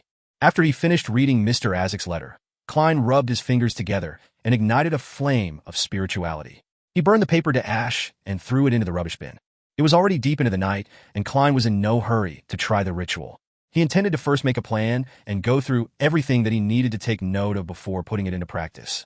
He had a vague understanding of his shortcomings long ago. He was cautious and rational when it came to things he made plans for, but once the events deviated from his original plans, he would easily consider only the good and disregard the bad when he was forced to be on his toes. A simpler description would be that a rash action of his would easily cause him to court death. Klein extended his palm to cover his face. The next day, Dunn Smith, who had communicated with the mandated punishers in Machinery Hive Mind, started to assign missions. Klein also received his assignment. He was tasked to investigate a number of people who had connections to Lenevis. But because of his suggestion and the policy of the Nighthawks, he didn't have to be responsible for the people he had met previously. Of course, Klein continued with his combat lessons in the afternoon. Nor did Dunn assign him the role of lead investigator. Backlund, Hilston Backlund, in a building with a horse stable and garden. Kalangos, who had a unique wide chin and dark green eyes, looked at the unconscious man before him. He took off the man's clothes and wore them. He then leisurely walked in front of the dressing mirror and saw the black glove on his left hand twitch. He saw many contorted lines appearing on its back. A few seconds later, Kalangos saw a thin veil of light envelop his figure. His muscles, skin, and bones began undergoing a strange transformation. Sometime later, he transformed into the unconscious man, completely identical in height, appearance, and demeanor. Chapter 188, Ball. Sharp nose, thin eyebrows, slightly droopy cheeks, faint blue eyes. Kalangos examined himself in the mirror. He was certain that he looked no different from the unconscious man. After he rehearsed a few of the man's gestures, he bent down to drag the man off the ground and shoved him into a wardrobe. Then he extended his right hand. With an audible snap, he broke the man's neck. Kalangos took out his handkerchief and wiped his hands before closing the wardrobe door. He slowly walked back to the mirror, wore a black double-breasted suit, tied a bow tie, and raised a bottle of amber-colored cologne. He dripped a few drops on his wrist, then dabbed them over himself. Kalangos tidied his hair in front of the mirror, then walked out of the room. He clasped his hands and told his butler, who was waiting outside, "Don't let anyone enter my room. I'm keeping something very important in there." "Yes, Baron." The balding butler pressed his hand against his chest and bowed. "Your carriage and personal servant is waiting downstairs. Duke Negan's invitation card is there as well." Maintaining the Baron's mannerisms, Kalangos nodded indiscernibly. He walked towards the stairs in an arrogant manner under the company of his butler. A Baron who is riddled in debt to the point of not wanting to hire a normal security guard has actually maintained his hiring of a butler, personal male servant, 2 attendants, 2 first-grade maidservants, for second-grade maidservants, 2 laundry female workers, 1 carriage driver, 1 stable master, 1 gardener, 1 chef, and 1 sous chef. To these foolish nobles, dignity really is everything. I even had to waste some of my time to learn the strange pronunciations and so-called noble slang. Kalangos thought to himself in disdain. Backlund, Sherwood Backlund, in a particular cramped apartment. Zio Dericha sat cross-legged on a bed and looked at Furs Wall, who was reading a novel with the light from the window. This is so disappointing. Kalangos didn't leave any clues behind. We still haven't figured out what he's trying to do in Backlund. They had acted according to their initial plan and lodged a police report. Then, they secretly sent a letter to the local police station and described the strange situation at the crime scene in detail. They also mentioned that the suspect could be Kalangos. The police station responded as they had predicted. The policemen were very careful, and they transferred the case directly to the mandated punishers. After a day's time, the news that Rear Admiral Hurricane had sneaked into Backlund was widely spread among all enforcement teams. Zio and Furs also left the place they originally rented and hid to investigate in secret. They didn't want to be brought back to the police station to help with the official investigation. The mandated punishers, Nighthawks, and Machinery Hive Mind were all hostile towards non-official Beyonders. The churches viewed them as potential criminals. Hence, not only were Zio and Furs avoiding the possibility of Kalangos' pursuit, but they were also hiding from the enforcement authorities. If we could discover his purpose so easily, Kalangos would have been buried in a cemetery long ago, and the tombstone would be covered in weeds, Furs replied casually. We need to wait patiently. As long as the authorities continue to take this much interest in him, Kalangos will definitely make a mistake. I've got to say, I'm quite envious of a mystical item that can allow one to change appearances. Zio hugged her knees and looked out the window. I'm just worried that Kalangos will take action soon and then flee from Backlund before anyone can respond. If that happens, I don't know when I'll be able to advance to Sequence 8, let alone Sequence 6 or Sequence 5. She paused and muttered as her mind spaced out. I don't know when I'll be able to take back the things that belong to our family. It's been almost a year since I last saw my younger brother. Furs gave her a comforting smile. When you fulfill your wishes, please allow me to write your experiences into a story. It would definitely be an interesting and exciting one. I actually find Miss Audrey very generous. Even if Kalangos escapes, I think she'll still reward us handsomely. We've been busying ourselves for so long after all, and we've even caused Kalangos to appear. I hope so. Sigh. Why can't I have any fortuitous encounters? Zio grabbed her shoulder-length blonde hair. First frowned and said, in the Beyonder world, fortuitous encounters are usually accompanied with danger. I have yet to figure out what the ravings we hear during the full moon mean, or if they will result in negative changes. Fortuitous encounters without dangers may exist, but they are very, very rare. It's difficult for your wish to be fulfilled. Unless we receive the favors from an orthodox deity or the attention of some friendly hidden existence. However, it would be hard for us to tell if it was really an evil god or devil in disguise. Zio sat straight and drew a crimson moon on her chest. May the goddess watch over me. Duke Negan was in his mansion located in Backlund, Empress Borough, where he was hosting a grand ball. There were two parts of the mansion. One was the dancing hall located on the ground floor, which was covered with glamorous stone slabs carved with complicated patterns. There was the Duke's excellent ensemble playing music in a corner. Up the stairs, there was a winding corridor that circled the hall located on the second floor. The guests were holding their glasses, leaning against the railing, overlooking the people dancing on the ground floor as though they were enjoying a fencing match from the stands. Occasionally, a gentleman would walk before a lady or his wife to invite them to dance. If the invitation was accepted, both of them would walk down the stairs hand in hand and enter the hall. On the far side of the corridor, there were doors after doors. They were rooms that had been allocated to the guests as their resting quarters. But behind a French door was a corridor, and on both sides of the corridor were various gypsum statues. They were all the ancestors of the Negan family. At the end of the corridor was another hall, which could see the ball. Long tables were covered with a variety of delicious food and fine wine, and another ensemble belonging to the Duke was playing relaxing melodies for the guests. In the hall, the guests were gathering in groups. Some were seated and some stood around, chatting about all kinds of matters. Those who wished to get away from the frivolities for a while would go to the attached balconies to overlook the garden and enjoy the crimson moon in the sky. After participating in the opening dance, Audrey Hall stood on the second floor above the dancing hall and stared at the candles on the huge crystal chandeliers hanging from the rooftop in a daze. However, she noticed that many young men were appearing to pump themselves up to come over and invite her for a dance. So, she wisely left the place and went to the corridor that connected to the dining hall.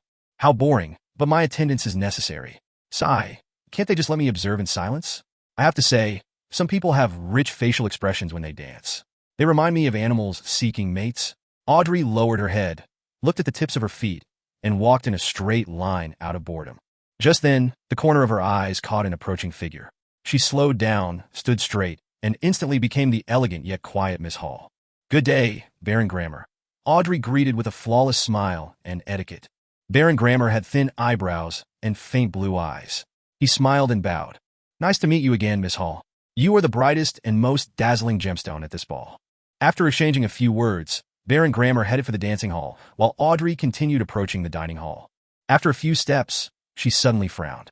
There was puzzlement in her green eyes. Baron Grammer isn't the same as before. In the past, when he sees a pretty lady or madam of a higher rank than he is, and one that's relatively prettier, he would look to the side without looking at them directly. Then, he would steal glances constantly. But today, he appears very confident.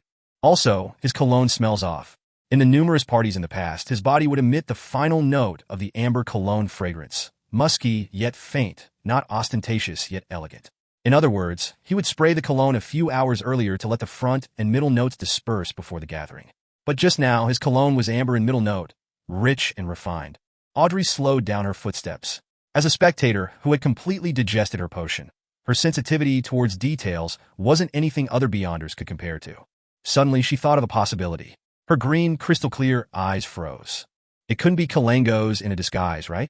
The creeping hunger has the power to change a person's appearance.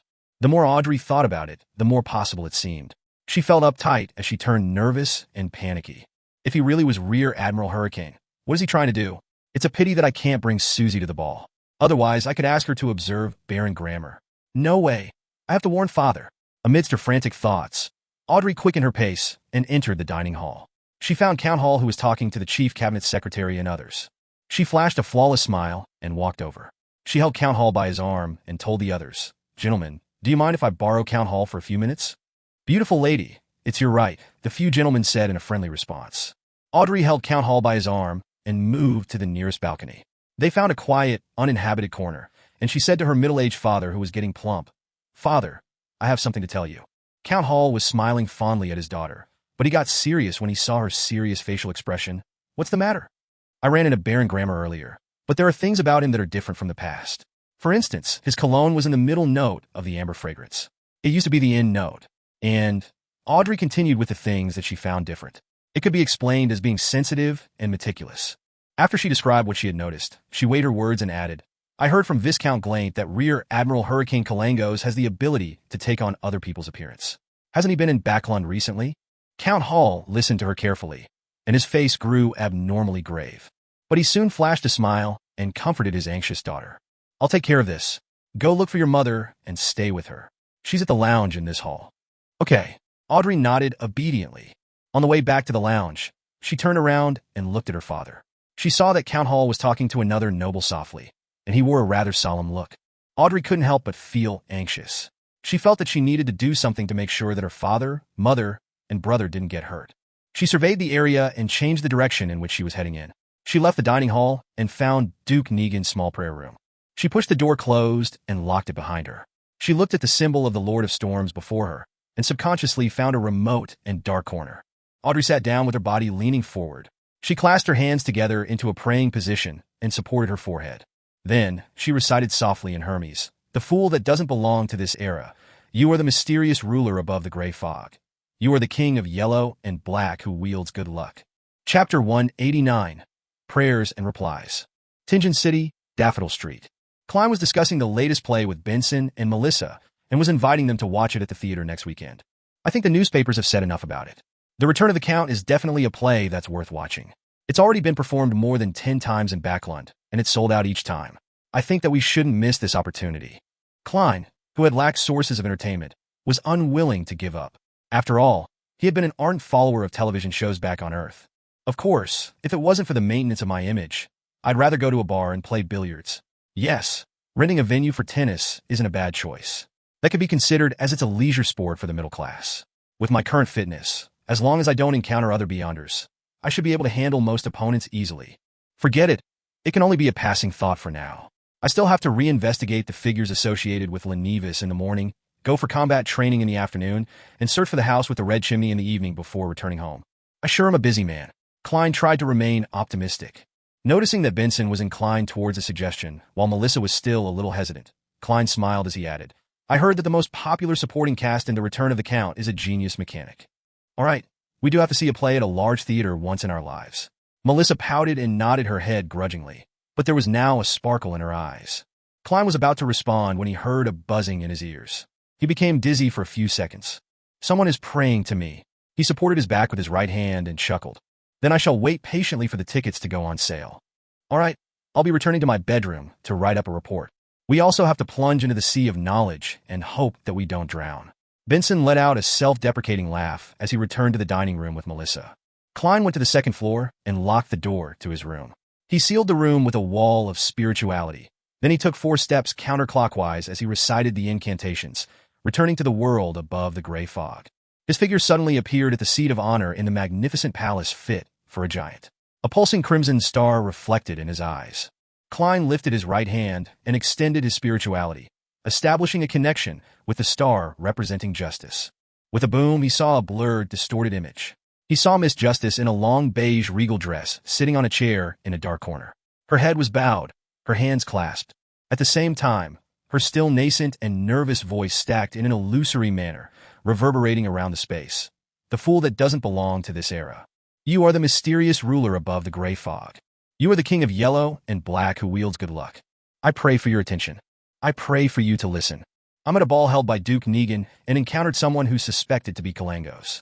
He is disguising himself as Baron Grammar, and his motives are unclear. I noticed today that some of the details regarding Baron Grammar were a little different than usual. This made me recall the appearance-altering beyonder power that Kalangos' mystical item has. Klein listened seriously and carefully interpreted what was happening. Finally, he understood what Miss Justice was describing. Kalangos has actually used the special powers of creeping hunger to infiltrate Duke Negan's ball. But Kalangos probably didn't expect that one of the ladies at the ball is a spectator who has committed the mannerisms of Baron Grammar to memory. Hence, he doesn't realize that he's been exposed. What does Kalangos want? And what should I do?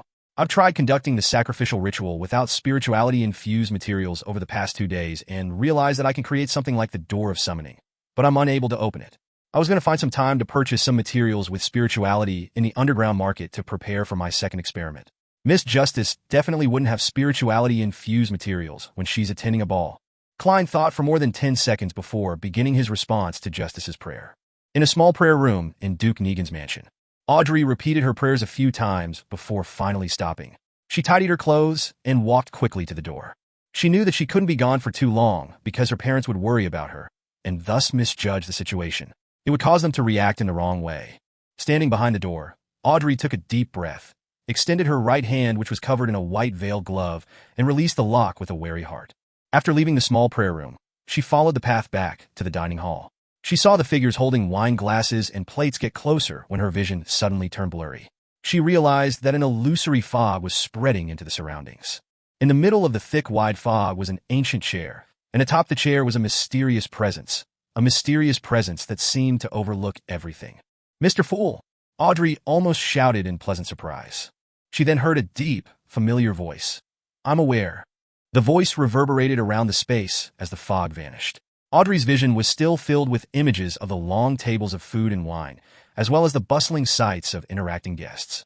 The worry and unease in her heart vanished as she subconsciously straightened her back and entered the dining hall with light steps.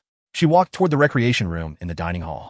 In the magnificent palace in the world of fog, Klein started to think about how to convey the message to the hanged man after finishing his reply to Miss Justice.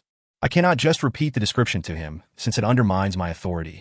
After all, what mysterious existence would personally take on the role of a messenger? He deliberated for nearly a minute before an idea came to him. He conjured the scene of Miss Justice praying and transformed it into something akin to a movie scene with the faces mosaicked and censored. He then extended his hand and tapped, launching the scene into the crimson star representing the hanged man. Backlund, Sherwood Backlund. At the Holy Wind Cathedral, the hanged man, Alger Wilson, was going through the investigation reports in a simple room, trying to find traces of Rear Admiral Hurricane Kalangos. Near his right hand was a stack of paper filled with many contorted symbols. Just as Alger was leaning back in his chair and rubbing his eyes, he saw his field of vision turn blurry. His line of sight was filled with thick, gray fog. There was an ancient chair which seemed to exist eternally, deep within the endless fog. Atop the chair was a faint human figure. "Mr. Fool." Just as this thought came to Alger, he saw that another hazy figure in a regal dress within the grayish-white fog. She was in a praying position, repeating, "I'm at a ball held by Duke Negan and encountered someone who's suspected to be Kalangos. He is disguising himself as Baron Grammar, and his motives are unclear. I noticed today that some of the details regarding Baron Grammar were a little different than usual. This made me recall the appearance-altering beyonder power that Kalangos' mystical item has." Alger was shocked at first, then let out a look of pleasant surprise. He pressed his palm against his chest and lowered his head. "Praise you, Mr. Fool." Everything he saw or heard vanished before he finished his sentence as if nothing had happened. Staring at the desk strewn with Emperor Rozel's diary pages and his investigation reports, Alger's pupils constricted as he realized how powerful the Fool was once again. This was the Holy Wind Cathedral, once the headquarters of the Church of the Lord of Storms. Even though that was history from more than 1,000 years ago, many believers still viewed this place as sacred. But Mr. Fool could still descend upon this space without warning and give a reply. After nearly 20 seconds of silence, Alger gathered his stuff and exited the room. He was going to look for one of the cardinals of the Church of the Lord of Storms, the Archbishop of the Backlund Diocese, Spellsinger of God, a snake. For Alger Wilson, being able to kill Rear Admiral Hurricane Kalangos personally was the best course of action. But if he was unable to do that, guaranteeing that he was really dead was also acceptable in his book. After forwarding Miss Justice's description to the hanged man, Klein left the mysterious world above the gray fog and returned to his bedroom. While he was in no hurry to dispel the wall of spirituality, he sat before his desk and took out a piece of paper. He picked up a pen and began his letter. According to an urgent indication from a source, Kalangos has used the abilities of a shepherd to take on the appearance of Baron Grammar and has infiltrated Duke Negan's ball. His motives are unclear as of this moment. Klein wasn't worried that Mr. Azek would be suspicious of him or doubt why someone in Tingen would be so quick to know something that just happened in Backlund, for the telegraph existed in this world. I don't know if you would be interested in this, but I thought that I should let you know. Klein quickly ended the letter and folded the piece of paper.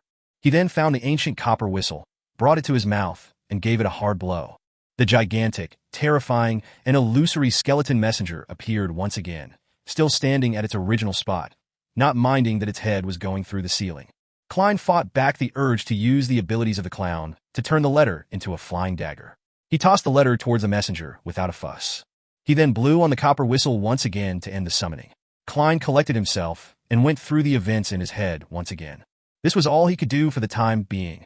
Although Klein could also make use of the summoning ritual and bring the flaring sun charm directly to Backlund, it was too dangerous for him to do so. First, Kalangos was a sequence 6 wind-blessed and had with him the creeping hunger. Second, it was too troublesome. He had to first bring the flaring sun charm to the world above the gray fog.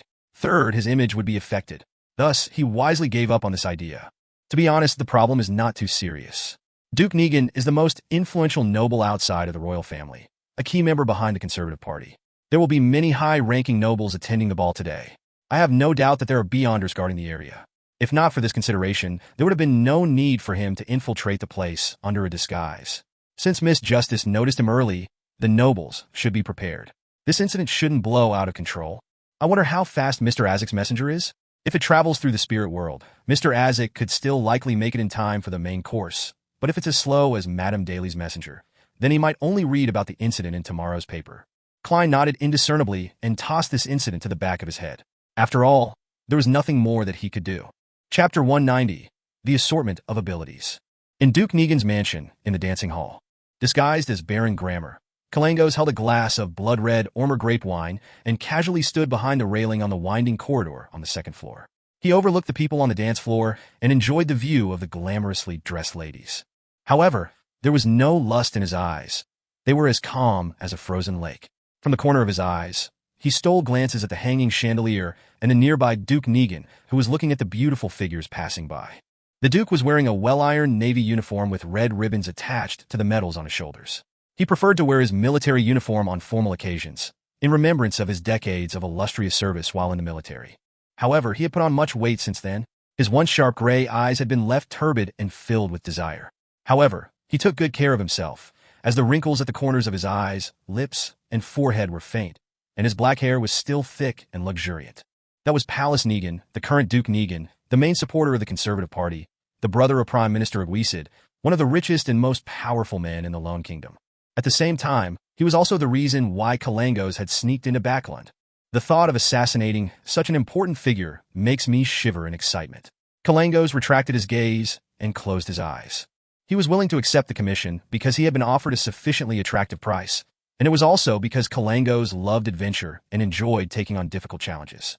If this assassination is successful, my fame will spread across the northern and southern continents, placing me above the Four Kings. And I'll receive a card which contains the mystery of God that the Emperor Roselle created. Kalangos suppressed his excitement and lowered his head to examine his left hand. Creeping hunger had become transparent. It was impossible to tell that Baron Grammar was wearing a glove via the naked eye or through contact. This is such a magical item. If it wasn't for this, a Sequence 6 like me wouldn't have achieved the rank of Pirate Admiral. Thoughts flashed through his mind as bouts of regret surged within Kalangos. In his years as a pirate, he had seen and interacted with many Beyonders.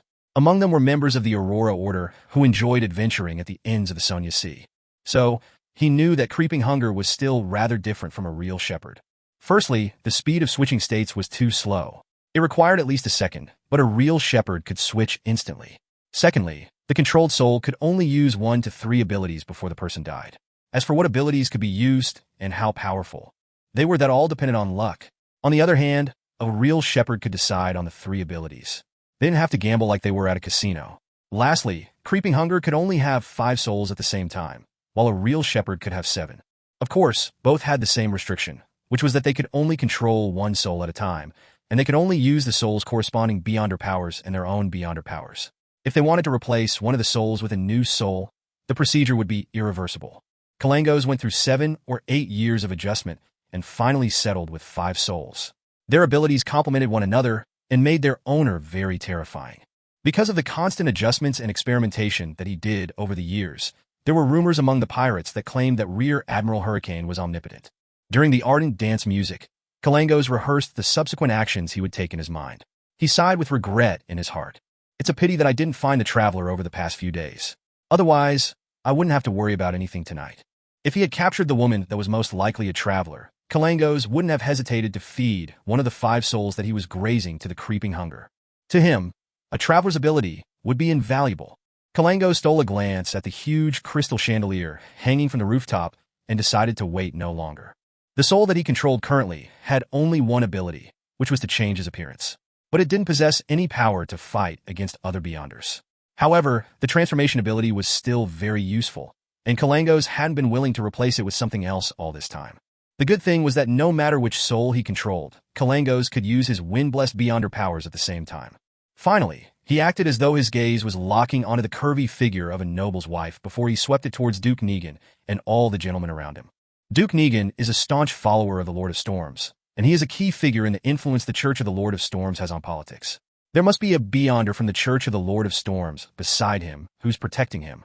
Although the Negan family isn't an ancient 1,000-year-old family, he's one of the wealthiest and powerful men in the kingdom.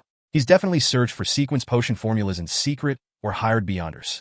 Kalangos' thoughts surged.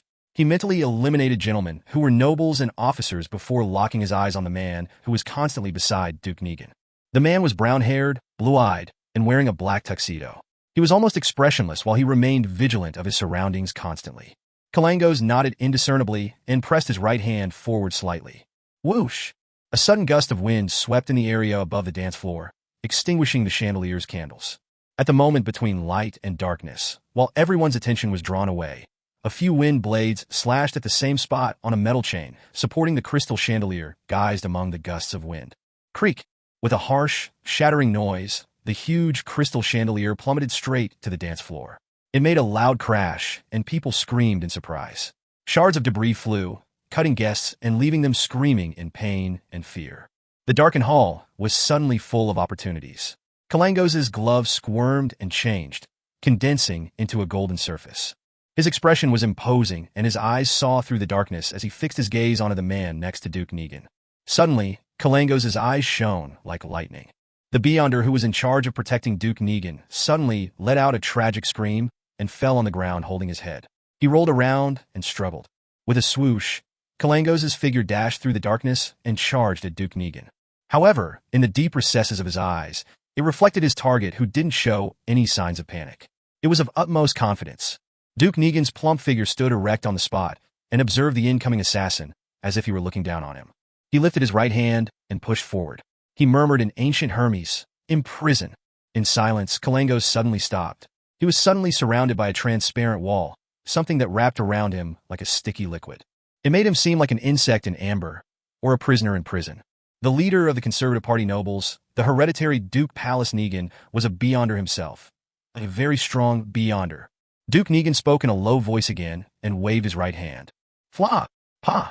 Pa! Kalangos seemed to be whipped by a shapeless whip. His clothing tore from the whipping as his skin was lacerated, revealing white bone. Then Duke Negan leaned forward and held his right first. He declared in an imposing manner, "Death." Pa! His arm waved as his entire body slammed into Kalangos' head with numerous afterimages. His fist had struck his target's head in an unavoidable manner. Kacha! Kalangos' head shattered, but the surroundings shattered as well. Duke Negan remained standing at his original spot. It was just a dream. It was unknown when the pirate admiral had already switched his ability and entered the nightmare state. Unlike an ordinary nightmare, he could still move his body after he dragged people into a dream. Kalangos stealthily appeared behind Duke Negan, and his cold gaze locked onto the Duke. Wrapped with high-speed spiraling winds, his right fist stabbed into the target's vest like a sharp blade. Whoosh! Amidst the howling of the wind, Kalangos' right fist punched straight through Duke Negan's body and through his heart. But Duke Negan's figure rapidly turned transparent, just like a soul that was summoned. After the nearly formless figure dissipated, Duke Negan appeared before the French door on the other side of the winding corridor. He wore a scrutinizing smile. Another Beyonder. They prepared ahead of time to lay an ambush for me? How is that possible? Although Kalangos was unwilling to accept this fact, he dealt with it calmly. The glove on his left hand squirmed and took on the form of dark golden scales. His irises grew pale and became vertical. Then, a shapeless wave swept from every direction. Ladies and gentlemen were thrown into a state of uncontrollable fear at the same time. They left their hiding places and ran around aimlessly. The scene became chaotic. The Beyonders didn't dare to act recklessly, as they were worried they might hurt their relatives and friends. Seizing the opportunity, Kalangos ran quickly as hurricanes whirled around him. He smashed through one of the resting room doors before smashing through an oriel window. Amidst the shattering sound, he leaped outside and flew a distance away from Duke Negan's mansion with the aid of the wind. The moment he landed, Kalangos immediately ran towards a forest ahead of him. It was a municipal garden, an escape route he had scouted out a while ago. Once he shook off his pursuers, he could change his appearance and blend into the massive population of Backlund of more than 5 million people. That was also the reason why he dared to accept such a difficult mission. After a while, there was gale blowing towards Duke Negan's mansion. The Cardinal of the Church of the Lord of Storms, the Archbishop of Backlund, Spellsinger of God, a snake brought a few mandated punishers and flew towards the mansion. He couldn't inform the other Beyonders in time. Alger was one of the members that arrived with Archbishop Ace. However, he was in a bad mood because he saw the broken windows and the other Beyonders running out of the mansion. It meant that Rear Admiral Hurricane Kalangos had escaped. Chapter 191. Unclear Motives. Kalangos lost his pursuers with the help of the wind after crossing a man-made lake. He surveyed his surroundings, intending to create the illusion that he had entered a ditch to escape into the Tussock River before turning to the financial center of Backlund, the Hillston Borough. At that moment, his field of vision suddenly blurred. He saw the colors around him saturate in the darkness. The green trees became greener, their red fruits even redder. The dark blackness of the water became darker. Everything appeared to be splashed with pastel paint. Under the sky where the crimson moon was obscured, there were many indescribable, transparent figures, as well as different lustrous splendors that contained mysterious knowledge. Kalangos found himself coming to a halt as he floated in midair. Beneath his feet, dark water continually rose towards him. Under the water were pale, white palms, reaching out for him. Not good. Kalangos realized that he had been ambushed. And the ambusher was definitely not weak. A giant humanoid skeleton suddenly appeared before him. The monster was 4 meters tall, and burning in its eye sockets were pitch-black flames. The bones on its body were blurry and illusory. Kalangos gave his enemy an expressionless look as he let out a sneer. At the same time, the glove on his left hand released a radiant light, appearing as if it was cast out of pure gold. Kalangos leaned back and spread his arms wide, as though he was trying to hug the sun. A bolt of pure, burning brilliance descended from the sky, enveloping the giant skeleton. The pastel-like world quaked in response, and the pale hands under the dark water evaporated one by one. This was the Beyonder powers of the Priest of Light. It was a Beyonder power from the Sun Sequence pathway. It was the nemesis of the undead. The radiant pillar of light dissipated, and the pitch-black flames of the giant skeleton instantly extinguished. It then turned transparent as it disintegrated in the air. Before Kalangos had the time to use the abilities of the Priest of Light to dispel the pastel-like world, his expression abruptly turned rigid. He saw another giant skeleton appear to his left. It was also 4 meters tall, its eyes burning with a black flame, identical to the monster from before. Immediately following that, the same skeletal monster appeared around Kalangos, one after another. 1, 2, 3. There were more than 100 of them. More than 100 pairs of burning black flames cast their gaze onto their target at the same time. Underneath him, the dark water surface rose higher, almost coming into contact with Kalangos' feet. Pale white hands extended outward, flailing them around constantly, as though they were grabbing at a life-saving straw. Spread out and pursue him. Try to corner him, instructed the Cardinal, a snake. He conjured a typhoon and took to the air, flying toward the direction where Kalangos had fled. Duke Negan and the rest didn't join the ranks of mandated punishers in consideration of their statuses. Instead, they stood at the windows or balconies to observe. It was also at this moment when the ordinary nobles who were running around frantically slowly calmed down. Due to the darkness and the undulating shouts, they were unsure of what exactly happened. All they knew was that Duke Negan might have encountered an assassin. Alger Wilson clenched his jaw and ran out of Duke Negan's mansion, following the path of the municipal garden into the Hillston Borough. He wasn't willing to miss this opportunity, no matter how small the hope was. Suddenly, he heard a voice which was carried to him by the wind. There's no need to continue the pursuit. No need to continue the pursuit? The voice of Cardinal Snake. Alger stopped after just running a few steps forward. He turned to look into the sky, puzzled. He saw a cardinal snake, who was wearing a black robe adorned with many storm symbols, floating above the forest and the man-made lake and staring down. Alger creased his brows and sped over to where the cardinal was without considering the reason. As he neared his position, he made use of his seafarer abilities to get a clearer look. The Spellsinger of God showed no expression, but his posture made it evident that he was serious. His exposed white hair that peeked out from under his black hat swayed with the wind, accentuating his stern silver eyes. Alger retracted his gaze and ran out of the forest. The scene of the calm pond reflecting the crimson moonlight suddenly appeared in his eyes. On the pond's surface, a tall figure was floating near the bank. That figure had a unique wide jaw. His brown hair was tied in a ponytail. His dark green eyes were cold, yet blank. Kalangos. Rear Admiral Hurricane Kalangos. Alger was taken aback at first, then he felt both surprise and joy. He couldn't believe his eyes, and even suspected that the darkness was causing him to hallucinate. Before he could react, he suddenly saw Kalangos' face rot rapidly. It oozed a yellow-green liquid, his flesh peeling off piece by piece. Pat! Pat! Pat! All that was left of Kalangos' face was a skull. His two vacant eyeballs fell from their sockets and onto the ground beside the lake. Kalangos fell apart completely. His clothes draped over his rotting flesh and white bones and blocked the sparkling radiance.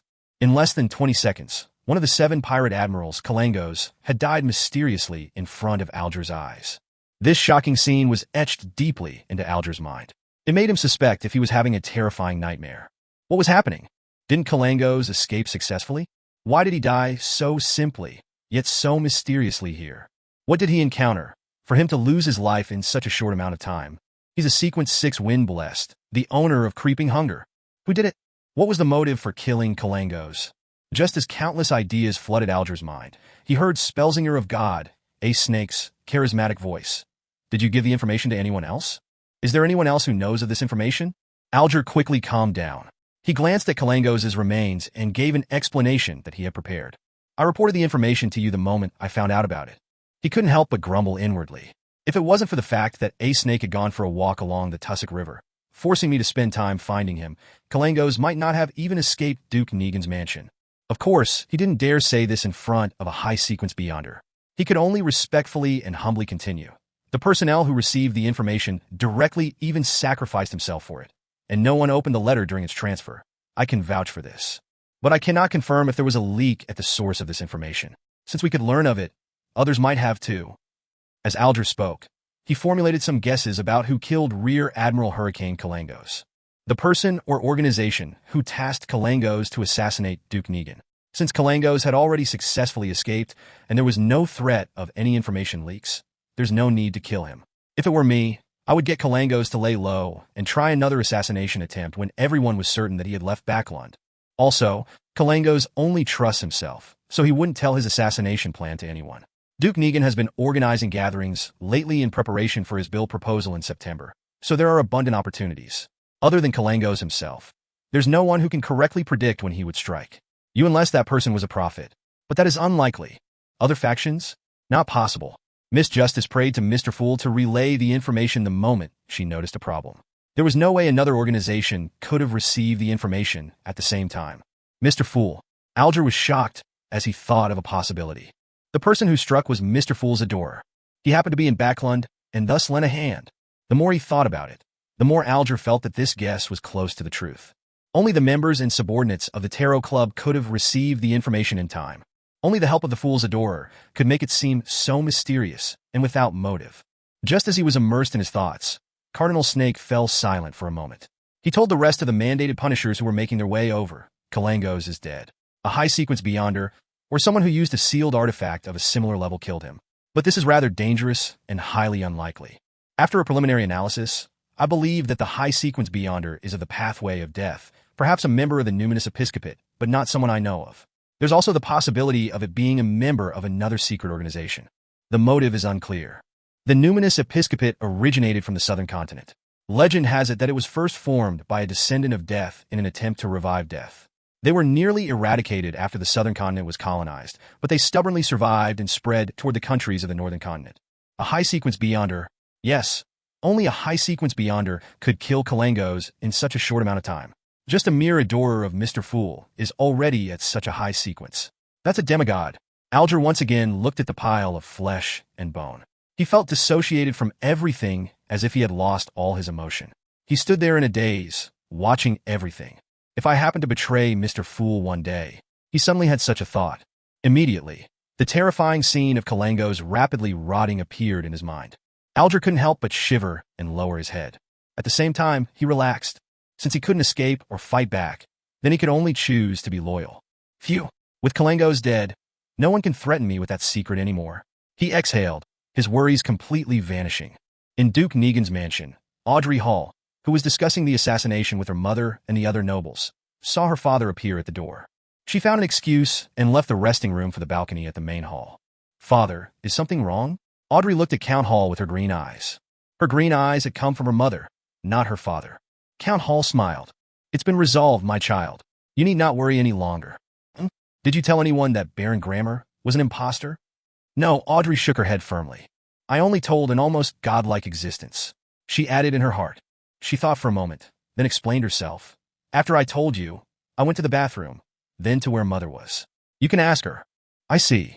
Count Hall nodded and didn't say anything else before mentioning, Kalangos is dead. Someone killed him. Who? Audrey was as shocked as she was excited. No idea. We can't even figure out why the murderer killed Kalangos. It's truly incomprehensible. Count Hall paused. Perhaps it's a person or an organization, a secret and powerful organization. Unclear motive. A secret, powerful organization. Could it be Mr. Fool's Adore? It could be our tarot club. Audrey suddenly had an epiphany. Chapter 192, Attention. Audrey analyzed many things at once as her mind whirled. Mr. Hangman said that Kalangos was a lone wolf who doesn't trust anyone. Only he would know of his own plan. Other than my early discovery of him, there shouldn't have been anyone else who knew he would attempt the assassination tonight. I only told Father and Mr. Fool that I suspected that Kalangos was disguised as Baron Grammer. Although there's a telegram cable in Duke Negan's mansion, and he would have been able to send out information in time to ask for help, there's no reason to hide that.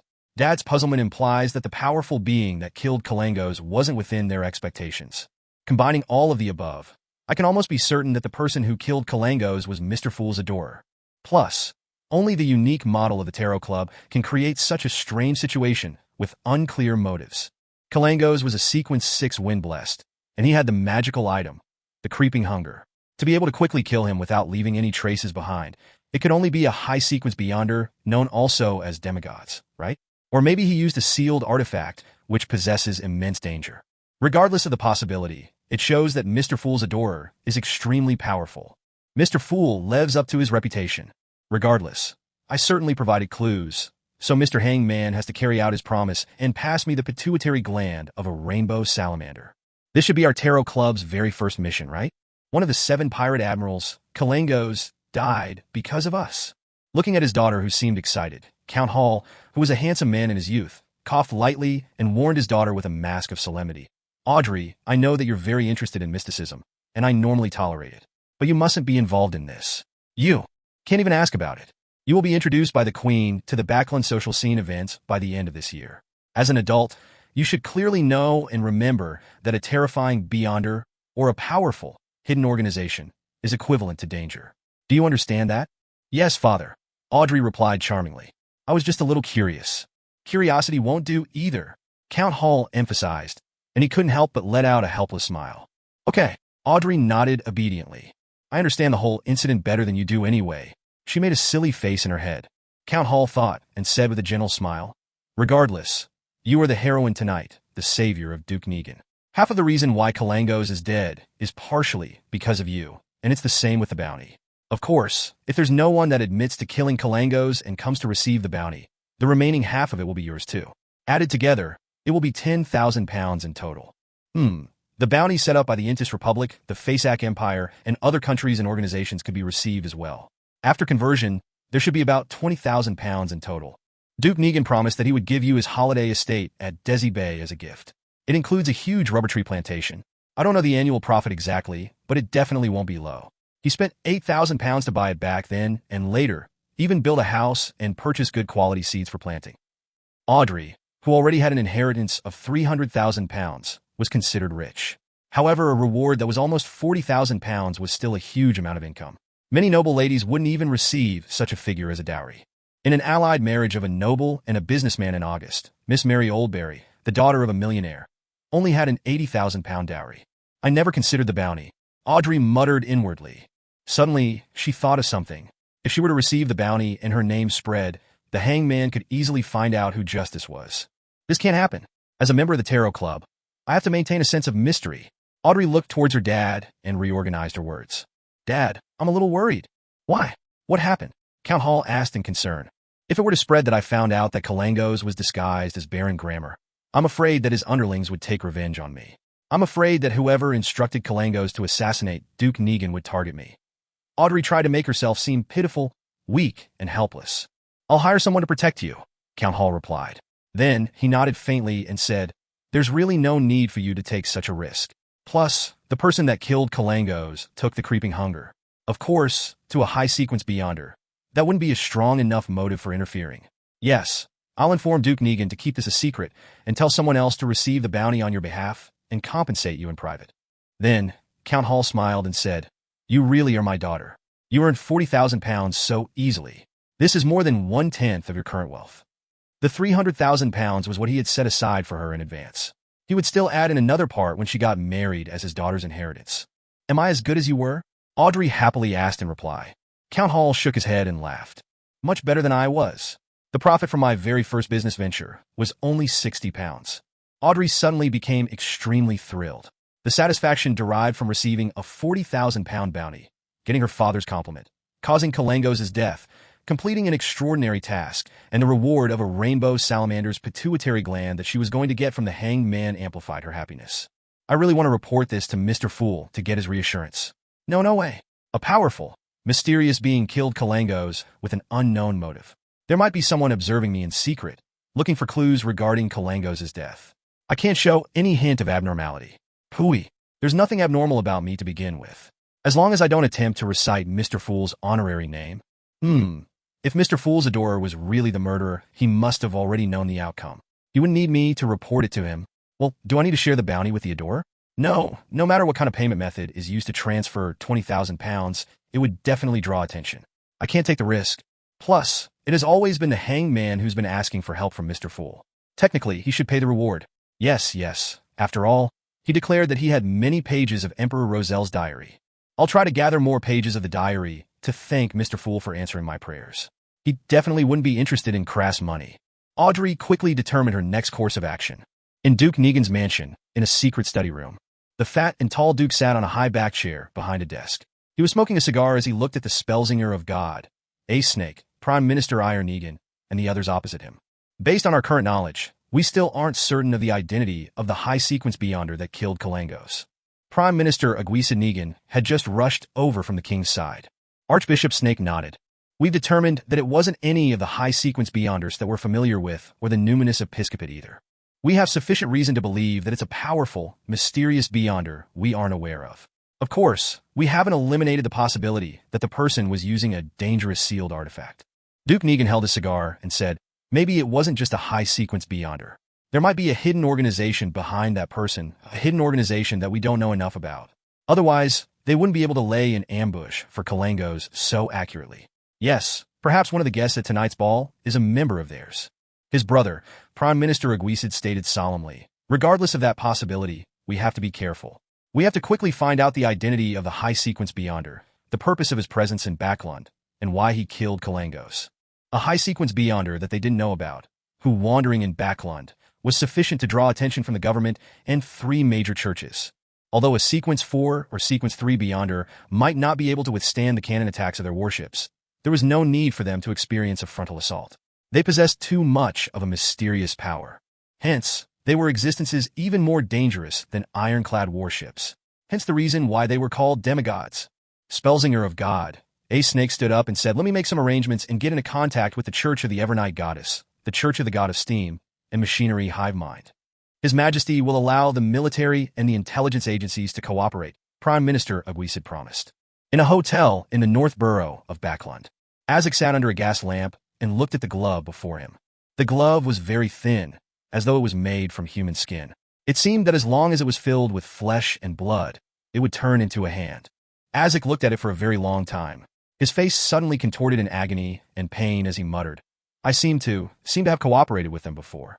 Klein didn't sleep well the entire night because he didn't receive any reports from Justice or the hangman, nor did he receive any reply from Mr. Azek. He kept thinking about the outcome of the incident with Kalangos. It must have been quite a scene if Miss Justice and Mr. Hangman didn't dare to contact me recklessly. But why didn't Mr. Azek reply to my letter? Did he not get involved? Or was there an accident? Did Kalangos hurt him?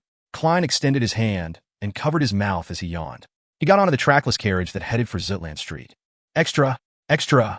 Rear Admiral Hurricane Kalangos killed in Backlund. Extra! Extra!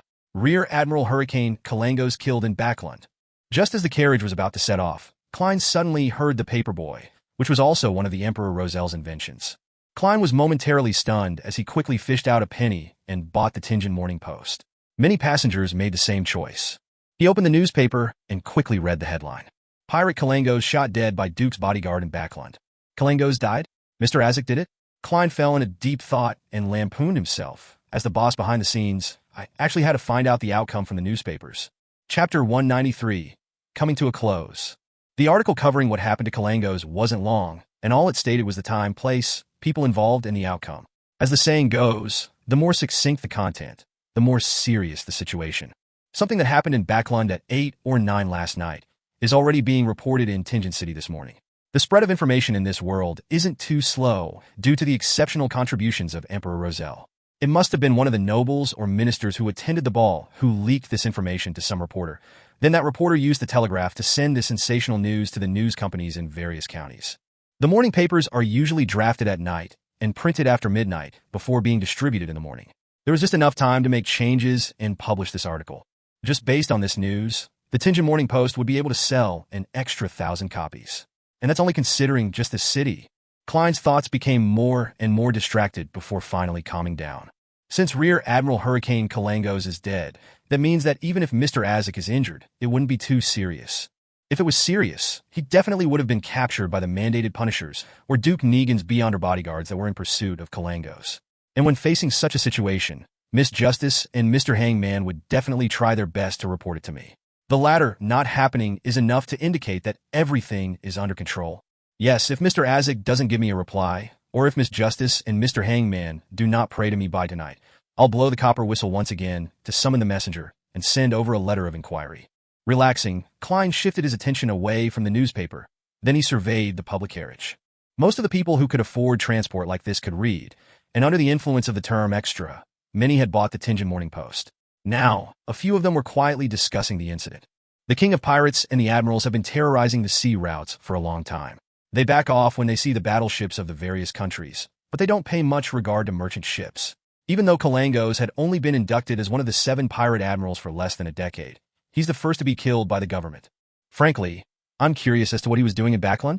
When a pirate leaves the ocean, death is a foreseeable outcome. Let's hope that there will be a more detailed report in the future. Holy Lord of Storms, I wish to know which of Duke Negan's bodyguards killed Kalangos. His bounty was a full 10,000 pounds. 10,000 pounds. If I had 10,000 pounds, I would immediately quit my job and buy 2 or 3 medium-sized nurseries. I would invest in the shares of some colonizing companies and railroad companies and receive a stable dividend every year. That's only the bounty of this kingdom. Intis, Fasak, Fainapotter, and some merchant organizations also have bounties for Rear Admiral Hurricane Kalangos. I sure hope that there's a newspaper that will give a full list of the bounties. 10,000 pounds? Klein was shocked to hear that. With his already impressive pay, he would have to take 20 years to be able to save up that much money even without eating or drinking. If only, forget it, there's nothing I can do either. It would be impossible for me to claim the bounty. He folded the newspaper a little dejectedly and looked out the window of the carriage. At this point, he finally concluded that the incident with Rear Admiral Hurricane Kalangos had come to a close. All that was left was to tie up the loose ends, such as the batch of Rosel's diary that the hangman had promised him. Backlund, Sherwoodborough. Furs Wall and Zio Dairy Cha were walking along the street towards the nearest branch of the Varbat Bank. My money seems to disappear without me noticing. Furs sighed. Zio felt the same way. That's right. Luckily, my book, Stormwind Mountain Villa, is rather popular, and there are still royalties being sent to my account. Otherwise, I'd have to find a clinic or a hospital and become a doctor once again.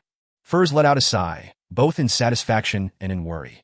Zio was silent for a moment before carefully asking, will the investigation of Kalangos affect your status as an author?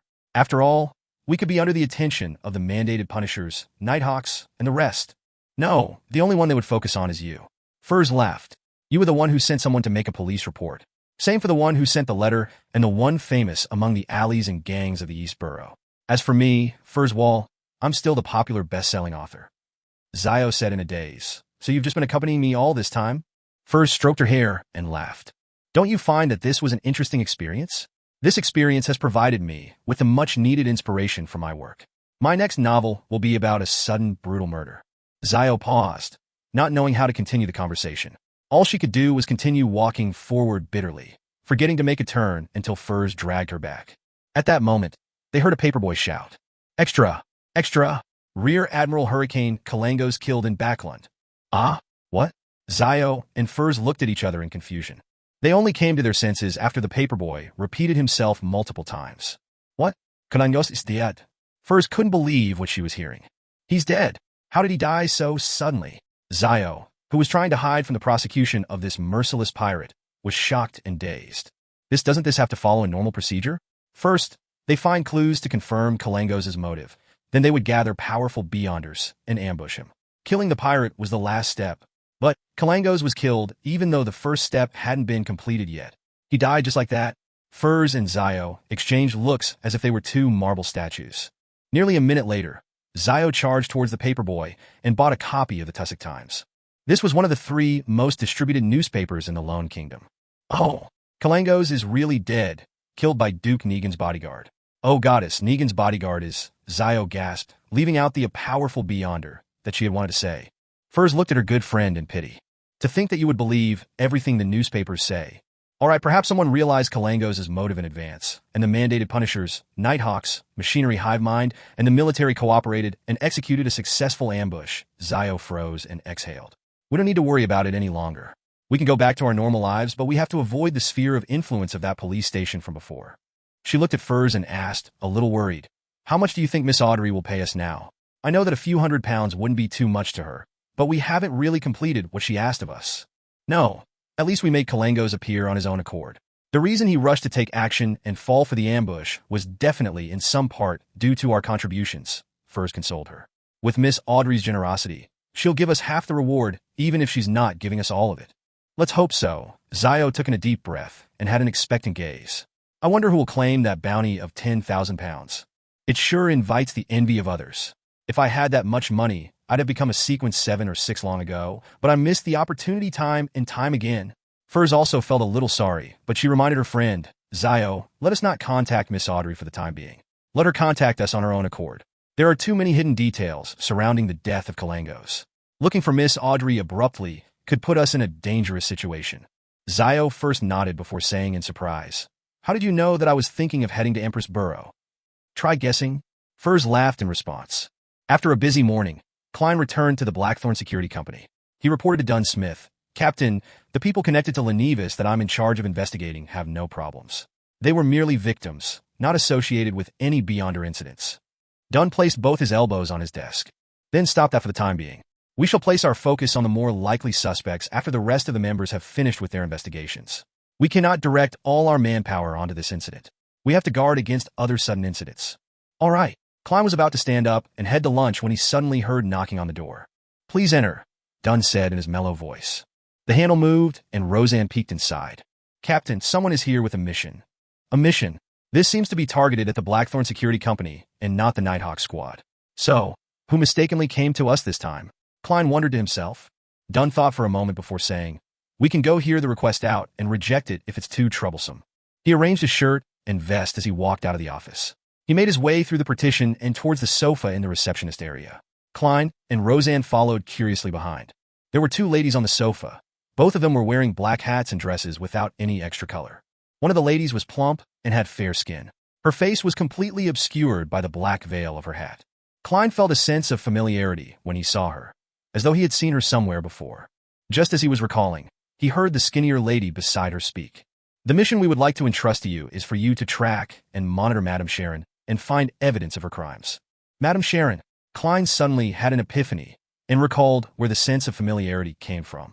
The lady that remained silent was the wife of Member of Parliament Maynard, the daughter of the new party's leader. She finds it hard to accept the death of her husband and is unwilling to accept the conclusion the police department came to. So she came to a security company in private to do another investigation? To think that she came directly to us.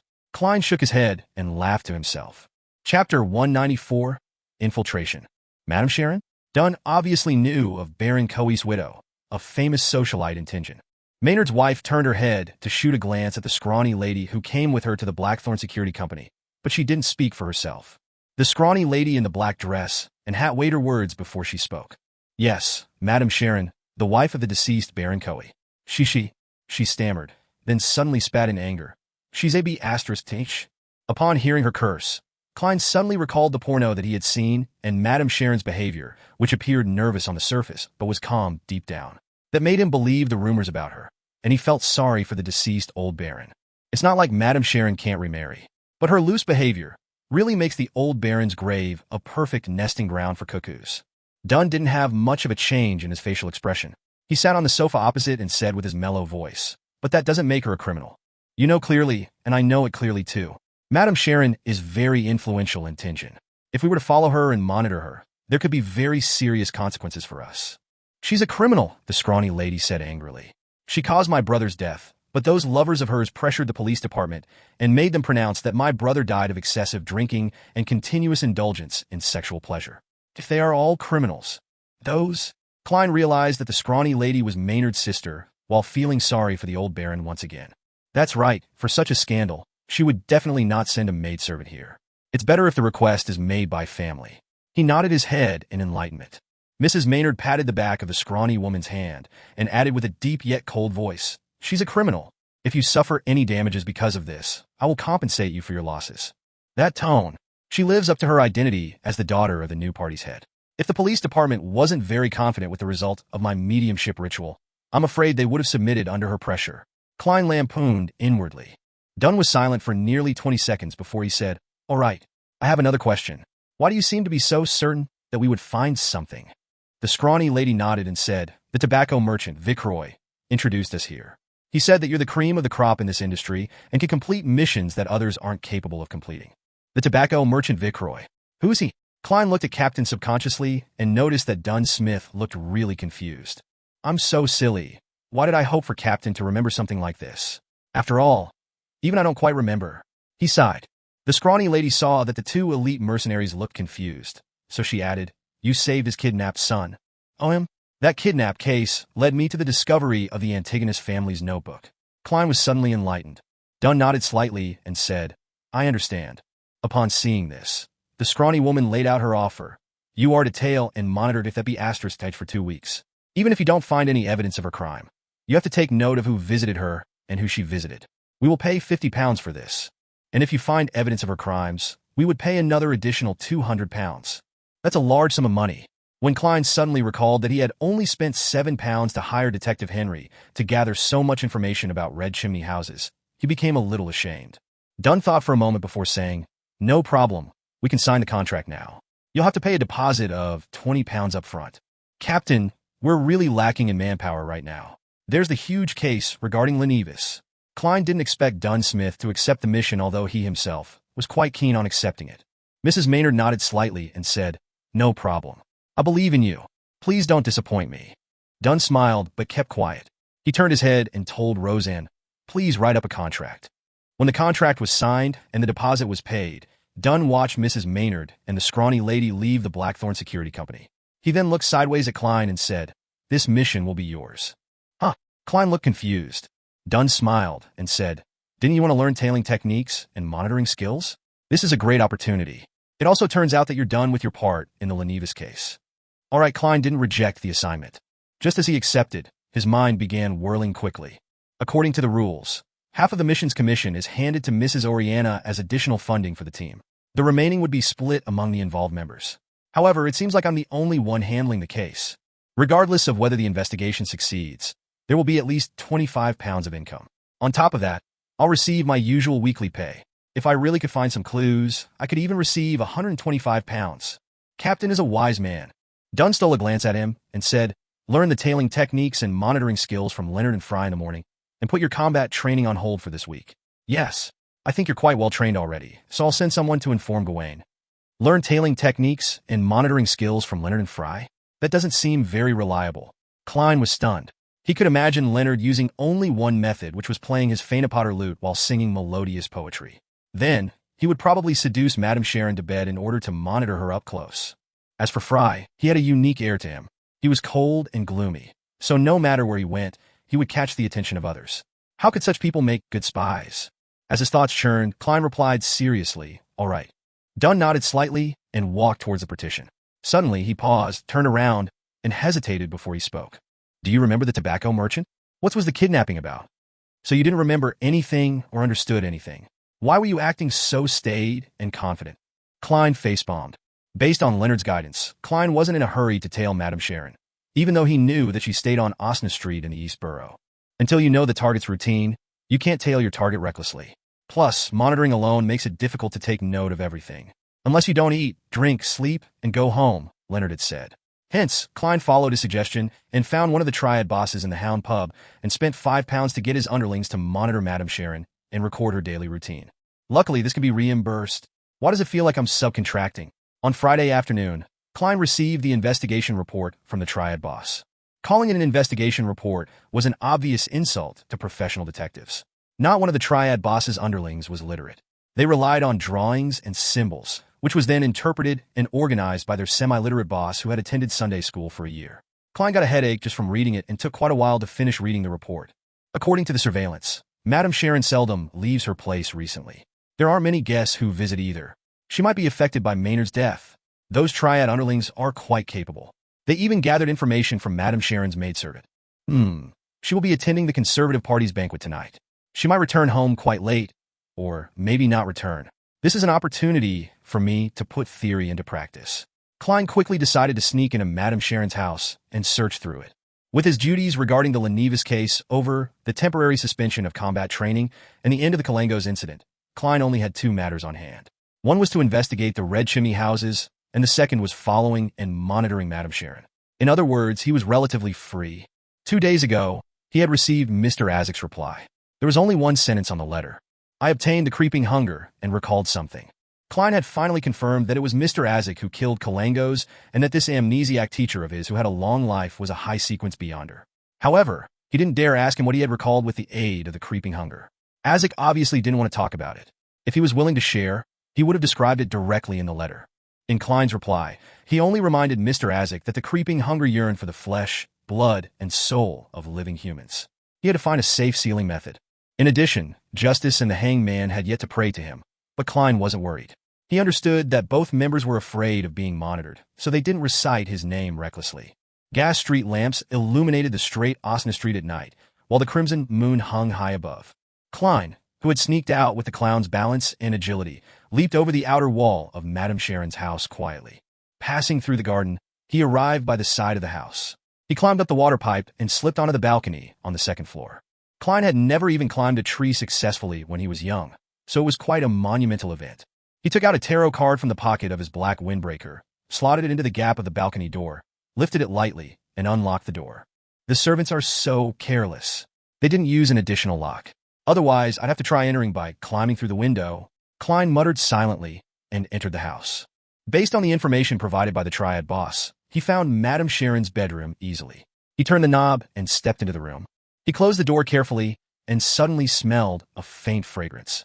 It reminded him of the fragrance of a woman that caused the blood vessels of other people to swell. Klein felt a little faint, and he even felt his body reacting. He immediately calmed down with cogitation and made a self-deprecating comment. "She's using an aphrodisiac as perfume?" Chapter 195, Lockpicking Expert Klein. A few seconds later, Klein activated his spirit vision and surveyed the room, only to find how extravagantly decorated Madame Sharon's room was. In a spacious area with a cloakroom that was ajar, there was a thick carpet, a blanket made with goose feathers, a makeup table strewn with skincare products and cosmetics, a dazzling array of jewelry, thin clothing and socks thrown over the rocking chair, and multiple decorative items adorned with gold silk. All of these entered Klein's field of vision. What attracted Klein's attention the most was an unfinished oil painting. On the painting was the naked figure of Madame Sharon herself. Her brown hair like a waterfall, her eyes like an innocent deer's, pure and limpid. But her curved eyebrows, sharp nose, and tender lips accentuated her form as a mature female. The two qualities fused together despite the contradiction, releasing an alarming temptation. Klein only gave a cursory glance at the area under the neck for a moment. He wasn't trying to be gentlemanly. After all, he had already seen the porno, so why would he have scruples over a picture? His attention had been grabbed by the pastels, palettes, and paintbrushes beside the painting, as well as a full-length silver-coated mirror. This combination and their placement relative to each other gave Klein a weird thought that the painter was Madame Sharon herself, and not some artist she had seduced.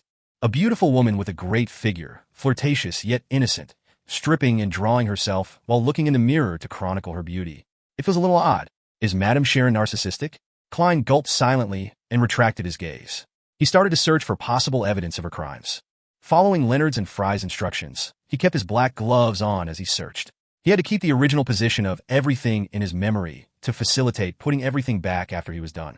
This proved easy for an advanced seer. If he forgot, he could use dream divination to recall the placement easily. Of course, he had performed a divination before he left the house tonight. There was going to be no danger, and he would be met with relative success. That's something a good charlatan would do. Even if I'm already a clown, Klein lampooned himself. He spent 20 minutes searching Madame Sharon's room, but he didn't find anything noteworthy, nor did he see any light emitted by spirituality. Finally, he stopped before a safe in the corner of the room. The steel safe was a meter tall, thick, and heavy. It gave the impression that it was unusually sturdy, as if it could only be opened using explosives. This sure is a characteristic of the age of steam. There must be complicated machinery within the safe. Klein tried to open the safe, but failed miserably. He left the safe for last. He took off his left glove and unwound the topaz dangling on his left wrist. Grabbing the silver chain and allowing the pendulum to fall, Klein dispelled the excitement that the fragrance in the room gave him and entered a state of cogitation. His eyes turned dark as he chanted to himself. There is a secret room or hidden partition in this room. There is a secret room or hidden partition in this room. After reciting it 7 times, Klein's eyes regained their normal color. He looked at the dangling topaz, which was turning counterclockwise. It was a negative result. Klein nodded slightly and left Madame Sharon's room. According to the process from before, he went through the study, the living room, the greenhouse, and other parts of the house, but he didn't find any clues of value. He didn't use dowsing rod seeking since he didn't exactly know what he was looking for. Klein took out his silver pocket watch and gave it a look. He confirmed the time before returning to Madame Sharon's bedroom. Carefully closing the wooden door, Klein took out the silver dagger used for rituals and released his spirituality, allowing it to fuse with the powers of nature and seal the room. He was going to summon himself. He was going to go through the safe using his spirit and check the things inside. Grandpa doesn't need to know how to lockpick, Klein proclaimed in Mandarin. The process was simple since he was praying to himself. He didn't have to be too particular. Klein took out a candle infused with sandalwood and ignited it using his spirituality. That was going to be his altar. I summon in my name, the fool that doesn't belong to this era, the mysterious ruler above the gray fog, the king of yellow and black who wields good luck. The incantation reverberated around Madame Sharon's bedroom. Klein's spirituality poured out from within him, gently fusing with the candle flame to become a gray, palm-sized veil of light. He then took 4 steps counterclockwise, made his way through the mad ravings, and into the world above the gray fog. He saw the door of summoning appear behind the seat of honor at the ancient long table. Klein was about to react when he froze. I should perform a divination to see if I can discover any clues since I'm already here. Here, as well as removing any interference, my powers are also significantly boosted. Also, because of where I am now, performing a divination is akin to using an object Madame Sharon brings around with her every day. He sat down and conjured a fountain pen and goatskin. What should I divine? Klein slipped in a deep thought. Is there anything wrong with Madame Sharon? No, everyone makes mistakes. There would be something wrong with anyone. Is Madame Sharon involved in a crime? No, that's not narrow enough either. As a famous socialite tied to the political sphere, it's natural that she would be associated with something dirty yet cannot be convicted for. Also, what is the definition of a crime anyway? The laws of the Lone Kingdom, or the laws of the Intis Republic? Or is it up to me to decide? Despite his many thoughts, Klein didn't want to delay it any further. After all, his physical body was still in the real world. Thus, he decided to confirm the past few divinations he did regarding the incident. He picked up the pen, and without writing, he conjured a divination statement on the goatskin before him. John Maynard's death was due to supernatural influences. This was the divination he did when he went to Maynard's house to help the police. The answer he received last time was negative. Grabbing the silver chain, he allowed the topaz pendulum to almost touch the statement on the goatskin. Klein half closed his eyes and silently recited the divination statement, John Maynard's death was due to supernatural influences. John Maynard's death was due to supernatural influences. After repeating it 7 times, he opened his eyes and looked at the pendulum. His pupils constricted suddenly. The topaz pendulum was spinning clockwise. Clockwise meant a positive result. Maynard's death was really due to supernatural influences. Klein stared at the pendulum that was slowing down, his heart churning in turmoil. My divination back then was influenced, disrupted. Madame Sharon is a beyonder, a rather powerful beyonder? Or is there someone backing her, having helped in planning Maynard's death? Did they want to remove a powerful opponent to the seat of mayor, to remove a future House of Commons member of Parliament from the new party? Many thoughts raced through his mind as Klein wrote a new divination statement. Madame Sharon is a beyonder. He recited the statement 7 times, still using the pendulum technique. Klein used the location he was at, as well as the information he knew regarding Madame Sharon, to complete the divination. He saw an answer. The answer was the clockwise rotation of the topaz pendulum.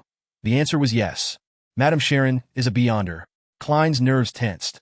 He didn't delay any further, immediately answering his own prayer and pushing open the mysterious door. After a moment of chaos and dizziness, he saw Madame Sharon's bedroom and himself. Klein floated to the front of the heavy safe and extended his right hand. He carefully extended his hand into the safe. Since Madame Sharon was a beyonder, he had to be wary of traps in the safe. In such a state, where his soul was infused with powers of the mysterious space and his spirituality, Klein no longer needed divination. He would receive a warning when he was approaching something dangerous. A large portion of divination was obtaining revelations by allowing one's astral projection to roam in the spirit world. In other words, it was derived from one's spirituality. Klein didn't notice anything unusual when his nearly transparent hand made it through the thick metal door. After sweeping his hand, he leaned forward, plunging his entire spirit into the safe. He saw that the inside of the safe was split into 3 sections. The first was filled with gold bars, thick stacks of cash, and even more precious jewelry. Another layer had sealed documents. Klein blew on them, but he didn't manage to flip them open to look at their contents. Yes, I'll have to try again with Mr. Azek's copper whistle. Klein had experimented with it previously, when he enveloped the flaring sun charm or Azek's copper whistle with his spirit. Both the items were able to make it through obstacles, as if becoming illusory items themselves. The bottommost layer of the safe was rather strange. There was only a black and white photo there. On the photo was a suave young man. Madame Sharon's past lover? Were they forcefully broken apart? And Madame Sharon having no choice but to marry the old baron and, thus, embarked on her path of debauchery by entering the beds of multiple men? But deep in her heart, she still harbors a pure space. Every night, when it's quiet, she takes out this photo and strokes it with tears on her face. Klein instantly imagined the plot of a great romantic tragedy. But the more he looked at it, the more something seemed amiss. The young man in the photo seemed perhaps a little too much like Madame Sharon. Madame Sharon's brother? She's a beyonder. F***K. Could she also be of the demonist pathway? The same as instigator Trissy. Klein suddenly had a stroke of inspiration, which scared himself. Could the reason Trissy stayed in Tingen this long be because her partner was here? Klein observed the photo closely, realizing that the young man looked remarkably like Madame Sharon. His nearly transparent face grimaced in pain. He could no longer view that porno the same way as before. Collecting himself, Klein felt for the corners of the safe to see if they hid anything. Even though he couldn't pick up any papers in his current state, passing through objects was a different feeling from passing through the air. The feeling was also different when passing through objects of different densities. In his search, Klein suddenly froze. He found an empty space on the side of the safe facing the wall, a hidden compartment. After confirming that there was no danger, Klein made his way inside. What entered his field of vision were ointments, fragrances, powdered herbs, and other objects. The centerpiece was a statue of a god that took the form of a skeleton. The statue was about the size of a palm, and probably of a beautiful girl. It had long hair all the way to its heels. Each strand of hair was thick and clear, like a venomous snake. Situated at the tip of every strand of hair was an eye, some closed, others open. Klein was shocked. He caught a whiff of an evil scent and hurried out of the hidden compartment. He now understood why his divination for any secret rooms or partitions in the room had failed. Chapter 196, Spirit Media Mirror. Klein rushed out of the heavy safe in retreat. Only when he realized that everything seemed fine did he calm down. That white bone statue is creepy. Although it isn't dangerous, it gives me the creeps. Could it be the so-called primordial demoness? An evil god like the hidden sage, the dark side of the universe, or the true creator? Klein recalled his hunches about Madame Sharon, and he suddenly understood what existence the white bone statue might represent. Just as he thought, his spirituality stirred as an ominous premonition gripped him. Klein quickly flew next to the window with complicated patterns and looked at the road outside. He saw a carriage driving towards the front gate under the light of the gas street lamps. Madame Sharon is back? There was a tug at his heartstrings as he finally understood the source of his ominous premonition. Taking into consideration that Trissy only became a woman after Sequence 8 instigator, Madame Sharon was most likely a Sequence 7. And since Madame Sharon has been active in Tinjin social circles for many years, she was most likely much stronger than Trissy. Klein didn't dare to take the risk of relying on his flaring sun charm and Azek's copper whistle. Instead, he made the wise decision to leave. He had a limited number of charms. Plus, he didn't know when he would be able to get the sealed artifact, Mutated Sun's Sacred Emblem, out again. Hence, if it wasn't a desperate situation, Klein didn't want to waste his most powerful charms. He would also have the issue of explaining himself if he were to use it. I can't just tell Dunn that a kind expert had happened to pass by and helped me, right? As for why he didn't want to use Azek's copper whistle, it was because Klein wasn't sure if the messenger that was summoned had the ability to fight. What if it just looked strong, but only knew how to send letters? With what I discovered earlier, it should be sufficient for the Nighthawk squad to take action. Why should I fight against Madame Sharon alone? We can totally gank her. Klein emphasized inwardly and ended his summoning. With a whoosh, he returned to the world above the gray fog. He then quickly wrapped himself in spirituality and stimulated a rapid descent to return to his body in reality. He quickly put out the flame and put away the candle. He removed the wall of spirituality and left Madame Sharon's bedroom. He took the same path back, but he didn't have the time to reset the bolt on the balcony door. Sliding down the water pipe, Klein climbed over the wall, which was opposite the entrance of the house. He remained hidden until he reached the neighboring street. Then, he hired the expensive night carriage to Zitland Street. Madame Sharon, who looked beautiful in her black dress, slowly walked to the second floor. She dismissed her maidservants and opened the door to her bedroom. Her pure, clear eyes suddenly concentrated and reflected fine threads that were almost transparent and unnoticeable. They didn't possess the luster of spirituality. They were like human hair that was pathologically changed. If one didn't already know of their existence or have a pair of very special eyes, they wouldn't notice the strands. All those fine threads had torn and fallen to the ground. Madame Sharon squinted her eyes and directed her focus onto the thick gray metal safe. 36, Zitland Street, the Blackthorn Security Company. Dunn was reading the newspaper, casually, with his legs crossed. He looked at Klein, who appeared before his office door, with a strange expression. He sighed and said, "Weren't you supposed to slip into Madame Sharon's house to do an initial search? Did you encounter some sort of problem?" Klein nodded seriously and said, "Yes, I suspect that Madame Sharon is a member of the Demonist sect." "A member of the Demonist sect?" Dunn lowered the newspaper and ruminated over the words. He then asked seriously, "What did you discover?" Klein didn't sit down. He leaned his body forward and supported his weight with his hands holding the edge of the work desk. "First, I found a photo.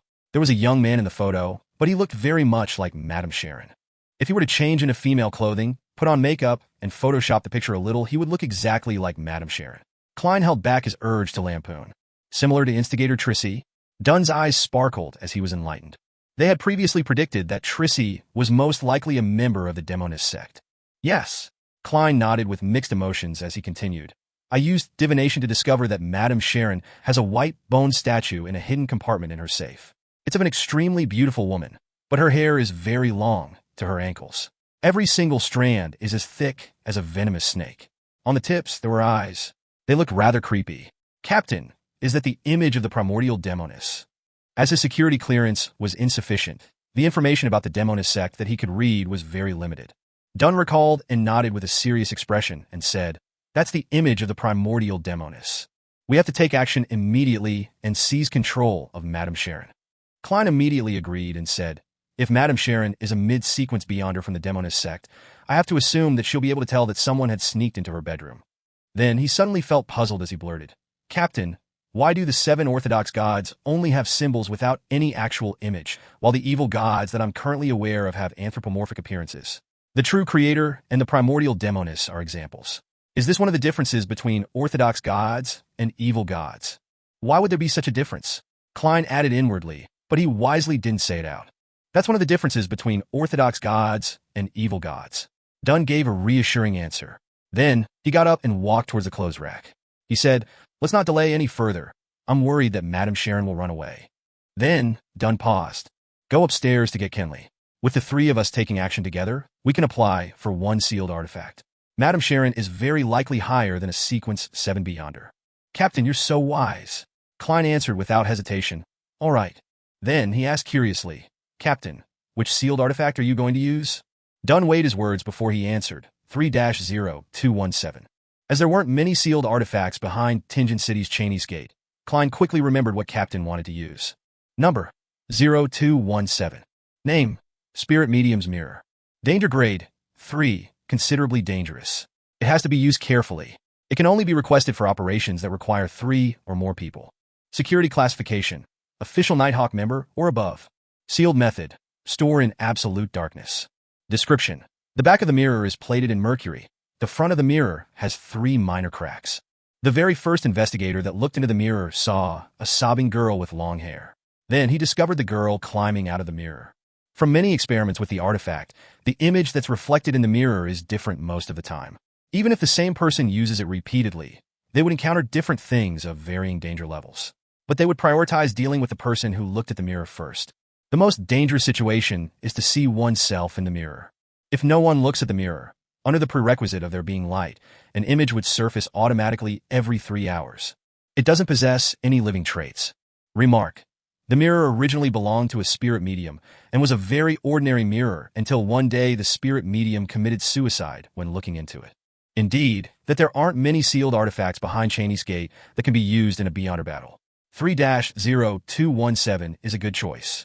Klein didn't speak further as he immediately ran to the Nighthawk's recreation room to get sleepless Kenley. That night was Royale's turn to be on duty at Chinese Gate. Leonard was off duty, Sikatron was patrolling areas like Raphael Cemetery, and the new member would only arrive on Sunday. Hence, Dunn could only pick from Fry and Kenley. Taking into consideration that Madame Sharon was from the Demonist sect and had little to do with dead spirits, he had opted for the latter. After a few minutes, Dunn returned from the basement. He held the mirror that was tightly wrapped in a thick black cloth. Frankly speaking, if I didn't know beforehand, I wouldn't be able to tell that it's a mirror. None of it is exposed. Klein went forward with the petite-sized Kenley. You're in charge of using sealed artifact 3-0217. Dunn passed the mirror to Kenley. Upon seeing that, Klein suddenly realized that he was a Sequence 8 Beyonder and that he possessed the ability to fight head-on. He couldn't just hide by the side as support. Man, I'm a little nervous. He touched the slumber charms in his pockets and made sure that he was well prepared. The only problem is that in order to make it easier to climb, I'm not bringing my cane. I can borrow Kenley's. He has the mirror in one hand and a gun in the other. That should be sufficient. Amidst Klein's thoughts, the trio arrived downstairs and took a carriage to Osna Street. On their way there, Kenley looked at the sealed artifact 3-0217 in his hands. He sighed from the tension. This is the first time I've been involved in such a dangerous operation. Normally, the Nighthawks wouldn't use any sealed artifacts to deal with Beyonder incidents. When they went to Morristown, they had applied for the Mutated Sun's sacred emblem for preventive purposes. Given how far away Morristown was, it would have taken backup some time to arrive if they needed it. This time, they were almost certain that their target was a mid-sequence Beyonder. Don't worry, perhaps Madame Sharon has already fled, Klein replied with a smile. Honestly, he was just as tense as Kenley. Dunn's eyes turned and looked at him helplessly. Let's try not to let Madame Sharon escape. About 20 minutes later, the 3 Nighthawks arrived at Osna Street. They saw the garden and Madame Sharon's house in the darkness. The house lay in silence, as though nothing had happened.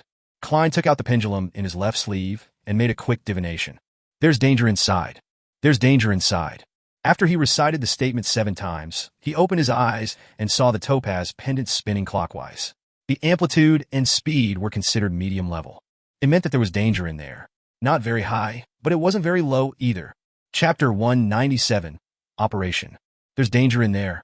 Not very high, but it isn't very low either. This means that Madame Sharon is still in the building. She hasn't fled yet.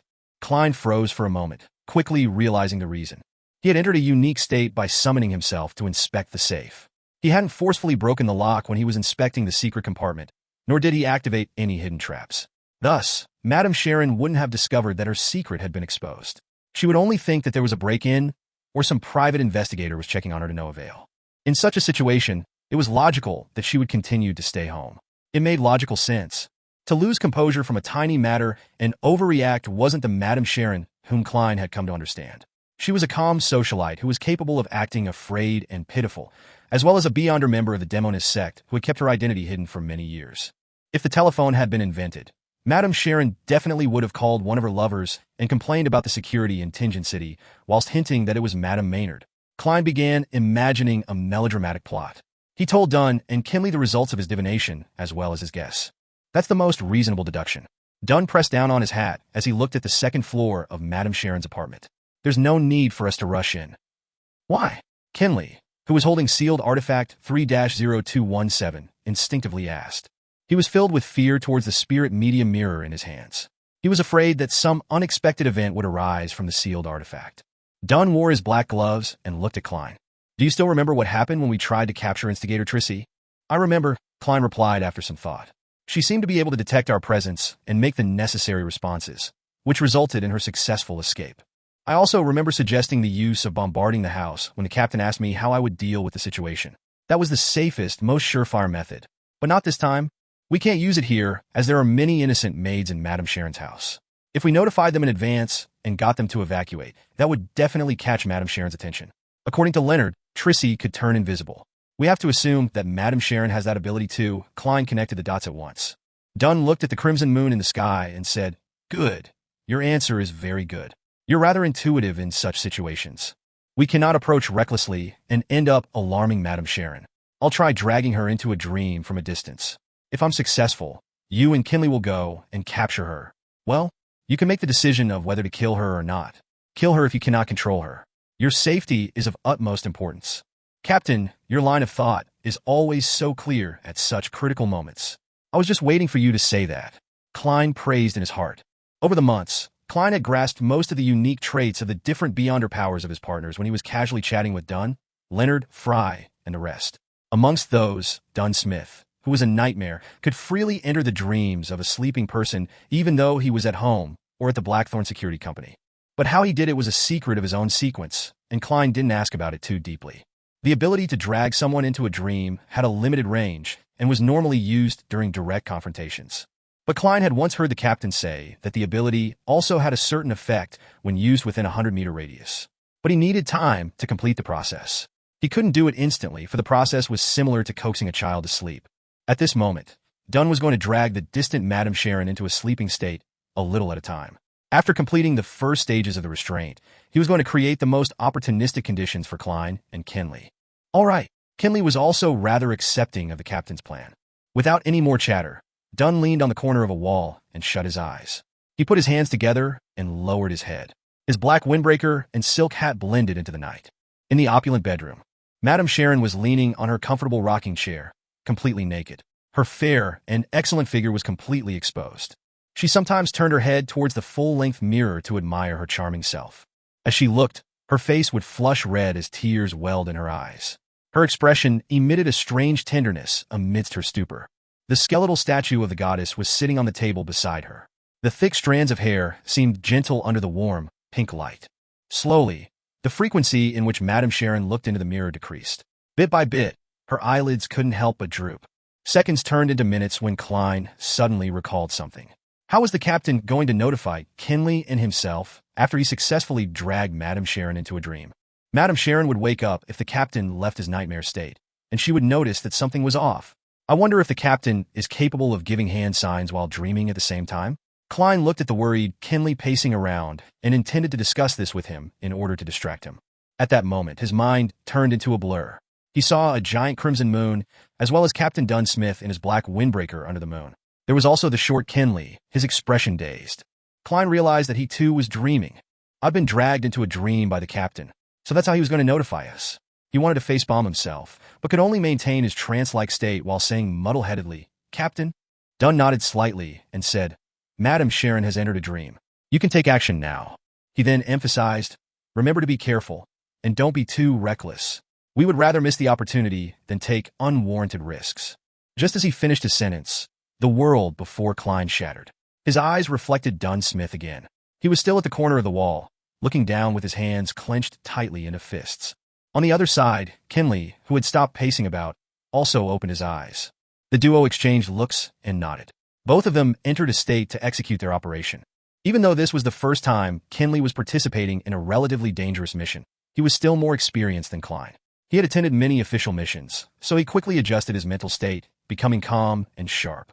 Of course, this could also be attributed to the augmentation the knight had on a sleepless. This was also one of the reasons Dunn had chosen Kinley over Fry for this operation. Let's go. As a sequence 8, Klein took on the role of the leader, signaling for his partner to follow. Kinley didn't object. He gripped the tightly wrapped mirror and softened his footsteps as he followed. Klein led him to the place where he scaled the wall previously. He grabbed onto the crevices of the wall and made it to the top of the wall with little effort. He maintained his ridiculous sense of balance and turned around, bending down and grabbing the spirit medium mirror Kinley had tossed over. The moment he touched the mirror, Klein felt his spiritual perception tighten suddenly. It was as if what was covered by the black cloth wasn't a mirror, but a door to some unknown, dangerous alternate world. Indeed, any item that requires sealing has some malefic side to it. Klein internally muttered to himself wistfully as he watched Kinley scale the wall. In order to facilitate movement, Kinley had placed his cane beside Dunn. Klein didn't dwell on that matter. After making their way through the garden to the side of the building, he climbed the pipe up to the balcony of the second floor, just as he did before. He then hung naturally from his feet, allowing his body to fall, once again taking sealed artifact 3-0271. Kinley looked at him, puzzled. But immediately, he nodded his head in enlightenment. At that moment, Klein was shocked by his own actions. He exerted a force using his waist, and with the support of his left hand, he easily flipped over. What happened just now? Why did I move like that? It felt so natural. Is that an ability of the clown? He thought back and felt that he was able to better display the unique characteristics of a clown in actual practice. After waiting for Kinley to easily make his way up, Klein handed the spirit medium mirror back to him before pulling open the unlocked door of the balcony. Kinley carefully pulled away the black cloth wrapped around sealed artifact 3-0271. He pointed the object mirror side down, reflecting the tiles on the ground. One of the rules of the spirit medium mirror was not to use it on yourself or your partners. After putting away the black cloth, Kinley took out his revolver and followed behind Klein. They made their way past the corridor towards Madame Sharon's bedroom, their footsteps light. Klein wielded his ready revolver, and while activating his spirit vision, he reached out for the door handle with his left hand. He didn't dare to be careless since his divination told him that there would be danger present. The reason why he didn't make another quick divination was that he knew the presence of the primordial demoness statue in the room. At this distance, his divination would definitely be interrupted. He knew that there was no way for him to get a clear answer without relying on the gray fog's obstruction. Furthermore, with Kinley beside him, there was no way for him to enter that mysterious space. After pushing open the door, what entered Klein and Kinley's field of vision was the warm light from the gas lamp. Then, they saw Madame Sharon slumped over her chair, as well as her alluring body. However, Madame Sharon wasn't asleep. She was reclined in her chair with a faint smile across her mouth, looking straight at her two visitors. Instinctively, Kinley flipped his palm and pointed the spirit medium mirror at Madame Sharon. Klein first froze, then exclaimed, "No!" He clearly remembered that there was a full-length mirror on the other side of the chair. But it wasn't there now. The spirit medium mirror had locked onto Madame Sharon in just a second. But that image of Madame Sharon became blurry before turning into a full-length mirror. Kinley looked at himself in the mirror and also sealed artifact 3-0271 reflecting his own image. A figure instantly appeared within the spirit medium mirror. It was an expressionless, sinister image of Kinley himself. Klein felt his limbs turn rigid as if he had been entangled by invisible threads. An elegant figure appeared beside the full-length mirror. It was Madame Sharon, wearing a nightgown. She glanced at the two intruders and chuckled. "If it wasn't for the fact that the statue happened to be beside me, I should be deep asleep now, waiting for you to wake me up with a kiss." At that moment, Klein suddenly shouted a simple term in ancient Hermes, "Crimson." He had no idea when he dug his left palm into his pocket. He deftly flicked his fingers and tossed out a slumber charm. Chapter 198. Appropriating Uniqueness. The silver charm suddenly turned ice cold, just like a crystal coat with layers of frost. Klein shivered and suddenly became more alert. His fear and agitation temporarily froze. He quickly injected his spirituality into the charm and pushed the thin silver piece out of his pocket with his fingertip, causing it to drop to his feet. A crimson flame appeared in the air, and the sound of light, continuous explosions echoed in the room. A serene and deep feeling instantly emanated and engulfed most of the bedroom, including Madame Sharon, sleepless Kinley, and also Klein himself. The slumber charm was an item that didn't distinguish between the enemy and the caster. In most situations, using it meant throwing it at the enemy. That way, the caster would only be affected by the remnant shock waves, but not to the extent of failing to resist the temptation of falling into a deep sleep. But Klein's arms were entangled by countless invisible threads. He couldn't throw the charm, so he could only exchange Madame Sharon's slumber with his. But he had long considered such a situation and was prepared. This was because his body was unique, a uniqueness that was unlike most low-sequence beyonders. In that instant, Klein's eyelids closed and entered in a deep sleep normally. while Madame Sharon and Kinley also appeared to slow down. Klein quickly realized that he was in a dream and rationally knew that he was sleeping. Whenever anything related to dream invasions or similar hypnotic effects were used on him, he could still maintain consciousness. He had discovered this when he was dealing with Dunn's nightmare powers, as well as when Daly was channeling his spirit. Kacha. Klein tore out of the dream forcefully and woke up. He felt the countless threads binding his arms, legs, and body loosen. As for Madame Sharon, she had a vacant look, as though she was going to shake off the effect of the slumber charm but had yet to wake up entirely. Kinley was on the ground with the spirit medium mirror flipped upside down nearby, while his revolver had been flung to the door. An opportunity. Klein seized the moment while the fine threads loosened. He took out his left hand and snapped his fingers. He lit up a faint blue spiritual flame and burned the countless fine threads before him. At the same time, he picked up his revolver with his right hand and pulled the trigger repeatedly. Bang! Bang! The two silver demon hunting bullets tore through the barrel and fired towards Madame Sharon. Klein didn't confirm the outcome, but bent his knees, exerted strength in his waist, and leaped over to Kinley. Simultaneously, he broke the fine strings that were tied around his body. His earlier shots were mainly to inform the captain that something unexpected had happened inside. They were already fighting and were in need of assistance.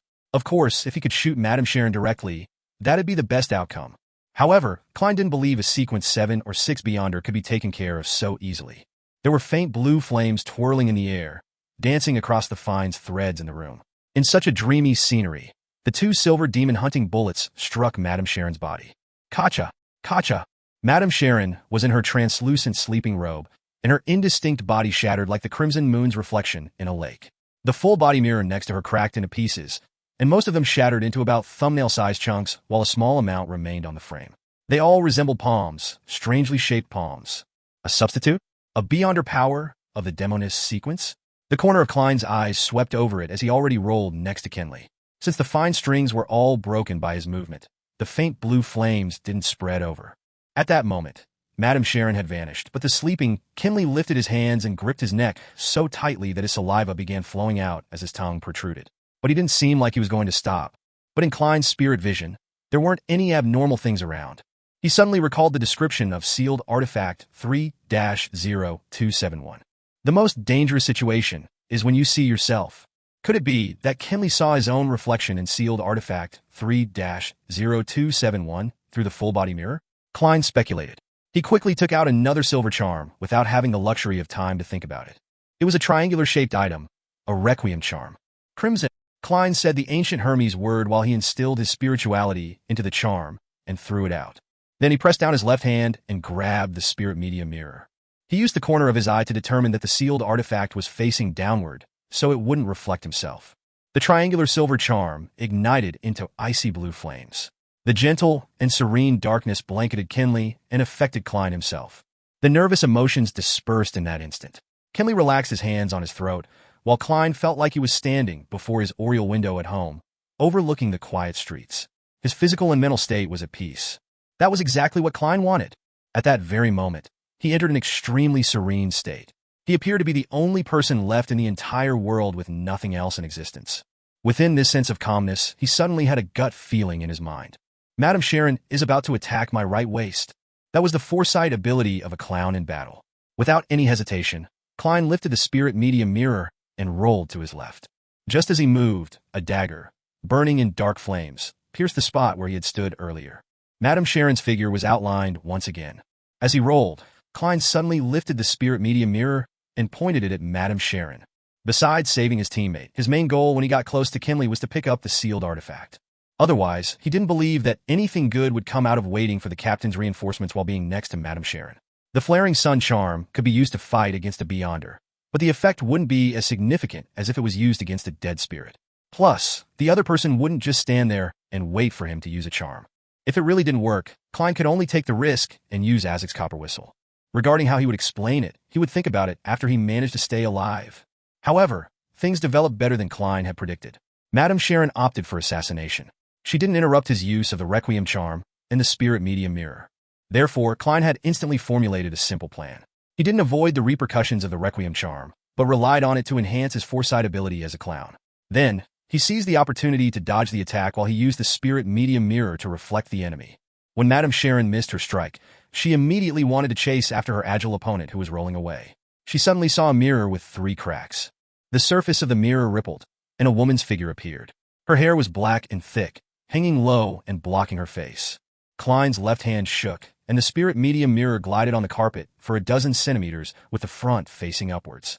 A pale hand extended out of the mirror, and a woman in a white bedsheet-like dress climbed out of the mirror quickly and pounced at Madame Sharon. Madame Sharon's expression became gloomy. There was a layer of darkness above her innocent brown eyes. Her surroundings ignited with 7 black flames. With a swoosh, a black flame flew out and hit the woman in the white dress. Whoosh! The woman caught on fire and wailed in pain. Very soon, she vanished into thin air. So. The black flames flew at Klein one after another like bullets. Klein's pupils constricted as he quickly rolled away. He didn't dare stay in that spot. However, his action of rolling gradually became slower because there seemed to be fine threads entangling him again. They slowed him down and affected his motion. It seemed like the nemesis of the clown's combat abilities. The black flames flew past Klein's face and fell onto Madame Sharon's bed. However, it didn't burn, seemingly effective on items with life or spirituality.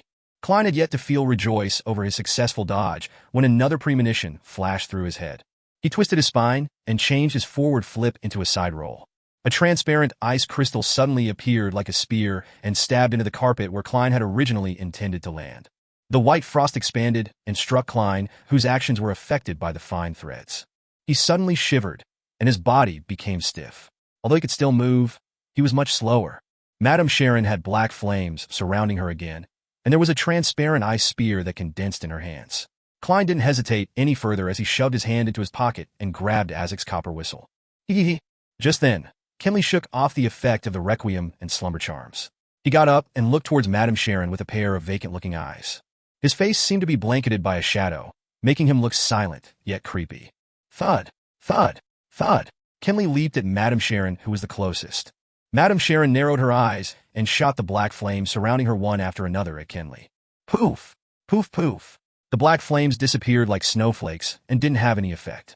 Klein was stunned at first, then he lifted the gun in his right hand and pulled the trigger while aiming at Madame Sharon. Bang!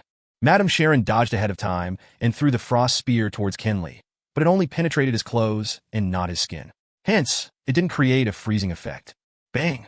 Klein fired again, and Madame Sharon dodged to the side of the broken full-body mirror and picked up a palm-sized fragment. She continued to walk swiftly and dodged another bullet. She then used the irregular fragment to reflect Kenley as he leaped over at her. Right on the heels of that, Madame Sharon dodged to the side as she swiped the mirror with her palm, which was covered in black flames. At that moment, Klein had emptied his revolver.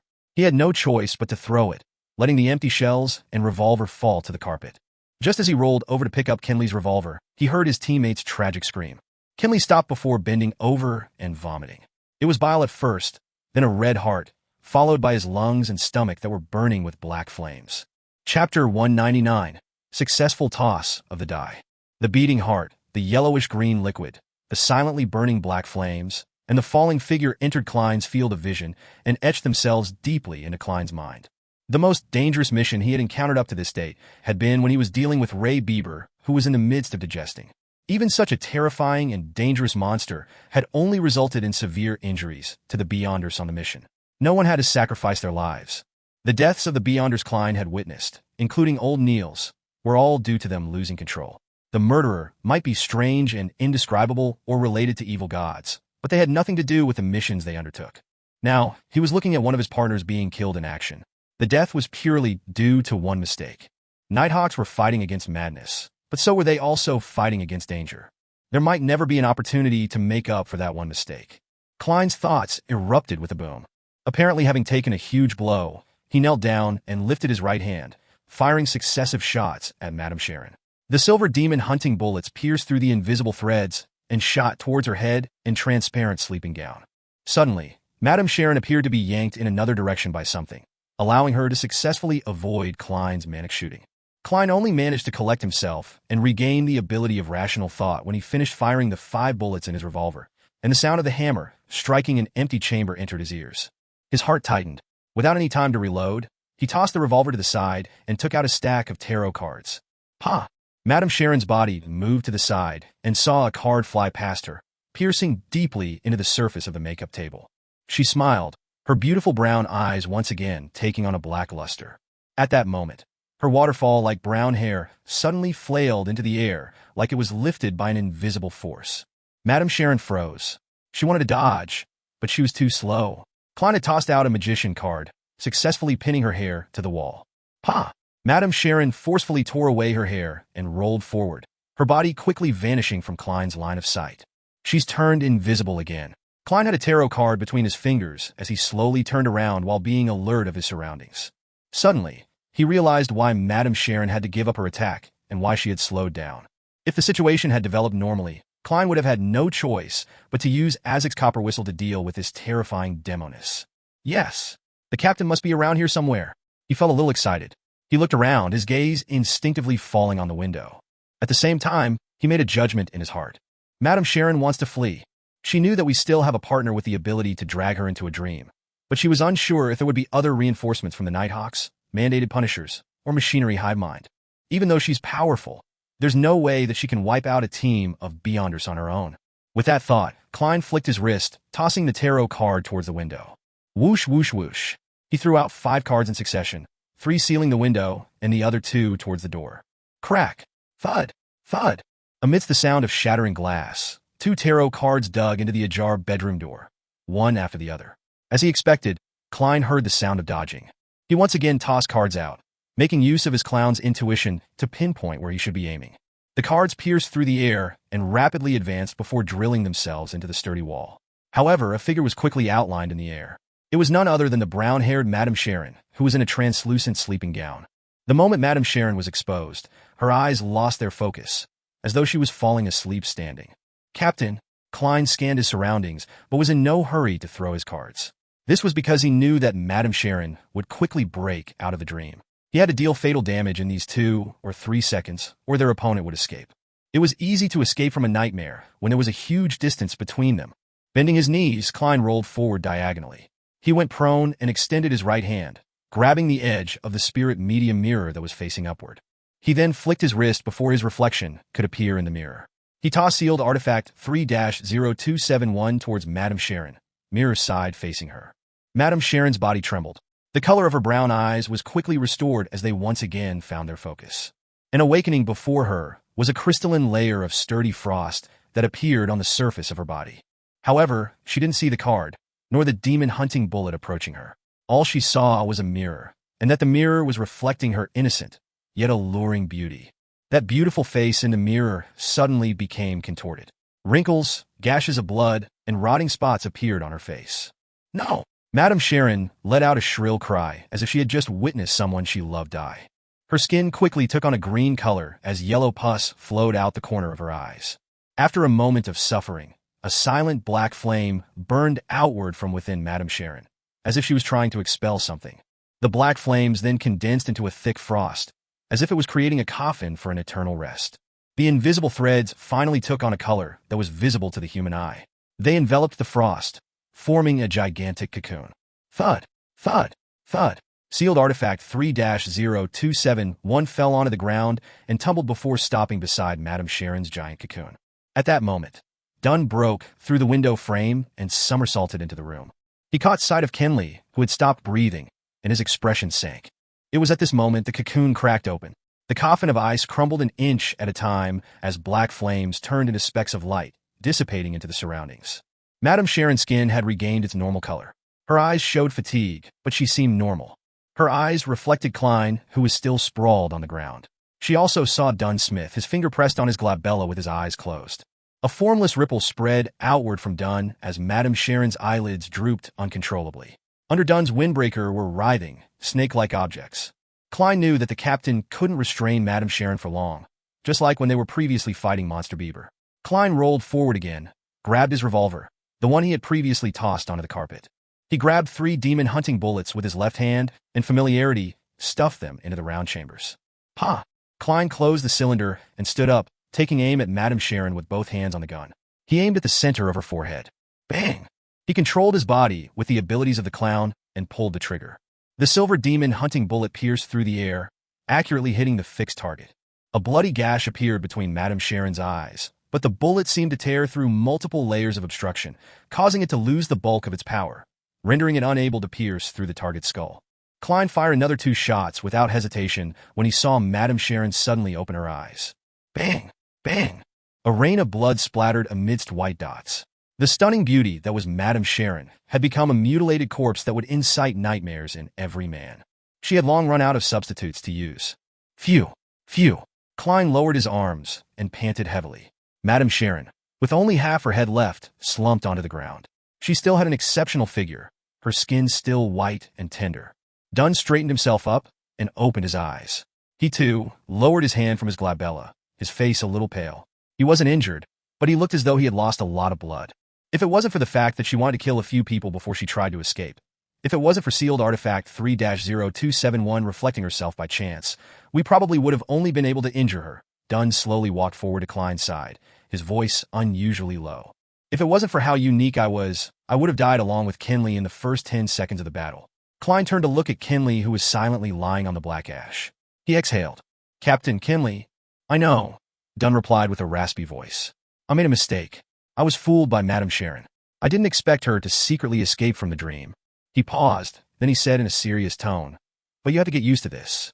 It's normal for Nighthawks to die during missions. Perhaps the next one to die would be me. Klein fell silent, not knowing how to reply.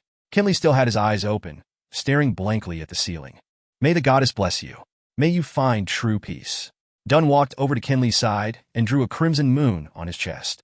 He then squatted and closed his partner's eyes. May the goddess bless you.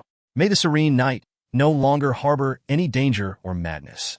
Klein also drew the crimson moon as he prayed silently in his heart.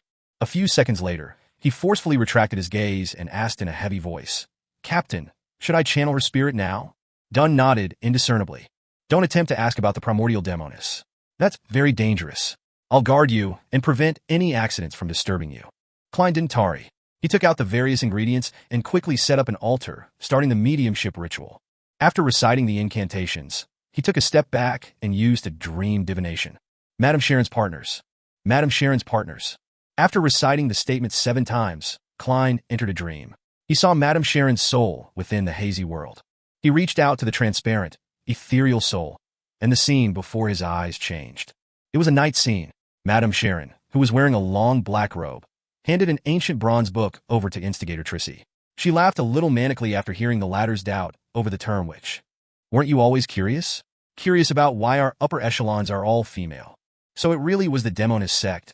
Leonard's guess accurately matches the truth. He really does have a huge secret. The corresponding sequence 7 for assassin and instigator is witch? What a trap. Klein thought to himself. The scene immediately changed. Klein saw a vast hall with narrow windows all around the place, and a lady clad in a pure white robe. Her back was facing Madame Sharon as she said with a smile, We can reach sainthood as long as we advance towards the primordial. We can attain power, attain salvation, and avoid the end of days. Madame Sharon lowered her head and asked curiously, Why must we become women? Is it because the primordial is a woman? Do women symbolize destruction and calamity? The lady whose back was facing Madame Sharon answered calmly, No, men are the same. They are the synonym of war. These are 2 similar pathways. Chapter 200. The Demoness of Pleasure. Synonym of war. A similar sequence as the Demoness sequence pathway. Which one would it be? Klein watched the movie-like scene as he recalled the sequence pathways that he knew of. As he was only an official Nighthawk, there was still a lot of information that he couldn't access. He was still in the dark about the names of the mid to high sequences and their corresponding traits. He only knew about the few that he had learned of from the Eternal. Blazing Sun, such as the Priest of Light and the Unshadowed. The God of Combat sequence pathway that he found out from the young man, Sun, such as Dawn Paladin, Guardian, and Demon Hunter, as well as Spirit Guide and Gatekeeper, which he found out from Daly and Dunn. Hence, it was difficult for him to judge which sequence pathway would be a synonym of war. He could only eliminate them one by one, such as the God of Combat sequence pathway, which seemed more like individual battles rather than war. Klein thought about it and minimized the scope to 5 options. First was the Arbiter sequence pathway, which the Lone Kingdom's ruler, the Augustus family, and the Phaenopotter Kingdom's Castilla family were in control of. But Klein felt that this option was the least likely, because the Arbiter's corresponding sequence 8 was Sheriff and sequence 7 was Interrogator, which both seemed to be leaning towards trial and judgment, but not towards war. Second was the 4th Epic Solomon Empire's pathway of the Dark Emperor. Its sequence 9's modern name was Lawyer, which was good at discovering and using the flaws and weaknesses of an opponent, while also possessing outstanding eloquence and logical thinking. That was the second lowest possible sequence pathway. He suspected that the development of the sequence would make use of rules and walked in the shadow of order. Of course, war was also considered as one of the shadows of order. Third was the hunter sequence pathway that was in the control of the Fasak Empire's rulers, the Einhorn family, the Intis Republic's former royal family, the Sauron family, and also the hidden organization that only appeared in the last 200 to 300 years, the Iron and Blood Cross Order. Klein thought it was quite possible. The Nighthawk's confidential information described hunters as excellent trackers, outstanding trap masters, and superb hunters.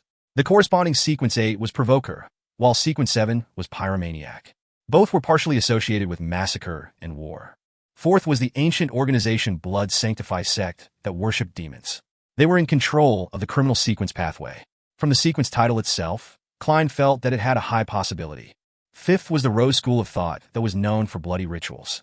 They had the prisoner sequence pathway, and the reason was the same as the one before. Just as Klein was drowning in his own thoughts, the scene before him changed. Madame Sharon had just finished showering, and her wet hair hung low. There was a fresh yet seductive charm on her face. I can't see the woman in the white robe that turned Madame Sharon into a demoness. It might be because my psychic ability is still lacking. Klein reined back his thoughts and redirected his attention to what was before his eyes. Madame Sharon flipped her hair, and water droplets glided down her cheeks. She looked towards a man who was waiting on the bed as she giggled and said, "Do you need me to take care of Maynard?" The middle-aged man on the bed creased his eyebrows and shook his head. "Not unless you can guarantee that there won't be any traces left behind. But that's impossible. Besides, what means do you have?" Looking at the man before him, Klein was taken aback at first before suddenly feeling that it was within expectations. The middle-aged man's photo often appeared on the front page of the Tingen City Honest paper and other newspapers. He was the current mayor that was looking to be re-elected, a member of Conservative Party. Madame Sharon smiled, but didn't delve deeper into the topic. Her robe was halfway up her legs, and she walked gracefully to the side of the bed. The scenery before him changed one after another until Klein saw many members of parliament, businessmen, and civil servants who appeared on the newspaper occasionally. They would either discuss how to receive donations, bribe voters by going around the campaign act, or promise protection and solve problems. In the entire development, Madame Sharon acted as a broker. This is actually a documentary, right? Toward the upper circles of Tingen with Madame Sharon. Well, but why are there so many bed scenes? Many nobles and members of parliament knew that Madame Sharon had many lovers, so why did they look like they couldn't resist the temptation? Was this an ability of Madame Sharon's sequence? Klein watched thoughtfully as he speculated.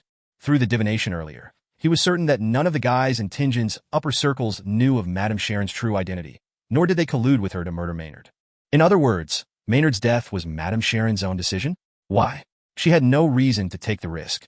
Of course, from Madame Sharon's perspective, she possessed the beyond her power to interfere in divination, and she could also create a sudden death from sexual pleasure and make the death appear natural and accidental. Killing Maynard wasn't something risky that would expose her identity, but she clearly lacks a motive. It doesn't match the risk involved. Could it be one of the requirements of her acting? But she could definitely find someone whose identity and status wasn't as sensitive. Then, the case wouldn't have fallen to the Nighthawks, mandated punishers, or the machinery hive mind. The most important point was that Madame Sharon should have been able to tell that Maynard's wife hated her and was extremely indignant. That made it highly likely that someone would be sent to investigate her, so why didn't she move those sensitive items like the white bone statue away? She could have buried it in the garden or something. Was she so confident in the security of her safe and its hidden compartment? Amidst his suspicion, Klein saw that Madame Sharon's spirit had yet to disperse. He seized the opportunity to do another dream divination. This time, his divination involved Madame Sharon's true motive for killing John Maynard. After he recited it in silence, Klein entered a dream once again and saw a new scene. Madame Sharon held a glass of red wine, which resembled blood. In her loose sleeping gown, she was pacing back and forth in her room. Finally, she drank the rest of the wine in one gulp, as though she had decided on something. The scene dispersed quickly, leaving Klein even more confused since Maynard's death looked like Madame Sharon had volunteered to do it without anyone's instigation. "That's weird," Klein muttered to himself and used another few divination statements. But the answers were no different. Seeing that Madame Sharon was growing transparent and illusory, signifying that she was going to disappear soon, Klein thought and made final contact with the dead spirit. Sequence potion formula of the Demonist pathway. Sequence potion formula of the Demonist pathway. Klein recited the new divination statement. With the aid of cogitation, he got into his dream very quickly. At first, he didn't want to do the divination because he felt that the Demonist pathway only spread disaster and created pain. Even if he obtained a corresponding potion formula, He was unwilling to sell it to anyone and indirectly become a murderer. Then, he recalled another matter from before. With his understanding of the spectator potion, he had been able to suspect and verify that Daxter Guderian was a member of the psychology alchemists. So, in order to better fight against the demonesses in the future, he had to learn more of the traits of their sequence pathway. Yes, after Hood Eugen's death, Daxter Guderian has yet to contact me. I'm guessing the psychology alchemist sent some stronger members for an investigation, and he hasn't dared to make any moves. As Klein's thoughts flashed, he saw the dark hall again. He saw the woman in the holy white robe again. Madame Sharon hung her head low, and she could only see the other woman's legs, a pair of flawless legs. Soon, she heard a melodious voice. Pleasure. That is the name of the Sequence 6 potion, the goal that you are about to advance to. If you succeed, you'll be a demoness of pleasure. When pleasure is irresistible and impossible to break away from, it's a form of agony. This is also a maxim that you have to live by. As long as you complete your advancement, besides the enhancement of your various abilities as a witch, you'll also become more beautiful, making you better at seduction and providing unforgettable pleasure to the same or opposite sex during lovemaking. You'll be able to make strange threads like a spider and utilize them. Immediately following that, an ancient silver book appeared before Madame Sharon. After it was opened, there was the formula and ingredients placed separately. Main ingredients: a pair of succubus eyes, an adult black widow spider silk gland. Supplementary ingredients: 100 milliliters of purified water, 5 drops of black jimsonweed juice, the complete remnants of a succubus's hair, 10 grams of phainopotterfly fly powder, and 5 grams of real mummy ashes. The scene changed again. It was the same hall, the same long white robe, and the same woman with indistinguishable features. But now, the difference was that Madame Sharon had returned to her original state. She was now the young man in the picture from before. A melodious female voice reverberated in his ears. This is the name of the Sequence 7 potion. I'm sure you're surprised. Yes, I still can't believe it's called witch, Madame Sharon said in a rather agitated manner. Remember, if we want to get closer to the primordial, we have to be more and more like her. She's a woman, so we have to be women too, the melodious female voice replied. Either you give up or you accept. After you become a witch, you'll become a true woman in your appearance. And charm will be enhanced substantially. You'll have the ability to turn invisible and use substitutes. You'll gain a rudimentary mastery of various dark magic. You'll be skilled at disrupting the divination of others. And you'll also gain the favor of the black flame and icy frost. The main ingredients are every drop of an abyss demonic fish's blood and an agate peacock's egg. The supplementary ingredients are 80 milliliters of purified water, 5 drops of jimsonweed juice, 3 scales of a shadow lizard, and 10 drops of daffodil juice. Scenes continued to play, one after another, and Klein saw the instigator and assassin formula and understood their corresponding traits. Just as he wanted to continue the divination, Madame Sharon's spirit dispersed completely. Klein stopped the ritual and returned to reality. He packed up the ingredients, removed the wall of spirituality, and told Dunn Smith about the outcome of his mediumship without holding back any information. Then, he expressed his suspicions on Madame Sharon's murder of Maynard. Pleasure doesn't require her to kill anyone of a higher rank or position in society. We need to investigate where Madame Sharon has been over the past few years and understand her origins. We need to look for the dark hall that you saw. Of course, this will need to be reported to the Holy Cathedral, and they can assign investigators accordingly. We can't leave Tingen as we wish. Dunn nodded slightly and looked around. He said, go to the first floor, check if those servants are still in deep sleep. If anyone is awake, bring them over and make them sign a confidentiality contract as per protocol. I'll be in charge of the second floor. He found a black cloth and covered the sealed artifact 3-0271. Upon hearing that, Klein suddenly understood why the intense battle hadn't brought the servants over. The captain had sent them into a deep sleep from the very beginning. Klein's body was still cold and stiff. He had to slow down and move forward in very, very light steps. When he passed the bedroom door, he extended his hand and pulled out the 2 tarot cards at the door. He wiped them and put them back into his pocket. After he left the room, he walked towards the stairway. After taking a few steps, he suddenly thought of a question. How would he make sure that the person was in a deep sleep? Check with divination one by one? That'd be troublesome. The captain is a nightmare. He should be an expert in this. I'll have to ask him if he has any fast and simple methods. With this in mind, Klein turned around and walked towards the bedroom door, step by step, as he fought against the cold and stiffness in his body. Before he came close, he looked through the ajar door and saw the shattered pieces of the angled full-body mirror. There were still large shards of the mirror clinging to the frame, all the size of a palm. In the cracked mirror, Dunn Smith, in his black windbreaker, was kneeling beside Kenley's dead body, doing something. Suddenly, he lifted his head. His gray eyes were deep, and the corners of his lips were tainted with crimson blood. Crimson blood. Without thinking, Klein turned around, left the side of the door, and leaned his back against the wall. Chapter 201. Inquiry. Klein held his breath with his back against the wall as he faced the darkness of the corridor. What's Captain doing? What's wrong with him? Was he drinking blood? Is this a sign of him losing control? Klein's mind was a mess, incapable of effective thought. Nearly 20 seconds later, Klein clenched his teeth. With the help of the control he had over his body as a clown, he silently made his way down the stairs. Later, he then intentionally took heavier footsteps and made his way back to the door of Madame Sharon's bedroom. Klein looked in to see the captain wrapping sealed artifact 3-0271 with the black cloth. His expression was serious, his face clean. It was as though what Klein had seen just now was only an illusion. Glancing sideways, Klein saw nothing abnormal with Kinley's body. It was the same as it had been. He inhaled and asked, "Captain, how am I going to confirm if those servants are still asleep? I can't make an accurate judgment just based on spirit vision alone. They'll have various emotional reactions due to their dreams, which will be reflected in the color of their auras." Dunsmith fiddled with the spirit medium mirror and was silent for a few seconds. He said with a raspy voice, "I'm sorry. I forgot about that. I've made too many mistakes tonight. There's no need for you to check. I'll confirm it." He lifted his hand and pressed his glabella. Then he closed his eyes, allowing formless ripples to spread towards the first floor. It was crystal clear to a nightmare if anyone was asleep or not. Klein froze when he saw this. He looked down and bit at the insides of his lips. "Captain, were you really drawing me away just now? What are you doing? Do you know what you're doing?" He abruptly turned to look at the window, only to see the crimson moon hanging high in the sky, seemingly unchanged for thousands of years. After collecting himself, Klein used the cover of picking up his tarot cards, revolver, half-top hat, and other items to closely examine the corpses of Kinley and Madame Sharon. They maintained the same look as when they died, but their skin was turning pale at a rapid rate. They also had tinges of blue and black marks. "It's a little weird. They seem to be missing something. It's not something specific, but more of a feeling," Klein muttered to himself.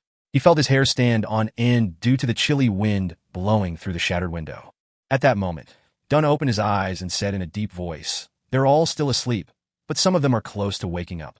That's good, that's good." Klein looked at the captain, not knowing what he was saying. Dunn surveyed the surroundings and said, "Clean up the scene, then get someone from the nearest police station to come over. Oh, and make a trip back to Zutland Street and get Fry to come help out." Klein gave the captain a deep look and nodded with his teeth clenched. "Okay." With Dunn's help, Klein quickly cleaned up the scene and left Madame Sharon's house through the front door. Walking through the garden and coming outside, Klein couldn't help but look back. All he saw was the silent nursery in the darkness. There was no light at all. He turned, his heart heavy. He soon located the nearest police station based on his memory. This was common knowledge to the Nighthawks. Knock, knock, knock. Klein knocked on the steel door. Some time later, the officer on duty passed through the courtyard with a lantern in hand. He opened the door and observed Klein suspiciously. "What's the matter?" Klein failed to force any expression. With a heavy face, he produced his documents and showed it to the police officer. "There's a serious murder case at 15 Osna Street. Immediately call for other officers to head there to help out." The police officer lifted his lantern and scrutinized the documents before putting his feet together and saluted. "Yes, sir." Having settled this, Klein headed back to Zutland Street on a rental carriage. On the way back, he sat in the dark carriage. His thoughts were in a mess and unfocused. Kinley is dead. I remember that he was recently engaged. His parents are still alive. What was the captain doing just now? Does he crave fresh blood? Or does he have other motives? His memory is still as poor as before, without any obvious improvement. This means that he doesn't have the warning signs of losing control. But he's known about the acting method for some time now. Does the fact that his memory hasn't improved mean that there's a problem? No. It must be because the captain is still figuring out the proper way to act as a nightmare. Yes, the most important reasons why Kinley died was because of sealed artifact 3-0271. It was the captain who gave it to him. What am I thinking? It was a logical decision back then. It was also the captain who suggested using sealed artifact 3-0271. Calm down. I cannot make blind guesses. But I cannot wait around either, or the situation might worsen. I'll send a letter to Madame Daly later and see if she knows what this situation means. Even if she doesn't know the exact answer, she'll definitely understand the signs of danger and inform the Holy Cathedral. That way, we can smother the problem in the cradle and get the captain back to normal. No, the captain might not have a problem. I might have misunderstood something. I'll see what Madame Daly says. Klein had already made a decision when the carriage arrived at 36 Zutland Street. He He was no longer flustered and helpless as before. He went up the stairway toward the entrance of the Blackthorn Security Company with heavy steps and opened the door from a key he fished out. The familiar setting calmed him down considerably. It reminded him of how he felt when he asked the captain for help every time something was wrong. Taking a deep breath, Klein went to the recreation room and found Fry reading alone under the gas lamp. Fry turned to look at Klein, his cold face revealing a look of concern and worry. "Did something happen? Where's Captain and Kinley?" Klein replied with a raspy voice. "Kinley's dead. He died at Madame Sharon's hands. We all made mistakes. The captain is guarding the scene. He needs your help there." Before they left, the captain had informed Fry about the general situation. He told Fry that if they weren't back within 2 hours, he was to send a telegraph to the Holy Cathedral. Similarly, since they had to apply for sealed artifact 3-0271 and enter Cheney's gate at night, Royale, who was guarding Cheney's gate, was also notified of the mission. According to the internal guidelines of the Nighthawks, a captain could permit the opening of Cheney's gate at night. If the captain was present, then only the captain could enter. Fry froze for a moment. Then he let out a sigh. He drew a crimson moon on his chest. He put on his coat and hat and headed out the door. When he walked past Klein, he suddenly said softly, "You don't need to blame yourself. Making mistakes is something we can never avoid. We must always trust our partners." "Yeah." Klein closed his eyes, his vision turning blurry. Klein and Fry first headed to the basement to notify Royale before locking the door to the Blackthorn Security Company and rushing to Madame Sharon's house. It was nearing dawn by the time they got Kinley's corpse and Madame Sharon's half-decapitated body back. Dunn stood in front of the mortuary, silently looking inside. It was some time before he turned to Klein and said, "Go home first. You just experienced an intense battle. You must be exhausted." "All right." Klein didn't reject the suggestion. He puckered his lips and stole a glance at the captain before quietly leaving the Blackthorn Security Company. He took a carriage back to Daffodil Street. Just as he had done the previous time, he easily entered his bedroom and locked the door. Taking out the silver ritual dagger, Klein sealed the room with a wall of spirituality. He then sat at his desk and wrote urgently, "Dear Madame Daly, I've noticed that there's something odd about the captain recently. During a mission, he secretly..." Klein stopped when he reached this point. His mind had gone blank. He didn't know how to continue or how to describe the incident. "Ha!" He threw the pen and crumpled the piece of paper in front of him into a ball. Looking at it, he pounded heavily on the table, sending a reverberating thump across the room. Klein closed his eyes and covered his face with his hands. He didn't move, as if he had become a statue. 5 minutes later, he sighed. He put down his right hand and burned the ball of paper with his spirituality. He watched it turn to ash as it fell into the bin. After organizing his thoughts, Klein took out a fresh piece of paper and wrote, "Dear Madame Daly, we just completed a mission and regrettably lost a partner. The exact details are as follows. Back then, I felt that with my present standards, my spirit vision was incapable of accurately ascertaining whether the servants were asleep or not, and that it was very troublesome to do divinations for every one of them. Thus, I returned with the intention of asking for the captain's advice. At that moment, through the mirror's reflection, I saw the captain kneeling beside Kinley's corpse with crimson blood covering his mouth. I'm not sure what exactly happened, nor do I know the state the captain is in. I hope that you can give me an answer." After writing this, Klein read the letter again with a heavy heart before folding it in half. He then set up a ritual and activated his spirit vision to summon Daly's messenger. He summoned the strange face, which was only a mouth without any eyes or nose. He saw the red tongue, laced with irregular sharp teeth, and 5 pale fingers on the tip of the tongue. Klein silently handed the letter over. When everything was restored back to normal again, he sat down and continued writing. This time he planned to ask Mr. Azek. "On a recent mission, something strange happened to my superior. He sent me away and kneeled beside the corpse of a teammate. His mouth was covered in crimson blood. Have you encountered something like this in your memories before? How can I help my superior?" Chapter 202. Confirming the situation. After folding the letter, Klein took out the copper whistle, put it to his lips, and blew hard. In the silence, illusory white bones came flying up from the desk like a fountain and finally formed a huge monster. It was almost 4 meters tall, still covered in a faint glow. Its head was still poking through the ceiling, looking no different from before. Klein flicked his wrist and threw the letter. The white bone monster caught the letter and gripped it tight. Klein blew the copper whistle again and saw the messenger break into illusory white bones and fall like rain before vanishing through the surface of the desk. Klein felt much calmer after finishing everything, but he didn't stop trying. He moved the chair back and stood up. He then walked 4 steps counterclockwise and entered the world above the gray fog. The lofty palace and the ancient modeled table appeared before his eyes, as though it would stay the same for tens of thousands of years. Klein sat at the fool's seat of honor. Then he took out the spirit pendulum from his left sleeve and conjured a yellowish-brown goatskin and a fountain pen in front of him. He wanted to divine the captain's situation that night. After some thought, Klein wrote the first divination statement. Dunsmith's abnormality would lead me into danger. In mysticism, divination that involved any danger to the diviner was hardest to infer. It was an instinctual ability of spirituality. In other words, as long as there wasn't an extremely strong disturbance, Klein would be able to get an accurate result from the divination about his own situation. This was also the reason why he would divine if there was danger in the mission, even though he knew that Madame Sharon had the ability to interfere with divination. He also knew that Madame Sharon wasn't strong enough to affect this kind of divination. In order to determine Captain Dunsmith's situation, he decided to eliminate all disturbances and perform the divination above the gray fog. He held the pendulum with his left hand as he recited the divination statement 7 times. He closed his eyes and entered a cogitation state. After a few seconds, he opened his eyes and they returned to their normal color. He looked at the topaz pendant, and he felt heavy-hearted because the pendulum was spinning clockwise. The rotation wasn't small, nor was the speed slow. It meant that the result was positive. It meant that Dunsmith's abnormality would lead him to danger, and the danger level was significant.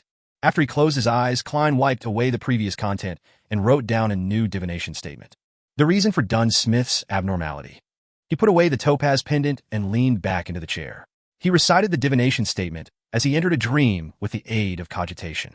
In the blurry, illusory world, he couldn't see or discover anything. There was nothing except gray fog. That means that there was insufficient information, so the divination failed.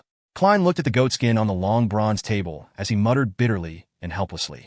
Suddenly, he felt a strong feeling of exhaustion. He realized that it was the result of an intense battle, continuous rituals, and multiple divinations. Klein wrapped himself up with spirituality and stimulated a rapid descent from above the gray fog and returned to reality. He had a few nightmares that night. The ending of each dream was either Kinley vomiting his organs or Dunsmith with crimson blood around his mouth. The next morning, Klein was on duty at Cheney's Gate, so he arrived early at the Blackthorn Security Company. At that very moment, Roseanne, Mrs. Oriana, and the other clerks had yet to arrive for work. Klein walked through the partition and saw the wide, open door and Dunsmith, who was seated in the captain's office. Dunn had taken off his coat, and he only had his white shirt and black vest on. He sat in his seat while he held a cup of coffee in his hands. He was staring at the wall in front of him blankly. His hair seemed dry, his gray eyes looked dull, and his face was showing obvious signs of weariness too. Even for the captain, who's experienced many similar incidents, it's still unbearable to lose 2 teammates in such a short period of time. Klein's heart winced as the scene of the shattered full-body mirror reflecting Dunn kneeling before Kinley's corpse with his face covered in crimson blood appeared once again. Klein clenched his teeth and looked away. After nearly 20 seconds, he composed himself and extended his hand to knock on the captain's door. Knock, knock, knock. Dunn put down his coffee cup as his gray eyes became deep again. He took a deep breath and said, "I've reported the matter to the Holy Cathedral," and they gave an initial reply. The church will compensate Kinley's family with £3,000, and the police department will give £1,000 as bereavement payment. A total of £4,000. To most middle-class citizens, that's wealth that can't be earned in a lifetime. Kinley's weekly salary was £7, making an annual income of £364. Adding in any bonuses and additional income, he would make at least £380. For £1,000 is equivalent to 10 years of his income. Such wealth can provide at least £200 of income a year. Although money cannot make up for the loss of Kinley, it's the only effective thing at the moment. Klein had many thoughts passing through his mind before he finally sighed. That's all we can do. The Church of the Evernight Goddess couldn't be faulted when it came to such matters. Dunn pulled his collar and said in a deep voice, "Go to the basement and take over Royale's shift." "All right." Klein nodded slightly. He turned around and walked towards the door. Then he heard Captain add as though he was talking to himself, "We'll send Kinley home later." Send Kinley home? His father, his mother, his siblings, his fiancée, how will they react? Klein's heart tightened, and he was somehow glad that he didn't have to face such sorrow. He knew it was the mentality of an escapist, but he was really afraid of seeing the agony in the eyes of Kinley's parents, or how his fiancée would seem to lose her soul. He was afraid to see their expressions of hidden resentment and afraid of hearing their sobbing. Klein quickened his pace and hurried to Cheney's Gate. He completed the shift change with Royale in silence. He sat in the duty room and occasionally took out his silver pocket watch and watched the time pass by slowly. After an unknown period of time, Klein suddenly heard illusory sounds that overlapped one another. He saw the 4 black dots appear on the back of his hand and understood that it was either Justice, the hanged man, or the sun praying to him. He had no way to answer them immediately. He could only wait till the notification ended, for more prayers to come, and until the next morning when he returned home. Having just fished his keys to open the door to his house, Klein saw the maidservant Bella wiping the dining table while his sister, Melissa, who was dressed up, and his brother, Benson, came downstairs. "Didn't you just go to Mass last week?" Klein asked curiously. Benson smiled and said, "That sounds like the memory of a person who hasn't gotten any sleep the entire night." Huh? Klein looked even more confused. "Today is the first day that the Return of the Count will be releasing tickets for sale," Melissa explained. Klein smacked his forehead and took off his hat. "I've been too busy recently. I totally forgot about it. Especially these past 3 days," he added with a sigh. Melissa looked at him with concern and said, "Your breakfast is in the kitchen. Eat it and get some sleep." "Benson and I thought that since we're going out, we might as well drop by St. Selena Cathedral to have Massachusetts." "All right." Klein waved and bade his brother and sister farewell. He had a simple breakfast and returned to his bedroom. After he did the preparatory work, he took 4 steps counterclockwise and entered the world above the gray fog. He saw that Justice and the Hanged Man's corresponding crimson stars were burgeoning and shrinking faintly. He extended his right hand and emanated his spirituality. Then, blurry images formed before Klein's eyes. Miss Justice's prayer sounded in his ears. "I pray for you to listen. Because of the Kalangos incident, my father hired a beyonder to protect me. There are also others who are watching over me secretly. It wasn't easy for me to finally find an opportunity to pray to you. I would like to apply for leave from the gathering next week. I believe this will pass soon." Klein subconsciously glanced at the blurry image. The image was filled with fog, and there seemed to be a huge bathtub with rippling water. Miss Justice was wrapped in a bath towel. He retracted his gaze and started listening to the Hanged Man's prayer. His description was different from Justice's, but he was making the same request. He too needed to ask for leave due to the aftermath of Kalangos' death. Klein nodded slightly and responded to their prayers respectively. "I'm aware." Then, he sent a message to the Sun's Crimson Star. "The upcoming gathering will be canceled temporarily. City of Silver." Derek Berg was paying attention in the training field. The sky above his head was still dark, with occasional flashes of lightning that lit up the sky. Suddenly, his vision went blurry before he saw the thick fog and the ancient palace that looked like the home of a giant. He also saw Mr. Fool, who sat in the depths of the gray fog. "The upcoming gathering will be canceled temporarily." His voice reverberated, but the view before Derek had already returned to normal. He wasn't shocked at such a magical incident because Mr. Fool contacted him in this manner to remind him before every gathering. Derek looked up at the woman in front of him subconsciously, a member of the City of Silver's 6-member council, Shepherd Lloydia. This terrifying expert kept switching between a smile and being aloof. She told every young man at the training field that they would join the patrolling troops soon and rid the dark monsters in the vicinity. That wouldn't be training anymore. Elder Lloydia didn't notice anything strange. She seems to be getting weirder. Is it because there's a high-sequence Beyonder's evil spirit among the souls that she grazes? Derek thought. Klein returned to his bedroom, threw himself in a bed, and quickly fell asleep. He dreamed about what had happened these past few days. Suddenly, he felt like he was being shaken by someone, and he suddenly woke up. Klein opened eyes and saw a gigantic white bone hand. The hand paused and threw the letter on the bed. Then, it vanished into thin air. Mr. Isaac's reply. Klein grabbed the letter, full of hope. Chapter 203, Mutant. Klein opened the letter, feeling both expectant and nervous before he began reading Isaac's reply. "I thought about a few possibilities regarding the scenario you described, and I remember a few things about vampires and mutants. Natural vampires were already on the brink of extinction before the dragons and giants bowed out of the stage of world history. Later on, they might occasionally be discovered. The vampires we usually talk about, as well as those mentioned in folklore, are more similar to Beyonders. I recall that the name of a potion in a particular pathway is called vampire. If your superior is now in a half-insane state, then it's very likely that he mistakenly consumed such a potion. The result of mixing 2 potions from different pathways makes a half-insane state a certainty. Yes, I vaguely remember the pathway of the Evernight, which is also the sleepless pathway. As you know, it can be interchanged at high sequences with the pathway of death and the pathway of giants. But it doesn't include the vampire pathway. Of course, we cannot rule out the possibility that your superior might have accepted it willingly. After all, vampires have a long life, an exceptional constitution, and excellent looks. When compared with these benefits, accepting a state of half-insanity is reasonable. Klein froze when he read the letter. He didn't expect Mr. Isaac to provide him with this much information. The death pathway is also known as the corpse collector pathway. It can be interchanged at high sequences with the sleepless pathway. I knew about this from Emperor Roselle's diary. But to think that it can also be interchanged with the giant pathway after sequence 4. The giant pathway is the one that the city of Silver possesses, which is also the present-day god of combat pathway. I've always suspected that giant King Ormur was the ancient god of combat. Yes, Emperor Rozel's diary described the Church of the Evernight Goddess and the Church of the God of Combat as mortal enemies. Could this be because the pathways they possess can be interchanged at higher sequences? If I follow this line of thought, I can find an explanation as to why the three ancient churches, the Church of the Lord of Storms, the Church of the Eternal Blazing Sun, and the Church of the God of Knowledge and Wisdom, are at odds with each other. That's because the pathways of Sailor, Bard, and Reader can be interchanged at high sequences. Yes, during the end of the previous epoch, the Pale Era, it is likely that the fall of death was caused by the Evernight Goddess and the God of Combat. The captain is perfectly fine usually, other than his poor memory. He doesn't show any signs of half-insanity. I can rule out the possibility of him consuming the vampire potion. Mr. Azek has recalled quite a number of things recently. Could the creeping hunger have really stimulated his memories? Klein nodded and continued reading the letter. Mutant isn't the name of a particular species. It's more like the description for many similar creatures. Under normal circumstances, they're no different from an ordinary human, but there is an innate, suppressed, twisted desire in their hearts. This desire erupts when they come into contact with a certain scene or object. They become monsters, succumbing to their desires for blood and massacre. After everything settles, they will return to normal again. They become slightly more merciless and unfeeling after each time their desires erupt. This will continue until their souls are completely twisted. The only example of this that I can recall is the werewolf.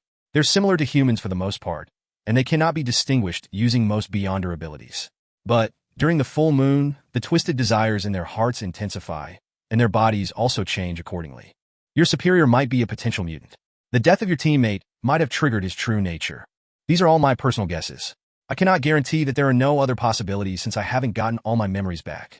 Perhaps your theory of this being a precursor to losing control can also explain this.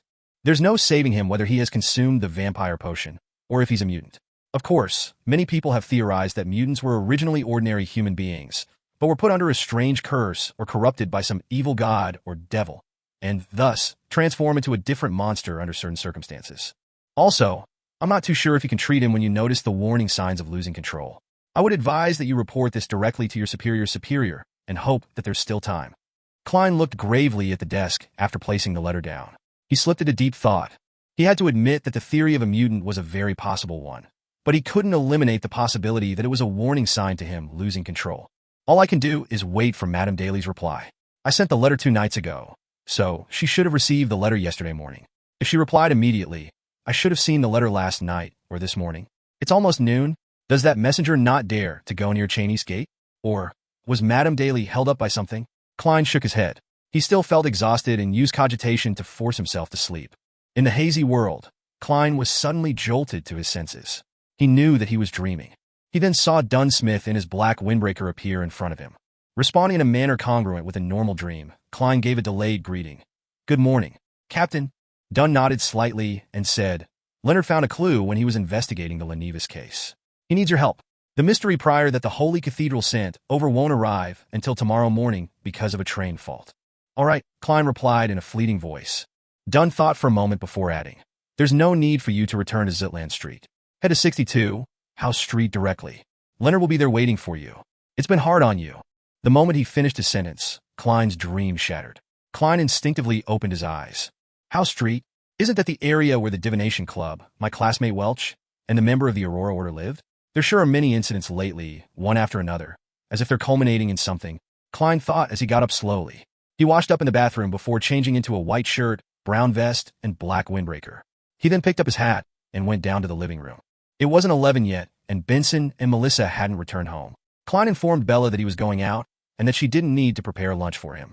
He then took a public carriage to House Street and saw the messy-haired midnight poet, Leonard Mitchell, whose hair exuded beauty, waiting for him in at Building 62. Leonard was still in a thin, white shirt despite the chilly September weather. He had paired it with beige pants. He swept his green eyes at Klein. This might be the building rented by Lenevis under a false name. How did you figure it out? Klein asked out of curiosity. Leonard pointed to his head. Since he found a clue from Hood Eugen and suspected that Lenevis was likely connected to that member of the Aurora Order, the cloth merchant Sirius Arapis, I had to change my line of thinking after my normal investigations revealed nothing. I started investigating the Aurora Order. The previous report told me that Sirius had interactions with many of the residents on House Street, so I searched every one of them and found a problem with this one. What problem? Klein asked. Leonard raised his brows.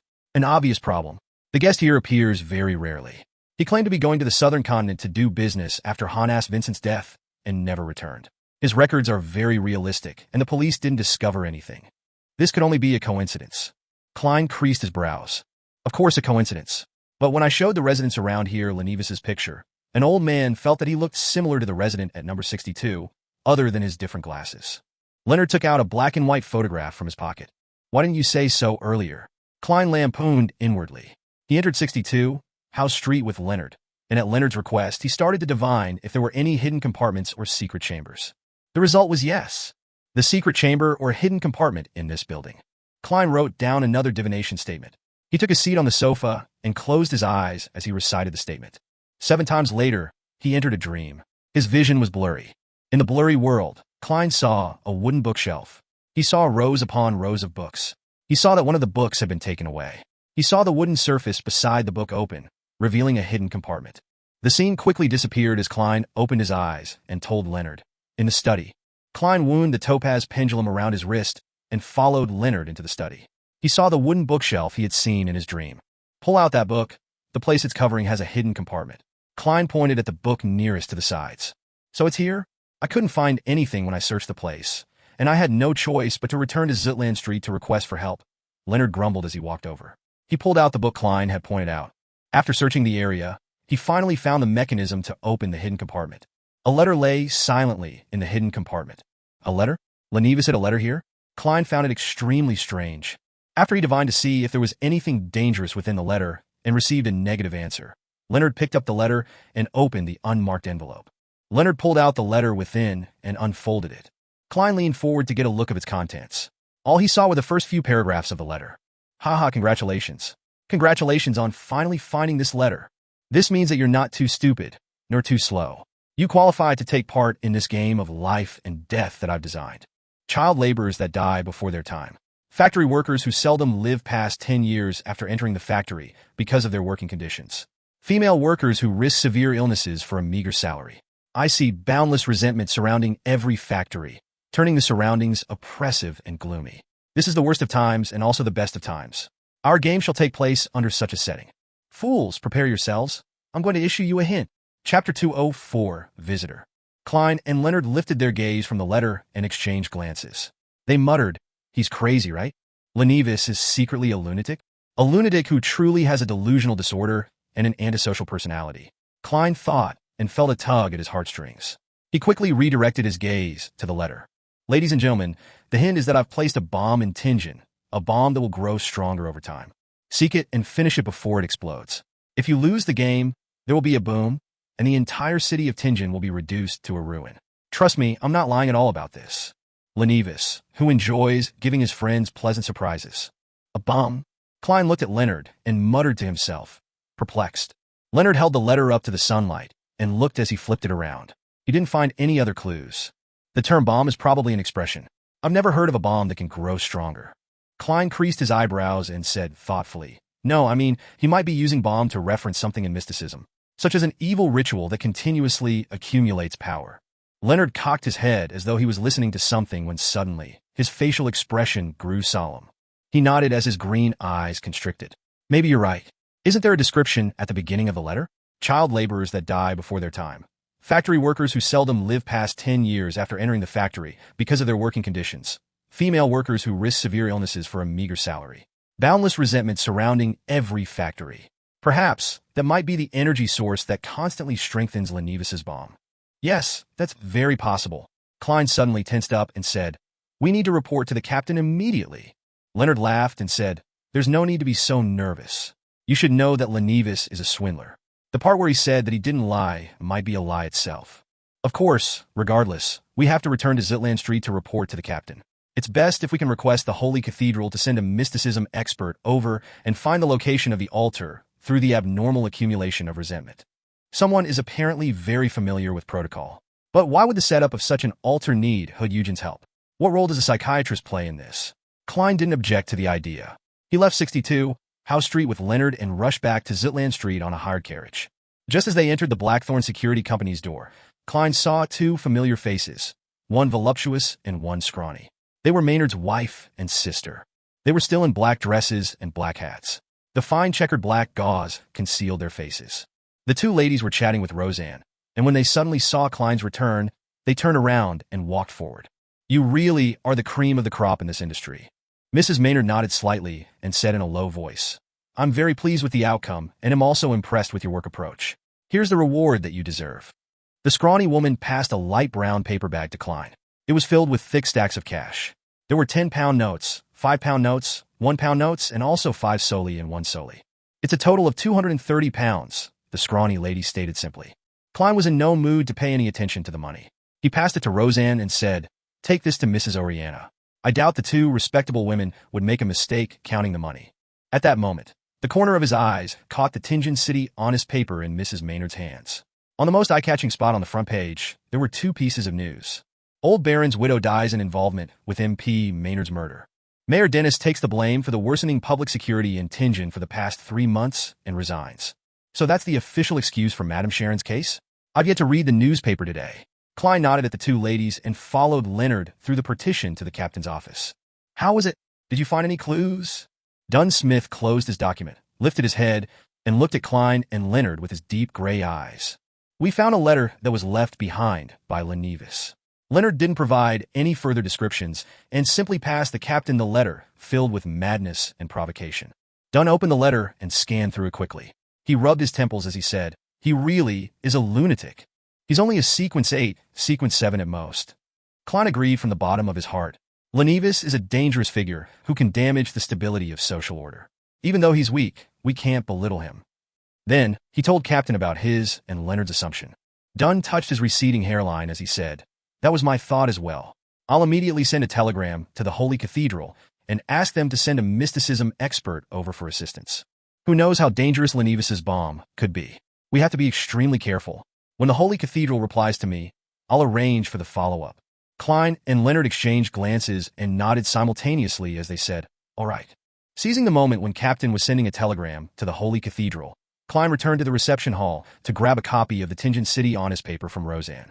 He stood at the partition and read the two articles with full concentration. The widow of the old baron of the Coe family, Madame Sharon, was suspected to be involved in the sudden death of Member of Parliament Maynard. The police received a tip and took action at night.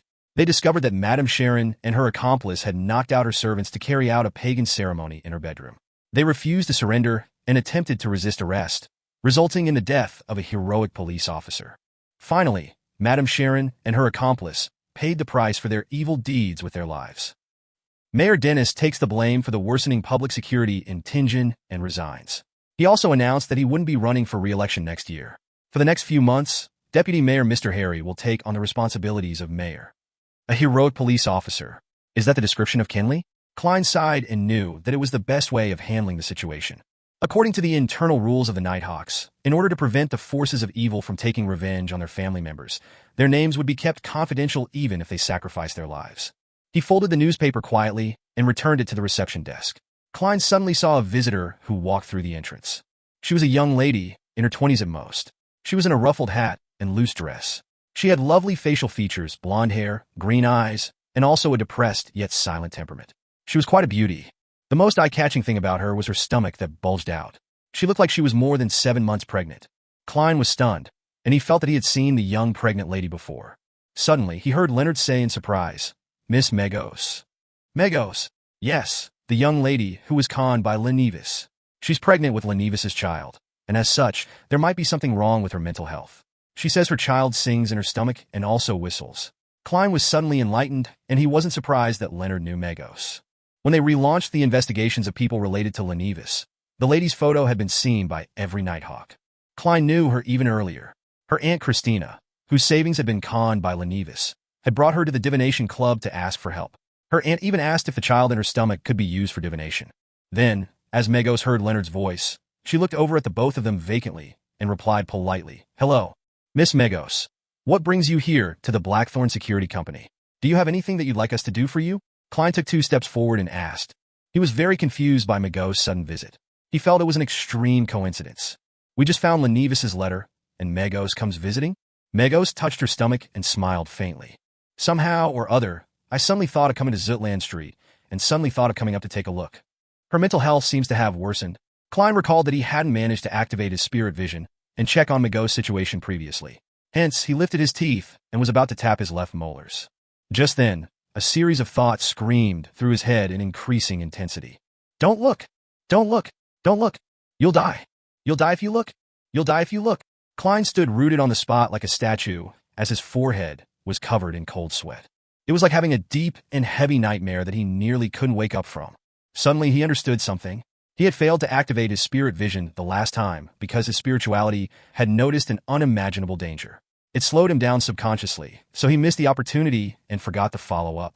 At that point, Klein had yet to digest the seer potion entirely, and he had yet to advance to sequence 8, so the warnings of spirituality were very subtle and difficult to notice. But now, Klein's spiritual foresight was so clear and obvious. After nearly 20 seconds, Klein finally shook off his paralysis. He looked sideways at Leonard and realized that the midnight poet was also covered in cold sweat, and his eyes were filled with horror. Suddenly, Klein understood what the bomb Lenevis was referring to. It's the baby in Megos' stomach. It's the baby that he left behind. Klein suddenly associated the description in the letter with Hood Eugen's answers, and he suddenly remembered something that he read in Emperor Rosel's diary. I started the Industrial Revolution with my own hands and personally ushered in the age of steam and machinery. But this will only become the hotbed for the descent of an evil god upon this world. Klein's pupils constricted as he thought of a possibility that he instinctually refused to admit. No, that's not right. The baby in Megos' stomach can't be the son of some evil god or an evil god waiting to descend upon the world. No. Why would Hood Eugen do such a silly thing? Although his psychiatrist power can help Lenevis fool Megos and use her as a spawning vessel in her semi-unconscious state. No. The resentment of child laborers that die before their time, and the factory workers and female workers who live less than 10 years aren't helping the son of an evil god to grow rapidly. No. Why you may not look directly at God. Chapter 205, Urgent Arrangement. Klein instinctively reached for his pockets. He held the flaring sun charm in one hand and Azek's copper whistle in the other. He acutely noticed that the cold, gentle beyonder feedback of the latter had vanished as if it was being suppressed by an invisible power. However, the former was still warm and comforting. Making use of this comforting feeling, Klein entered a half-cogitation state. He blocked out his feelings of worry and didn't leave anything to chance. He turned and shot a look at Leonard Mitchell, then tipped his chin toward Megos. He then controlled his expression with his clown abilities and smiled at Megos. Do you want coffee, black tea, or a nothing at all? Megos stroked her stomach as if she was listening to something. A cup of warm water. I suddenly thought of chatting with you guys about Lenevis. I have the feeling that you know a lot. Who told you that? Leonard was no longer the frivolous guy that he usually was. His smile had turned rather stiff. Megos suddenly giggled. My child told me. He knows a lot. He's very smart. Klein fought back the urge to curse. He turned to the partition and signaled to Leonard to keep Megos calm. Leonard forced a smile and pointed toward the sofa. That's exactly what I'd like to talk about. We want to have a chat with you about Lenevis. Behind the receptionist's desk, Roseanne looked on in confusion. She suddenly realized that she didn't need to do anything. Klein quickly made his way past the partition and directly pushed open the door to Dunn Smith's office, then closed the door with a bang. He saw Dunn looking shocked before turning serious and saying in a heavy voice, Captain, something serious has happened. I know what Lenevis meant by bomb. Dunn stood up and pointed outside. Megos! He had obviously heard Leonard's shocked exclamation, but he was unable to see the looks of fear and cold sweat on his teammates' faces. Klein nodded and explained quickly. I tried to activate my spirit vision to observe Megos to ascertain her mental condition, but my spirituality stopped me from making the attempt. It kept warning me not to look, that I would die if I did so. This made me recall a saying, you may not look directly at God. Even if the fetus in Megos' stomach isn't an evil god attempting to descend upon this world, or the spawn of an evil god, it's definitely a legendary creature.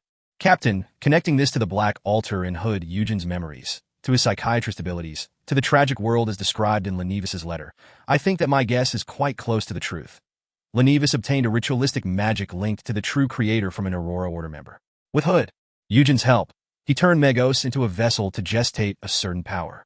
Then, this power will make use of the resentment, oppression, and gloominess surrounding the factories to quickly grow until maturity. In other words, the ritual itself needs this resentment, oppression, and gloominess in order to succeed. Dunn considered Klein's words seriously for nearly 20 seconds before nodding with a solemn expression. I'll ask for assistance from the Holy Cathedral immediately. Let's hope that the baby in Mego's stomach can still wait. Of course, we can't just sit back and do nothing. Tell Leonard to keep Megos calm and keep her company. Notify Mrs. Oriana, Roseanne, and the rest. Get all the non-combatants to evacuate. I'll head to the back of Cheney's gate after I send a telegram. We have to prepare for the worst, which is if Megos' baby is born before the arrival of reinforcements from the Holy Cathedral. As captain of the Tinjan Nighthawks, I have the authority to use St. Selena's ashes during emergencies. St. Selena's ashes. The ashes of a high-sequence beyonder. The core seals within Cheney's gate. Klein's worries eased a little. He quickly thought of other things. Captain, we can also ask for reinforcements from the mandated punishers and the machinery hive mind. They should have similar holy items. Klein suddenly had a stroke of inspiration as he muttered to himself. Lenivis's case was originally under the purview of the mandated punishers. Old Neil and I were there to help when one of their senior members lost control. As he spoke softly, his voice grew to a crescendo. Captain, can you ask the mandated punishers if the member who lost control was tracking or keeping Megos under surveillance? Are you suspecting that he lost control because he got corrupted by the baby in Megos' stomach? They were responsible for Megos when the investigation was happening. Dunn answered seriously. We cannot delay any further. Go to Mrs. Oriana and the rest. I'll take this time to send a telegram to first ask for assistance from the Holy Cathedral. Then I'll inform the mandated punishers and the machinery hive mind. Yes, I'll also have to send a telegram to the police department and see if they can come up with an excuse to evacuate the citizens nearby. All right. Klein had taken a few steps out of the room when he suddenly recalled something. He thought about the coincidence of Megos' sudden visit. The image of the building with the red chimney appeared in his mind. He turned around quickly and said to Dunn, Captain, one more thing. Do you remember the coincidences I told you about? The clue to the Antigonus family's notebook in the house opposite the kidnapping. Ray Bieber, who didn't make it out of Tinjan in time. Hanas Vincent exposing himself because of a coincidence, and how a member of the Aurora Order lost his life because he chanced upon me, etc. All these coincidences are very subtle and hard to detect. But the fact that Megos suddenly came looking for us right after we discovered Lenivis's letter is too obvious and direct. This coincidence was already laid bare before us. It's no longer hidden. I think that the person behind this will soon take center stage. Also, why would Madame Sharon take the risk in killing Member of Parliament Maynard? Is this also a coincidence? Dunn thought about it and gave a solemn reply. I'll include this point in the telegram. Klein didn't waste any more time. He exited the office and went straight for the accountant's room on the opposite side. Mrs. Oriana was preparing the budget for the last 3 months of the year. She wanted to complete it in advance, just in case the captain forgot about it again. When she saw Klein enter, she greeted him with a smile. Lad, what claims do you have to submit today? Klein exhaled. Mrs. Oriana, we will be on vacation today. Go back home immediately. Oriana froze for a while, looking at the serious face before her in a daze. A few seconds later, she stood up in a fluster. All right, Klein added in a hurry. Help me inform the rest of the clerks in the office and the armory.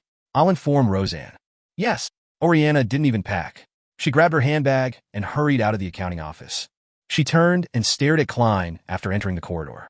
She drew a crimson moon near her chest and said, All of you will be blessed by the goddess.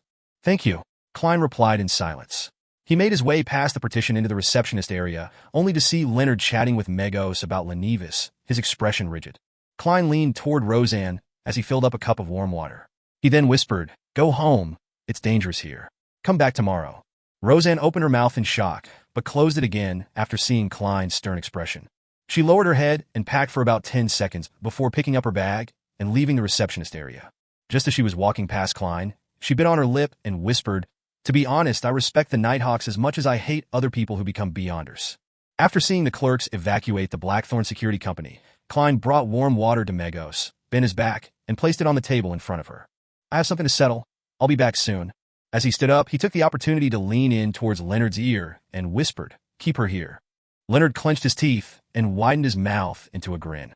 He continued his conversation with Megos and noticed that Megos was getting a little restless, as though she was losing her focus. Klein returned to the captain's office, only to realize that Dunn had already gone underground. There was a telegram on the table. It was the reply from the mandated punishers. Yes, we will be there immediately. Yes, the mandated punisher did lose control because of Megos. Klein couldn't calm himself down as he made his way to the corridor. He didn't know if he was waiting for the captain to retrieve the holy ashes or for reinforcements to arrive. I wonder if high-sequence beyonders can teleport. I don't think so. He paced around a few times, suddenly feeling peaceful. He saw that the gas lamps on both sides of the corridor were now dyed a faint blue. Amid the darkness, Dunn followed the stairs into the corridor. In his palm was a square, palm-sized box of ashes. This box looked as though it was made out of pure silver, but it also felt like it was human bones. It was carved with many mysterious patterns. Klein felt colder the closer he was to the box. It was as if the cold was rapidly seeping into his blood. Dunn's face was bathed in an icy blue light. He told Klein, "Go to Cheney's Gate and pick out a sealed artifact with the highest offensive ability. Decide exactly which one with your own judgment. I've already told Sika and the keepers inside. Take note of the hidden threats. Of those, there are 3 Grade 2 sealed artifacts, which are... Oh, now that I've taken out the ashes of St. Selena, Sika and the keepers cannot leave their positions now." At this point, Fry and Royale were both at Kenley's house for the funeral preparations. The Archbishop at St. Selena Cathedral had gone to the countryside to preach. "All right." Klein didn't hesitate, immediately turning towards the basement. When he was nearing the intersection, Klein suddenly stopped. He knew that most of the sealed artifacts behind Cheney's Gate at Tingen City were Grade 3 and wouldn't have much of an effect on the baby in Migos' stomach. It was at the very least a legendary creature. The mutated sun's sacred emblem might work, but it takes too long to have an effect. It's unsuitable for this. There are only 3 Grade 2 sealed artifacts in Tingen City, and they're all very dangerous artifacts that can easily result in my death. I estimate their powers to be about the same as my Flaring Sun charm, so I cannot have too many reservations later. I'll use the Flaring Sun charm without any hesitation. It would definitely be as powerful as a Grade 2 sealed artifact. After all, it has the power of divine blood in it. Klein's mind whirled as he nodded indiscernibly. He felt for the Flaring Sun charm and Azek's copper whistle in his pocket, but he was surprised to find that the sensation of the latter was back. Regardless of whether it was useful or not, Klein took out a pen and paper set that was used for divination and wrote a short message. "The person who made my fate disharmonious and stole the skull of your child has appeared. He has arranged for Megos to enter the Blackthorn Security Company at 36 Zitland Street. It's highly likely that Megos is harboring the son of an evil god. The situation is very urgent." He put away his pen and folded the piece of paper. Klein took out the copper whistle at the intersection and blew, then watched the giant skeleton messenger appear before him. Chapter 206, Grade 2 Sealed Artifacts. In the corridor within the deep and serene basement, the nearly 4-meter-tall bone messenger disappeared before Klein's eyes after taking the letter. When all that was left of the surroundings were the classic gas lamps embedded in the walls, he put away Azek's copper whistle and walked towards Cheney's Gate. As he was writing the letter, he had already decided on which sealed artifact to pick. Firstly, it would be almost impossible for the Grade 3 sealed artifacts to have any effect on the baby in Migos' stomach, unless it was an item like the mutated sun's sacred emblem, which had hidden powers. But at that very moment, in such a situation, Klein wasn't in the mood to explore or research a secret that might or might not exist. Plus, most sealed artifacts would carry a certain level of danger for the user. So, Klein eliminated the Grade 3 sealed artifacts that would weaken the user without affecting the enemy. Secondly, the Tingen Nighthawks didn't have any Grade 1 sealed artifacts and only 3 Grade 2 artifacts. That was originally a secret that Klein wasn't allowed to know, but due to the urgency of the situation, Dunn made use of an emergency clause and told him the general situation. Dunn Smith couldn't hold any other sealed artifacts at the same time while holding St. Selena's ashes. And behind the Tingen City's Cheney's Gate, there were 3 Grade 2 sealed artifacts, 2-030, 2-078, and 2-105. The name of 2-030 was inexhaustible poison. It originated from a Beyonder with an unknown sequence name who suddenly went mad and cut his wrist to commit suicide. He let his blood flow into an ordinary silver cup. But when his blood ran dry, the silver cup wasn't filled, and the liquid in the cup became crystal clear and alluring. It was a temptation that even a Sequence 5 Beyonder had failed to resist. After he drank the liquid, he died of poisoning on the spot. After the person died, the poison seeped out through his pores and pooled together again. Its volume was the same as before he drank it, not one bit less. Dunn said that the researchers in the Holy Cathedral suspected that the poison could kill a high-sequence Beyonder. However, the question lay within the fact that it was almost impossible for a high-sequence Beyonder to be tempted to drink it. Furthermore, the traits of 2-030 were obvious, so no one would consume it by accident. If one wanted to poison them, they had to first capture them, seize control of them, and then force it down their throat. But then, why go through the trouble? 2-030 would constantly tempt the living things around it to drink it. The user had to be fully focused on resisting its power. Any slight negligence would make one drink the poison as though it was only natural to do so. When Dunn finished his description, Klein decided, almost instantly, to not pick that sealed artifact. The name of 2-078 was Door of Death. Its appearance was like a normal wooden door. Any living thing that passed through it would die instantly. No high-sequence Beyonder had ever participated in the test. It possessed living traits and constantly attempted to escape. It could change its appearance and disguise itself into pre-existing doors. If the user made any mistakes, he would lose control of it. Then, he would need to be careful and not pass through any door near him. He would have to try to wait at the original spot for help or break through a wall to escape. Klein thought of using 2-078, but after re-evaluating the latter two, he felt that the intuition of a legendary creature would be very sharp and would be able to differentiate whichever door was the door of death. In the end, he decided to pick 2-105. The name of the sealed artifact was Blood Vessel Thief. It looked like a thick, stiffened blood vessel. Anyone who touched it, regardless of whether they were protected or not, would have their life stolen. In the beginning, it wouldn't be obvious. But if one didn't break contact with it, the effects would be visible half an hour later. Dunn said that a Sequence 5 heretic held onto it for 2 hours. He turned from a brawny man in his 30s into a hunched old man who had loose skin, thin white hair, and missing teeth. The most important trait of 2-105 was that the person wearing it would have the chance to steal an ability from a target within a specific range. Even high-sequence Beyonders could be robbed of their abilities, but the probability was smaller. Within a 10-minute time period, the person who was robbed would lose the corresponding ability, while the person who wore the item would be able to use the ability skillfully. 10 minutes later, the ability would vanish, and the person who was robbed would need to wait a couple of days to recover. Regardless of whether it works or not, it will at least raise the probability of success from 5% to 10%. I'm the king of yellow and black who wields good luck. After all, besides, our main goal is just to take precautions and make preparations to deal with the worst-case scenario. We won't necessarily have to take action. Hopefully reinforcements will arrive soon. Klein stopped outside the duty room, showing no signs of hesitation anymore. About the negative effects of sealed artifact 2-105, he wasn't worried because he wasn't planning to use the artifact himself. His plan was to give it to Leonard, as he already had the Flaring Sun Charm and Azek's Copper Whistle, who he had no idea if it would still be suppressed. My dear poet, it's time for you to show your true secret. Klein muttered and saw Sikatron standing by the duty room. With her white hair and black eyes, the part-time author remained silent for a few seconds before saying, "Why don't you guard Cheney's gate? I'm stronger and more experienced than you. But you don't have Flaring Sun Charms." Klein replied with a smile, "Madam, I'm already a Sequence 8. It wouldn't be safe here either. There are many sealed artifacts that possess living traits that are itching to take action. Well, if we fail, the people here will definitely not survive. Heh, our goal upstairs is to buy time and wait for reinforcements. It might be safer than being around Cheney's gate." Sikatron puckered her lips slowly and drew a crimson moon on her chest. "May the goddess bless all of you." As Dunn didn't have the time to write the document in time, Klein couldn't enter Cheney's gate directly. All he did was watch Sikatron push open a tiny crack and enter. After a few minutes, she appeared by the door, and she was holding a thick, blood-tainted, pale blood vessel in her left hand. Klein extended his hand to take it, and he immediately felt a faint current surging in his body. In the reception hall of the Blackthorn Security Company, Leonard had already shaken off his stiff state from earlier, and his expression didn't look abnormal as he talked about the recently discovered house that Lenevis rented before. "Is that so? He never told me about it before," Megos replied normally, creasing her eyebrows slightly.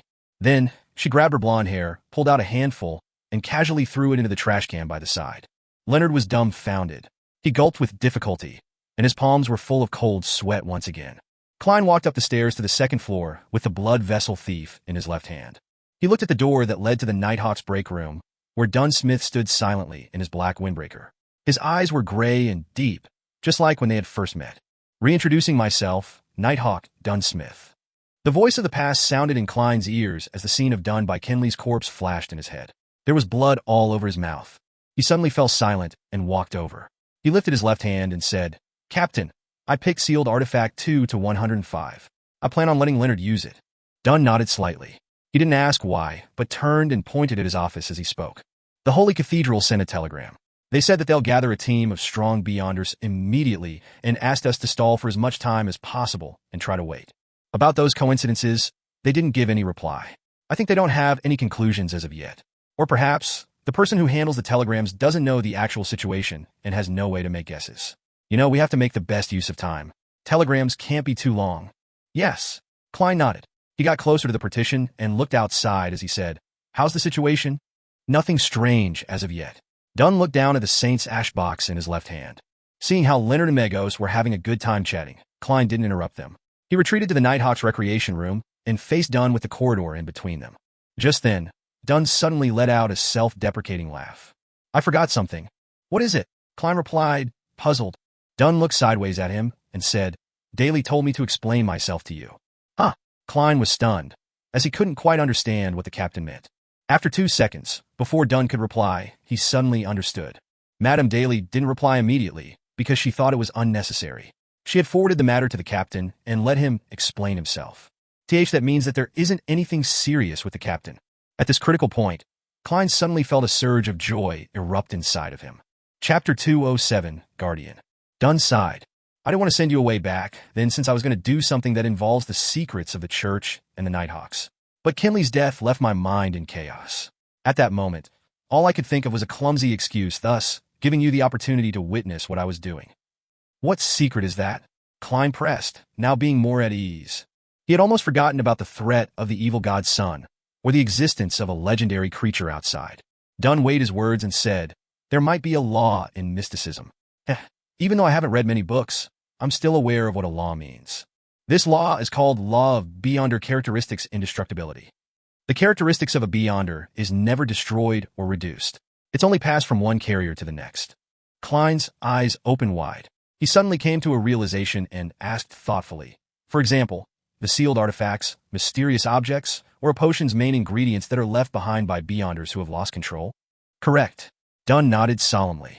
This isn't only the case for Beyonders who lose control. It's also the same for normal Beyonders after they die. The same. Klein mulled over Dunn's description, now having a faint idea of what the captain was doing. He suddenly recalled when the suited clown died. He recalled the blue, thumb-sized blood sphere that was suspended beside the corpse of the suited clown. Fry's explanation had been that there would always be strange transformations after a Beyonder died. Dunn continued with his deep gray eyes. But what's different about Beyonders who lose control is that a Beyonder who dies normally won't leave behind ingredients or objects.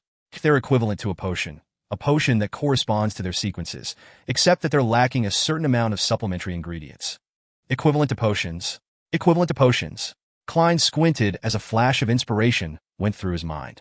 The endless darkness in his mind was illuminated in that instant. He suddenly understood many things, figuring out why the Beyonder pathways wouldn't be broken, even if the creatures used as main ingredients were going extinct. Apart from using substitutes, one could also simply use the remains of Beyonders. That should also be the reason why they only handed out complete potions at the higher sequences. Another reason is to prevent the formula from being revealed to people adept at divination or mediumship rituals. Many guesses went through Klein's mind. Dunn looked at the recreation room and explained in a deep voice. A few years ago. Well, I can't exactly remember just exactly how many years it was, but I wasn't the captain of the Nighthawks back then. I unexpectedly realized this problem, and after interacting with Daly, who had just become a Beyonder, I immediately sent a report to the Holy Cathedral. The Holy Cathedral told me to keep it a secret and gave me 2 choices. That's also the reason why it's me and not Daly who's explaining this to you. Whoever exposes this is responsible for it. The first choice was to pretend to know nothing, just like a large number of Nighthawk captains and deacons, and allow the Holy Cathedral to continue dealing with the remains of Beyonders who died through normal means. The second was for them to give me a unique, simple ritual and the corresponding techniques. It would allow me to temporarily consume the items produced by the unique characteristics within a limited period of time. Well, this is only suitable for sequences of the same pathway at my level or lower. This would augment my Beyonder characteristics, and I would also become more powerful. In terms of abilities regarding dreams, my powers now are not too different from a sequence's excess. That's also the reason why I dare to deal with Madame Sharon. So that's why. To think that something like this exists, Klein slowly exhaled. He finally understood why he couldn't come up with a logical explanation despite his best efforts. That was because he didn't have all the relevant information and was unable to fill in the blanks. Yes, this does match the law of Beyonder Characteristics Indestructibility. Would consuming these characteristics cause a qualitative change in the captain by constantly accumulating them? Klein allowed his mind to wander. After glancing at him, Dunn let out a bitter smile. I chose the second option, but not because I wanted to become more powerful. If I wanted to become more powerful, quickly digesting a potion and receiving an advancement is the best and most direct way. Yes, Klein agreed sincerely. Consolidating the characteristics of the potions of the same sequence will increase the risk of losing control at the same time as it improves your abilities, right? Dunn shook his head solemnly. No, these are the remains of normal Beyonders and not Beyonders who have lost control. Well, after I came to know of the acting method, I realized that it would increase the difficulty of digesting the potion. Then why do you still continue? Klein asked in shock. Dunn placed his hand into his pocket, intending to take out his pipe, only to find that he had left it in his office. He shook his head and let out a self-deprecating smile. I just said that becoming more powerful isn't the reason why I consumed their remains. Having said that, he paused, his eyes wandering to the blue flicker of the gas lamp opposite where he was standing. They were all my partners. We've gone through many things together. We've dealt with monsters in the darkness and insane heretics together. Some of them have saved me, and I've saved quite a number of them. We walked together in the silent night. We fought together in battles that aren't visible to the general public. We faced danger together. We had each other's backs. I really can't bear to part with them. I remember the lad hit. He broke into tears the first time we went on a dangerous mission. I remember Adelaide. He was Roseanne's father. He once blocked an evil curse from me with his arm. I remember the lady, Dwayne, and her warm temperament which was like the dawn. She would always silently record the things we encountered. I remember Kinley being someone who knew how to do many things like play the 7-string guitar, sing, tell stories, even though he wasn't tall. He was more like a poet than Leonard. I miss them very much. I hope to continue fighting with them, to continue dealing with the monsters in the darkness, to deal with the crazy heretics, to protect Tingen City with them. Thus, I chose to consume their remains. Dunn's gray eyes seemed to flicker. His reliable and dependable persona broke down considerably at that moment. His lips arched upward slightly as he continued, "They're still with me in my dreams.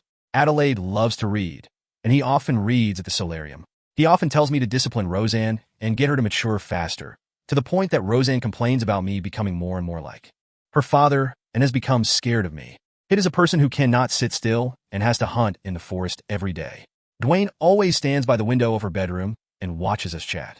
Kinley, who recently joined, created his own 7-string guitar and sings while strumming it. I really miss them," Captain Klein subconsciously muttered.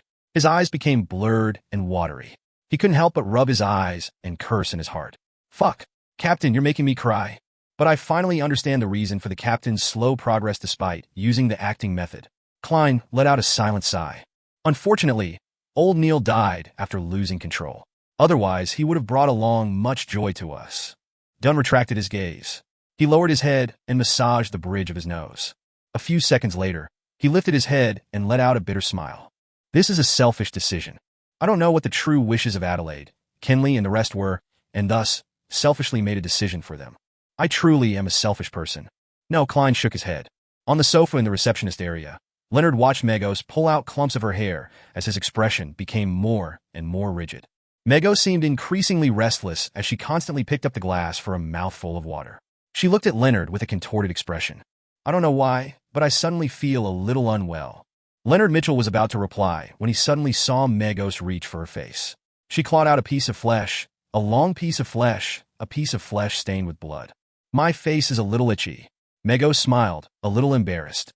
The edge of her lips spread to where her cheekbones were, revealing a row of white teeth and bright red gums. "Fuck," Leonard cursed out silently. He felt that the situation was worsening way too quickly. His lips quivering, Leonard turned to listen as his expression immediately turned steely green. He forced a smile and apologized to Megos, who was clawing out pieces of her flesh. "I need to use the bathroom." "All right." Megos' tone became ethereal. She rubbed her belly and said, "My child is a little restless." Leonard didn't reply. He hastened his footsteps and approached the partition. After entering the corridor, Leonard stared deeply at the box of ash in Dunn Smith's hands and exhaled in exasperation. Following that, his expression turned firm. "Captain, I'm afraid that it's too late. We have to deal with Megos and her baby immediately. Otherwise, the whole of Tingen will suffer terrible losses. This isn't something that can be avoided just by evacuating the citizens around us. I know that you've already sent such a telegram." Dunn knitted his eyebrows and asked, unusually stern, "Are you sure that the situation has worsened to such an extent?" "Yes. In no more than 3 minutes, Megos will undergo a mutation, and her child will descend upon us," Leonard said with a certain tone. At the same time, he glanced at the thick, large blood vessel wrapped around Klein's hand and said, "Sealed artifact 2 to 105? Let me use it. I can better utilize its abilities." "All right." Klein didn't hesitate to hand the blood vessel thief over to Leonard. That was something he intended to do so from the beginning. At that moment, Dunn tugged at his collar and patted down his windbreaker. He spoke with a determined tone, "I'll head out with St. Selena's ashes first. Come out after 10 seconds. Remember, come out only after you finish counting to 10. Then, regardless of my condition, Direct your strongest attacks at Megos and her baby without wasting any time. With that said, he turned around and walked towards the partition with the urn of ashes. Captain, Klein let out a shout, his lips dry. Captain, Leonard also shouted. Dunn stopped and looked back. He had a gentle expression as he said with his mellow voice, "Don't worry about me. I'm not alone. Adelaide, Dwayne, Hit, and Kinley are all fighting alongside me, no matter what kind of danger I face." He paused for a moment before speaking, his gray eyes gentle. "There's no need to be too nervous as well. We're guarding Tinjin City." His lips arched upwards, forming his usual smile. After saying those words, he didn't stay any longer. He stepped through the partition, his black windbreaker following behind him. Captain, Klein and Leonard shouted at the same time, their tears falling uncontrollably, but Dunn didn't slow down. "We are guardians, but also a bunch of miserable wretches that are constantly fighting against threats and madness." Chapter 208. Cry. Beep, beep, beep. The telegram set up in the captain's office suddenly came to life, seemingly having received a new telegram. But Klein and Leonard couldn't be distracted. They were counting the movements of the second hand on the clock as their red eyes welled up with tears. 10, 9, 8. Just then, Dunn Smith carried the silver, bone-like square box into the reception hall with a solemn expression. Megos, who was pulling out clump after clump of blonde hair, tore a wound that was deep enough to show her bones. It was as though she was triggered by something. She suddenly stood and pointed at Dunn Smith in his black windbreaker. She shrieked, "You want to kill my child? You want to kill my child?" Boom! The shrill and terrifying voice reverberated. Klein felt like he was being struck in the head with a sledgehammer. He suddenly forgot to count as he had a headache and felt dizzy. His vision went red, and there seemed to be liquid flowing from the tip of his nose. He subconsciously looked sideways, and he saw the corner of Leonard Mitchell's eyes. The tip of his nose and the corners of his lips were covered in fresh blood. His face was extremely pale, and his body was wavering as though he was about to fall. "I'm probably in the same state." Klein reined back his thoughts and continued to count in silence as he skipped 2 numbers. 5, 4. Struck by the terrifyingly sharp voice, Dunn Smith's deep gray eyes were filled with red veins. Every single strand was crystal clear. The blood vessels in his face protruded out as well, every one of them like a poisonous snake. There was also a gurgle as red liquid flowed out of his ears as well. Despite that, he did feel dizzy. Other than his right hand pausing, his strong willpower drove him to press down on St. Selena's urn and open the lid. Inside the box, there was deep darkness. In the darkness, there was fine resplendent sand. The scene was magically beautiful, just like a starry night being stored in a box. The surroundings suddenly became dark, and the darkness engulfed the entire reception hall. In the air, there were countless black, cold, and smooth threads were floating. They surged towards Megos and entangled her almost instantly. It wasn't like a spider web, but more like the tentacles of some unknown creature. Megos had already torn out her right eyeball. It hung by a thin cord of flesh underneath her eye socket. She stared at Dunn Smith with hatred as she roared, "You must die." Bang! Dunn was cast away by a formless force and slammed heavily into the wall opposite. The wall cracked, and bricks were thrown up. He spat a mouthful of fresh blood onto the ground, but both his hands were still tightly holding on to St. Selena's urn. He held onto it for dear life and kept it from falling to the ground. Those countless black, cold, and smooth threads tightened and bound Megos firmly to the spot. No matter how much blight-tainted flames rose up suddenly, or how her skin began to secrete a liquid that smelt like brimstone, neither of those defenses dealt any damage to the threads holding onto her. 3, 2, 1. Klein and Leonard dashed out through the partition simultaneously. One of them was holding onto a warm, thin gold slice, and the other had already aimed his 5 fingers with the blood vessel thief wound around his left wrist at Megos. Megos, who no longer looked human, struggled as flesh protruded from both sides of her shoulders. They were a mixture of blood vessels and green veins, round like a child's head. Above the 2 heads, cracks rapidly spread and seemingly turned into a pair of eyes. Megos suddenly noticed danger approaching, and she opened her mouth. The corner of her lips cracked all the way up to her ears. She was going to deal the blaspheme curse to every enemy that attempted to harm her child. At that moment, Leonard clenched his left hand into a fist as his wrist made a half-turn. His pale face turned livid, and the vessels protruded like bunch of tiny poisonous worms. Megos' blaspheme curse was left stuck in her throat as it came to a sudden halt. She seemed to have lost the ability to speak and the ability to evoke curses. Klein seized the opportunity and muttered an ancient Hermes word in a deep voice. "Light! I want light, and there will be light." He suddenly felt the thin gold slice that was covered in mysterious patterns become boiling hot as he saw it emit a blinding light, as though it had become a miniature sun. Right on the heels of that, Klein injected more than half his spirituality into it and threw the flaring sun charm towards the restrained Megos. The reception hall instantly turned transparent as darkness and gloominess vanished simultaneously. The black fine threads that entangled Megos shrank, as though they were instinctively avoiding something. But before Megos obtained her freedom, she already saw the sunlight. At some point in the fight, a hole had ruptured in the ceiling of the Blackthorn Security Company, and the hole went all the way to the rooftop of the third floor. The bright blue sky and glaring sunlight shined through simultaneously. The thin gold slice combined with the sunlight above Megos and immediately expanded in size. It went from a spherical light to a sphere with countless flames spiraling around it. Rumble! The entire building shook vigorously, and the glass windows on the nearby streets shattered. However, the power of the spherical light concentrated its might at its core, without dissipating much. It enveloped Megos, and the light was so glaring that Klein, Dunn, and Leonard couldn't open their eyes. Klein held back his tears and looked through squinted eyes. He saw that the light had dispersed, but the flames were still soaring. Among them, there were many black ashes dancing in the air. Megos and the baby in her stomach were nowhere to be seen, just like the coffee table, water glass, newspaper, and sofa in the area. Is it over? Did we finish the son of an evil god before it descended upon this world, taking his mother out at the same time? Klein still couldn't believe it. His experience of playing video games told him that the final boss couldn't be taken care of so easily. Suddenly, he felt goosebumps all over. His clown instincts told him that there was extreme danger approaching. Without thinking, Klein rolled to the left abruptly. Just then, a long arm with an extremely sharp, white bone blade cleaved the spot, seemingly out of nowhere. The monstrosity had an abnormal beauty, and it floated in midair. It was unbelievably fast and almost impossible to dodge its attacks. Whoosh!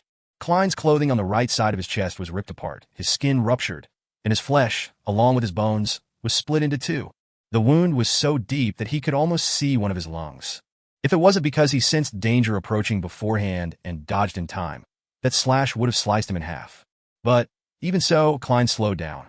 Extreme pain filled his head and scattered his consciousness.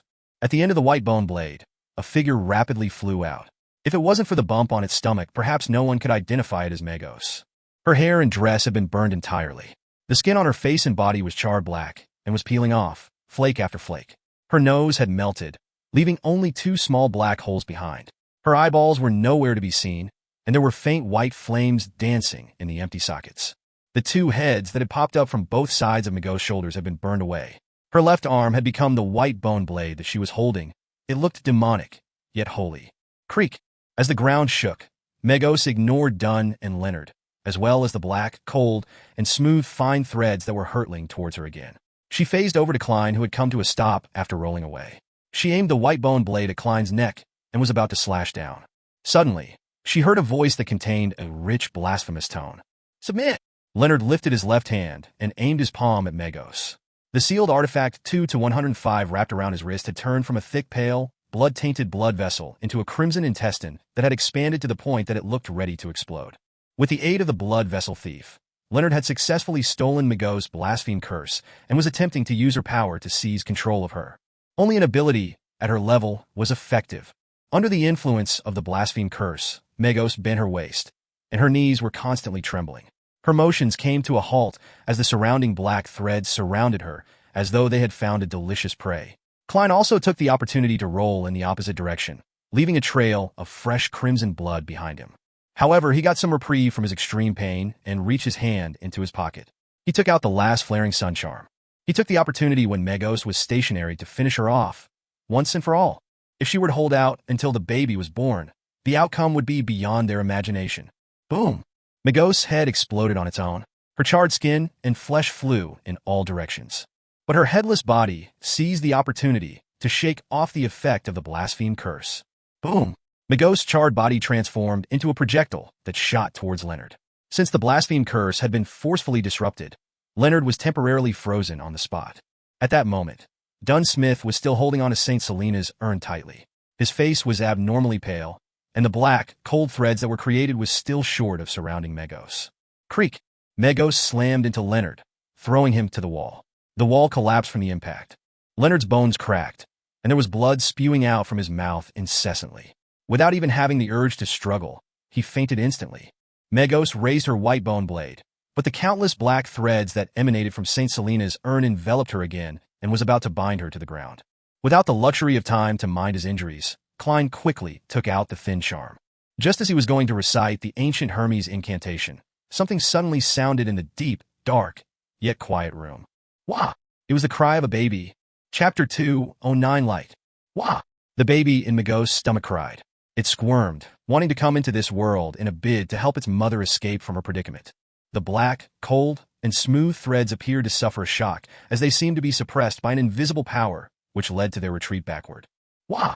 Dunn and Klein became dizzy at the same time. They felt their throats contract involuntarily as their contracting air passages instantly stifled them. Crimson liquid flowed from their nostrils, their eyes, and their ears. All of their capillaries seemed to have ruptured. If it wasn't for the fact that Klein had undergone the torture of hearing the mutterings and ravings every time he headed to the world above the gray fog, as well as Dunn holding onto the ashes of St. Selena, they definitely would have fainted on the spot, just like Leonard Mitchell. Megos' headless body turned over and looked at Klein, who saw her charred skin and flesh peeling to the ground, and the holy, yet evil, white bone blade. Having escaped its influence thanks to his rich experience, Klein immediately felt his scalp tingle and forgot about the pain in his right chest. He seemed to witness his enemy charge towards him maniacally, not giving him any time to recite the incantation, infuse spirituality, and throw out the flaring sun charm. Just as he was about to dodge the attack, Klein saw Megos suddenly pause. He saw Dunn Smith's black windbreaker fluttering, and the captain diagonally across him had buried his head. There were multiple thick, twitching objects on his back, as if they were venomous snakes or tentacles, or monsters. Dunn was using his abilities as a nightmare to forcefully impede Megos' movements. Bam! Bam! Bam! With a mere struggle from Megos, the thick, tentacle-like objects that protruded from Dunn's back exploded at the same time. A large amount of blood splattered out, covering every corner of the room like rain. Dunn wasn't disappointed at the result, for the blood had been absorbed by the black threads created by St. Selena's ashes. They had been absorbed. The countless cold, smooth, tentacle-like threads entered a frenzy. They swarmed forward and bound Megos tightly, wrapping themselves around her bulging, squirming stomach. An opportunity. Klein was as nervous as he was excited. He prepared to shout the ancient Hermes word for light. Wah! Wah! Wah! The cries of a baby could be heard once again, more frequent, and more incessant this time around.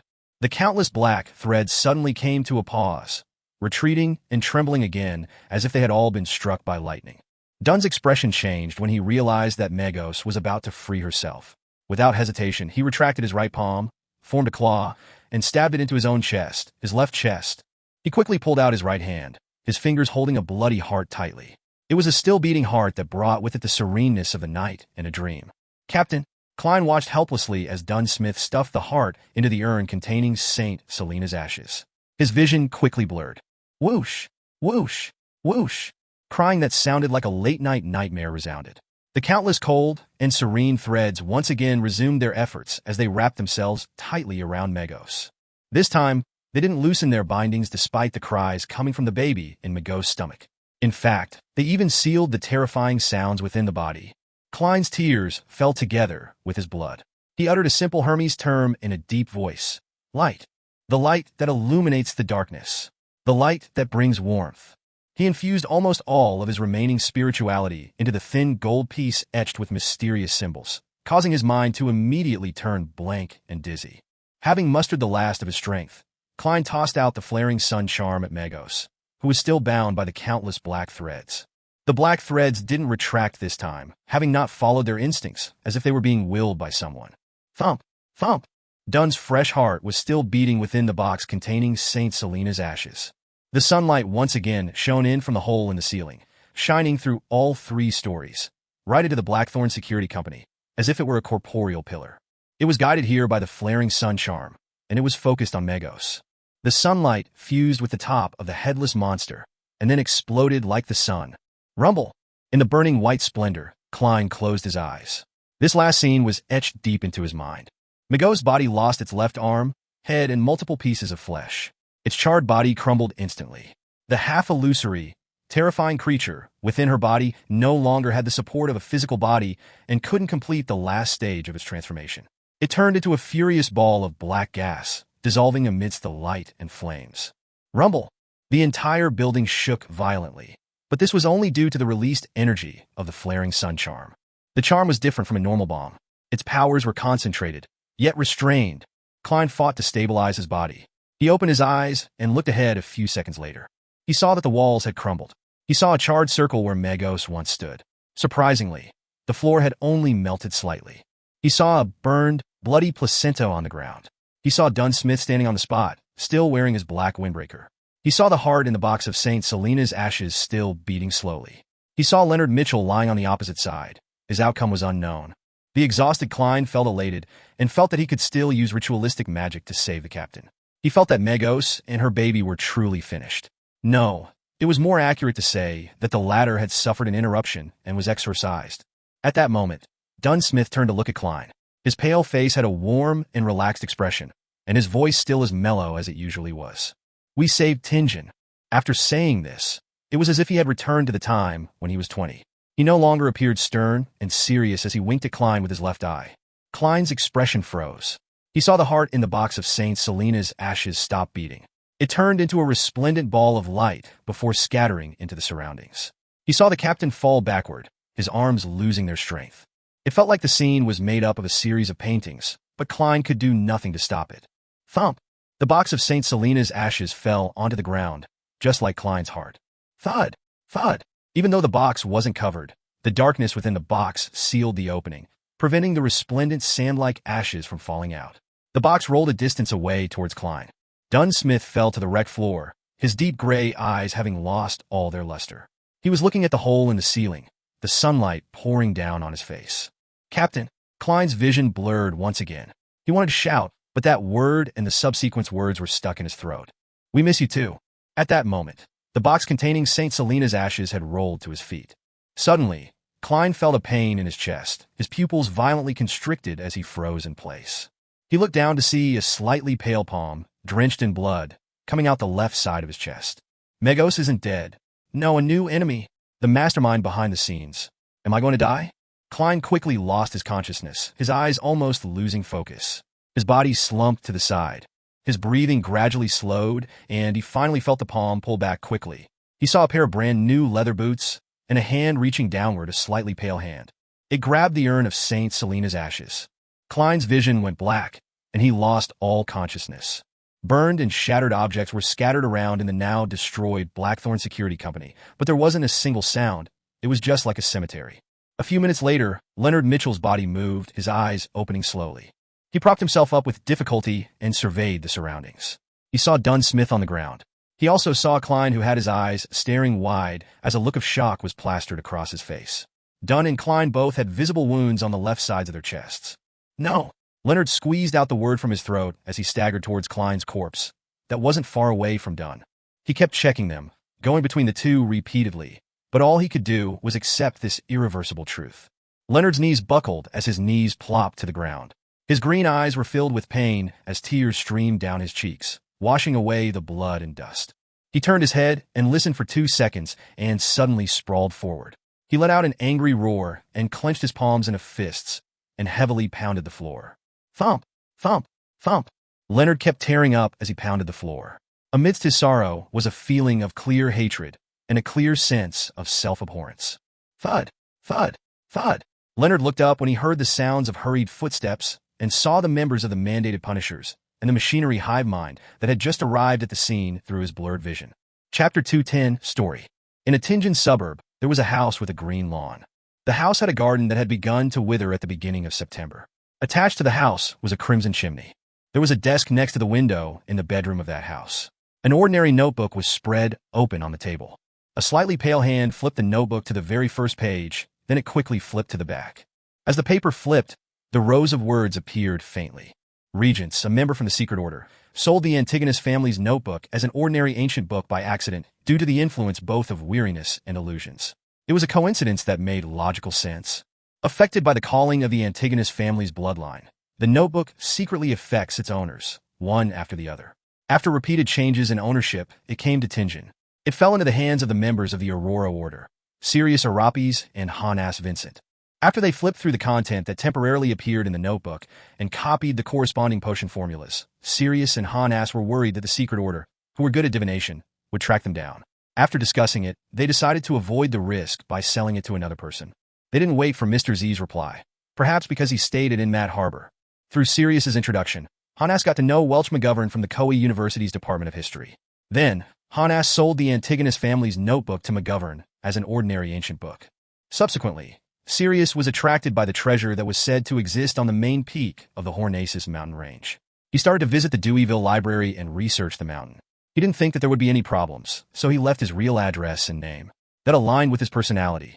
During this process, he acquainted himself with Lenevis, who was reading up on information about iron mines to set up a scam. Lenevis's hidden lunacy and swindling ability were well appreciated by Sirius. He decided to nurture him into a member of the Aurora Order. Of course, before that, an investigation was inevitable. Sirius covertly informed Lenevis about the evil ritual of praying to the true creator to deliver his spawn into this world. But he knew that the possibility of Lenevis succeeding was very low because the difficulty level of the ritual was very high and the requirements were very harsh. However, the latter expressed his strong interest in the matter, tempted by the possibility of obtaining a deity's approval. He planned to complete the ritual simultaneously as he carried out the plans of establishing his steelworks company. The cunning Lenevis could tell that there was something fishy about Sirius Arapis. But for his personal goal, he didn't expose him. He visited Hood Eugen in the asylum once again. They had known each other long ago, and they knew about their respective situations. After a dark divination, the Antigonus family's notebook was awakened fully. Welch and his classmate died. The lucky survivor, Klein Moretti, sent it to Ray Bieber's house under the influence of the notebook. It was a destined ending. Many rows were scribbled off, and new content followed. For some baffling reason, and a lack of sufficient explanations, Klein didn't commit suicide after that, and somehow managed to stay alive. In the Nighthawks investigation of Welch's case that followed, he met Dunn Smith and joined the Nighthawks. Although it had already exceeded in Zangwill's description, it didn't affect the development of the story. Bacchus and his brothers were down on their luck. They lost their last chip at the gambling tables and were drowning in debt. In a bid to obtain money, they decided to kidnap and blackmail the somewhat wealthy individuals. When they were looking for their final hideout, they chanced upon the room opposite Ray Bieber's apartment. By then, Ray Bieber was already seduced by the power offered by the Antigonus family's notebook. He hoped to digest the gift left behind by his ancestors. However, he was in a semi-insane state, and he couldn't make the best and safest choice. He abandoned his dead mother, but he continued remaining in Tingen City. He only found a more elusive spot to carry out his digestion ritual. It was truly pathetic. If he had been slightly smarter, the story could have become even more complicated, but his decision was made based on his instincts and his poor state of mind. Bacchus and company purchased weapons and took the youngest son, Elliot, of the tobacco merchant, Vicroy, and held him for ransom. Finally, they successfully carried out the abduction and took Elliot back to the apartment opposite Ray Bieber's. Vicroy's butler was entrusted with looking for help from a security company. Because of Welch's mysterious death, security companies were short on hands. Clee chanced upon a deliverman and happened to discover the existence of the Blackthorn Security Company. Leonard Mitchell and Klein accepted the job. Relying on their beyonder powers, they quickly saved the merchant's son. Regrettably, Klein didn't immediately realize that clues to the Antigonus family's notebook were in the apartment opposite them. However, his spirituality reminded him in his dream. As such, the Tingen Nighthawks discovered corresponding clues. Sealed artifact 2-049 arrived in Tingen. With the aid of the Antigonus family's puppet, Dunn Smith led the Nighthawks to find Ray Bieber before interrupting his digestion procedure. Ray Bieber became a monster, and the situation was out of control. In the end, the Nighthawks skillfully worked together and took care of Monster Bieber, but they immediately faced the attack of a member from the Secret Order. More rows were scribbled away again, and the original content was impossible to read. Leonard Mitchell, who possesses a secret, was going to end the situation. Before he could, Klein, who was supposed to be doomed, killed the Sequence 7 member from the Secret Order in an inexplicable manner. That didn't affect the development of the story. Dunn Smith got in touch with the Antigonus family's notebook and flipped through its content. From that point onwards, he was secretly tainted. Having finished with all his preparations, Lenevis beguiled Hood Eugen and used him to assist in his ritual. They tricked Lenevis's fiancée, Megos, to become the vessel that would carry the true creator's spawn. Lenevis had almost no possibility of success. The most serious problem was that even though Megos would be protected by the ritual's power, she wouldn't be able to withstand the sexual intercourse with the illusory projection of a deity. It would cost her life on the altar. At that moment, the kind Zangwill helped Lenevis in secret. He split off half a piece of a descendant of Death's characteristic that he obtained and planted it into Megos' body ahead of time.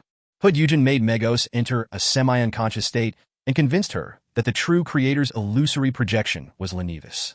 Nourished by the accumulated resentment, gloominess, and oppression of the factory district, the ritual succeeded. Megos was pregnant with the true creator's spawn.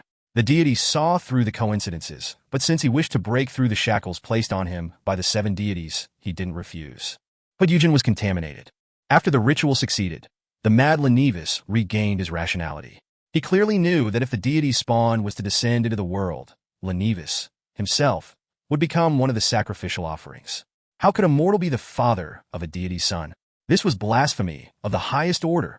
Lenivis decided to leave Tingen ahead of time and left clues to the Nighthawks, the mandated punishers, and the machinery hive mind so that they could resolve the repercussions of his actions. There was ultimately a price needed for lunacy. However, Lenivis didn't write the letter directly to the Beyonder squads. He thought it would make him look stupid. He decided to leave the letter in one of the houses that he rented. He pretended to be playing a game with the Beyonders from official bodies. As such, he didn't bring up Hood Eugen's contamination and brought with him everything that he had obtained. Just in case, he informed Sirius Arapis in the safest way he could. The latter didn't quite believe him, but he could faintly feel the possibility of success. Selena would accidentally chanced upon the real magic mirror divination incantation from her mysticism teacher, Hannas Vincent. Her bold attempt was interrupted by Klein Moretti by coincidence. The latter successfully resolved this supernatural incident that might have caused serious casualties. The Nighthawks then investigated Hannas Vincent, who had recently been awarded. Therefore, Dunsmith coincidentally saw a clear image of the true creator in his dream and suffered severe injuries. However, he wasn't contaminated because of what happened. That would have been noticed by the upper echelons of the Nighthawks. The injury made Dunsmith's contamination by the Antigonus family notebook worsen. His absent-mindedness and forgetfulness worsened, and he was getting closer and closer to satisfying in Zangwill's requirements. Many rows were scribbled away again. Seriously unbelievable. Klein Moretti noticed in Zangwill's secret influence and saw the Crimson Chimney. This is because he was reminded by the teacher from the Koei University's Department of History, Azik. He possesses many secrets, but even so, it's astounding enough for Klein to discover actual clues. It's unexplainable. Regardless of the reason, and Zangwill continued to act, and the story continues. Klein coincidentally ran into Sirius at the library and had no choice but to kill him. Hence, the clues leading to Lenivis were abruptly severed, and the discovery of the problem was delayed. Klein met Megos, but his spirituality stopped him from observing her closely. However, he didn't notice the subtle abnormality. That is logical. Our stories aren't made up randomly. He searched for the Red Chimney, but he always opted for a route that didn't include his target. Maybe in another 2 or 3 months, when he was on the last batch, he would find the real Red Chimney house. Rows and rows of writings were scribbled away, more than all of the previous rows added together. Dunsmith's problem was alleviated. His condition obviously became better. He actually mastered the acting method, and this was taught to him by Klein Moretti, who found inspiration from Daily Simone and Old Neil's example. No, and Zangwill didn't believe that, but he could only change his original plans slightly. New elements in the story came to play. Azik decided to go to Backlund in search of his lost memories. It wasn't long until Klein and Dunn found clues from Hood Eugen. In order to ensure that Tingen City's Conservative Party and New Party would be in complete opposition, Madame Sharon, who wanted to vent the accumulated madness after her transformation, decided to take the risk and murder Member of Parliament John Maynard. Her motive wasn't strong enough, but she took action anyway. There are always times when people are not clear-minded enough, and she happened to be in that stage. Besides, she was confident that she wouldn't be discovered. Maynard's wife found the Blackthorn Security Company through the tobacco merchant, Vicroy. They didn't disappoint her, and they quickly found Madame Sharon's abnormality. Dunsmith, who possessed power that was close to Sequence 6, decided to take action first. He passed the sealed artifact 3-0271 to Kenley. When the two of them and Klein returned to Madame Sharon's residence, Dunn attempted to pull her into a dream to control her from a distance. It was a good plan, but unfortunately, Madame Sharon happened to have the statue of the primordial demoness by her side. Hence, the Nighthawk's plan failed. Kenley reflected himself in the mirror due to his nervousness and saw himself. Madame Sharon was taken care of while Kenley died. Dunn blamed himself and consumed Kenley's Beyonder characteristic as he usually did. His digestion procedure was interrupted as a result and was delayed. As such, his mental state became unstable.